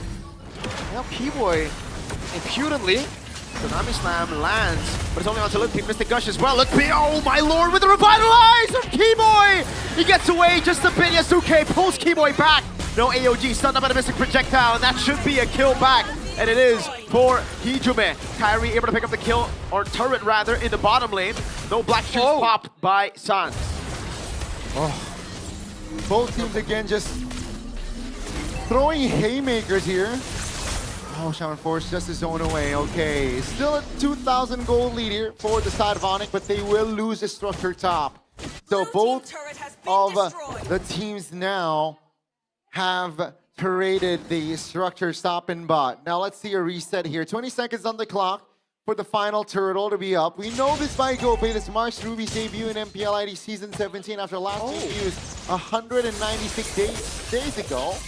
Oh my goodness, Nino picked up. That's practically a solo. All 3-0 on this risky last pick. Yep. So it was Alter Ego that played the Ruby. It's actually sooner than we expected. 2025. All right, so that was accurate. Really crazy though, but I feel like if Alter Ego can avoid giving Onyx too much of a gold lead, once the laning part of the game is over and it becomes like a 5v5, you know, walking around together type of situation, there's a chance. But oh, Alec! Yeah, has to wow, and he does get away. Turtle though will go to the hands of Onyx, the final turtle of the game. Well, you can burn 2 flickers for the price of 1 AOG. Jeez, man. That is not where Alter Ego want to be. Alec can't find anything though. This again, just tempo, slow by the side of Onyx here. You know, nothing is really on the board. And Kai realized that he's a level above now. Whoa, they're gonna go on Kelray. Pops in the Purify. The Mystic Gush comes around as well, but look at the peel from the rest of the team. It's Limpy. Just tears through, flickers in as well. He's taken out by Limpy! Oh lord, Alter Ego thought Kelra was stuck with them. Limpy comes around and smacks Alter Ego back. In the mid lane. Oh, even on a counter, he's the one who's forced to use a battle spell to escape. That is concerning. Kelra against Nino. Now Limpy jumps in as well. Even AOG as they get a tier 2 turret for free in the bottom lane. That's an expensive structure to be taken down right there this soon. And you can see Kai already playing the split pushes. Oh, and engage. Yeah, that's not the T-Boy though. And he's going to heal through. Oh my god, he just stands there and takes it while he recalls. T-Boy, ladies and gentlemen. He doesn't have a magic resistance item yet. He just revitalized, bro. And silence robe. We see the vision, Kuroki. Oh my goodness, Kai! Oh, he just slashes through it with Limpy as well. Yazuke don't got the horse. No Barbiel, yo. Too much damage, man. Alter Ego, they have the fighters, but they are not sustaining enough. And now, being all the way on the back foot, they can't do much. This is getting too concerning here. For the side of Alter Ego. If you look at the number, like stat, Nino 0-3-0, RFE 1-1-0, Alec 1-3-2. Zephyr, did he overcook on the draft? that Onyx are just outdoing them, man. They're not doing the wrong things. Onyx are just doing even better. Look at the items. The Wishing Lantern, second item for Suns, by the way. So even if you take out Ludpi or Kelra, this Lilia cannot be allowed to freely pop those dark energies in the fight. Well, it's a healthy lead. 5,000 gold. Onyx with the 6th man marching in the bottom lane. Still has a holy shield though. And without a marksman. I think Alter Ego's high ground is way different power-wise if you compare it to the second game. Yep. For sure. There's still gonna be damage coming out of Hijime, but I guess the saving grace, there's some safety, but oh! Konami stand, but Kai doesn't care. He's gonna go for the damage again. He gets out with the cables, as usual. Kyrie on Fanny. Ludpi goes in. That's gonna be the red tree from Mizuke. Oh, Mystic Gush on Ludpi, and he will fall. Hold on, Ludpi! Oh, he stays alive through it all, the Revitalize, and he gets the stun on Nino! What was that, Ludpi? The composure, the communication, and Keyboy saves the day as well with Revitalize. What the heck? Finding the outplay, though he finally got taken down, but it wasn't enough to stun Nino up. That will be enough here as only remains the 3 base turrets from the side of Alter Ego. That still stands. Yeah, Ludpi fell, but at what cost, dude? This guy has been a huge problem for Alter Ego all the way from the beginning. Even the neutral objective fight, he was the guy jumping on Hijime and ensuring that the whole backline burst damage that Alter Ego were relying on was just never there, right? Ludpi just zoned him away time and time again. What the hell, Ludpi? He's so good on the Lapu, man. Like this season, there's been you can make a mini highlight from his Lapu clips alone. This guy has been crazy. I miss definitely seeing him on the Lapu Lapu. Has the Queen's Wings definitely played a huge role in that survivability earlier on. And on the other side, yeah, CC of course breastplate on his way towards Oracle. But nothing out of the ordinary. At least item-wise. Yeah, not so much. In theory, all these fighters, they would really reach like terminal velocity. They would really get to their strongest moments at minute 8, minute 10, you know, but it's like 12. Oh, that's a fighter! That's a guy that you're not supposed to one-shot! Doesn't matter, I guess. Where did he go? That's a fighter indeed, Mirko. I'm speechless. Yasuke thought he had enough, you know, oomph to face check, but the shred from Kai was deadly. He got Kumar'd. He got Kumar'd By indeed. the Kumar. Oh. Black Shoes flicker out from Hijime. They're burning resources like it's nothing. How is it that it's like Alter Ego were the ones trying to find a play there, but they're the ones who ended up expending all their battle spells. 8k gold lead. I mean, considering how the game is, there is a chance they can brute force this, but diving is definitely going to be too risky. It might be just an attempt to zone with Ludpi, and then they'll just focus on the turret. Oh. Alec?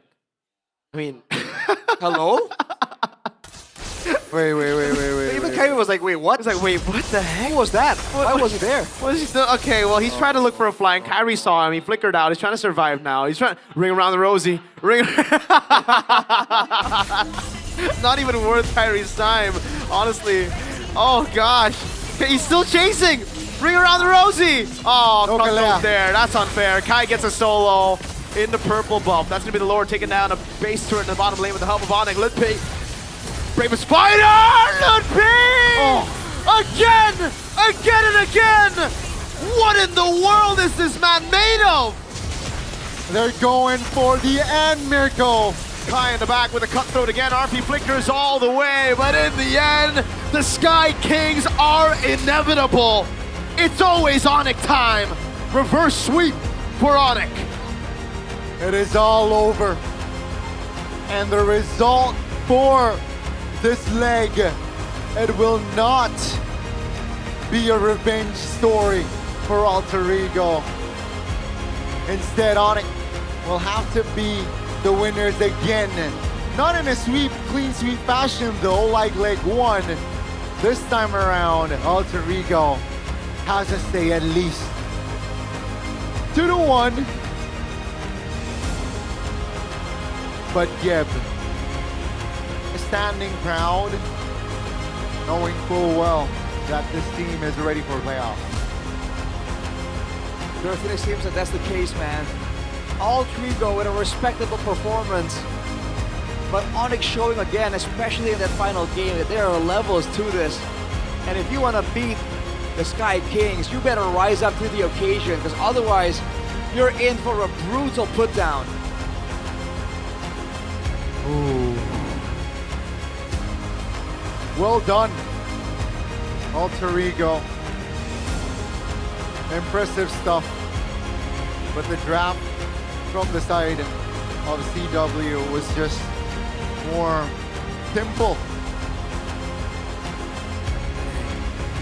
I mean, I'm just impressed. I am so impressed. The way that they're able to burn these resources, bro. Yeah. Ijume had no flicker in the end, and Lippy just decided to jump in. The AOG that came through. Kai was uncatchable. Oh, this replay.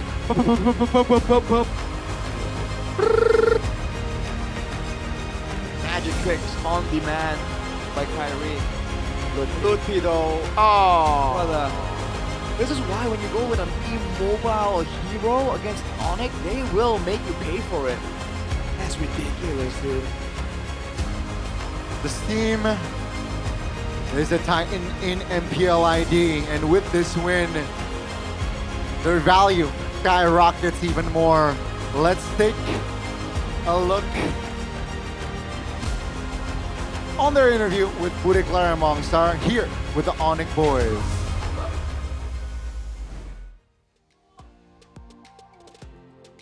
Yap, dan ini adalah kemenangan untuk Onyx 2-1. This is di match kali ini. another Namun, victory for Onyx, 2-1. Bude Clara ingin mengajak dari Onyx dan Sonic dimanapun kalian berada Bude dan juga semua wants super fans to say some untuk bersama-sama words. memakai momen ini untuk hening To sejenak, use this moment to memanjatkan doa dan juga semua take harapan yang a moment of terbaik silence. bagi kepergian ayahanda dari Kelra. For the death of the Calvar's father.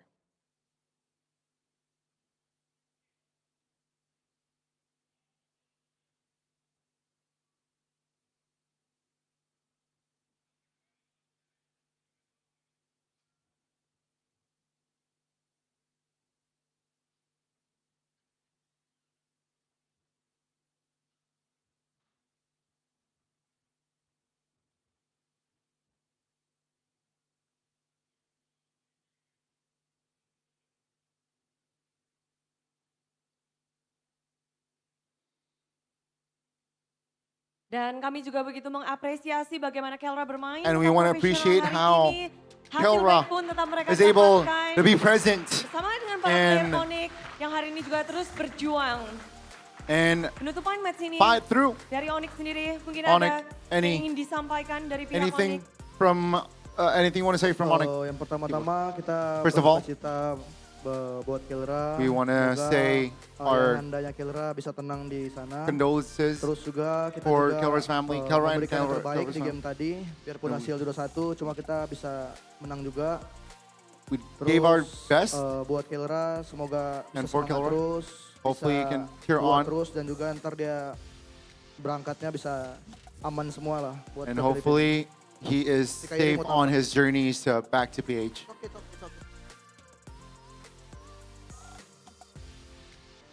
Bisa saya bahasa Tagalogannya nggak? Boleh, boleh.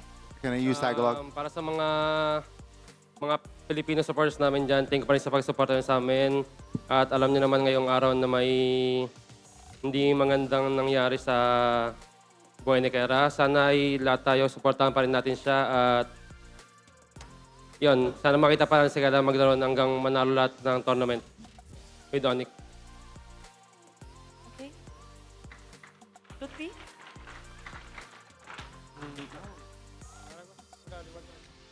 Semangat aja pokoknya buat Kelra. Turut berduka cita.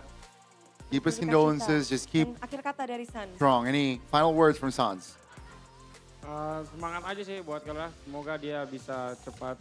Here on, head up. Ya, semangat aja sih buat Kelra. Ya. Ya, itu aja. That's about Itulah it. dia. Bela That's about Sungkawa.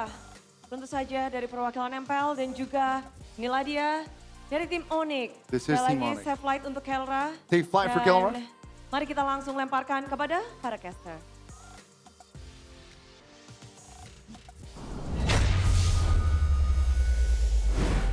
What happened today was unfortunate, but Kelra, man, I'm sure this win against Alter Ego it was for his dad and the whole Onyx team as well. Said that, Keyboy specifically said that as well. So again, congratulations on the win. But again, it's such a sad day for Kelra, man. Sending again the regards. Safe flight, Kelra. Safe journeys back to Philippines. But yes, Alter Ego could not pull through after a win on their first game. They couldn't pull through second game, and then I gotta say it was worse third game. Yeah, it was just Onyx outclassing them in game 3, man. Hey, it brought up everything. Professor X brought out the CC, Prof XP, the Ruby, Gold. Didn't work out as a counter to the Fanny. Nope, not at all. At least not Kyrie's Fanny. Maybe another Fanny. Perhaps. I mean, they were prioritizing the gourd so much, and that turned out to be the one weakness they kept abusing all the way from the beginning here. As you can see, Hijumi just had a huge target on his back, but Lutfi, this was the other moment where he was able to stay alive with a revitalize and bait out even more.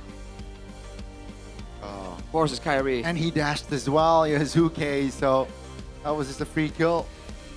It just doesn't matter. Was the final blow. We gotta give our MVP to Kyrie. Displayed again a wonderful assassin in that game.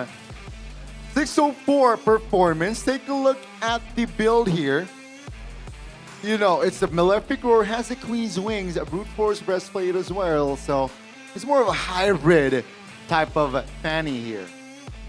And when you're snowballing really hard, it doesn't really matter. You go with this build, and you're still one-shotting the fighters, you know, the tanks. That is insane. So there's no real problem here to go with this build, and in fact, it makes it more difficult to punish you, which is why we saw attempts from Kyrie towards Kyrie trying to cut him down, but he just kept surviving.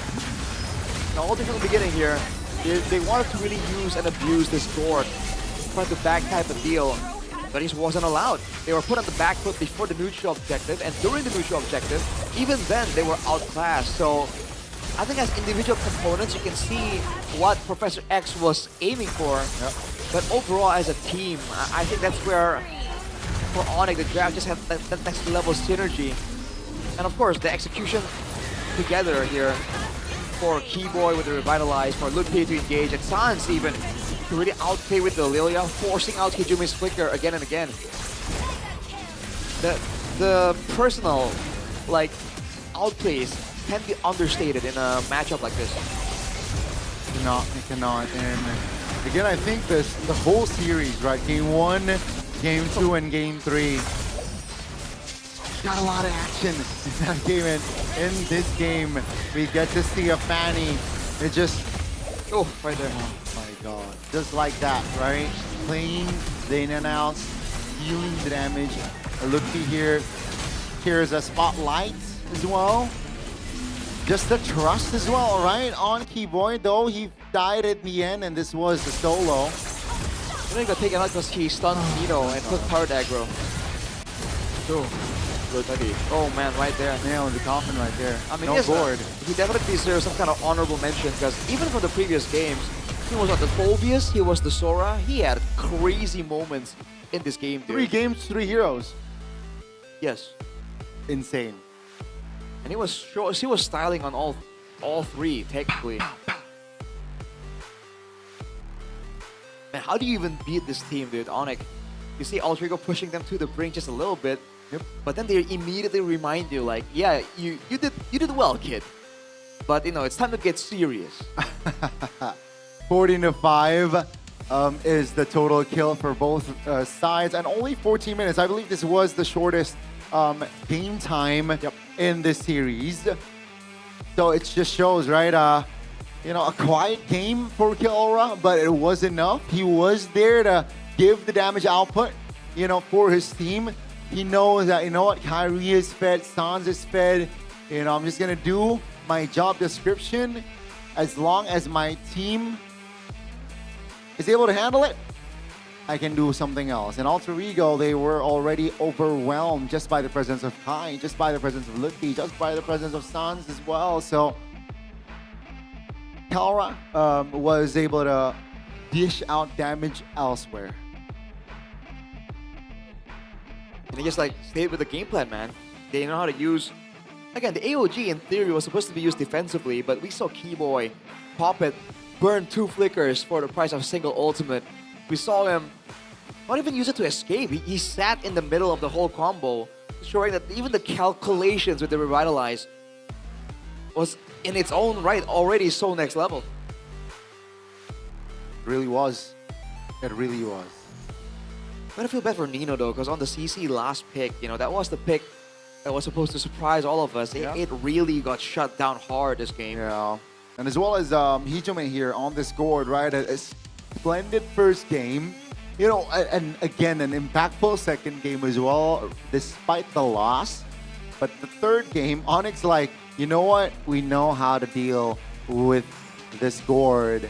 You know, you give a lot of dives, you put a dive composition, and yeah, the gourd cannot do much here, as you guys are able to witness. Only one neutral objective secured here, being the turtle as well.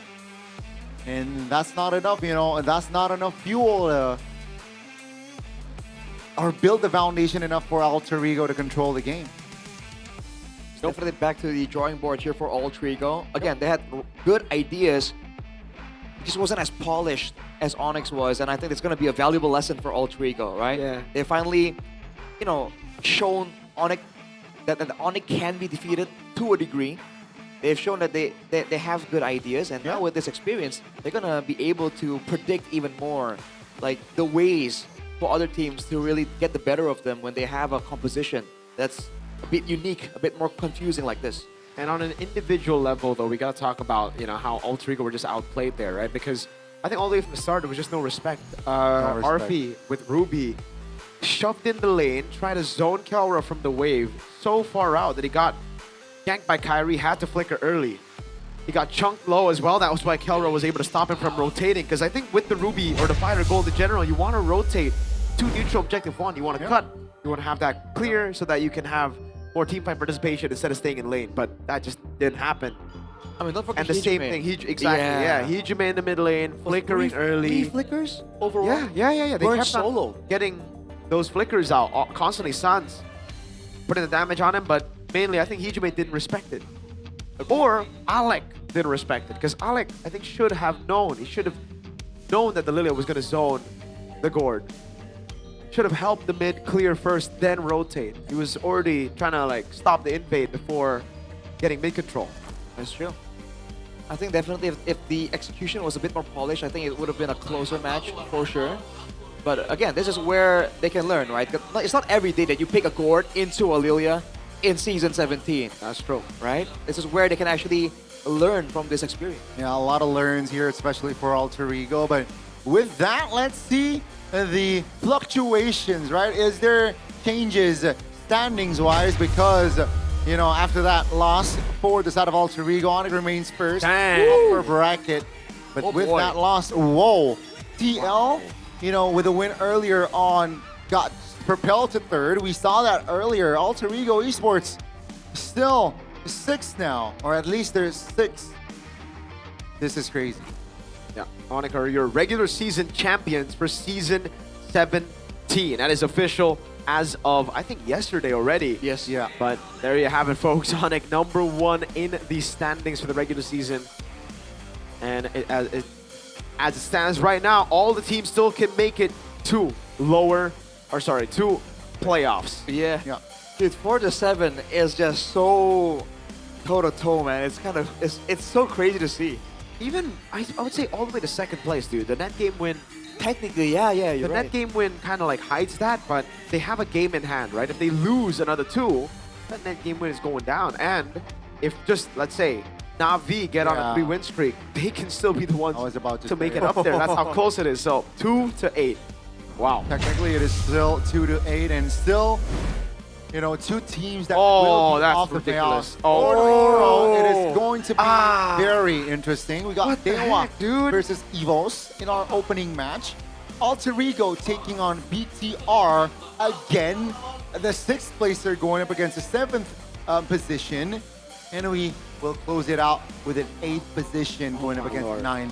RQ have a chance to actually take Na'Vi out of playoff contention themselves. Like, imagine if RQ get a game against Na'Vi, right? Is that not what Na'Vi did to RRQ? Yeah, exactly. Yeah. And it was the same thing. It was a game. You just need a game. Oh, gosh. And remember the sub after. Yeah, and then they played X Magic, and yeah, oh, dude, that's crazy. It's scripted. But in that, that time, Na'Vi made it to playoffs. Already, right? They were just trying to, was it right? Oh no, that was their playoff condition.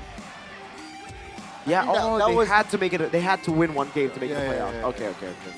Yeah, well, RQ could get sweet revenge. And Dewa and EVOS Bitter fighting revenge, for upper brackets, huh? Fighting for Bitter upper brackets. Bitter revenge. Exactly. Alter Ego, Bigatron fighting for playoffs. And it's interesting. It's interesting. Both these teams, Alter Ego and Bigatron, first of all, is the STM Derby. Yeah. But second of all, the Chaos they Derby. both do well when they're not supposed to type of deal. So is this more gonna be a bit interesting? Interesting indeed. So that is going to be the 3 matches tomorrow. Woo, 3. Upper bracket showdown. EVOS, Dewa, you know, the 6th, 7th placer, 8th, 9th placer. And for the Super Fans Cup here, I hope it's still RQ Kingdom. I'm rooting for them in this table. Whoa! It is, dude. RQ Kingdom are actually just the same. They're 12-1 now. It's like, it's the same as the main team. The main team is 112 or 112. That's true. It's the opposite of the main team. Son of Republic second. How do they keep doing it? Chefpin and his community is 3rd. Miracle and Bigger Trooper 4th. Anagdewa, Na'Vi Nation. Eterna and the Cavalry is 7th currently. EVOS Fams and then Alter Champs currently last place with a 2-11 record. Yeah, rough time for the Alter Champs. That's a rough time indeed, boys. But man, 3 matches already done. We're nearing the end of the regular seasons here, folks, so you can buy tickets as well for your favorite team's match and get a chance to join the Super Fans Cup, you know? Next week is the final week of regular season. Or heck, if you want to go buy tickets for playoffs, clear your calendar. You should. It's going to be a lot of fun. Velodrome, we've been there. I'm sure some of you have been there as well. It's a huge venue. The layout's different this time, so don't think like, oh, I've been there before. It's the same thing. No, it's completely different. The stage, the seating, it's a whole new event, man. It's a whole event. It's a whole new event. Check it out. I like the outside area of Velodrome. I really Yeah, the festival area is Festival amazing. area It's is- always the most stacked when we're at the Velodrome. Yeah, that's true. And also you can scan the QR code below for a chance to get diamonds, right? GoPay Bagi Bagi 10K. That's GoPay sharing 10K diamonds to all of you. 100 people. 100 of the fastest people to scan that QR code. Go get your 110 diamonds, man. If you say you're fast. Are you fast? You know how fast I am? I'm fast as heck, boy. Yes, sir. There you go. Check it out. Again, ladies and gentlemen, it was, wow. So, opening EVOS, they lost. Right? They have to go up against Dewa next. And remember, if Dewa win, they make it to playoffs. And if BTR win against Alter Ego, EVOS are 7th. You know why? Head-to-head, it gets very dangerous for EVOS if they are head-to-head against BTR, because BTR beat them both legs. Wow. And the thing is, if BTR win against Alter Ego, same case, because BTR beat Alter Ego leg 1. If they beat them again leg 2, they'll have the head-to-head over 2 teams. This is gonna be. That's crazy. That's crazy. There's hope. This is again. There is hope, Arashi. It's not over for me. It's It's alive. only over for you, Arashi. It's again, guys. It's so nerve-wracking till the last day. If you just want to find Zen, have some peace, buy the tickets right now. You know, It whether either your happens or it team, doesn't. your favorite team is safe or not, just buy it, right? Because you don't want to miss out on the playoff ticket sales officially at id-mpl.com/ticket. You can buy tickets there, affordable, starting from 90K for Legends, 90K IDR, 110K for Mythic. And of course, we would like to introduce you for the Mythic VIP or Infinix VIP zone, cultured by Todak, where pass holders will enjoy the most comfortable, strategically located seats. Again, Arashi promised you guys that he will sign merch that you. Since when do you make my promises for me, Goni? I remember giving you that authority. You made the promise, I'm just sharing. This guy's false claim. Are you false claiming or is that facts, Gani? It's fine. You got a cat back at home. Arashi will sign it for you. Why is the tone going higher again? Come again? Why is your tone going higher? Why can't I have a higher tone? It's a tell. It's a tell. You know. Or you want to go deep? Oh, you like it deep. He's gonna go real deep. You like it deep. Listen here, boy. Listen here, boy. Oh, that's yeah, I know that. Read it. That's nice too. Oh, that's nice too. That's nice too. Oh, I thought it was Kratos. But hey, oh, that was boy. But guys, again, week 8 is still on. All right. Day 1, day 2, check. Gani, Mirko, and Arashi will sign out. Uday Clara Mongstar will close the show. See you tomorrow. MPL ID Season 17. We own this.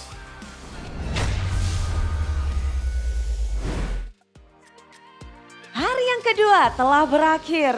Bagaimana kita melihat pertarungan dari tim-tim yang sedang berjuang untuk mengamankan tiket babak playoff dan juga mungkin satu tiket upper bracket yang tersisa. Semua tim masih berusaha. Minggu ini belum selesai, masih akan ada hari esok, hari yang ketiga. Namun sebelum kita berpisah, izinkan Bude mengingatkan bahwa MPL Indonesia Season 17 powered by Moontown, supported by PBSI, presented by Official Gaming Phone Infinix, Official e-wallet GoPay, official dari Gaming Chair Todak, dan partner ini sports ada Garnier, Bayu, Dunia Games, GamesMax, dan juga OnePlay. Ditambah dengan supplier kita ada IndiHome, Indomaret, Yummy Choice, dan juga Aqua. Semua yang telah kita saksikan hari ini tentu akan berlanjut untuk esok hari.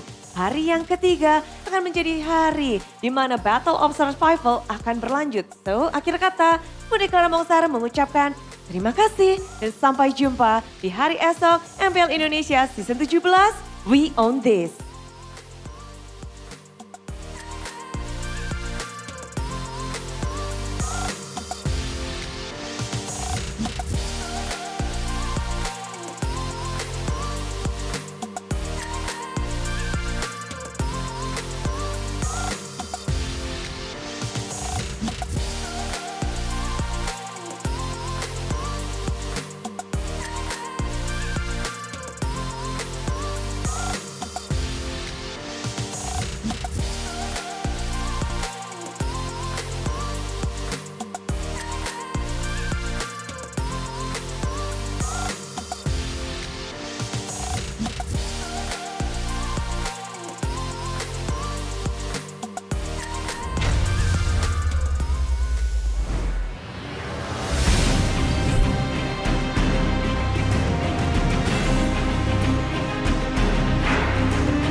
dan terus berlari, terus ke arah puncak tertinggi. Ku takkan berhenti, hanya sampai di sini. Kemenangan abadi menanti. You know we won't miss if we unite our focus. And if you haven't noticed, we all live. Nyalakan apimu, hadapi semua tantangan, hadang semua serangan, jatuh bukan halangan. Bakar semangatmu, janganlah engkau menyerah. Kita akan buat sejarah. We all this, we won't miss. We all this, we won't miss. Saatnya beraksi, jalani ambisi. Aku kan menyawa